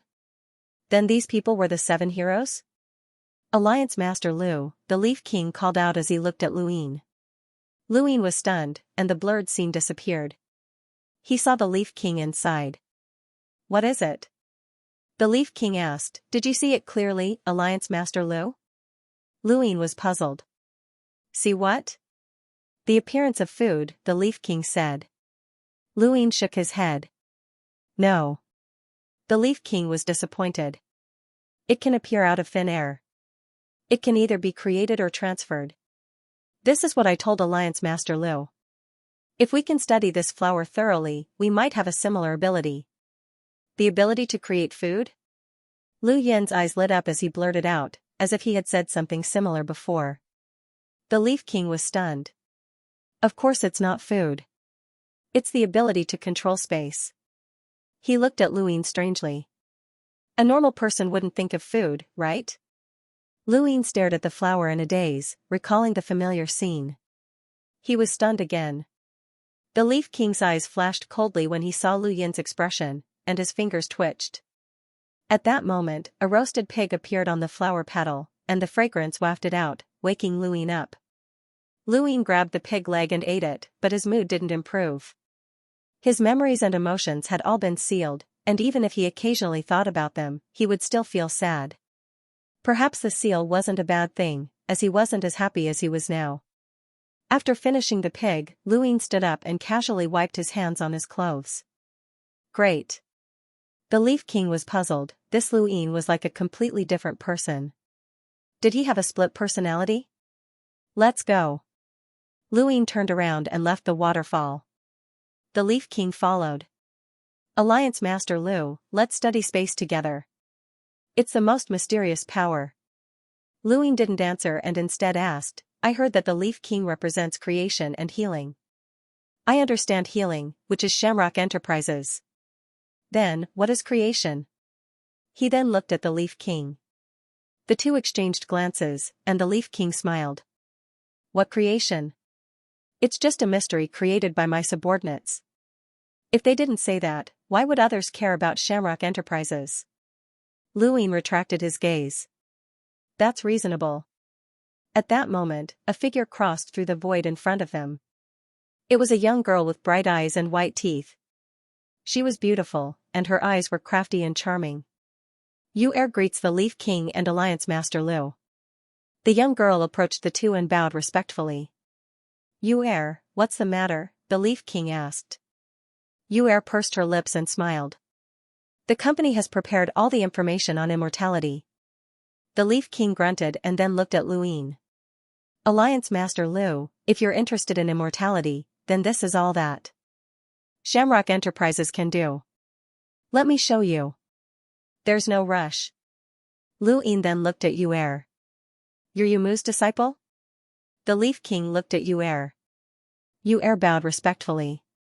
I didn't expect Alliance Master Lu to know me. Master was rude to you in the past, so I apologize on his behalf. She then bowed again. Lu Yin said, Yu Mu. He told me that you're a hidden seed of Shamrock Enterprises and told me to be careful of you. Yu Er was astonished. Why should I be careful?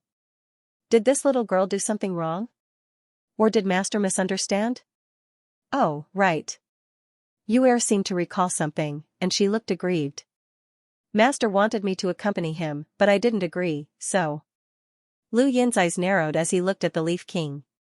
I've always been curious about Shamrock Enterprises seeds. Yi King, do you know if there are any hidden seeds of Shamrock Enterprises within the Great Eastern Alliance? The Leaf King was taken aback. I don't know what that traitor Yu Mu said to Alliance Master Lu, but the so-called hidden seeds are just some cultivators that Shamrock Enterprises sponsored with innate gifts. We don't want their innate gifts to go to waste, and it's considered a contribution to humanity. We don't control their lives, and it's impossible for us to turn them into spies. Alliance Master Lu, you've gone too far. But you didn't answer my question. Lu Yin stared at the Leaf King and asked again, does the Great Eastern Alliance have any hidden seeds of Shamrock Enterprises? Yu Er's eyes widened, and she looked on curiously. The Leaf King was like a god to them, and no one had ever questioned the Leaf King like this before. They didn't even dare to think about it, and she had never expected to see it today. The Leaf King frowned. No.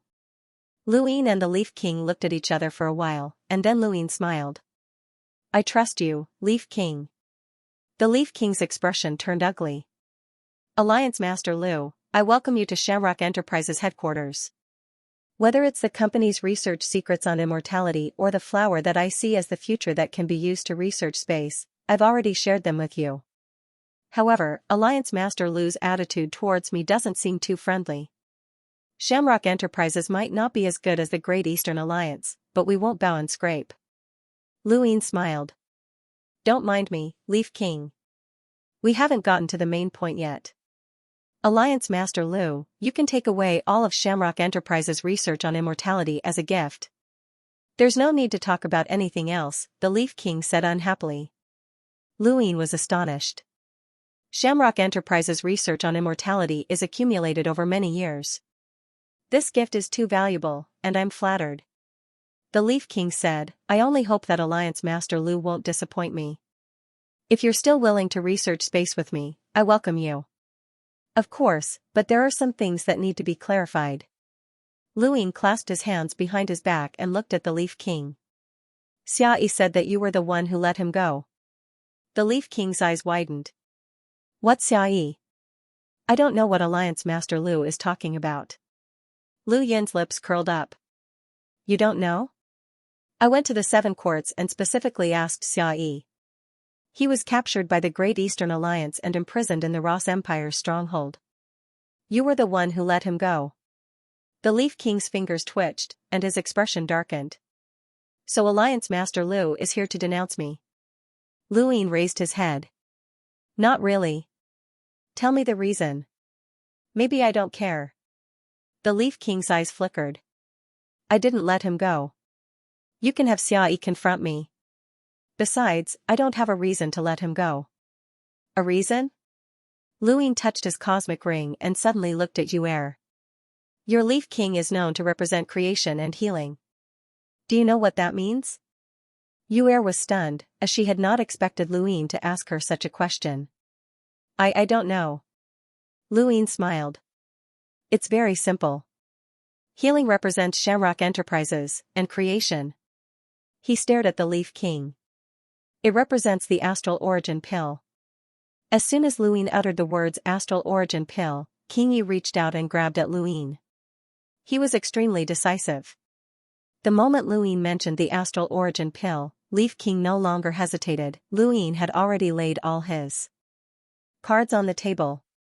The second Night King appeared in front of Lu Yin and snorted. He casually pointed out with his Night King immortal finger, bringing with it an extreme chill that froze the entire Shamrock Enterprises world. This finger was not something that Leaf King could withstand, and the nearby fish tea was immediately frozen and fell to the ground. With a crack, Leaf King's forehead was struck by the finger, and his head cracked open.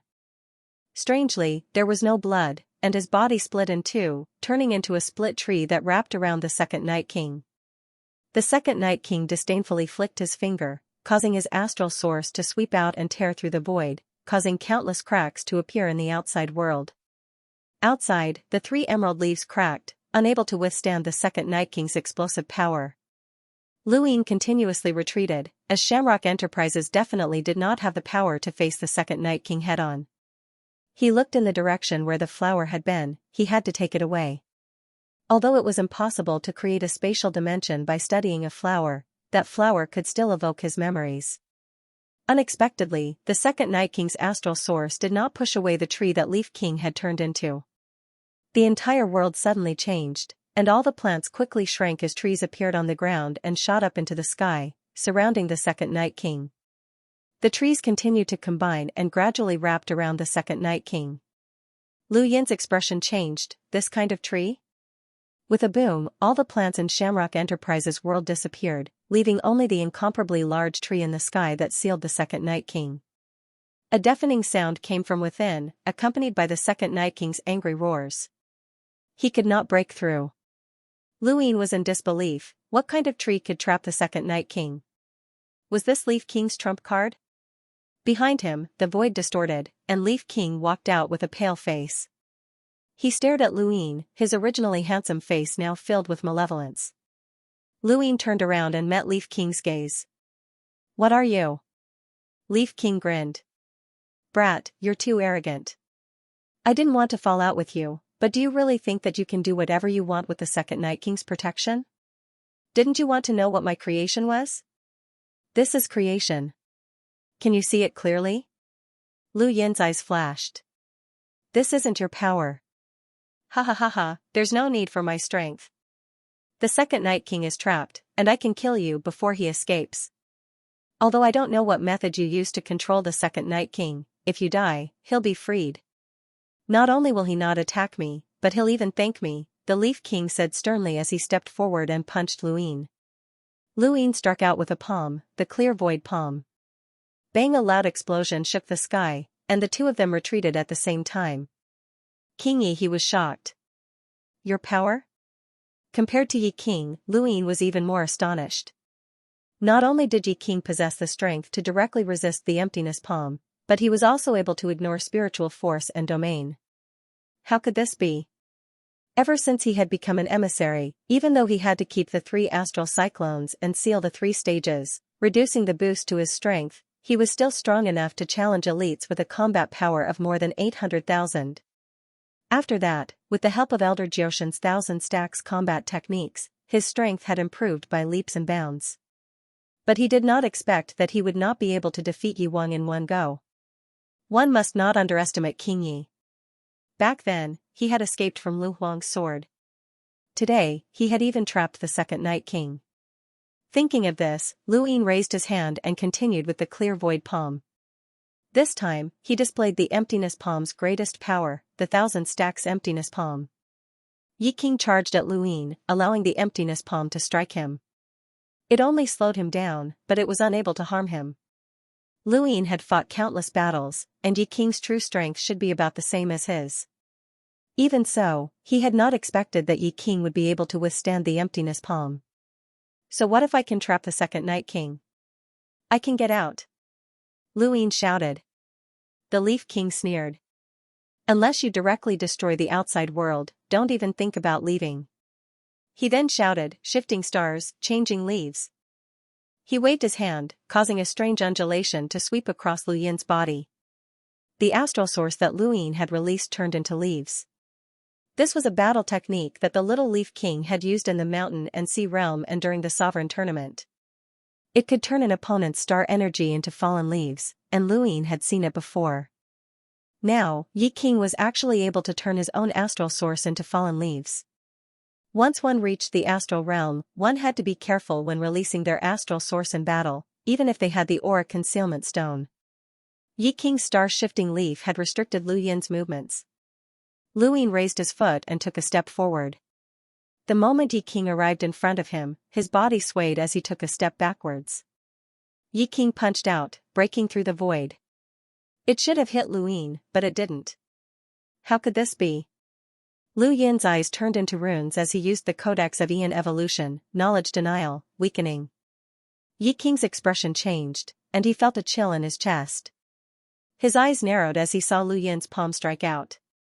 The next moment, not only did Lu Yin's palm strike miss, but his body was also mysteriously thrown far away. Banishment secret technique? Lu Yin stared at Yi King in disbelief. You're from the Hall of Honor? Yi King sneered, you don't need to know. You're going to die today. There's a fundamental difference between you and me. He then pushed out with both hands and shouted, star-shifting leaf. At the same time, golden meteors fell from the sky and smashed towards Lu Yin. Lu Yin was thoroughly shocked. The Hui family's battle technique, golden meteors.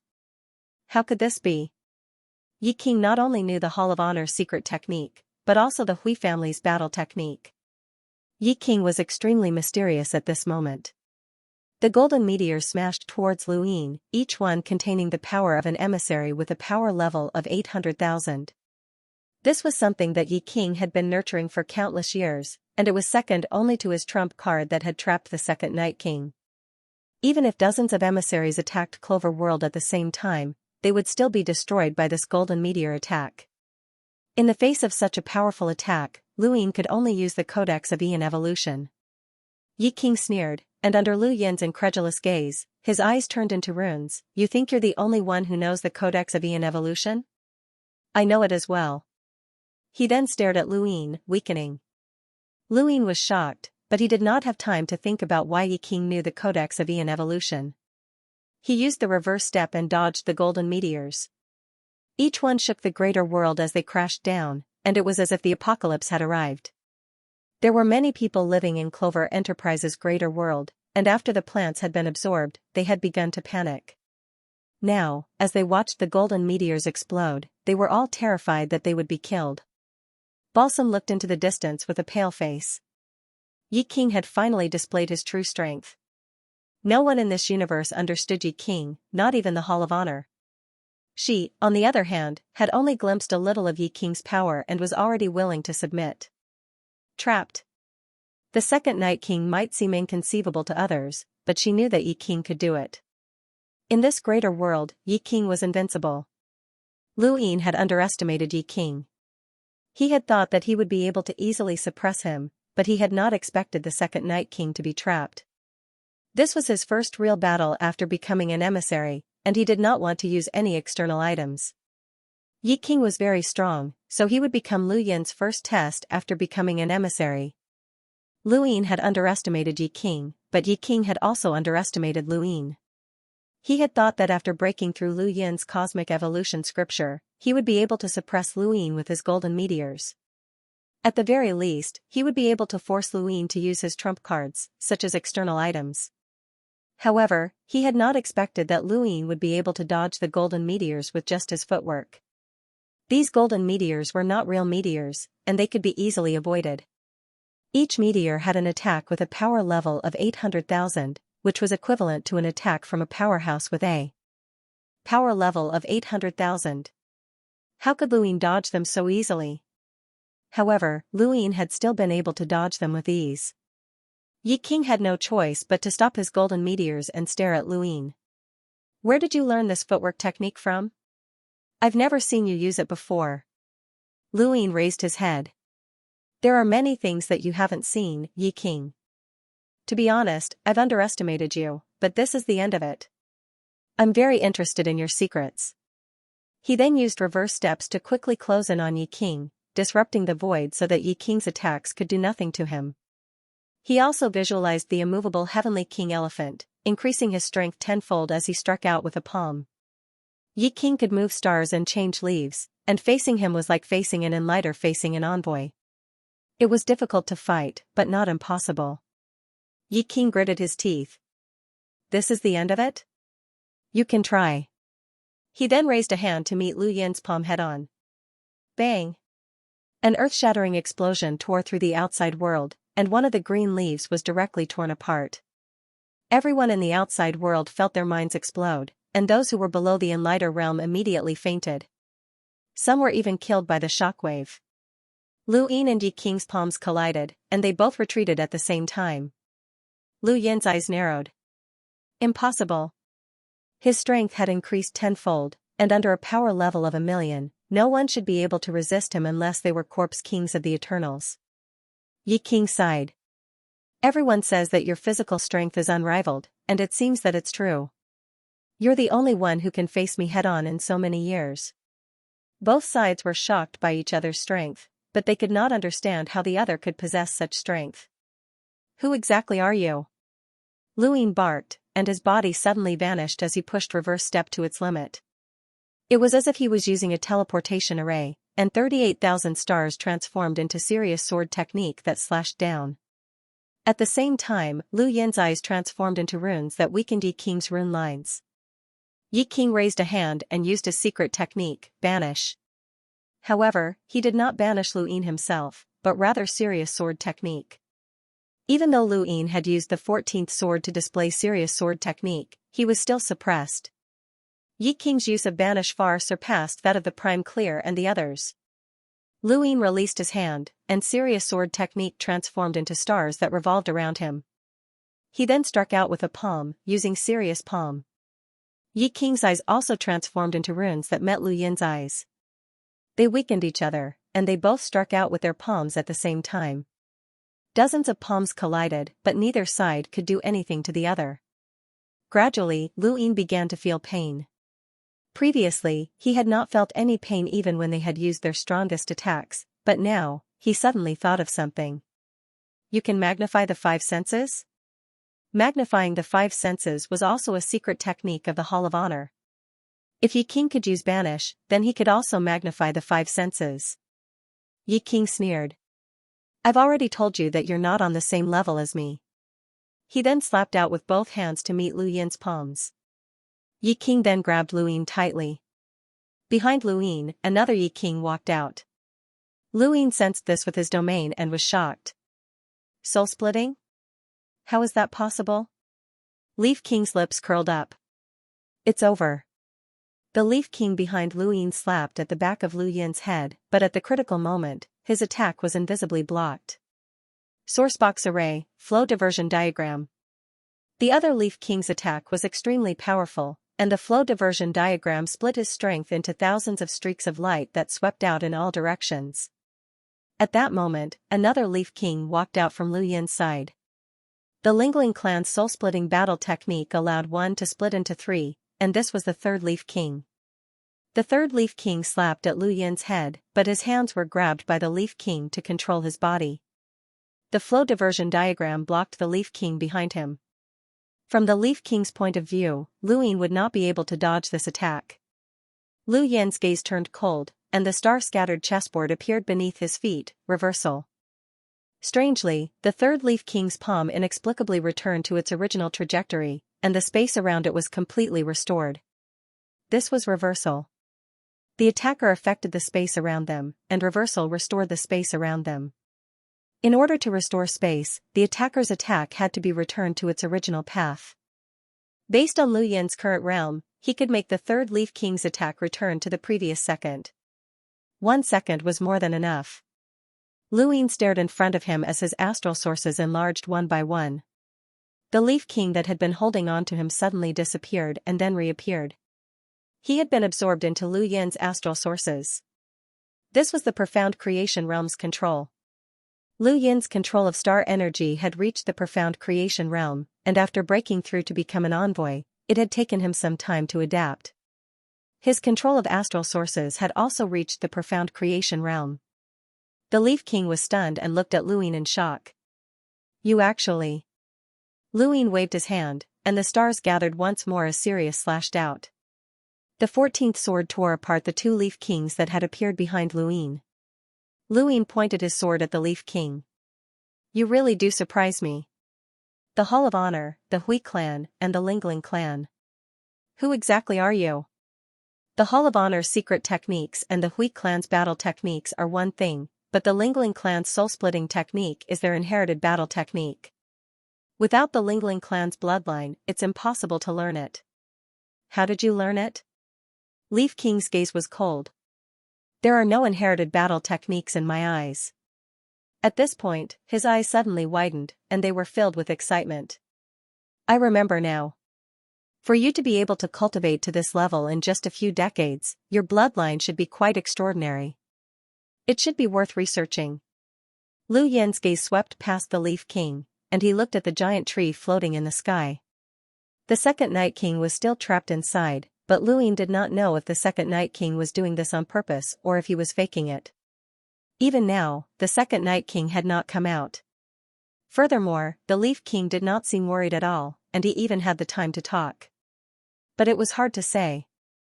The second Night King, Mao Ding, could not bear to use the sealed cage technique to kill him, so he might as well take this opportunity to sit on the mountain and watch the tigers fight.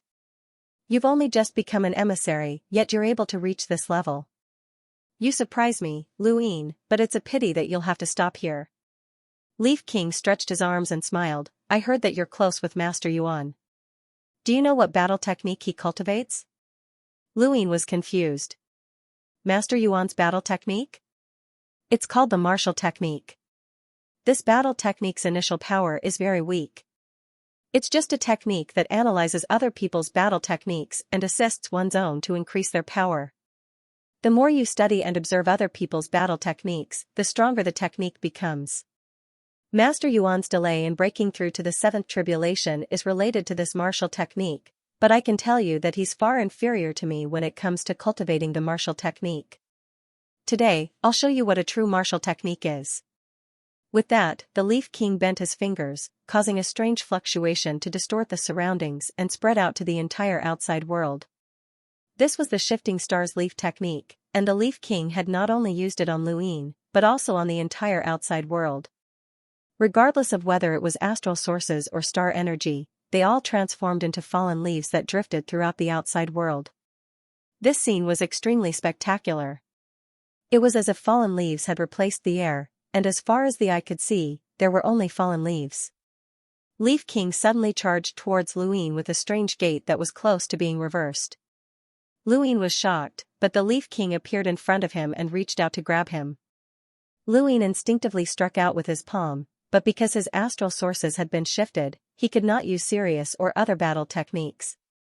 He could only rely on his physical strength, and the Leaf King was the same. Lu Yin had never feared anyone when it came to physical strength. Boom! Boom! Boom! Boom! Explosions rang out continuously, each one representing a blow from Lu Yin and the Leaf King. This kind of endless battle should have lasted for a long time, but Lu Yin's palm was actually numb. It was not the five senses amplification technique, nor was it the Leaf King suppressing him. Lu Yin did not understand why, but after a dozen or so exchanges, his right palm was completely numb, and he had no choice but to use his left palm to resist. There was a thump, and Lu Yin was sent flying back dozens of meters. He looked at his hands in shock, and then at the Leaf King. You found the weakness of the vacant palm? The Leaf King sneered. Every battle technique has a weakness. The Hui family's Wanxian breaking secret technique could find the weakness, but the martial true technique, when cultivated to great success, far surpasses the Hui family's secret technique. This is the Hall of Honor's ultimate technique, but it's a pity that no one apart from Yuanshi has tried to learn it. Lu Yin, you will be the most talented person to die under the martial true technique. Lu Yin used reverse step to evade. The vacant palm had a weakness that even he had not known about, but the Leaf King had been able to see through it. Perhaps the Leaf King had not seen through it, but rather analyzed it through the martial true technique. Since this technique was so powerful, there was no need for Lu Yin to continue fighting. The longer they fought, the more he would be injured. The star-shifting leaf was paired with the martial true technique. In this space, anyone who did not have the strength to completely suppress the Leaf King would be beaten up. Lu Yin used reverse step to evade, but the Leaf King continued to chase after him, his speed increasing as he analyzed reverse step with the martial true technique. Lu Yin did not believe that the Leaf King would be able to analyze reverse step. Behind him, the Leaf King stared at Lu Yin's reverse step, and his expression changed. How could he not see through this footwork technique? The Leaf King was extremely confident in the martial true technique, but he still could not see through this footwork technique. Lu Yin was clearly retreating, but he was actually moving forward. The Leaf King's eyes lit up when he thought of this.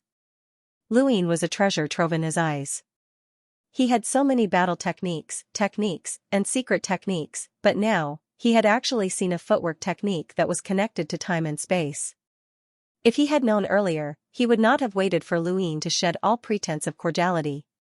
He would have set up a trap to kill Lu Yin the moment he entered Shamrock Enterprises' main world. How is it? Did you analyze it? Lu Yin asked as he looked back. The Leaf King was astonished. You intentionally wanted me to analyze this footwork technique? Lu Yin was calm. I also wanted to see the limits of your martial true technique. The Leaf King sighed. I can't analyze this footwork technique of yours. Let's make a deal. You can't kill me with the second Night King trapped. With this footwork technique, I might not be able to do anything to you. We can form an alliance, and I can teach you whatever you want to learn. I can even give you all of Shamrock Enterprises' resources. All you have to do is give me that sapling. How about that? Lu Yin laughed.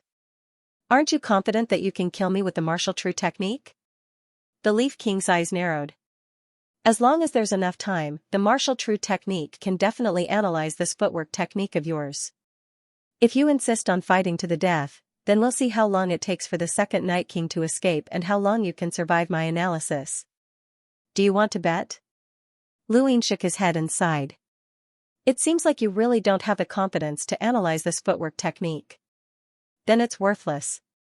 Let me ask you a question, have you heard of the General Appointment Platform? As he spoke, the platform appeared in front of Lu Yin and floated in the void, emitting a metallic sound. The Leaf King was astonished. The General Appointment Platform? The Leaf King's expression suddenly changed. The Lu family's General Appointment Platform? Lu Yin's expression changed. The Leaf King actually knew about it? Not just anyone knew about the Lu family's General Appointment Platform, especially the Fifth Mainland. After the primeval surnames had left, the Fifth Mainland hated them and had intentionally erased their history. Aside from a small number of people, no one knew that the Lu family had an innate gift for General Appointment Platform. Not even the masters of the Innerverse 8 Great Flow Zones knew about it. How did the Leaf King know about it?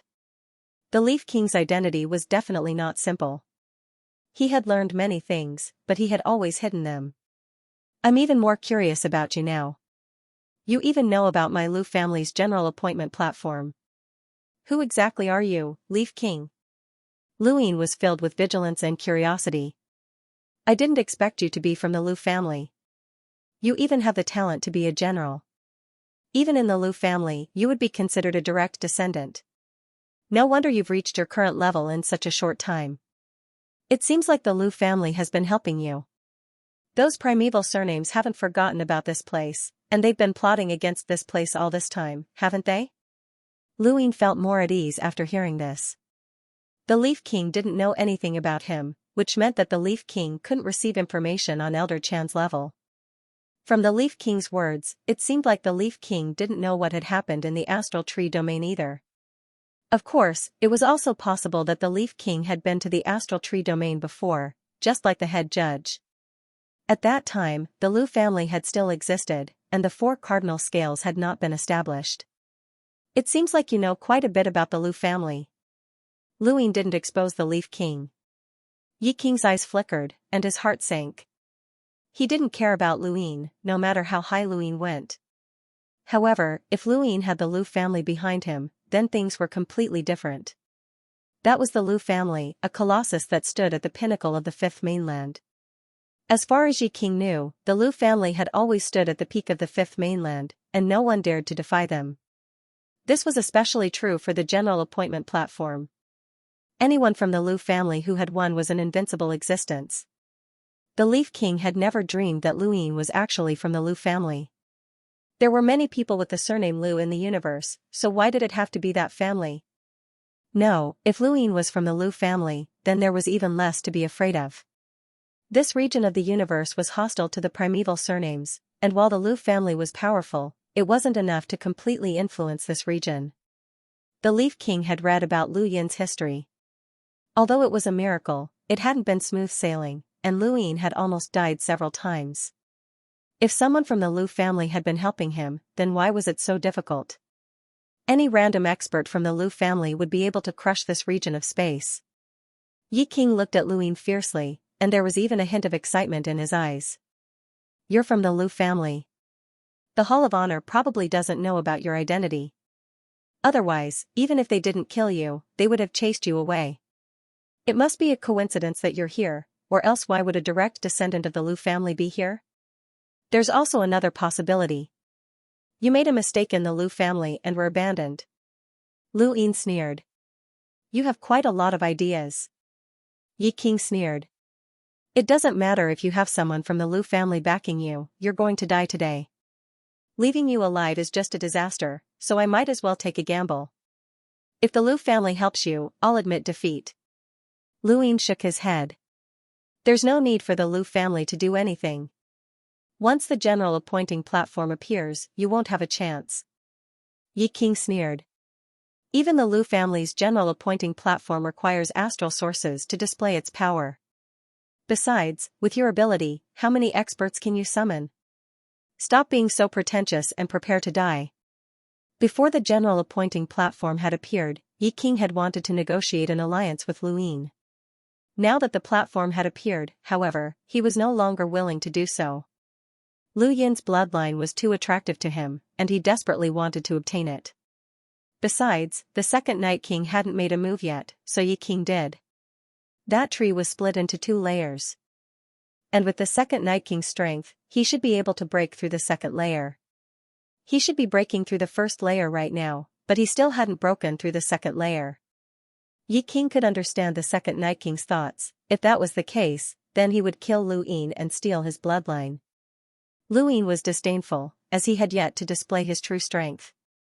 Not to mention the Reaper transformation, even the 3 stages had been sealed off.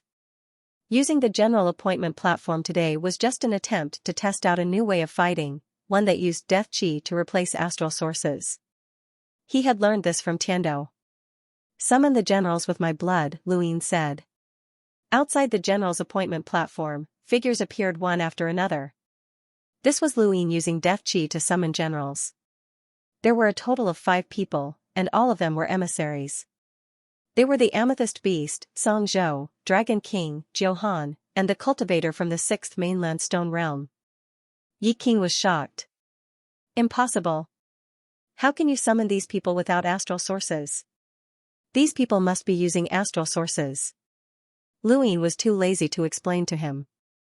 Although the 5 emissaries were not as strong as Yi Wang could not use his astral source and could only use his physical body to cast the Shangwu True technique. With the immortality of the 5 emissaries, it was still possible for them to hold him back. Following Lu Yin's command, the 5 envoys charged towards the Leaf King. Yi King casually punched through Dragon King's body. Dragon King was unable to resist, but he quickly reappeared and charged towards Yi King. These 5 emissaries were to be killed by the Yi King. All they had to do was keep him occupied. Lu Yin tried to use Death's Guard, a defensive battle technique that Skydu had taught him. Not long after, a layer of death chi formed on the surface of his body like an eggshell. Leaf King fiercely broke through the 5 emissaries' blockade and attacked Lu Yin with a palm strike. His palm landed on the deathly aura barrier, and Leaf King was forced back a step. His face paled. What was this? Behind him, the 5-star emissaries once again came to entangle him. Leaf King was furious, but there was nothing he could do. This was the power of the Lu family's general appointment platform. Once summoned, the target would be immortal unless the Lu family was destroyed or the summoned general's power was exhausted. Leaf King finally understood that Lu Yin was not using his astral source to cast the general appointment platform, he was relying on death chi. Legend had it that Lu Yin had obtained the God of Death's inheritance and cultivated death chi. Back then, he had been captured by the Human Alliance and transformed by death chi, causing a huge commotion. That's death chi, Leaf King gritted his teeth, unwilling to accept this. Lu Yin raised his head. It's my turn now. He then covered himself with a layer of death energy. He raised a hand and used reverse step to close in on Leaf King, reaching out to grab him. Leaf King reflexively struck out with a palm at Luin, and the two palms collided once more. Both palms retreated at the same time, but at this moment, death energy appeared on the back of Leaf King's hand, transforming into layers of chains that extended outwards. Leaf King was shocked and tried to shake the chains off, but how could he do so easily after being corroded by death chi? Luin put away the general appointment platform and pulled the chains towards him. He then used death chi to form a sword in his left hand and slashed out. With a whoosh, half of Leaf King's body was cut open, but there was still no blood. Luin was shocked. I'd like to see what you are. He used the chains of death chi to bind Leaf King and chased after him with his sword. Not only was Leaf King's body corroded by death chi, but his movements were also restricted. Death chi's power was completely different from the astral sources, and his body, which could defend against Lu Yin's palm attacks, was not very effective against death chi's sword. These were two completely different types of power. Luin, are you really going to fight to the death? Leaf King roared. Luin sneered. You? Try it. Leaf King fled, and the stars in the sky disappeared. He once again grasped the astral source and used exile in an attempt to push Luin away. However, Lu Yin's body was pushed away, and the chains of death chi continued to bind him. No matter how far Luin retreated, the death chi remained imprinted on the back of Leaf King's hand. Even cutting off his arm was useless, as Leaf King's body had been imprinted by death chi's sword. It was also at this moment that Luin experienced the terror of death chi. In the past, he had only been able to use the death transformation, but it had been quickly exhausted. To him, death chi was more like an explosive power. Now, however, it was different. He tried to use death chi, and it was different from the current cultivation system of the universe. It was able to suppress Leaf King. This did not mean that death chi's cultivation system surpassed the astral source's cultivation system, but rather that Leaf King had no way of resisting this special power. If it had been senior brother Qing Ping, who was at the same realm as Leaf King, then death chi might not have been effective. Leaf King had been imprinted by death chi, and there was no way he could defeat Luin. At that moment, the tree that had trapped the second Night King cracked open. Lu Yin's brows rose. Was the second Night King really trapped? He had been suppressed by Leaf King, and the second Night King had no hope of escaping. Now that he was suppressing Leaf King, the second Night King must have helped him. Leaf King's expression turned ugly. The second Night King must have seen that he had no chance of winning and had decided to come out to end him. At this point, Leaf King wanted to escape from the outside world to the World Mountains. Only the World Mountains could save him. Over the years, he had contributed countless pills to the Hall of Honor and contributed greatly to the World Mountains. As long as he could escape to the World Mountains, he would at least not die. The sky above the outside world cracked open, and Leaf King stepped out and disappeared. At the same time, the second Night King walked out of the tree. Lu Yin's eyes flashed coldly, and the star chessboard appeared beneath his feet. Planned secret word, retraction. The cracked sky suddenly recovered, and Leaf King seemed to be dragged back into the outside world by an invisible force. The planned secret word had reached the realm of retraction, and it was terrifying. It was no wonder that the Su family had not been able to comprehend it after so many years. It was also no wonder that they had once said that Su Wangtian was not an ordinary ancestor. This mysterious power that could restore space reminded Lu Yin of the desolate ancestor's words. Although it was a completely different power, the mystical aspects were similar. The planned secret word dragged Leaf King back, and the second Night King immediately attacked with a finger. This time, Leaf King no longer had the strength to resist the second Night King's attack, and he was sent crashing into the ground. His body was covered in cracks, but there was still no blood. Lu Yin landed and looked down at Leaf King, who was sprawled on the ground. The second Night King stared at him as well. Leaf King no longer had a path of escape. Leaf King slowly looked up and saw Lu Yin. His entire body crumbled. You can't kill me. I've contributed greatly to the Hall of Honor, and I've supported the Great Eastern Alliance. I've never had any enmity towards you. If it weren't for you, Xiaxia would still be my prisoner. You used Yumu's betrayal to give me the astral source pill and plotted against me. If I hadn't coincidentally created the sapling, I wouldn't even have known about the pill. Also, Luin sized up Leaf King. What exactly are you? Leaf King panted heavily, and his eyes flickered. Luin sneered. Think of a good excuse. If I don't believe you, you'll suffer a fate worse than death. You know the Hui family, the Hall of Honor, and even the Lingling clan's inherited battle techniques.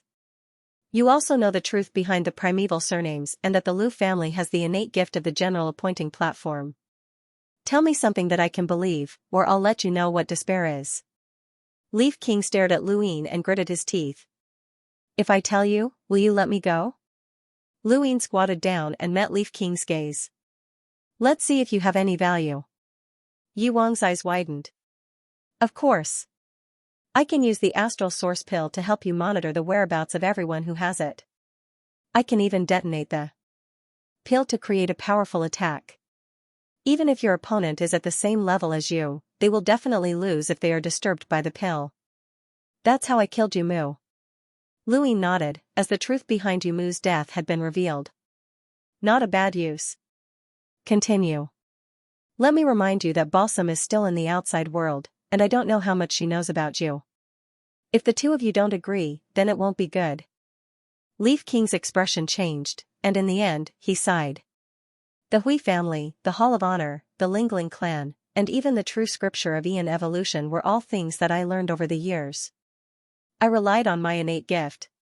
Luin was stunned. Innate gift?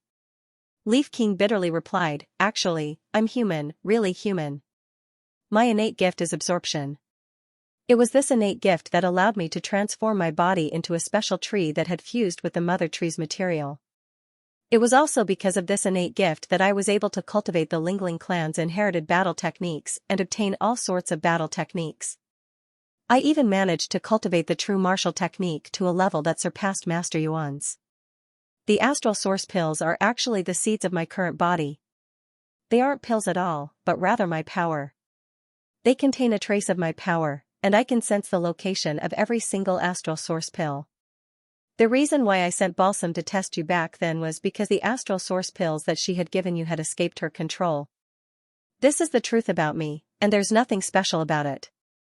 Of course, I know about the primeval surnames and the Lu family because I also came from the era of the Daosource sect. Back then, I was just a small character who had just stepped onto the path of cultivation. It was also during that era that I obtained the mother tree's bark, and I used it to absorb and transform. Many years later, I walked out again. If it wasn't for the fact that I had absorbed and transformed for such a long time, I would definitely be much stronger than I am now. At the very least, I would have a power level of over 1,000,000, and I might even have broken through to become a half-ancestor. The transformation of my body gave me boundless potential, but it also limited my cultivation. Luin quietly listened to Leaf King speak without interrupting him. When Leaf King finished, he asked, what was that tree that trapped the second Night King? The Leaf King's eyes flickered. He didn't want to say anything, but under Lu Yin's gaze, he still answered, it's that piece of bark from the mother tree. I've been keeping it with me and nourishing it with my innate gift. It's a hidden treasure. Lu Yin's eyes lit up as he looked into the distance. Such a large piece of bark from the mother tree. He could get whatever he wanted. Are you a human or a tree now? The Leaf King smiled bitterly. I don't know. I could be human or tree. What would you do if you obtained the sapling? Luin asked. The Leaf King's eyes flashed. Nurture it and wait for it to grow, of course. Why? It can be my clone. The Lingling clan's soul split battle technique isn't a real clone, it's just a temporary battle technique. I want to have a technique similar to Progenitor Chen's 9 clones technique. If I want to know how the sapling was born, I can try using other astral source pills to produce it. That way, I'll have countless clones while my main body can cultivate until I become a half-step ancestor. At that time, no one in the 5th mainland will be my match, the Leaf King said, his face flushed red with excitement. It sounded like there was nothing wrong with what the Leaf King had said, but Luin felt that something was off. The second Night King had followed Luin for a long time, and he knew what Luin meant with a single glance. Luin wanted him to use his spiritual force illusion to force the Leaf King to reveal the truth. With the second Night King's strength, the Leaf King definitely wouldn't be able to resist the illusion. Not long after, the Leaf King's eyes glazed over as he repeated what he had said. Luin stared at him. Why are you so desperate to obtain the sapling? The Leaf King's eyes were still glazed over, but his expression was fervent. I wanted to become my clone and research more clones. In the future, I'll be invincible in the Fifth Mainland, and everyone will have to respect me. What Hall of Honor? What Dowsor sect? What Mother Tree? I'm everything in this universe. Luin retracted his gaze and looked at the second Night King. The second Night King nodded, proving that what the Leaf King had said in the illusion was true. Luin sighed. It seemed that he had been overthinking things. Just as he was about to have the second Night King dispel the illusion, he heard footsteps behind him. It was Yuer. Yuer had been hiding underground all this time. Although she was frozen, she had been lucky. Otherwise, she would have died. Yuer's voice. Luin was stunned, and he looked back at her. What did you say? Yuer blinked. Her face was covered in dust, and she looked a little dirty, but it made her look even more adorable. Yuang is lying. He once said that no matter what kind of expert used their spiritual energy on him, it would be useless. Nothing worked? Why? Luin was puzzled. Yuer shook her head. I don't know, but... She wiped her face. He did say that. Luin slowly turned to look at Yuang. The Leaf King was still in a daze. He was still immersed in the illusion. Luin stared at Yuang for a while. Compared to Yuang, he trusted Yuer more. Yuer wanted to live, and there was no conflict of interest between them. She even wanted to rely on Luin, so she shouldn't be lying. However, Yuer's words could not prove that the Leaf King was truly immune to the second Night King's spiritual battle technique. As he thought about this, he looked to the right. His gaze traversed the distance and saw the headquarters of Shamrock Enterprises.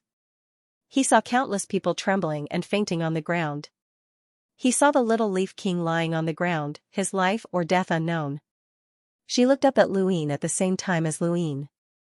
Come here, Luin said indifferently. She frowned and thought about it for a moment. She then stood up and stepped through the void to arrive beside Luin. She saw that the Leaf King's eyes were lifeless and bitter. Alliance Master Lu, how do you want to deal with us? She asked. Luin replied, it's up to you. I don't understand. She was very calm. Luin asked, how much do you know about the Leaf King? She didn't even look at Luin as she continued to stare at the Leaf King. I won't say a word about him. Lu Yin's eyes narrowed. Aren't you afraid of death? She walked towards the Leaf King, crouched down, and hugged him. He saved me and gave me everything. Luin frowned, as this was troublesome. However, this also proved that the Leaf King was lying. He had previously threatened to compare her answers, but now it seemed that the Leaf King was certain that she wouldn't say anything. The Leaf King had pretended to be threatened by Luin to reveal most of the truth. If a lie was to be believed, it would only need to be 90% true and 10% false. The Leaf King had the ability and motive to conceal that 10% truth. What a pity. It would have been fine if you had told me everything, but since you're not saying anything, I can't believe the Leaf King's words. She closed her eyes in agony. I'd rather kill the wrong person than let them go. Luin waved a hand. Destroy him. The second Night King's aura surged. The Leaf King's originally lifeless eyes suddenly narrowed. Wait. He pushed her away and looked at Luin pleadingly. Don't kill me. It wasn't easy for me to survive from the era of the Dowsor sect to this day. I can live longer, and I can truly achieve immortality. Alliance Master Lu, don't kill me. I'm valuable to you, and I can grant you immortality. Luin was amused. Do you really think that I care about immortality? That's just an excuse. The Leaf King pleaded loudly, but I really do have a way to grant you immortality. It's impossible for humans to live forever, but there are too many things in the universe that can grant immortality. The Mother Tree is one of them. Throughout human history, there have been many breakdowns, but the Mother Tree has never been broken. I've absorbed the mother tree's matter, and give me some time to fuse this matter into your body so that you can become a mother tree like me and achieve immortality. Luine raised a brow. You want me to become a tree like you? If I abandon my human identity, then why don't I become a corpse king? Join the everlasting race? They also promised immortality. The Leaf King gritted his teeth. That's flesh and blood without emotions. So what if I have immortality? Luine raised his hand and cut off the Leaf King's arm with edge. The Leaf King's body was flung far away. Look at you, you don't even have flesh and blood. One has abandoned emotions, while the other has abandoned flesh and blood. Neither is human. As for me, I only want to be human, not a monster. The Leaf King had lost both his arms, and he struggled to get up. I can help you study space. That flower can really be studied. Lu Yin's lips curled up. My secret word plan has already touched upon the domain of space. It's far more useful than that flower of yours. I can help you absorb the energy of others. Alliance Master Lu, when we first fought, I was able to resist your vacant palm because I absorbed your energy, the Leaf King shouted. Luine did not understand. What do you mean? The Leaf King panted heavily and said in a low voice, I know that you didn't come with good intentions. I didn't think that I would be able to hide the matter of capturing the sapling from you, so I made arrangements in advance. When we were observing the flower, you were sitting in a position where I could absorb your energy. At that time, I absorbed your physical energy and fused it into my body, giving me the strength to resist your vacant palm for a short period of time. The tree that trapped the second Night King is my main body, and this body of mine is just a transfer of my consciousness. There's no way for me to resist your physical energy. Only by absorbing your physical energy can I do that. You were able to cut off my arm with a casual wave of your hand because I had exhausted all the energy I absorbed. Luine was surprised. Your innate gift is very useful. The Leaf King relaxed. Yes, it's very useful. As long as Alliance Master Lu doesn't kill me, I can help you absorb the energy of others and help you step onto the path of true invincibility. We can research space and immortality together, and Shamrock Enterprises can help you earn a lot of resources.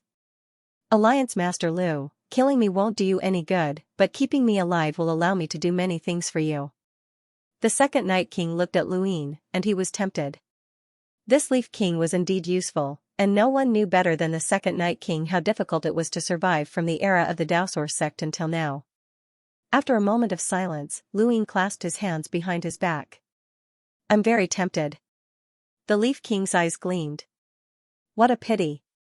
Lu Yin's expression was cold. You must be hiding something. Being able to survive from the era of the Daosaur sect until now proves your worth, but it also proves that you're very powerful.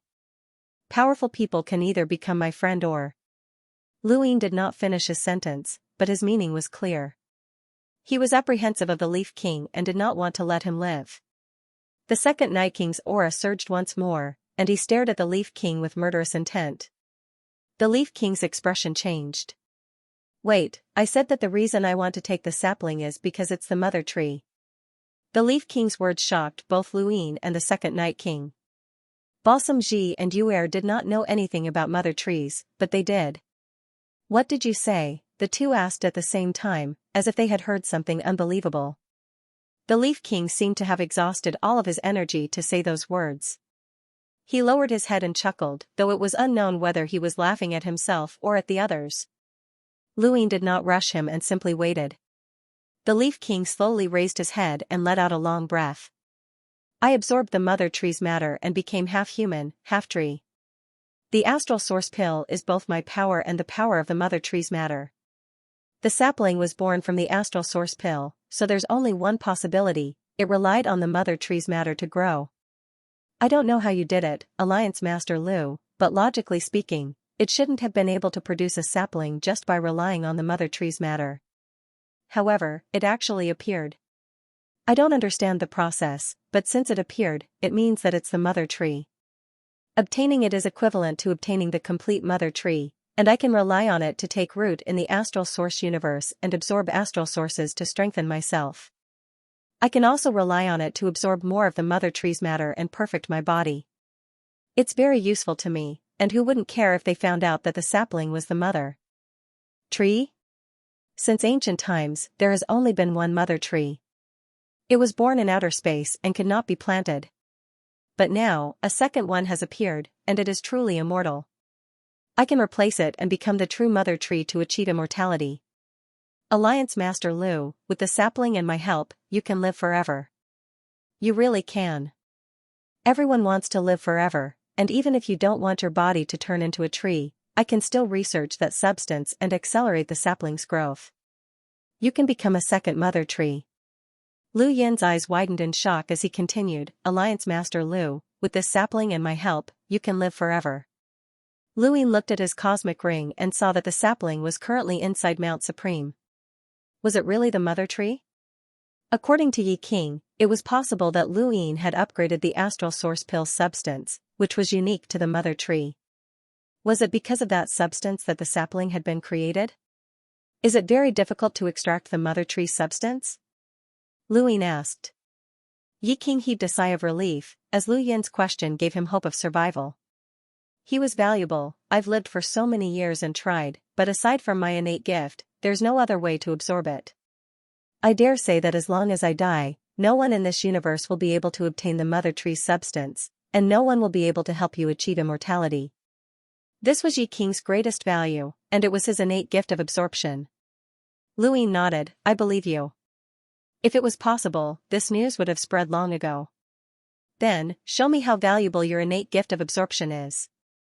Yi King heaved a sigh of relief. If Lu Yin was tempted, then he wouldn't have to die. As he thought about it, he suddenly looked at Yu'er, and his broken arm suddenly twisted as he slammed a palm into Yu'er's back. Yu'er was shocked. Alliance Master Lu, save me. Lu Yin didn't move, as Yi King's attack hadn't been heavy. He hadn't intended to kill Yu'er, but rather to display his innate gift of absorption. He had heard Yu Mu speak of Yu'er before, and although Yu Mu's words were biased, this woman had betrayed Yi King without hesitation. She had no loyalty, and this was a good opportunity to intimidate her. Yu'er's face paled, and her body fell to the ground. Yi King's broken arm flew back to his body, and his cracked body recovered slightly. This is absorption. I absorbed part of her vitality. Lu Yin was surprised. If you were given enough people, you would be able to recover directly? Yi King shook his head, it's not that easy. Most people wouldn't be able to withstand it. If she was an emissary, I would be able to recover even more. So your innate gift of absorption can only be used on your own body? Lu Yin asked. Yi King replied, that's right. Only I can extract the substance. Lu Yin was disappointed, destroyed. Leaf King was shocked. Alliance leader Lu. Before he could finish, the second Night King did not wait. A finger pierced through Leaf King's body, tearing him apart. At the same time, the tree that had trapped the second Night King was also torn apart. Leaf King was now completely dead. Lu Yin sighed.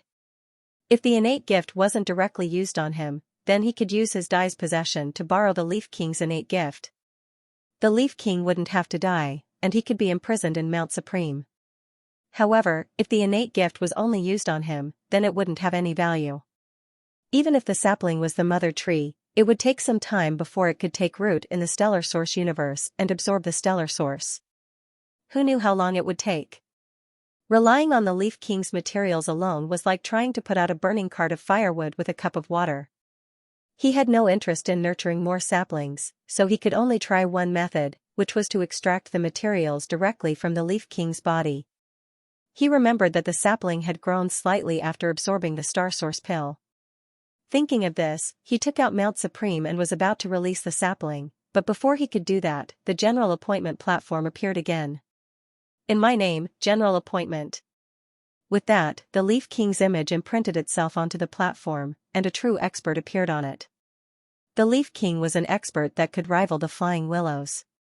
In a one-on-one battle, Lu Yin was certain that none of the Flying Willows would be a match for him. Seeing the Leaf King's vivid image imprinted on the platform, Lu Yin stared deeply at the platform. Sometimes, he wondered what the general appointment platform was. Some people said that the Lu family's general appointment platform was inhumane, as it killed its opponents but still used them without end. But was that really the case? Luin looked at the Leaf King's corpse. Even after being summoned, the Leaf King's corpse didn't change at all. The corpses of the people who had been summoned didn't change either. The summoned corpses weren't enslaved corpses, and the summoned corpses were either made of stellar source or death G. There was no flesh or blood. The general appointment platform was like a replicator in battle. Anyone who had fought with him would be recorded by the general appointment platform. Their movement patterns, combat skills, cultivation methods, talents, and secret techniques would all be copied. Once the general appointment platform was called, these abilities would be displayed. The strongest evidence was that these people hadn't used any battle techniques, and they wouldn't be able to use them even after being summoned. This was the true nature of the general appointment platform. It was merely a replication, or rather, a recording, not enslaving. The reason why those people hated and feared the general appointment platform was because the person who summoned the general appointment platform even had their appearance copied. Who could stand their parents, relatives, and disciples of the same sect being enslaved, even if they were enslaved in appearance? Luin retracted the platform and released the sapling. The moment the sapling was released, it looked around and saw Luin. Its leaves curled up in joy and it jumped onto Luin. Luin laughed, "Stop playing around and look at this." The Leaf King was dead, and his body was torn apart. However, there was no flesh or blood, and it looked more like a tree that had been torn apart. The sapling's leaves swayed, and it leaped over to the Leaf King's corpse. It circled around the corpse, and when its branches touched the corpse, it began to visibly grow. The second Night King was shocked, and his worldview was turned upside down. Luin was delighted, as it had indeed worked. The Leaf King had absorbed the mother tree's matter, and the sapling that had been born from the mother tree's matter could naturally absorb the matter from the Leaf King's body. The matter would eventually return to the mother tree's body, but it would still be a small mother tree. Luin inexplicably recalled the Leaf King's words. Could that matter really allow one to live forever? No matter how the Leaf King changed, the matter remained the same. Whether it entered his body, dispersed into each of his astral origin pills, or was absorbed by the sapling, nothing changed.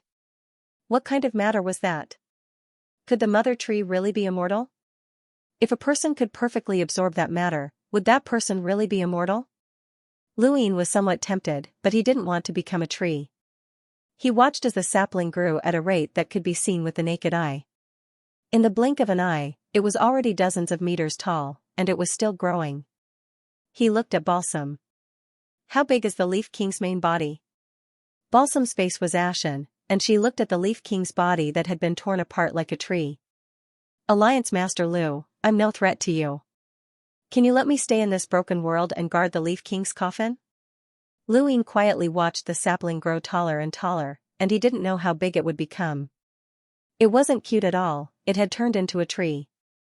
In exchange, I can give you the resources that Shamrock Enterprises has accumulated over the years. The Leaf King doesn't have the habit of wearing a cosmic ring, and only he and I know where those resources are. Luin looked at her. Are you threatening me?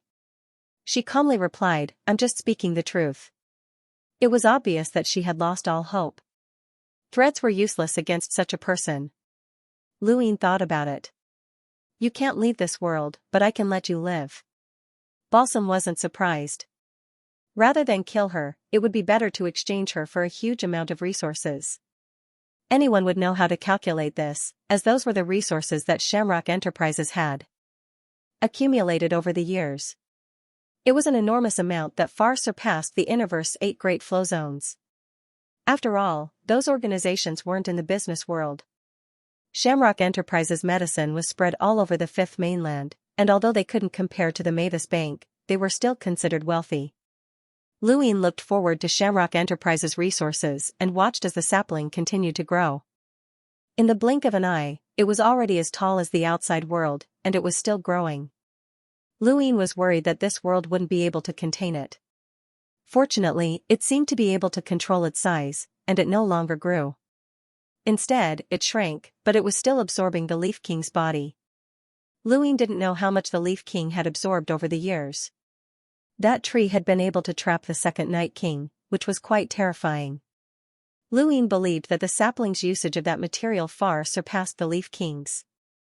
After all, the Leaf King was a human and relied on his innate gift to absorb and fuse, while the sapling was born from that material. Right, the sapling had taken root in the astral source universe, so didn't that mean that it was absorbing astral source liquid? Lu Yin's breathing quickened when he saw the path of light that had been used to cheat in the envoy's cultivation. Wait, he seemed to have forgotten something. Lu Yin looked around, and his gaze suddenly locked onto the tree that had trapped the second Night King. His figure disappeared, and when he reappeared, he was beside the tree. Although it had been torn apart, Lu Yin could still tell that this was the mother tree. Lu Yin's eyes lit up. How many arrays could such a large tree create? His breathing quickened, as this wasn't a few dozen or a few hundred. There had to be at least 10,000 of them. He could almost see himself leading the Lu Xianjun army and releasing the arrays as tens of thousands of enlighters swept through the universe. Although the attacks of tens of thousands of enlighters couldn't affect the envoys, that was only in terms of destructive power. With the top experts of both sides restrained, the attacks of tens of thousands of enlighters would be enough to determine the outcome of the war. No matter how strong an absolute expert was, they were still just one person. One person could be invincible, but they couldn't conquer an entire civilization. And this was just the beginning. Once the number of arrays reached tens of thousands, or even hundreds of thousands, Lu Yin was confident that he could defeat the Eternals even if he transferred this army to the battlefield on the other side of the astral trees. Lu Yin immediately contacted the Aurora Corporation and asked them to send someone to Shamrock Enterprises World to take away the mother tree. When Ji Dong saw the mother tree, his excitement was no less than Lu Yin's. Although the Aurora Fort had to serve Lu Yin and help him create the new universal armor, they could still keep the leftovers. This was crucial for his research. Even after hearing about the miraculous nature of the mother tree, Ji Dong didn't give up on his research and tried to find the core materials that could replace the mother tree in creating the arrays. Lu Yin looked at the sapling and rubbed his chin. This fellow was also a mother tree, and since it was so big, its branches should be able to create arrays as well. Perhaps it had sensed Lu Yin's dangerous thoughts, but the sapling suddenly shrank until it was as small as it had been in the beginning. It then hopped over to Lu Yin and jumped onto his shoulder, looking very happy. Lu Yin was puzzled. You've absorbed so much, but you haven't changed at all? The sapling was very happy and hopped around, its leaves becoming even more verdant. It was very pleasing to the eye, and it was very comfortable to look at. Can you still grow bigger? Lu Yin asked. The sapling jumped down and wobbled. Its body suddenly grew bigger before shrinking again. It jumped around Lu Yin as if it was dancing, which made Lu Yin dizzy. All right, stop beating around the bush. Lu Yin grabbed the sapling and looked at it seriously. Can you step into the astral source universe and absorb the astral sources?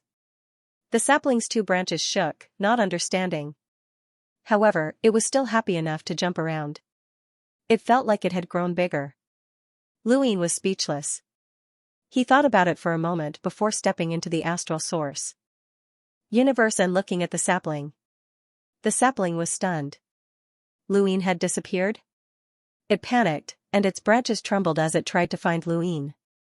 It spun around in place and suddenly faced Lu Yin's direction. It jumped up happily and disappeared. Only Yu'er was not an emissary. She watched the sapling disappear and her mouth fell open. This thing? It stepped into the astral source universe? The sapling jumped into the astral source universe and into Lu Yin's arms. Lu Yin laughed. You really can enter the astral source universe. You didn't absorb so much of the Leaf King's matter in vain. Otherwise, I would have raised you for nothing. Ha ha ha. The sapling rubbed its leaves against Lu Yin's face happily. Learn from me, Lu Yin said as he began to absorb the astral sources. The sapling swayed back and forth. It did not seem to understand, but it also seemed to find it fun. Gradually, the astral sources gathered, but they were not absorbed by Lu Yin. Instead, they were gathered into the sapling's body. Lu Yin was ecstatic. It was absorbing the astral sources. That's right, the sapling could absorb astral sources, which meant that it could form astral liquid in its body, just like the mother tree. This was great. He could finally see the dawn of the emissary realm. But the problem was how to keep it absorbing astral sources. He did not know if the astral source universe would notice if it absorbed too quickly. This was a headache. Luin did not need to worry about this problem. The sapling seemed to like absorbing astral sources. This was its instinct. A person's instinct was to absorb nutrients from food and grow. The sapling's absorption of astral sources was equivalent to absorbing nutrients. It needed to grow as well, and this was its path to growth. Luin had brought the sapling to the astral source universe to absorb half Sirius's astral source, but he did not know how much astral source the sapling had absorbed. From the looks of it, the sapling had absorbed much more astral source than he had, but he did not know exactly how much more astral source it had absorbed. He decided to place the sapling in a place where it could absorb stellar sources at all times without being disturbed. Where should they settle it? After much consideration, he decided to leave the Rossi Empire fortress with the escape tree. It would be fine as long as someone kept an eye on it. Actually, he could leave the sapling in the Eternal Kingdom, but that would make it too lonely. It didn't like being alone. He didn't treat it as a tree, but rather as a child. A child that liked to play and act spoiled. He allowed the sapling to absorb the astral source in Astral Source Universe as he walked out. Now, there was a problem in front of him. How should he explain King Ye's death to the Hall of Honor? Although Leaf King was not a member of the Hall of Honor, he had contributed greatly to the Hall of Honor over the years. How many honor points does King Ye have? Luin asked as he watched Balsam collect King Ye's corpse. He hadn't checked his honor points in a long time, but this was an unavoidable problem. The Hall of Honor had to answer to outsiders, and they couldn't break the rules. 30, Balsam answered indifferently. Luin frowned. If one had more than 20 honor points, their death would be investigated by the Interstellar Tribunal. They would determine the cause of death and punish those responsible. With his status as a director, he could ignore most people who had more than 20 honor points. However, King Ye was different. Shamrock Enterprises' influence was too great, and they needed to answer to the Hall of Honor. Alliance Master Lu, King Ye has been in seclusion for many years. Basically, no one has seen him, Yuer said weakly. Her innate gift had been absorbed by King Ye's experiments, and she had almost been crippled. Luin relaxed after hearing Yuer's words. That was right, King Ye had been in seclusion for many years, and no one had seen him. Who would know if he died? As long as no one reported it, it would be fine. Luin looked at Yuer with admiration. Although this girl was ruthless and unloyal, she was quite quick-witted. When it came to people like her, as long as Luin remained above the masses, she would not betray him. However, she would definitely betray him the moment he fell to the mortal realm. In that case, there was no need to subdue her. He could just use her. You're not bad, Luin said. Yuer nervously replied, it's my honor to serve Alliance Master. There are many who want to serve me. What can you do? Luin asked. Yuer had already thought of an excuse. Shamrock Enterprises is spread across the Fifth Mainland, and their management is complex. Over the years, I've been assigned to many branch companies, and I can help Alliance Master manage them without anyone noticing anything amiss. I've also thought of a way to control Yen. King Ye and Balsam are in seclusion for many years, so Yen is the one who handles the company's affairs.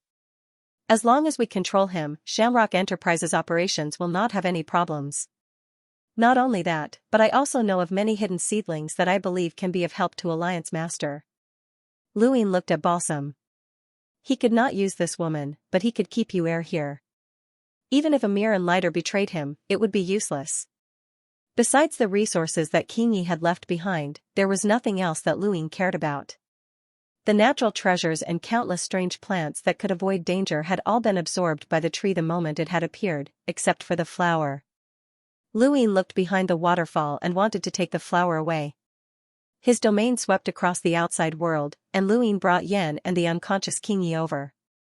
Yan's face was pale when he saw King Ye's corpse and Balsam's ashen face. He was in a daze, and panic and apprehension filled his mind. He did not know what was waiting for him. Deal with it yourself, Luin said coldly as he looked at Yuer. Yuer panted heavily as she stood up and walked over to Yan's side. She smiled. Secretary Yen. Yen looked up and met Yuer's eyes. He had known this girl for a long time. She had been a pure and innocent girl who did not know much about the world, but now, she was the most vicious and merciless hidden seedling. Yan felt a chill every time he saw her, and he always felt that she would kill anyone she saw. As the president of Shamrock Enterprises and an expert with a power level of over 400,000, Yan rarely feared anyone, especially if the person was not an envoy. Their power level might even be lower than his. However, Yu was an exception. He did not know what Yu had experienced in the outside world. She looked harmless on the surface, but in reality, she was like a butcher. "Secretary Yan, do you want to live?" Yu asked, her eyes filled with curiosity. She looked like a girl who was eager to learn. Yan's eyes flashed, and he subconsciously looked at Luin.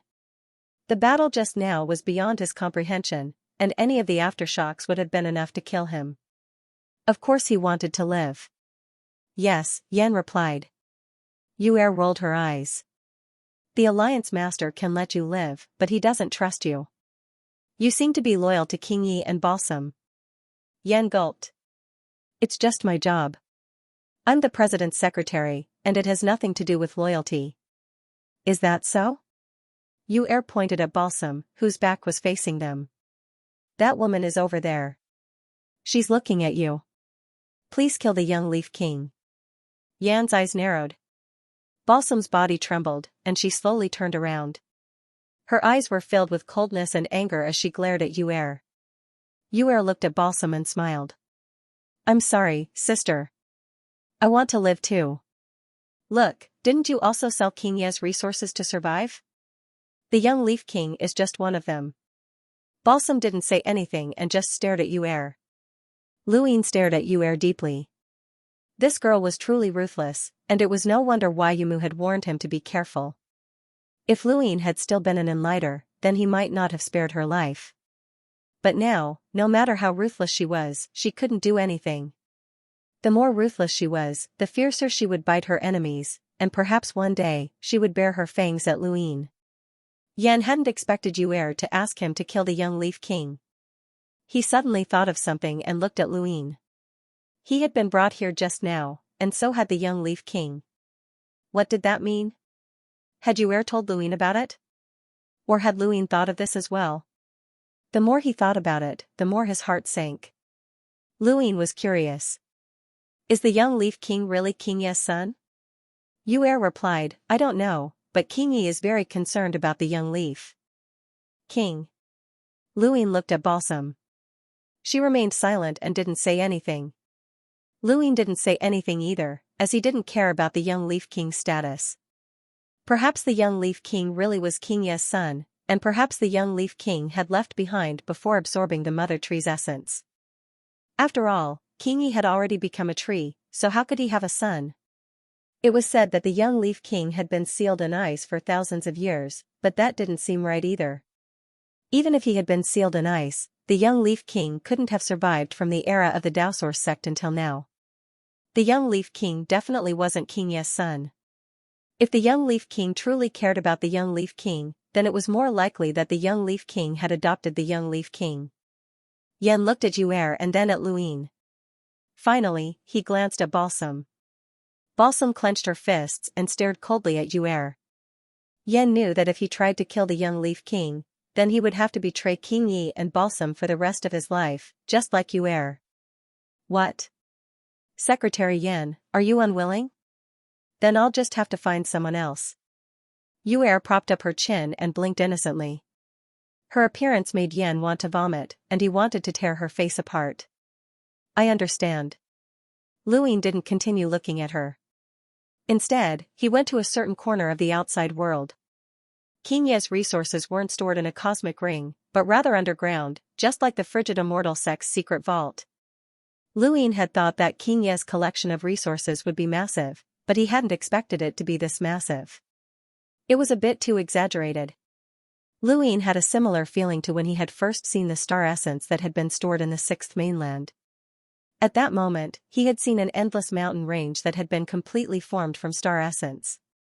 At the time, he had guessed that there might have been 1 billion or even 10 billion, but now that he thought about it, it was far more than that.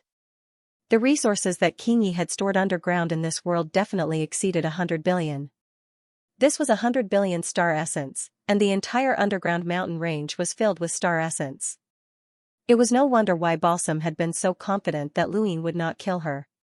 If he had disagreed, she could have just asked for 100 billion star essence, and Luin would have agreed. Balsam had absolute confidence in exchanging 100 billion star essence for a life. How had Yuwang managed to leave behind so many star essence? Luin was curious. Although Shamrock Enterprises had businesses all over the Fifth Mainland and could be considered a commercial power, they should not have been able to surpass the Innerverse 8 Great Flow Zones by that much. The Blaze Realm only had 500 million star essence, the Day-Night Clan had 1.7 billion, and the Sylvan Dragon Clan had 3.5 billion star essence. How could Shamrock Enterprises have so many star essence? Right, when the Sixth Mainland had invaded, the Innerverse had been heavily damaged, and the 8 Great Flow Zones had all been forced to relocate.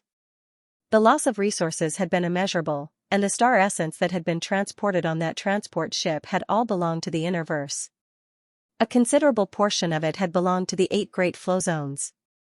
Luin had also heard from the Blaze Realm's elders that if not for the Sixth Mainland's invasion, the Blaze Realm would not have had so few star essence. The Innerverse had been heavily damaged, but Shamrock Enterprises had not. The outside world was located in the Neoverse Glory Realm, so the Sixth Mainland would not have been able to invade. More importantly, Shamrock Enterprises had been sending out resources to research astral origin pills on the surface, just like how Aurora Corporation had been researching microarrays. However, astral origin pills did not need to be researched at all, as they had been created by Yuwang himself. This meant that the resources sent to research astral origin pills had all gone into Yuwang's own pockets, and over time, they had accumulated so much. If Aurora Corporation had accumulated all of their microarray research resources, it would definitely have far exceeded this amount. Chairman Xi had offered 80 billion star essence back then. These Neoverse behemoths were each richer than the last, and Luin was looking forward to seeing just how much money the Mavis family had. They couldn't be counting in trillions, could they? They were the banks of the entire universe, and they controlled the Fifth Mainland's economy. Luin swallowed and shook his head, not wanting to think about the Mavis family. He could not rob them, so it was better for him to collect all of the resources here. Aside from the star essence, there were also countless pills, all sorts of power vessels, and foreign objects. His next step was to head to the Cosmic Sea and supervise the construction of the fifth tower. There, he could cultivate in peace and focus on rolling his die. He should also be able to merge with the cultivators in the astral tree. These resources were enough for him to squander. After the Great Eastern Alliance announced the construction of the fifth pagoda to the public, as well as the blueprint, countless cultivators had already set out in order to become the first batch to challenge the fifth pagoda and obtain the inheritance. Even though the fifth pagoda had yet to be constructed, no one suspected that the Great Eastern Alliance was faking this because they had the Hall of Honor as their guarantor. At this moment, a storm was brewing in Universe Ocean. Universe Ocean had never been a peaceful place to begin with. Now, with countless people heading there, Universe Ocean would become the liveliest and bloodiest training ground in the entire Fifth Mainland. Even the Sixth Mainland would send countless people to sneak in. The fifth tower was built between Leon's armada and the army, which was equivalent to the center of Universe Ocean. It was a place called Ocean Abyss. Ocean Abyss, also known as the Eye of the Sea, was the largest whirlpool in the entire Universe Ocean. The entire sea region was a whirlpool with a huge black hole in the center that swallowed seawater. Even after countless years, it was still full. No one knew where the seawater went. It was common knowledge in Universe Ocean that people did not understand what was going on in the nearby sea abyss. This was because there was nothing of value in the sea abyss, and if one was not careful enough, one would be swallowed up and not even a corpse would be left behind. Even though Ocean Abyss had once been the Mastiff Squadron's territory, they had never gone there before. When Luin had ridden the Arcane Arrow crew to Leon's armada, they had avoided Ocean Abyss. It was not that they were not confident that they could cross Ocean Abyss, but rather that there was no need for them to do so. That huge black hole was especially terrifying. Countless people were heading there from all over Universe Ocean. Many of them were pirates who were in charge of transporting construction materials. The Great Eastern Alliance was responsible for a portion of the construction of the fifth tower, while the Hall of Honor was also responsible for a portion. Leon's armada was the one who had contributed the most. Several regions away from Ocean Abyss, the Arcane Arrow crew was resting on a deserted island. The ground was moist and covered in underwater plants. This was a newly formed island. Captain, with the Great Eastern Alliance's actions, various powers have gathered in Universe Ocean. We can't be as carefree as before. Who knows, we might run into some top-notch expert, someone said in distress. That's right, Captain. I think we should keep a low profile, someone else agreed. Someone else retorted, no matter how powerful those outside are, they have to listen to us once they're in Universe Ocean. Without us, they wouldn't even be able to find Ocean Abyss. The Universe Ocean's climate is terrible, and even the Hall of Honor is asking for help from us. Forget it. That's only because there aren't any top-notch experts. Any random emissary can traverse Universe Ocean. Do you think emissaries are explorers? That they can come out at any time? That depends on when. There are too many inheritances in the fifth tower. Aside from Lu Yin's inheritance, there's also the Hall of Honor, the Sword Sect, the Neoverse Sirius Sect, the Seven Courts, and so on. Who wouldn't be tempted? That's true. We can threaten those ordinary cultivators, but those who dare to fight for the inheritances are all disciples of great powers. We can't afford to offend them. Captain, should we guard Ocean Abyss for now and be the first batch to enter the fifth tower? Someone was tempted. It was not just one person who was tempted, as Captain Dirk was also tempted. Although the rules for entering the fifth tower had yet to be announced, enlighters should be able to enter. As for emissaries, that had nothing to do with him. As long as an enlighter could enter, then he might be able to obtain Lu Yin's inheritance. He thought back to the final battle of the Sovereign Tournament, where Lu Yin had single-handedly defeated everyone. Lu Yin's invincible bearing and supreme demeanor, especially that transformation, was something that he dreamed of. He had to obtain the inheritance. Captain Dirk's eyes lit up, and he looked in the direction of Ocean Abyss. There's no need to rush. The fifth tower hasn't been built yet. Once it's built, the rules will be announced, and we'll see how we can enter. If possible, my Arcane Arrow crew will definitely be the first to enter. Yes, Captain. Everything else aside, the Mavis Bank has provided us with a lot of resources. If we can obtain those resources, this trip won't have been in vain. Captain, we'll definitely obtain the inheritance. Captain, you must obtain the inheritance. The Arcane Arrow crew's vice captain, Hai Dalu, fell into deep thought. He had interacted with Lu Yin before, and while he had a bottom line, he didn't seem like a selfless person. Why was he doing this? He couldn't figure it out, and no one could. He wasn't the only one who understood Lu Yin, Elder Chan did as well.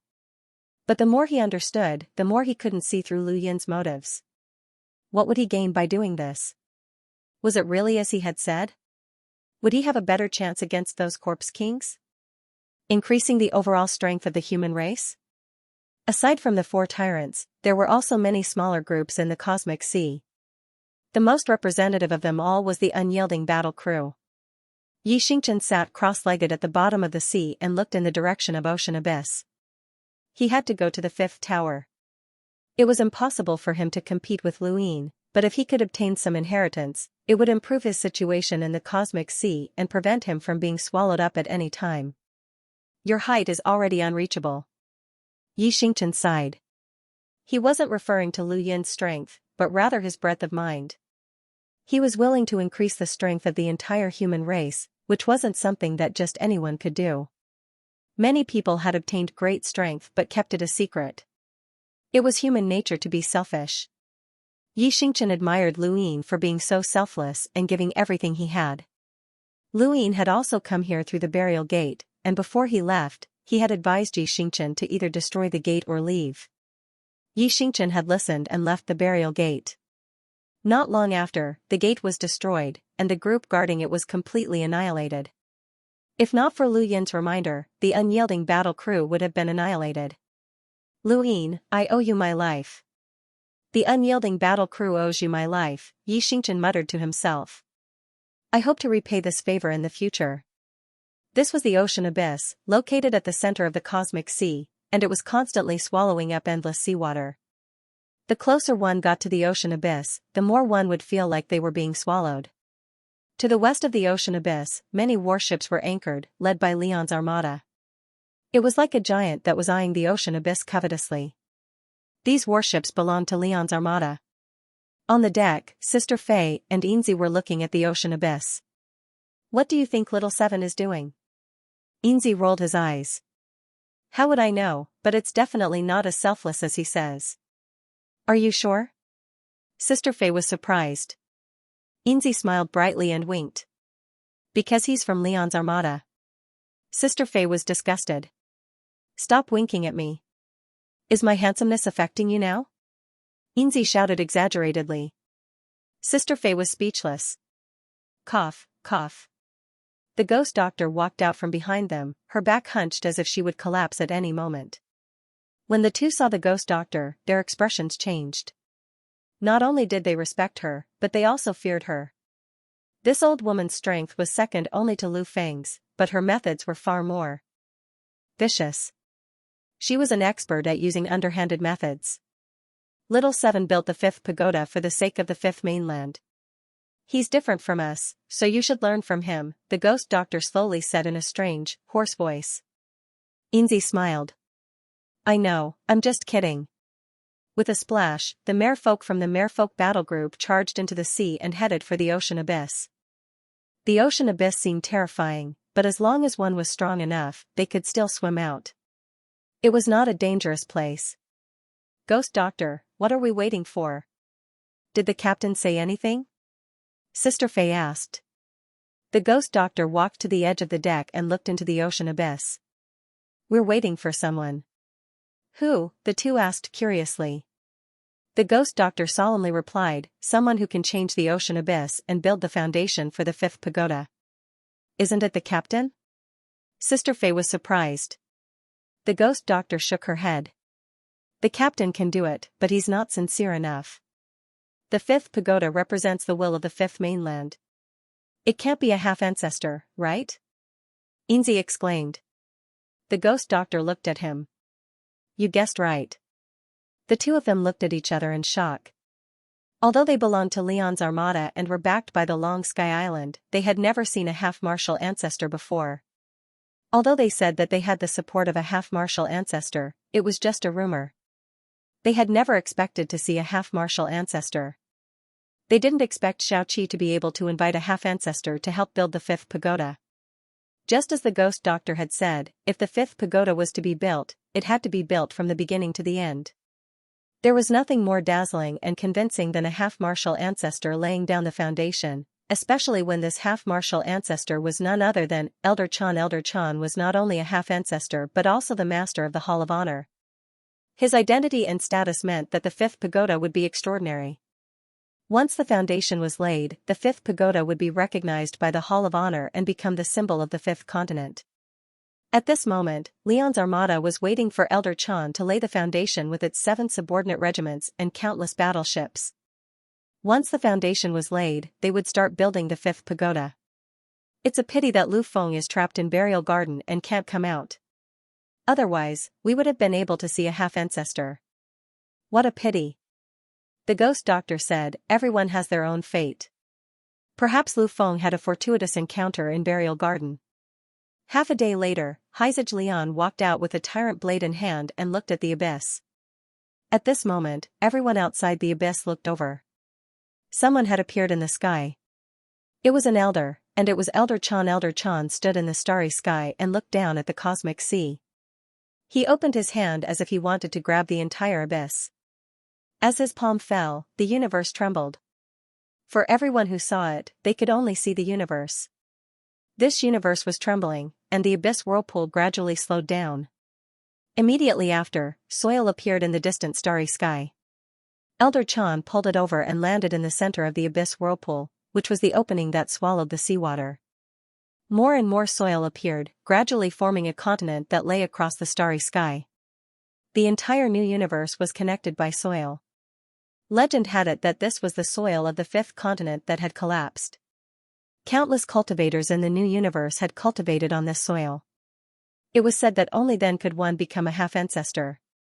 Soil was very important to the fifth continent. And the foundation of the fifth pagoda was this soil. Elder Chan used his great power to pull the soil from the new universe to lay the foundation for the abyss. He gradually filled up the opening of the abyss, forming a huge continent. When Elder Zen stopped, the soil miraculously returned to the new universe. The soil that had already been laid down in the sea abyss solidified and became the massive foundation of the fifth pagoda that countless people could see. The abyssal vortex appeared once more, but this time the seawater was unable to be swallowed up. When it reached the end of the vortex, it would strike the foundation of the fifth pagoda, forming an irregular flow of water. Whether it was in terms of speed or power, it was far greater than before. The atmosphere of the ocean abyss was completely changed. Countless people were shocked. This was the power of a half-ancestor, able to change the weather with a single move. Heizij Lian narrowed his eyes. Half-martial ancestor was an unreachable realm. However, he firmly believed that he would be able to reach it one day. With that thought in mind, he looked at the foundation and waved his hand. "Little ones, let's go." Leon's armada cheered, but it wasn't because of the construction of the fifth pagoda. They weren't so kind-hearted, nor were they so righteous that they wanted to increase the strength of everyone in the fifth mainland. They were cheering because the Great Eastern Alliance had specifically mentioned to them that they would have priority in entering the fifth pagoda. As for the members of Leon's armada and his own people from the Great Eastern Alliance, Lu Yin naturally would not mistreat them, and he even made some of his battle techniques transparent. The fifth tower has him. He did want to improve the human race's strength so that they wouldn't be as passive against the Eternals as the Astral Tree. At this moment, Lu Yin had already left Shamrock Enterprises' main world. He had eliminated the Leaf King and obtained a huge amount of resources. Most importantly, he had also seen the dawn of cultivating as an emissary. The more he looked at the sapling, the more he liked it, and he couldn't help but tease it. The sapling grew even happier, and it kept jumping on Lu Yin's shoulder as if it was dancing on its own. If only it could talk, Lu Yin sighed. He hadn't forgotten about the Astral Source pill. If the Leaf King could sense and control the pill, then the sapling should be able to as well. However, he didn't know how to describe the sapling. Before leaving, he saw the list of seeds that Shamrock Enterprises had given him, and he marveled at the Leaf King's brilliant methods. There were more than 1,000 seeds on the list, and they were all cultivators with extraordinary innate gifts. For example, Dark Void's innate gift was Void Explosion. Many of the hidden seeds were in the various great powers. Lu Yin handed the list to Wang Wen, who could indirectly control these seeds by controlling Shamrock Enterprises. It was similar to how Wei Rong had spies in the various great powers. Taking over Shamrock Enterprises would mean taking over their many years of planning, which would be of great help to the future. Following this, Lu Yin would focus on supervising the construction of the fifth pagoda, and if necessary, he could even help with the construction. He believed that the various great powers of the fifth mainland were already preparing to head to the cosmic sea. Once the fifth pagoda opened, they would immediately rush in to snatch the inheritance. He had to do this before the cosmic tree of the starry sky entered the fifth mainland. Otherwise, if the cosmic tree of the starry sky hunted him down and forced the fifth mainland to isolate him, then his plans would be exposed. The second Night King's expression turned ugly as he lifted his spacecraft and headed towards the cosmic sea. He quickly left the glory realm and entered the Neoverse Northlands. Above Lu Yin's head, the sapling hopped about as he looked at the sky, thinking about how to attract more people to the fifth pagoda. Right, should I build a contribution platform? According to the records of contribution value, it should be placed next to the fifth pagoda. Whoever had the highest contribution would have the highest name. For many people who cared about their reputation, the fifth pagoda would be preserved forever unless the fifth mainland was destroyed. The list would also be preserved forever, and it would be a good opportunity to leave one's name in history. The more Lu Yin thought about it, the more he felt that it made sense, and he couldn't help but tell Wang Wen to take care of it. The contribution platform was too old-fashioned, so he had to come up with a better name. Just as he was thinking about this, Lu Yin suddenly saw a familiar figure in the corner of his eye, but when he looked again, it had already disappeared. The second Night King was too fast, and he had directly pierced through space. Stop. Luine hurriedly told the second Night King to stop. Return to the space we just passed through. The second Night King didn't understand, but he still did as he was told. As for the second Night King, Luine didn't know if he had truly been trapped or if he had done so on purpose. However, the timing of his escape had been too coincidental. It had been right when the Leaf King was about to escape. Regardless of whether or not the second Night King had intentionally been trapped, Luine would never trust him. Once he found someone who could replace the second Night King, or if Lu Yin's own strength surpassed the second Night King's, there would be no need for the second Night King to worry about him anymore. The second Night King brought Luine back to the space they had just passed through. Luine looked towards the south. Chase after them. The second Night King slowed down and carried his spacecraft south. In the blink of an eye, they saw a flying spacecraft. It was extremely fast, and it had a strange design that was probably custom-made. What attracted Lu Yin's attention wasn't the spacecraft, but rather the person lying on top of it, Xianxia. Luine blinked. Capture the guy who stole my spacecraft. The second Night King vanished. Xianxia gritted his teeth, his face filled with rage. He had rarely felt so sullen in his life. He had been traveling through space and had even decided to go to the world mountains to see if he could meet a fated person. Who would have thought that this spacecraft would suddenly crash into him? He had wanted to dodge, but he had inexplicably divined that it would be a good thing if he was hit, so he didn't move. However, the spacecraft did not hesitate to ram into him, almost breaking his waist. Fortunately, he had grabbed onto the spacecraft at the critical moment and refused to let go. Trying to run after crashing into someone? What a joke. He was Xianxia, Starsabil's grandpa Jiao. When had he ever suffered such a loss? Was it over after being hit by someone? Impossible. Xianxia had wanted to use force to intimidate the person in the spacecraft, but then he recalled the results of his divination and decided to let nature take its course. Perhaps the spacecraft would take him to a good place. The results of his divination had been a good thing, a very good thing.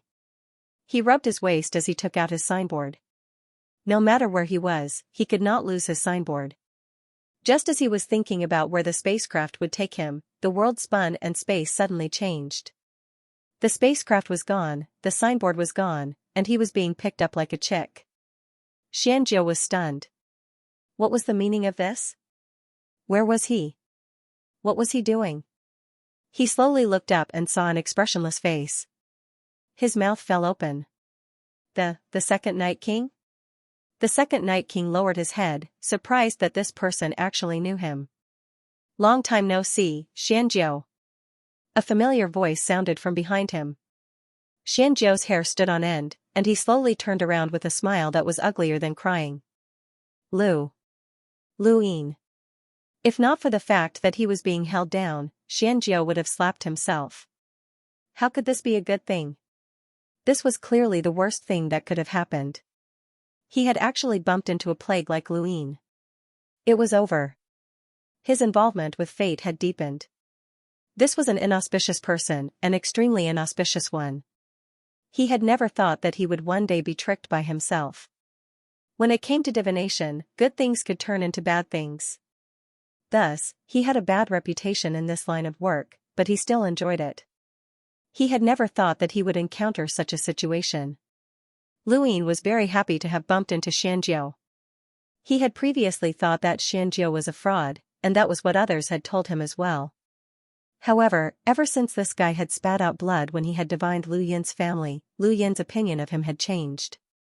The man seemed to have some skill, and when he had visited the Starsabil sect, he had learned that Xianxia indeed possessed the Shantian mirror. However, it seemed to work only occasionally. Luine had started to value the man, and he had even invited him to be the state tutor during the sovereign tournament. However, the position that Xianxia had coveted had been given up on. The last time they had contacted each other was at a fort in the Ross Empire, where they had talked about a very mysterious topic, inauspiciousness and fate. Luine desperately wanted to find the Starsabil sect so that they could help him divine some things. He could not find the Starsabil sect, but meeting Xianxia was fate. The universe was vast, and he had actually bumped into Xianxia. Luine felt that his luck was heaven-defying. Xianxia also felt that his luck was heaven-defying, and his expression became even more miserable. Lu Yin, what a coincidence. Hurry up and tell the second Night King to release me. I have an urgent matter. One of my grandsons owes me money and is on the run. I have to capture him and bring him back. I'll visit you when I have time. Lu Yin blinked. The people from that spacecraft? Xianxia hurriedly nodded, that's right. He pretended to be indignant, that bastard didn't pay for his divination and even used a spacecraft to hit me. How despicable. Quick, Lu Yin, tell the second Night King to let me go, I'm going after him. Lu Yin replied, no need, that spacecraft belongs to the Radiance Realm.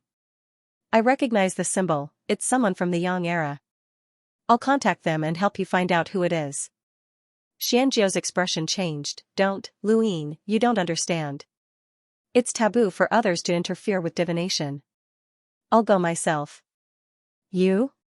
Can you do it? That's the Radiance Realm, and the Yang era has a power level of over 700,000. Forget it, I'll help you. Don't worry, we're friends, the very good kind.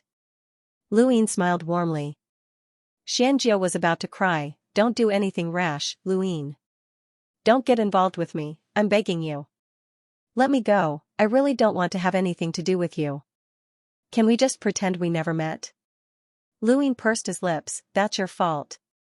We're old friends, so just tell me if you've offended me and I'll apologize. There's no need to disown me. Xianxia was bitter, I made it clear last time that anyone who comes into contact with you will be unlucky. Your future will be miserable, very miserable. You're an inauspicious person, and you're too deeply involved with fate. He took a few steps forward and stared at Lu Yin, speaking very seriously, I even vomited blood because I told you that. Lu Yin was speechless, what does that have to do with me? That's because fate caused me to vomit blood. You must have attracted fate's attention, Xianxia shouted through gritted teeth. Lu Yin's heart skipped a beat as he recalled what had happened in Astral 10. The Star Master had also guessed that he might have triggered fate. Could it be because of that? Let me go, Lu Yin. Just pretend we never met, Xianxia begged. He was truly afraid, and the more he understood fate, the more terrified he became. Lu Yin could see the fear in Xianxia's eyes and sighed, you're my friend. If my future is really that miserable, won't you help me? Xianxia was helpless. I can't help you. Otherwise, I wouldn't have tried to run away as soon as I saw you. The last time we spoke, you said that even if I didn't give you the Fate San, I shouldn't give it to Star Sibyl either. Some people aren't what they seem on the surface. How do you explain that? Xianxia was stunned. Did I say something like that? Yes, Lu Yin replied. Xianxia shook his head. You must have remembered wrongly. I definitely didn't say anything like that. I'm Star Sibyl's grandpa Jiao. How could a grandfather harm his granddaughter? Lu Yin was speechless, this guy really did think of himself as a grandfather. Either you explain yourself or don't even think about leaving. I'm very happy to be reunited with an old friend, and maybe you can help me calculate my family or something. Xianxia's body trembled at the mention of this, and a long-lost fear filled his heart. He glared at Lu Yin, don't threaten me, I don't count. Lu Yin placed a hand on Xianxia's shoulder. It's not up to you to decide whether a friend counts or not. Xianxia's face twitched, and he stared at Lu Yin for a while before finally lowering his head helplessly. I should know you better. Nothing good ever happens when I see you. Kid, you built the 5th pagoda to benefit billions, and it should make your future less miserable, but your personality is still as vile as ever. Lu Yin's eyes lit up. What did you say? Building the 5th pagoda will make my future less miserable? Xianxia looked in the direction of the cosmic sea. Zhai Quan replied, people talk about karma, but what exactly is karma? Who would be able to calculate the karma? It's too mysterious. In the eyes of ordinary people, whatever you do, you get what you want. That's karma. You once united the innerverse and outerverse, realized your ambitions, and eliminated powerful enemies. You were very powerful, but you were not kind or righteous. When you fell from grace, who would help you? Xianxia looked at Lu Yin. But the current you is different. The fifth pagoda has shown the entire fifth mainland your righteousness. Even if you fall into trouble in the future, there will be many people who will help you, and that will subtly offset your calamity. You divined this? Luin was surprised. Xianxia shook his head. There's no need for divination. A person who benefits humanity will be helped by others. Kindness is relative. I don't know the true reason for building the fifth pagoda, but what you do will be repaid in the future. After saying some mysterious words, Xianxia turned around and wanted to leave. However, he was mercilessly dragged back by the second Night King. He had an ugly expression as he looked at the second Night King. Your future will be miserable. The second Night King's eyes flashed fiercely, scaring Xianxia so much that his legs trembled. He cursed himself for having such a cheap mouth, but then he revealed a smile that was uglier than a crying face. Luin sized up Xianxia. He didn't know if this guy was lying or not, but it seemed that building the fifth pagoda had more uses than he had imagined. Educating and nurturing people was a good thing, and Elder Chan was willing to help lay the foundation for the fifth pagoda. To a certain extent, he had acknowledged that Lu Yin's status had been elevated by the fifth pagoda. Before this, Luin had been worried that the Outerverse would be massacred, so he had taken the initiative to take over the fight against the Astral Beast domain. This had allowed Elder Chan to resolve the grudge against Lu Shashuan's identity. Humans had to be kind, and just as Xianxia had said, kindness was relative. Of course, Luin would not change his mind about his enemies, and he would kill those who deserved to be killed. However, these past few experiences had given him a sense of righteousness, and he would do his best to achieve his goals as long as it was within his capabilities. Regardless of whether Xianxia was telling the truth or not, Luin just wanted to live up to his conscience. You still haven't answered my question. What did you mean by that? Luin stared at Xianxia. Xianxia's mouth twitched. You heard wrong. I already said that if you don't answer this question, then don't even think about leaving, Luin said. He then smiled. You also said that my future isn't that miserable, so following me isn't that bad, right? You said it yourself. That's right. Xianxia was miserable. That's one thing. I don't want to interact with you, but more importantly, I don't want to be tainted by fate. Fate is the most terrifying thing. More terrifying than my death god's inheritance? Luin retorted. Xianxia sighed. You don't understand, and neither do I. However, only those in my line of work understand the terror of fate. How should I put it? The death god is a battle force, but fate is a force that can't be avoided. It can't be considered a battle, but it can still be considered a battle.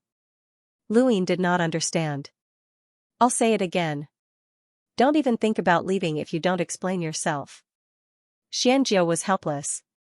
Alright, I'll explain. He let out a long sigh, and under Lu Yin's curious gaze, he asked, Do you know why I left the Starsibel sect? Chased away, Luin answered subconsciously. Xianxia glared at him. I left on my own.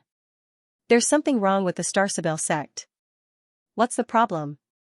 Luin asked solemnly. Xianxia replied, I don't know either, but I know that they've always had a goal, to come into contact with fate. Luin raised a brow, but he did not interrupt. Xianxia frowned. The more we work in this line of work, the more we fear fate. No one can say for sure if the forefathers' fate truly exists. Starsibel probably mentioned it to you before, but she doesn't believe in fate. He paused for a moment before continuing, actually, the Starsibel sect believes in fate the most. Just like how the seven courts inherited their inheritances from various progenitors, the Starsibel sect believes that they inherit fate, which is very dangerous. Xianxia looked at Luin seriously. Fate is an extremely dangerous existence. If you're not careful, you'll be finished. Don't you touch fate with your own divinations? Luin was puzzled. Xianxia rolled his eyes. When have I ever divined accurately? Luin was stumped. There was nothing wrong with this statement, but it sounded strange no matter how he thought about it. Where's my signboard? Xianxia suddenly thought of something and looked around angrily. It's gone again. You still haven't told me why you told me to be wary of Starsibel.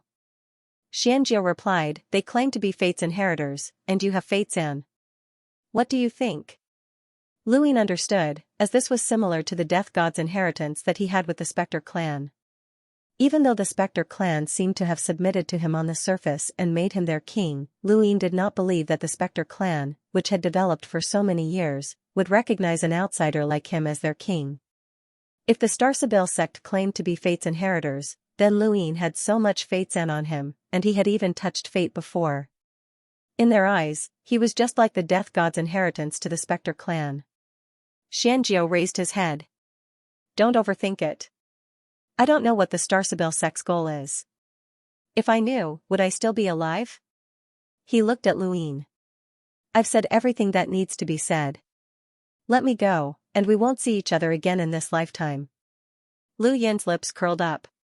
It wasn't easy for us to run into each other, and you want to leave just like that?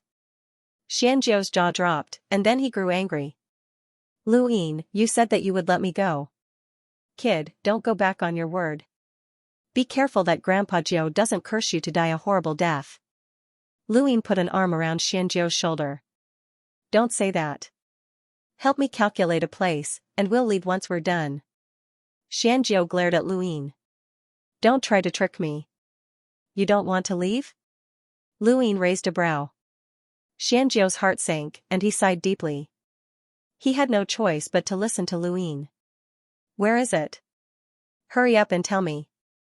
There are some places that I can't calculate. If you want me to calculate your future wife, you can try. Luin raised a hand and used his star energy to draw in the void. He drew the place where Xiaji had captured him and the giant pillars. Help me calculate where this is.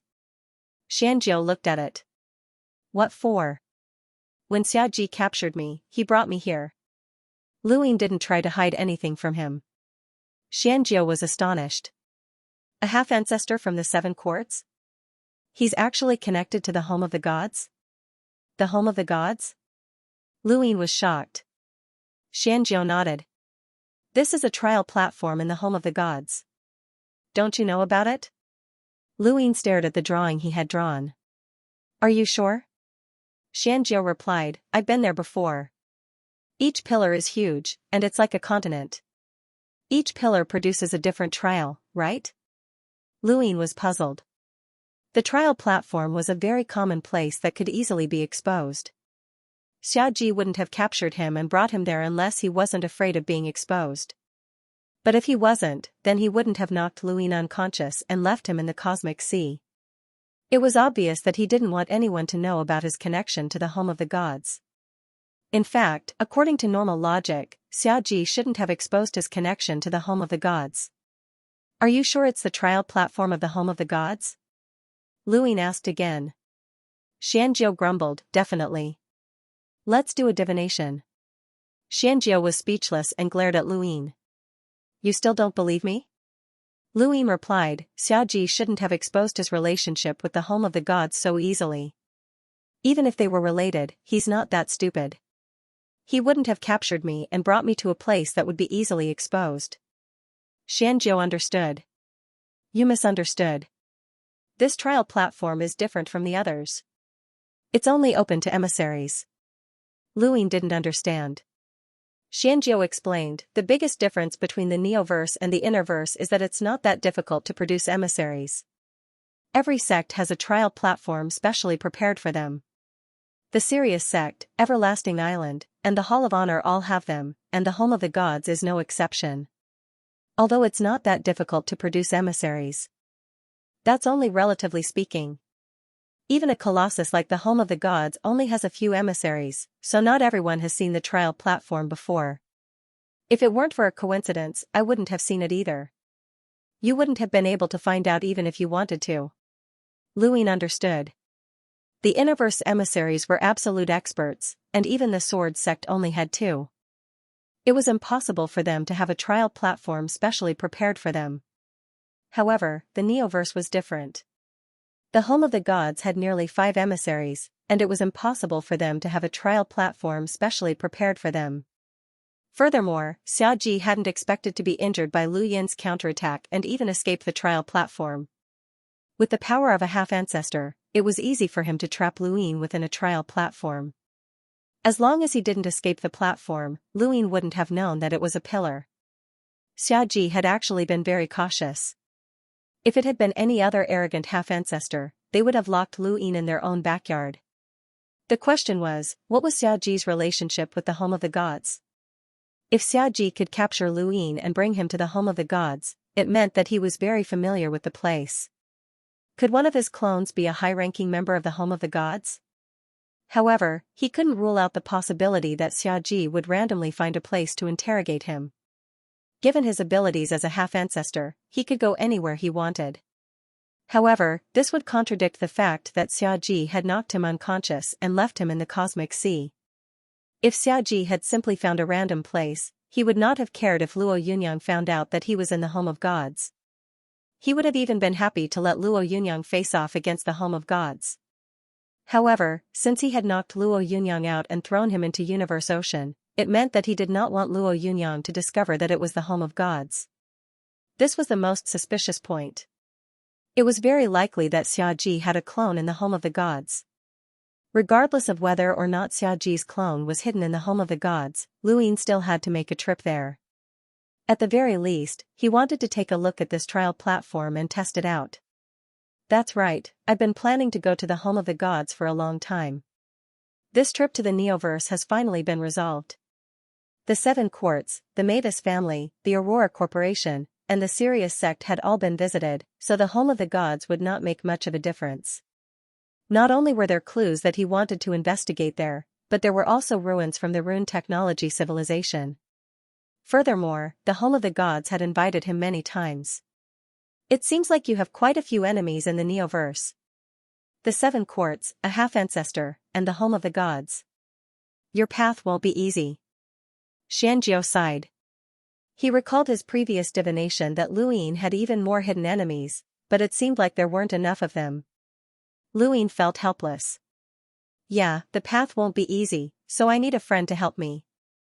Xianxia grew cautious. I'm leaving. Leaving? Luin was confused. Xianxia's face twitched. You said it yourself, so I'll help you find a place. Now, I'm telling you that it's the home of the gods. You won't go back on your word, right? Luin smiled and put his arm around Xianxia's shoulder again. You said it yourself. I was just looking for a place. Look, you didn't even do it. Xianxia was stunned. You can do that? Luin was very serious. I asked you to help me find a place. You told me the place, but you didn't. You only fulfilled half of the conditions. Xianxia bellowed, Brat, you're messing with me. Why do you care if I did it or not? I just found the place for you, so don't go overboard. Luin shrugged. Let's not talk about whether or not you were right about the place. Even if it wasn't something that was divined. Alright, Grandpa Gio will help you with the divination and confirm it for you. Xianxia grew anxious and was about to attack when Luin grabbed his wrist. Don't be so anxious. We're all friends, so don't treat me like an outsider. It's not like I don't trust you. I just want to see the Shantian mirror. How about this? I won't make things difficult for you. Just help me find a word. I just want to see it. Xianxia couldn't move as Luin grabbed his wrist. He stared at Luin in bewilderment. A word? I'm sure. Luin nodded. Just one word. You've fulfilled half of the conditions for me to let you go. Since that's the case, the other half is simple. Xianxia felt that something was off, but he couldn't find anything wrong with it. It was just one word, so what could it be? This word can't be related to any powerhouses, such as primeval surnames, Chen, or talismans. Nothing can be related, Xianxia said, staring at Luin. He was afraid that Luin would ask him to find a progenitor. That would be bad luck. Luin immediately agreed. Alright, it won't be related to anyone. I just want to see the Shantian mirror. That's easy. I'll just let you see my divination. It'll definitely be more interesting than divination, Xianxia said. Luin refused. What kind of fortune teller does his own divination? Are you trying to trick me? Xianxia was helpless. If you just want to see the Shantian mirror, I'll show it to you. I want to write my own words, Luyin said stubbornly. What word? Xianxia asked helplessly. He had a feeling that things wouldn't be that easy. Luyin wrote a word in the sky, Xue. Xianxia looked at it and frantically tried to recall which powerhouse this word was related to. Xue, Xue, Xue, Xue. It didn't seem like there was any powerhouse with Xue in their name. Even if there was someone with Xue in their name, Xianxia couldn't recall it, so they weren't powerhouses. Right, the boss of the home of the gods seemed to be the candle god, but they sounded the same and had different words. Could it be someone from the distant past that Xianxia couldn't find? Xianxia kept trying to recall, afraid that Luyin had tricked him. Luyin was very calm, and his expression was calm. Xianxia stared at him. What does this word mean? What does it mean? Luyin was confused. Xianxia's eyes narrowed. Change it. Luyin was annoyed. You're the one who's messing with me right now. People just read whatever word comes to mind, and you're asking me to change it? Then it won't work. I understand. This word, I won't change it. Xianxia's eyes flashed. Luyin, we're so familiar with each other. Don't try to trick me. Divination isn't a small matter. I'll ask you again, what does this word mean? Luyin seriously answered, it doesn't. I just thought of it. Really? Really? I don't believe you. Luyin was speechless. Aren't you tired? The second Night King was tired just watching from the side. In a nearby spacecraft, the sapling was leaning against the window, looking like it wanted to come out. Xianxia gulped. That can't be the Grim Reaper's name, right? Luyin was shocked. The Grim Reaper's name has the word turbid in it? I don't know, Xianxia replied. Luyin sighed. It's fine if you don't want to. Come with me to the home of the gods and then to the cosmic sea. I'll look for you when I think of something. Xianxia gritted his teeth. Fine, I'll do it. But let me remind you that divination isn't a small matter. When I tried to read your family, I vomited blood and couldn't recover for a year. I don't want any accidents to happen with this word. Luyin pursed his lips. I just thought of a random word. If anything happens, it has nothing to do with me. Xianxia sighed. Move aside. Luyin and the second Night King retreated and watched Xianxia read the word turbid with apprehension. Did this word have anything to do with powerhouses? There was an answer, but it wasn't a name. It was a plan by the Eternals. Mr. Mu had been investigating this plan all this time, but he hadn't been able to find anything. If Lu Yin's guess wasn't wrong, then even the 7 sky gods might not be aware of this plan. Otherwise, Mr. Mu would have a clue. How strong was Mr. Mu? How strong was the person who had set up this plan? It was possible that he surpassed the average progenitor. Luyin stared at Xianxia's frail body. Old man, you're working hard. Xianxia was already being very cautious. He recalled everything he knew about the word turbid before divining and confirmed that this word had nothing to do with any powerhouses. Only then did he attempt the divination.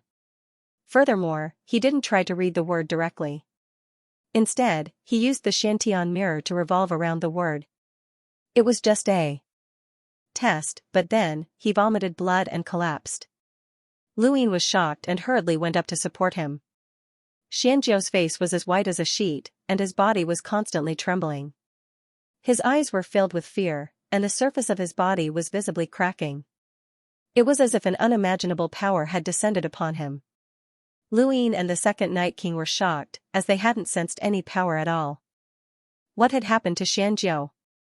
Xianxia had lost more than half of his blood, and he spat out a mouthful of blood. Xianxia, Xianxia! Luyin shouted as he fed Xianxia pills. The second Night King's eyes flickered, but he hadn't sensed anything. Suddenly, a chill surged up from the soles of his feet, and he couldn't help but gulp. Xianxia only had a single breath left, and he continued to struggle for his life. After a while, he finally stopped trembling, and his originally unfocused eyes gradually returned to normal. His gaze was filled with intense fear and despair. This. Lu Yin's tone was low. I'm sorry, I've harmed you. Xianxia blinked and stared blankly at Luin. He was at first at a loss, but then he was filled with intense anger. He dragged out his weak and hoarse voice as he cursed, You trash. You've harmed me. You've harmed me. Luin looked at him apologetically. I'm sorry. Xianxia continuously retreated until he was beside the spacecraft. He glared at Luin with blood dripping from the corners of his mouth. You've harmed me. Do you know what just happened? I came into contact with an unimaginable power. That power isn't something that you or I can understand. Fortunately, I was careful and didn't use the Shantian mirror to read it. Otherwise, I would already be dead. The words were very ordinary, and even an ignorant child would have seen them when they were learning to read. However, the mystic sky mirror's divination was clearly related to this word, which was related to Mr. Mu's investigation of the Eternals' conspiracy. I just thought of it, Luin said guiltily. Xianxia roared, You're still lying to me, you idiot. You'll get me killed one day. I'm leaving, and I won't see you again in this life. He then supported himself against the spacecraft and was about to stand up when he came face to face with the sapling. Xianxia stared blankly at the sapling, which was also facing him. For a moment, he did not move.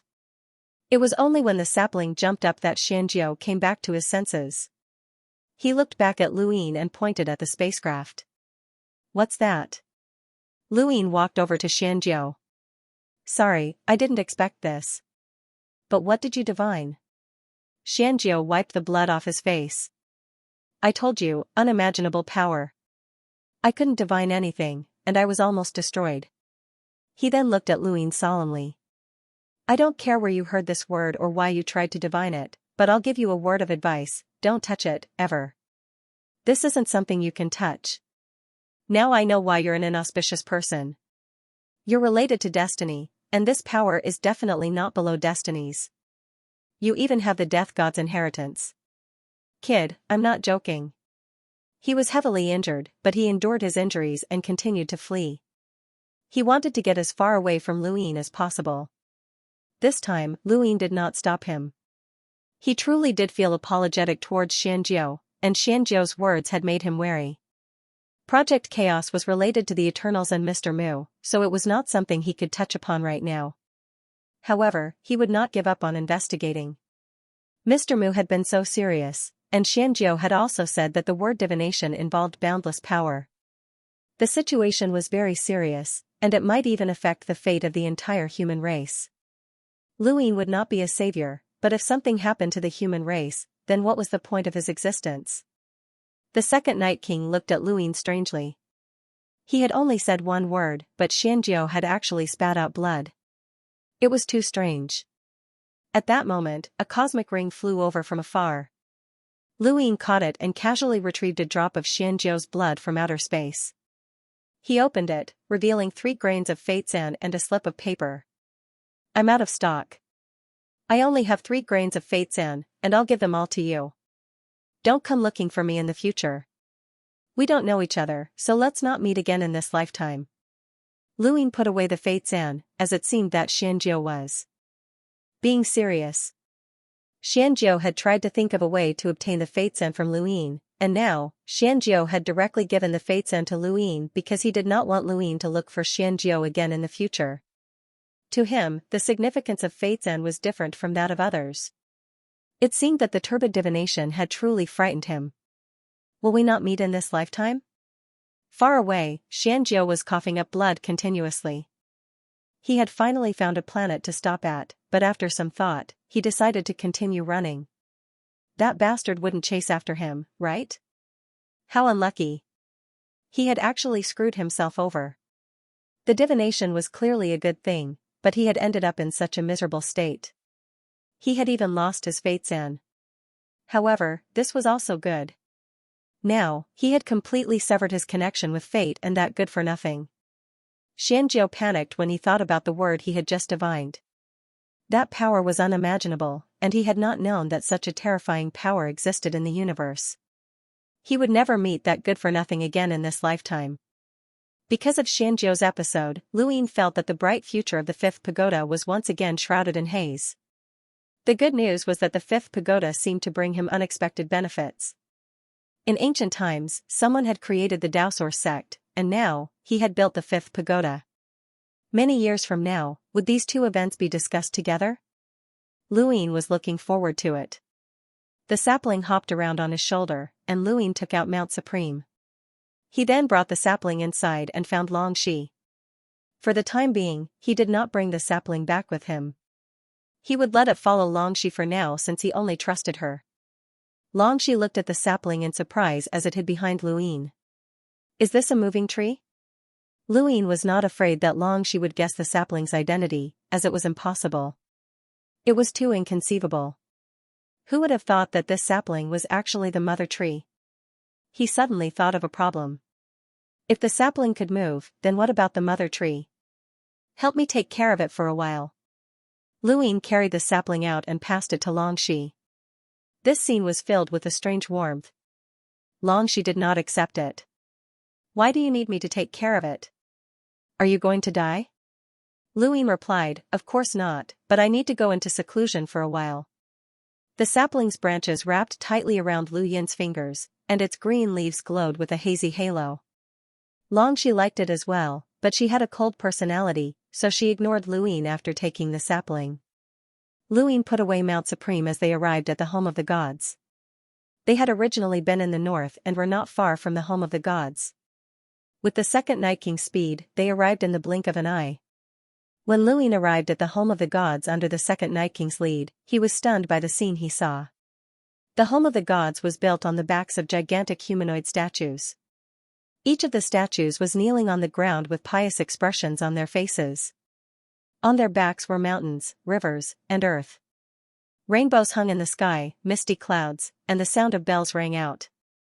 There were all kinds of beautiful and sacred beasts that Luin had never seen before. This was simply a paradise in the heavens. No wonder it was called the home of the gods. It was crazy. Outsiders' attitude towards the home of the gods was that they were crazy. The cultivators here were arrogant and conceited, thinking that they could create something out of nothing. They proclaimed themselves as gods, and even the younger generation had 18 full celestial gods, which was annoying. Luin originally did not feel much about this. Tai God had given him a decent impression, but the closer he got to the home of the gods, the stronger this feeling became. This feeling was especially strong when he saw the people kneeling on the ground and kowtowing to the home of the gods. Here, the most common action he saw was kneeling. From the gigantic humanoid statues in the distance to the countless people kneeling in front of him, it was clear that there was a hierarchy in this place, and it was not an ordinary hierarchy. The people kneeling had the same pious expressions as the humanoid statues. They were kneeling as if they were really gods, but they were just disciples of the home of the gods. Even a Lamiter disciple had many people kneeling, and that disciple's face was filled with pride and satisfaction. Luin did not like this feeling. He was sure that any random disciple of the home of the gods could make these people willingly die. It was no wonder why outsiders treated the home of the gods as crazy. Anyone who grew up in such an environment would be proud and look down on everything. Now that he thought about it, Tai God was already very humble. That Yao Hong he saw in Sky-bearing City was the normal disciple of the home of the gods. Now that he thought about it, that wind god was even more abnormal. What do you think the home of the gods is like?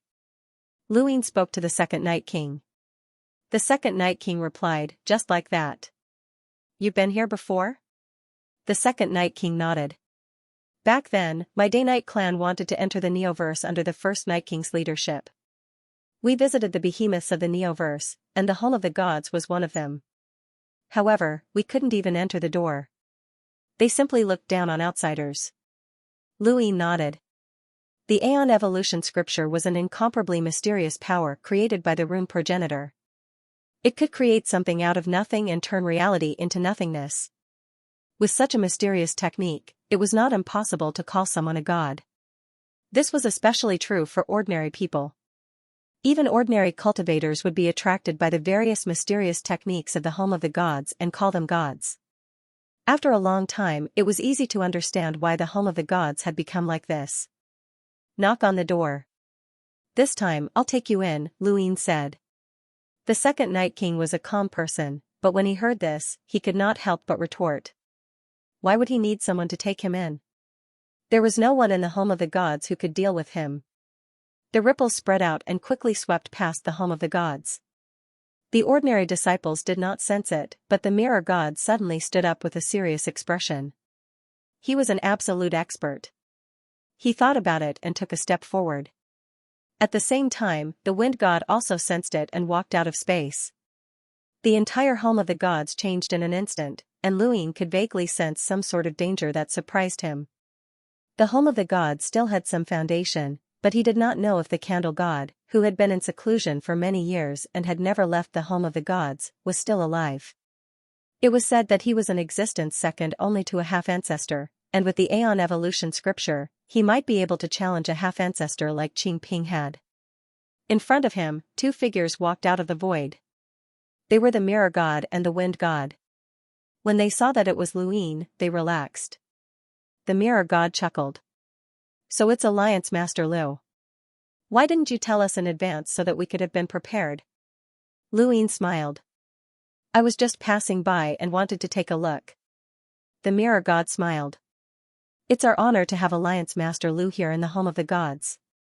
Alliance Master Lu, please.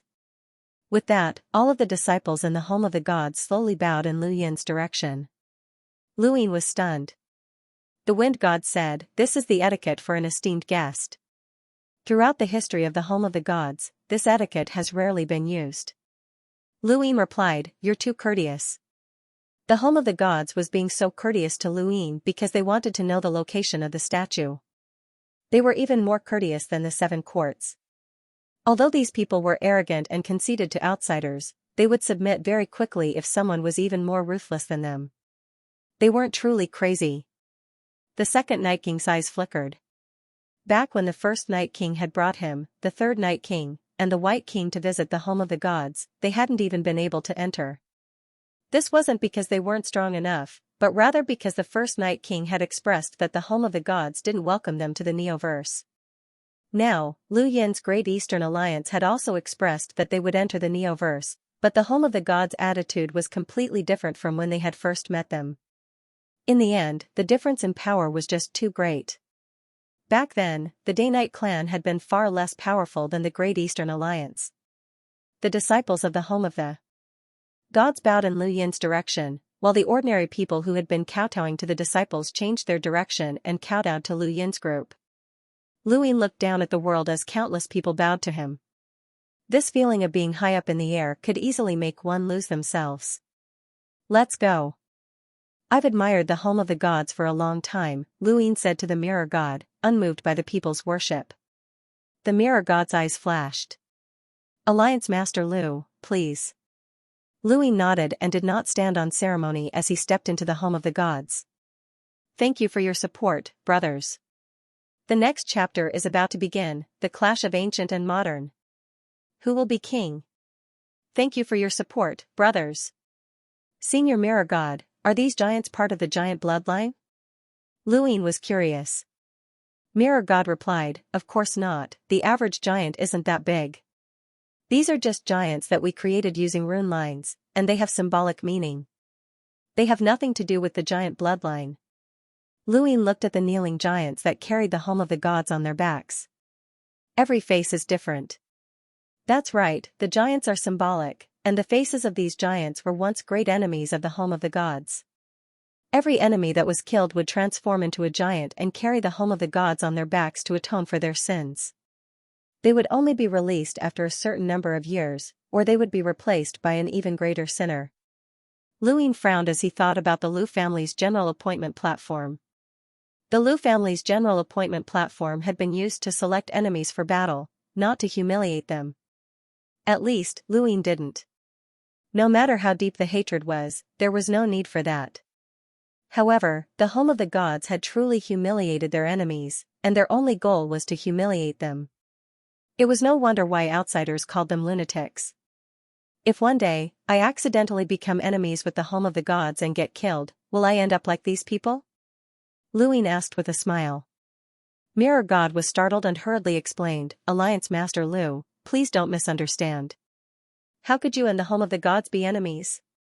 Regardless of your relationship with Tai God, I've met Alliance Master Lu several times and admire you greatly.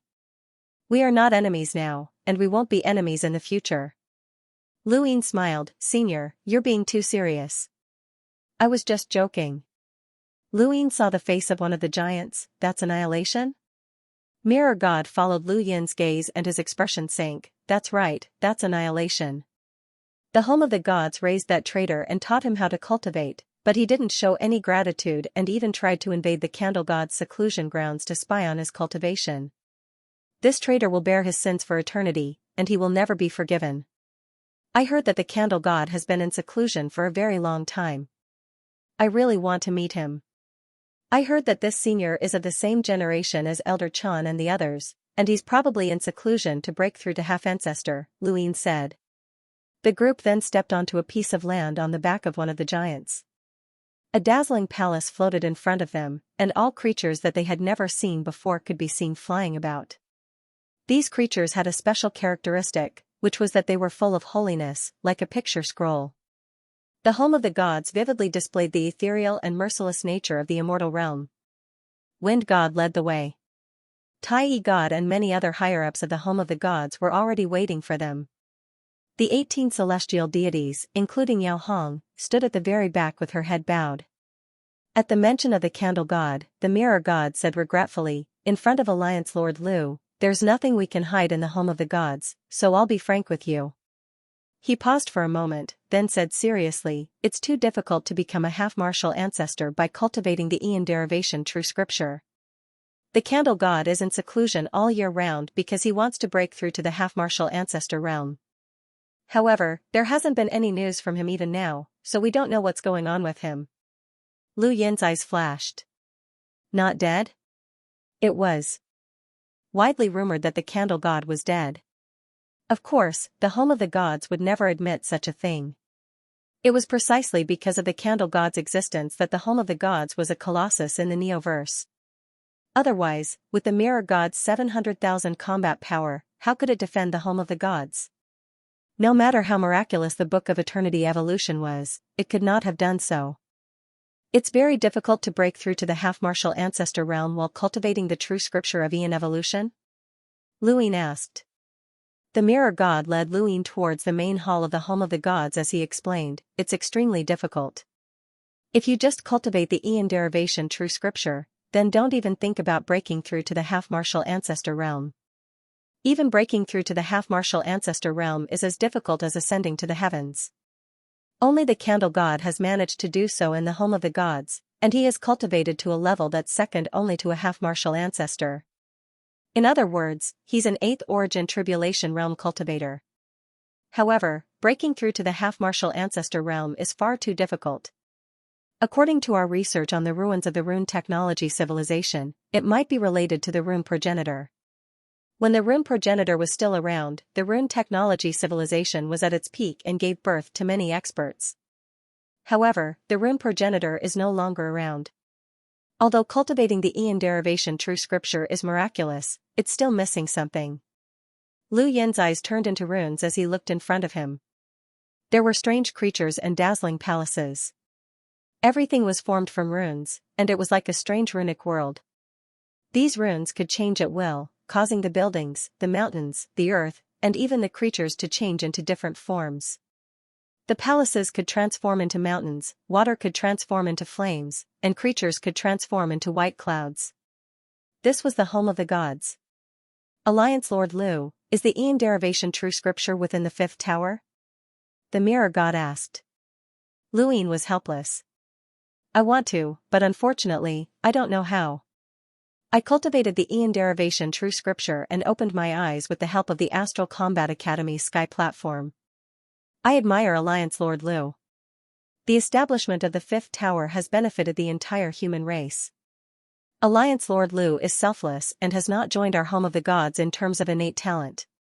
Your cultivation of the Ian derivation true scripture has already reached the Noah realm. Even though Tai Yixing has been researching the ruins of the rune technology civilization for many years and has our guidance, he's only on par with Alliance Lord Lu, the mirror god said. His words were vague, but they were easy to understand. He wanted to use the ruins of the rune technology civilization to exchange for the statue's location. When it comes to cultivating the Ian derivation true scripture, Coco he is the most talented.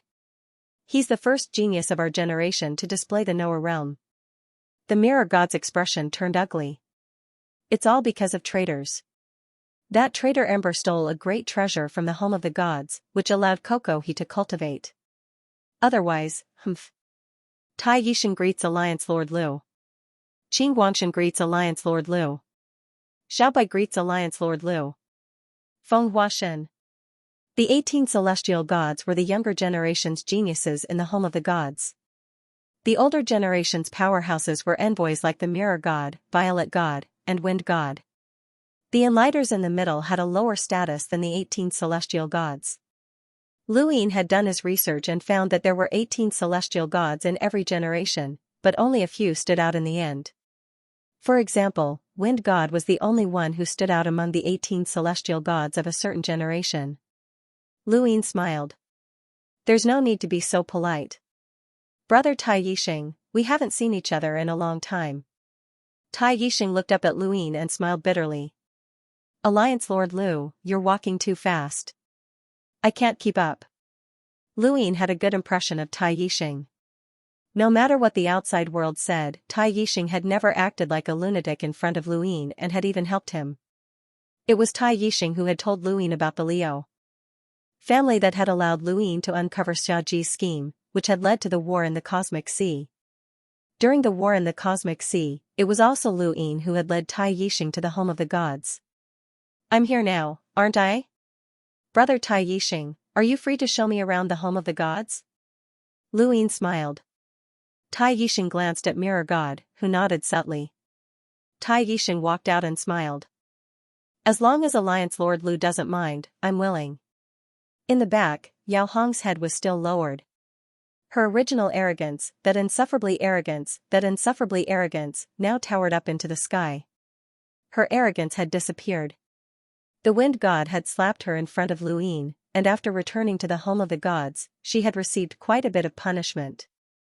Even Tai Yixin, who had been close to her, had become indifferent, and all of this was because of Luin. It was only then that she realized who she had offended. That person was bigger than the heavens. At this moment, she was different from before. She regretted not working hard in her cultivation and her arrogance, but at the same time, she was worried that Luin would settle the score with her. However, she was overthinking things, as Luin had long since forgotten about her. With Tai Yixing accompanying him, Mirror God exchanged a few pleasantries with Luin before leaving to entertain the second Night King. Compared to him, Tai Yixing was more suitable to interact with Luin. Wind God also left. However, one person followed him. It was Xiaobai, a lively and cute girl who was closest to Tai Yixing. When he saw Xiaobai following him, Tai Yixing scolded, "What are you doing here? Go back." Xiaobai stuck out her tongue and pleaded, "Brother Tai Yixing, let me follow you. I also want to get closer to Alliance Lord Lu." Tai Yixing glared at her. "Go back. Don't ruin Alliance Lord Lu's mood." Xiaobai felt wronged and looked at Luin. Luin smiled. "If you want to come, then come. She's a girl, and she's so pretty. At least she's prettier than you." Tai Yixing smiled bitterly and warned Xiaobai, "Don't talk nonsense." Xiaobai was delighted. "Okay, don't worry." She then looked at Luin and smiled. "Brother Lu, I'll show you around. Tai Yixing doesn't know much about this place, but I'm different. I've been to many places." "I told you not to talk nonsense," Tai Yixing scolded again.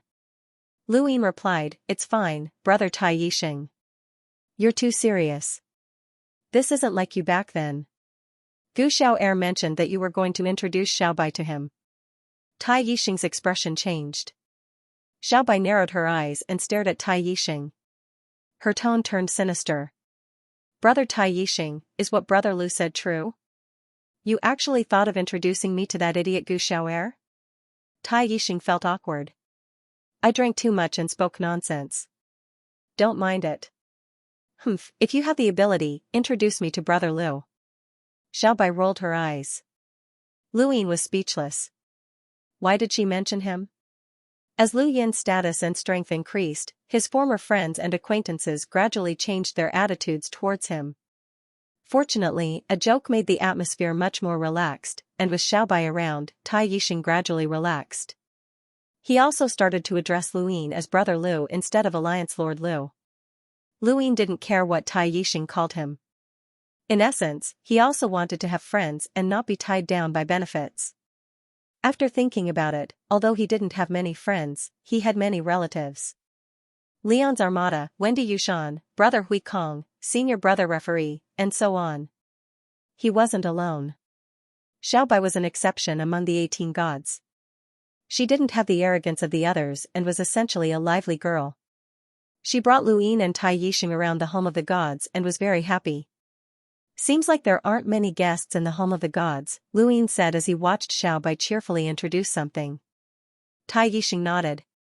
Brother Lu, you know how outsiders view us. Many people don't like the atmosphere in the home of the gods. Lu Yin pointed at his feet. This scared off many people, but no one dares to offend the home of the gods. Hearing Lu Yin's words, Tai Yixing's expression changed. Brother Lu, don't take what happened to Yao Hong to heart. She's changed now and won't cause trouble again. Yao Hong? Lu Yin was stunned, but he quickly recovered and laughed. What kind of person do you think I am? Do you have to be so calculative with her?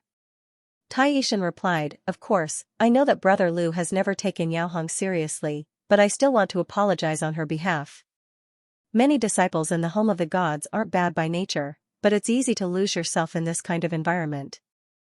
If it wasn't for the Star Tower competition that made me realize the situation, Yao Hong might not have been the only one who offended Brother Lu. Lu Yin smiled, this is fate. It means that you and I are destined to be friends. Tai Yixing's eyes lit up, not bad, with a friend like Brother Lu, I have no regrets in this life. Hey, what are you two talking about? You're avoiding me? Come on, Brother Lu, I'll show you the biggest trial platform in the home of the gods, Xiaobai waved from afar. Lu Yin's eyes flashed, a trial platform? Brother Lu, let's go, we'll take a look at the trial platform first. You're also cultivating the Aeon evolution scripture, I'll take you to the rune technology ruins later, Tai Yixing said. Lu Yin nodded and followed Tai Yixing to catch up to Xiaobai, heading towards the back of another giant. Not long after, the three arrived in front of a screen filled with green light. Xiaobai introduced, Brother Lu, this is the biggest trial platform in the home of the gods. Most people can't see it, so let me take you in. She was about to step into the green light. Suddenly, little white god's body was pushed back by an invisible force. She was confused, why can't I go in? Tai Yixing frowned and walked up to the light, raising his hand to touch it. He was also pushed back a few steps, and he looked at Xiaobai in surprise. This had never happened before. Lu Yin narrowed his eyes. I'm looking for the wind god. This light screen is broken. Xiaobai was about to contact the wind god. No need, I'm here. The wind god walked out from behind the curtain of light with a calm expression. He glanced at Xiaobai god and Tai Yi god before looking at Lu Yin. He politely said, Alliance Master Lu, I'm truly sorry. The violet deity has returned and is currently cultivating on the trial platform. Thus, the trial platform is temporarily closed to the public. Xiaobai was shocked. Uncle Violet God is back? The wind god replied, I'm back. Tai Yixing frowned. The training platform is very big. Even if Violet deity returns, she can only cultivate in one of the places. I'll just take Brother Lu to take a look from afar. We won't disturb her cultivation. The wind god looked at Tai Yixing with a warning look in his eyes. Violet deity is heavily injured while pursuing that traitor, Annihilation. She cannot be disturbed. He then turned back to Lu Yin and bowed. I'm truly sorry, Alliance Leader Lu. Can you just take a look? I said I would bring Alliance Master Lu here to take a look, Xiaobai begged. Wind god bowed again. Alliance Leader Lu, my apologies. Xiaobai god looked at Lu Yin helplessly. Tai Yixing looked at the wind god strangely and then said to Lu Yin, Brother Lu, do you want me to take you to the rune technology ruins? Lu Yin looked at the wind god deeply. Alright, I'm fine with anything. I'll do as the host pleases. Brother Lu, please. Taishan gestured and then led the way in another direction. The wind god heaved a sigh of relief when he saw the trio leave. Behind him, a purple-robed figure walked out of the green light. It was the violet deity, who had left a deep impression on Luin when he had faced annihilation in the cosmic sea. The wind god turned around and respectfully said, "They've left. Do you have any suspicions?" The violet deity asked. The wind god shook his head. "Probably not." The violet deity said, "Don't let your guard down. That kid is crafty, so we can't let him see the trial platform. Also, don't let him near the library that might have records of the platform." "This disciple understands," the wind god respectfully replied. The violet deity frowned. If he had known that this would happen, he would not have brought Luin to the home of the gods. He had thought that this kid would not be able to escape, but he had still managed to escape. Now, there was a future problem. Luin probably did not understand the trial platform. Even in the home of the gods, only the core disciples had seen it.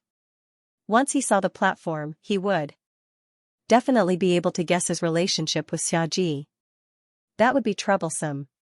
He could not let him see it. "Brother Lu, there are a total of 17 rune technology ruins in the home of the gods. There are cities, battlefields, and even hidden worlds in the void. They were found in the fifth mainland, the innerverse, the outerverse, the cosmic sea, and the neoverse. Do you want to visit them one by one?" Taishan asked. Luin was surprised. "I can visit them?" Taishan's expression was solemn. "Of course. As long as the mirror god doesn't explicitly object, I can show you around." Xiaobai added, "I can show you around as well. The mirror god has no objections." Luin nodded and followed the two to the first rune technology ruin. This was an abandoned city that was similar to the one he had seen in the outerverse, but it was much larger and more comprehensive. He saw weapons that were completely made of runes that were carelessly strewn on the ground. In a corner, disciples from the home of the gods would occasionally pass by and bow when they saw Lu Yin's group. "To us, the home of the gods, these ruins are like the battle techniques and ancient books of other sections. We can use this place to observe and learn the rune technology of the past. Even a broken brick or a piece of cloth can give us inspiration. The entire ruins are treasures," Taishan said in a sincere tone. Xiaobai nodded. "I often stared at a jade hairpin, and that was how I broke through to the spiritual realm." Finding a breakthrough in the rune technology ruins was not something that could be done overnight. Luin did not expect to be able to break through to the unbounded realm in a short period of time. He was more curious about what had happened during the rune technology era and what the rune progenitor had experienced. He might be able to find out from the ruins, but that was not something that could be done in a short period of time. Over the next 2 days, Taishan brought Luin to visit 4 ruins. Luin did not continue. It was not that he was not interested, but that he did not have the time to waste here. If he wanted to break through to the unbounded realm, there was a high possibility that he could use the rune technology ruins, but now was not the time. On the 3rd day, the mirror god found him and asked about the statue's location. Over the past 2 days, Taishan had brought Luin to visit the ruins. Luin had noticed that there were no complete statues in the ruins, and even if there were, they were only half-bodied, just like the ruins in the outerverse. "Alliance Master Lu, you said that you would tell us the statue's location when you came to the home of the gods," the mirror god said. Luin fell silent. The mirror god could not help but continue, "Alliance Master Lu, you've learned about the home of the gods over the past 2 days. Actually, even if you didn't tell me the location, with Taishan's affection for you, he would still bring you to visit the rest of the ruins." Luin looked up at the mirror god. "I can tell you the location, but I have a condition." The mirror god was excited. "Please speak, Alliance Master Lu." Not long after, the mirror god left, and Taishan and Xiaobai found Luin. They had originally wanted to bring him around, but Luin wanted to leave. "Brother Lu, you're leaving? So soon?" Xiaobai was shocked. Luin nodded.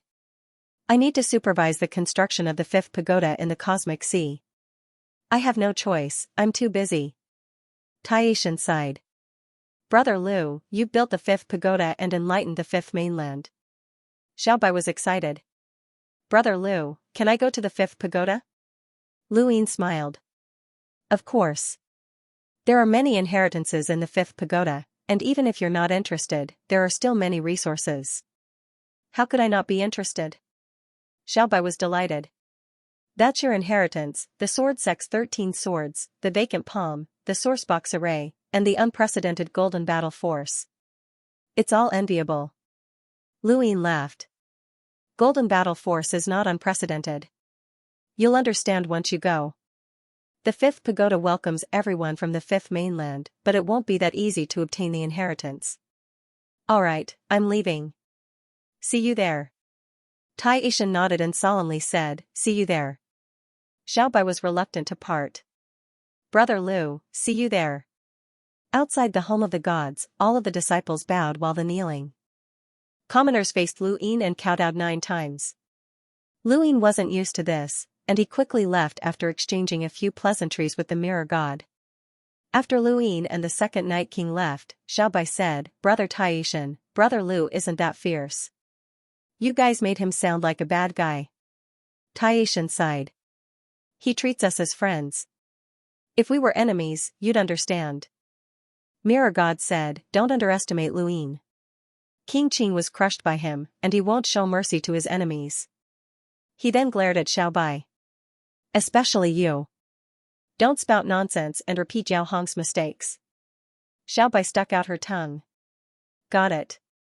Mirror God gave another warning before returning to the main hall of the home of the gods.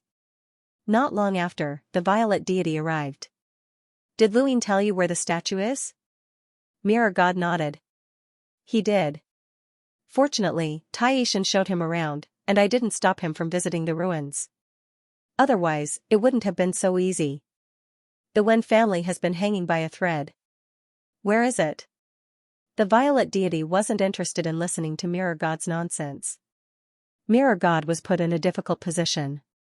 He said that he did, but he made a condition that he couldn't tell anyone but me. He even made me swear an oath. The violet deity's expression changed. You mean that you won't tell me? Don't worry, I'll bring the statue back as soon as possible. You'll be able to see it then. The violet deity frowned. Even I haven't obtained a complete statue in the home of the gods. You might not be able to get it back. Tell me where it is, and we'll go together. Mirror God was unhappy. I already said that I won't tell anyone. Once I do, there will be a flaw in my mental state. Go back, I'll bring the statue back.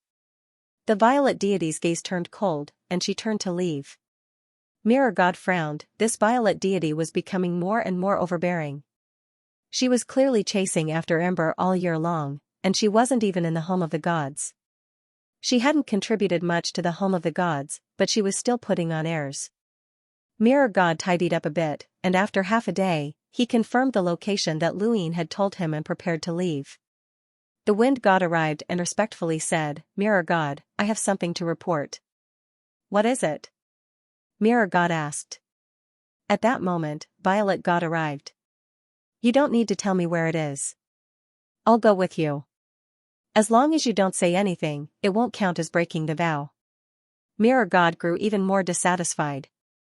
Violet God, you dash. Violet God's eyes turned into runes as he stared at Mirror God, weakening him. At the same time, another pair of eyes stared at Mirror God from a distance. The moment Violet God weakened him, a sharp blade pierced his heart. Mirror God didn't even have time to react. He couldn't believe it. At that moment, all the mirrors in the home of the gods shattered. Mirror God was called Mirror God because of his innate gift, Mirror World, which allowed him to move between mirrors. The one who had destroyed all the mirrors was Wind God. Mirror God spat out a mouthful of blood as the blade in his heart disappeared. Violet God sneered, and a figure walked out from beside him. It was a familiar face, a face hated by countless people in the home of the gods, Annihilation. Mirror God's pupils constricted, and his face paled. He looked at Annihilation and then at Violet God. You. Annihilation sneered. I told you, he'd be surprised.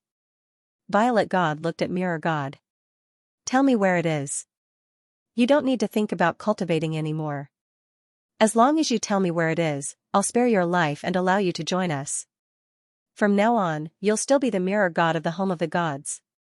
Mirror god clenched his teeth and glared at Violet god. You betrayed the home of the gods.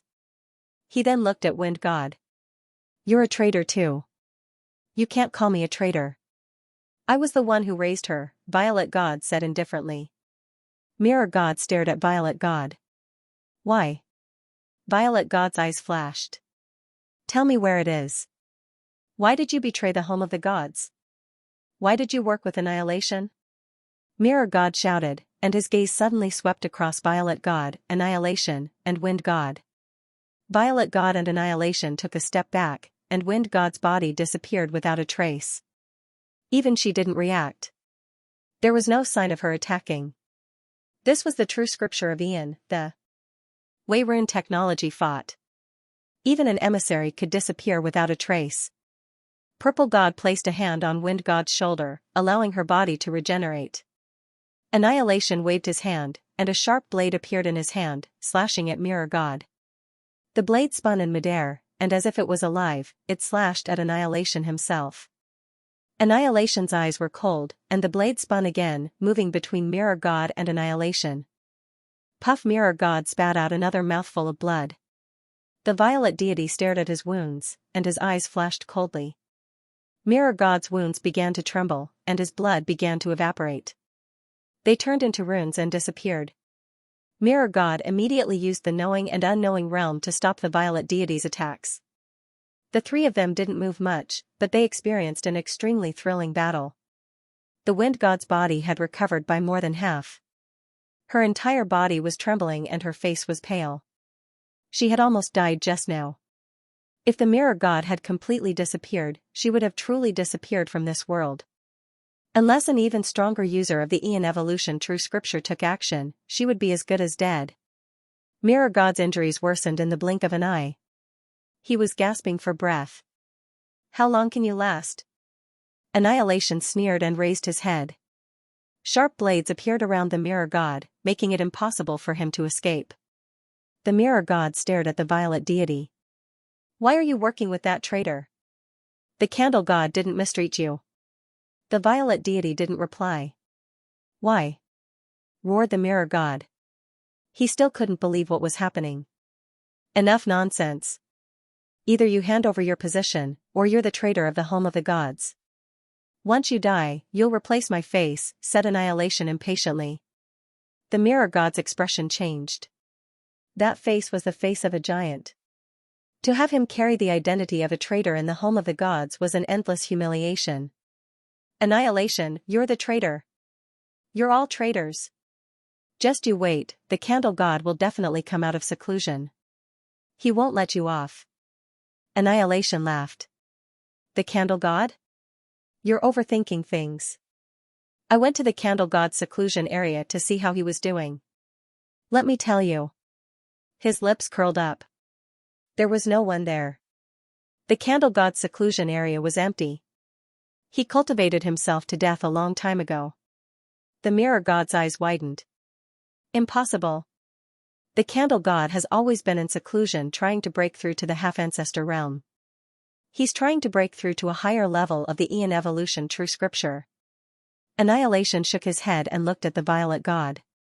The violet god said, Indeed, or we wouldn't have dared to attack here. The candle god must have failed to cultivate the Ian Evolution True Scripture and cultivated himself to death. Didn't you do the same just now? You wanted to make the wind god disappear. The mirror god clenched his fists. I don't believe it. The violet god said, Enough. Either you hand over your position and I'll let you die with dignity. You can also stay alive and join us. Otherwise, I'll make you a traitor of the home of the gods. Annihilation is here anyway, and no one knows who he's working with. The mirror god was sorrowful. The home of the gods was a place that could rival the Sirius sect and the Mavis clan at its peak. No one dared to provoke it in the entire Fifth Mainland. Now, traitors had appeared one after another. Even though he didn't believe it, the candle god might really be gone. Otherwise, why would Annihilation and the violet god dare to attack the home of the gods? Brother Violet, it seems like he hasn't thought it through. Forget it then.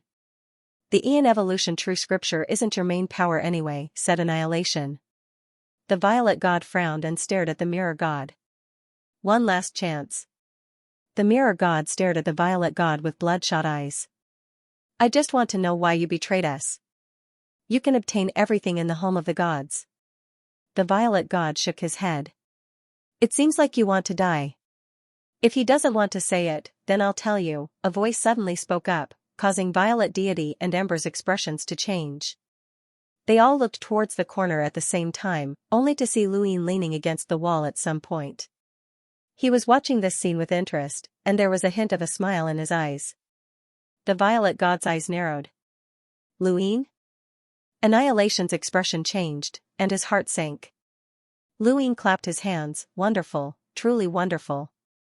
I didn't think that I'd be able to see such a good show while passing by. How wonderful. The Mirror God hadn't expected Luin to appear either and was in disbelief. Alliance Master Lu, why are you here? Luin looked at the Mirror God. Are you curious why the Violet God betrayed us? I can tell you. It's because he's called Xiaji. The Mirror God was stunned. The 7 quarts? The Xia family's half-ancestor? Luin looked at the Violet God. Am I right, old man?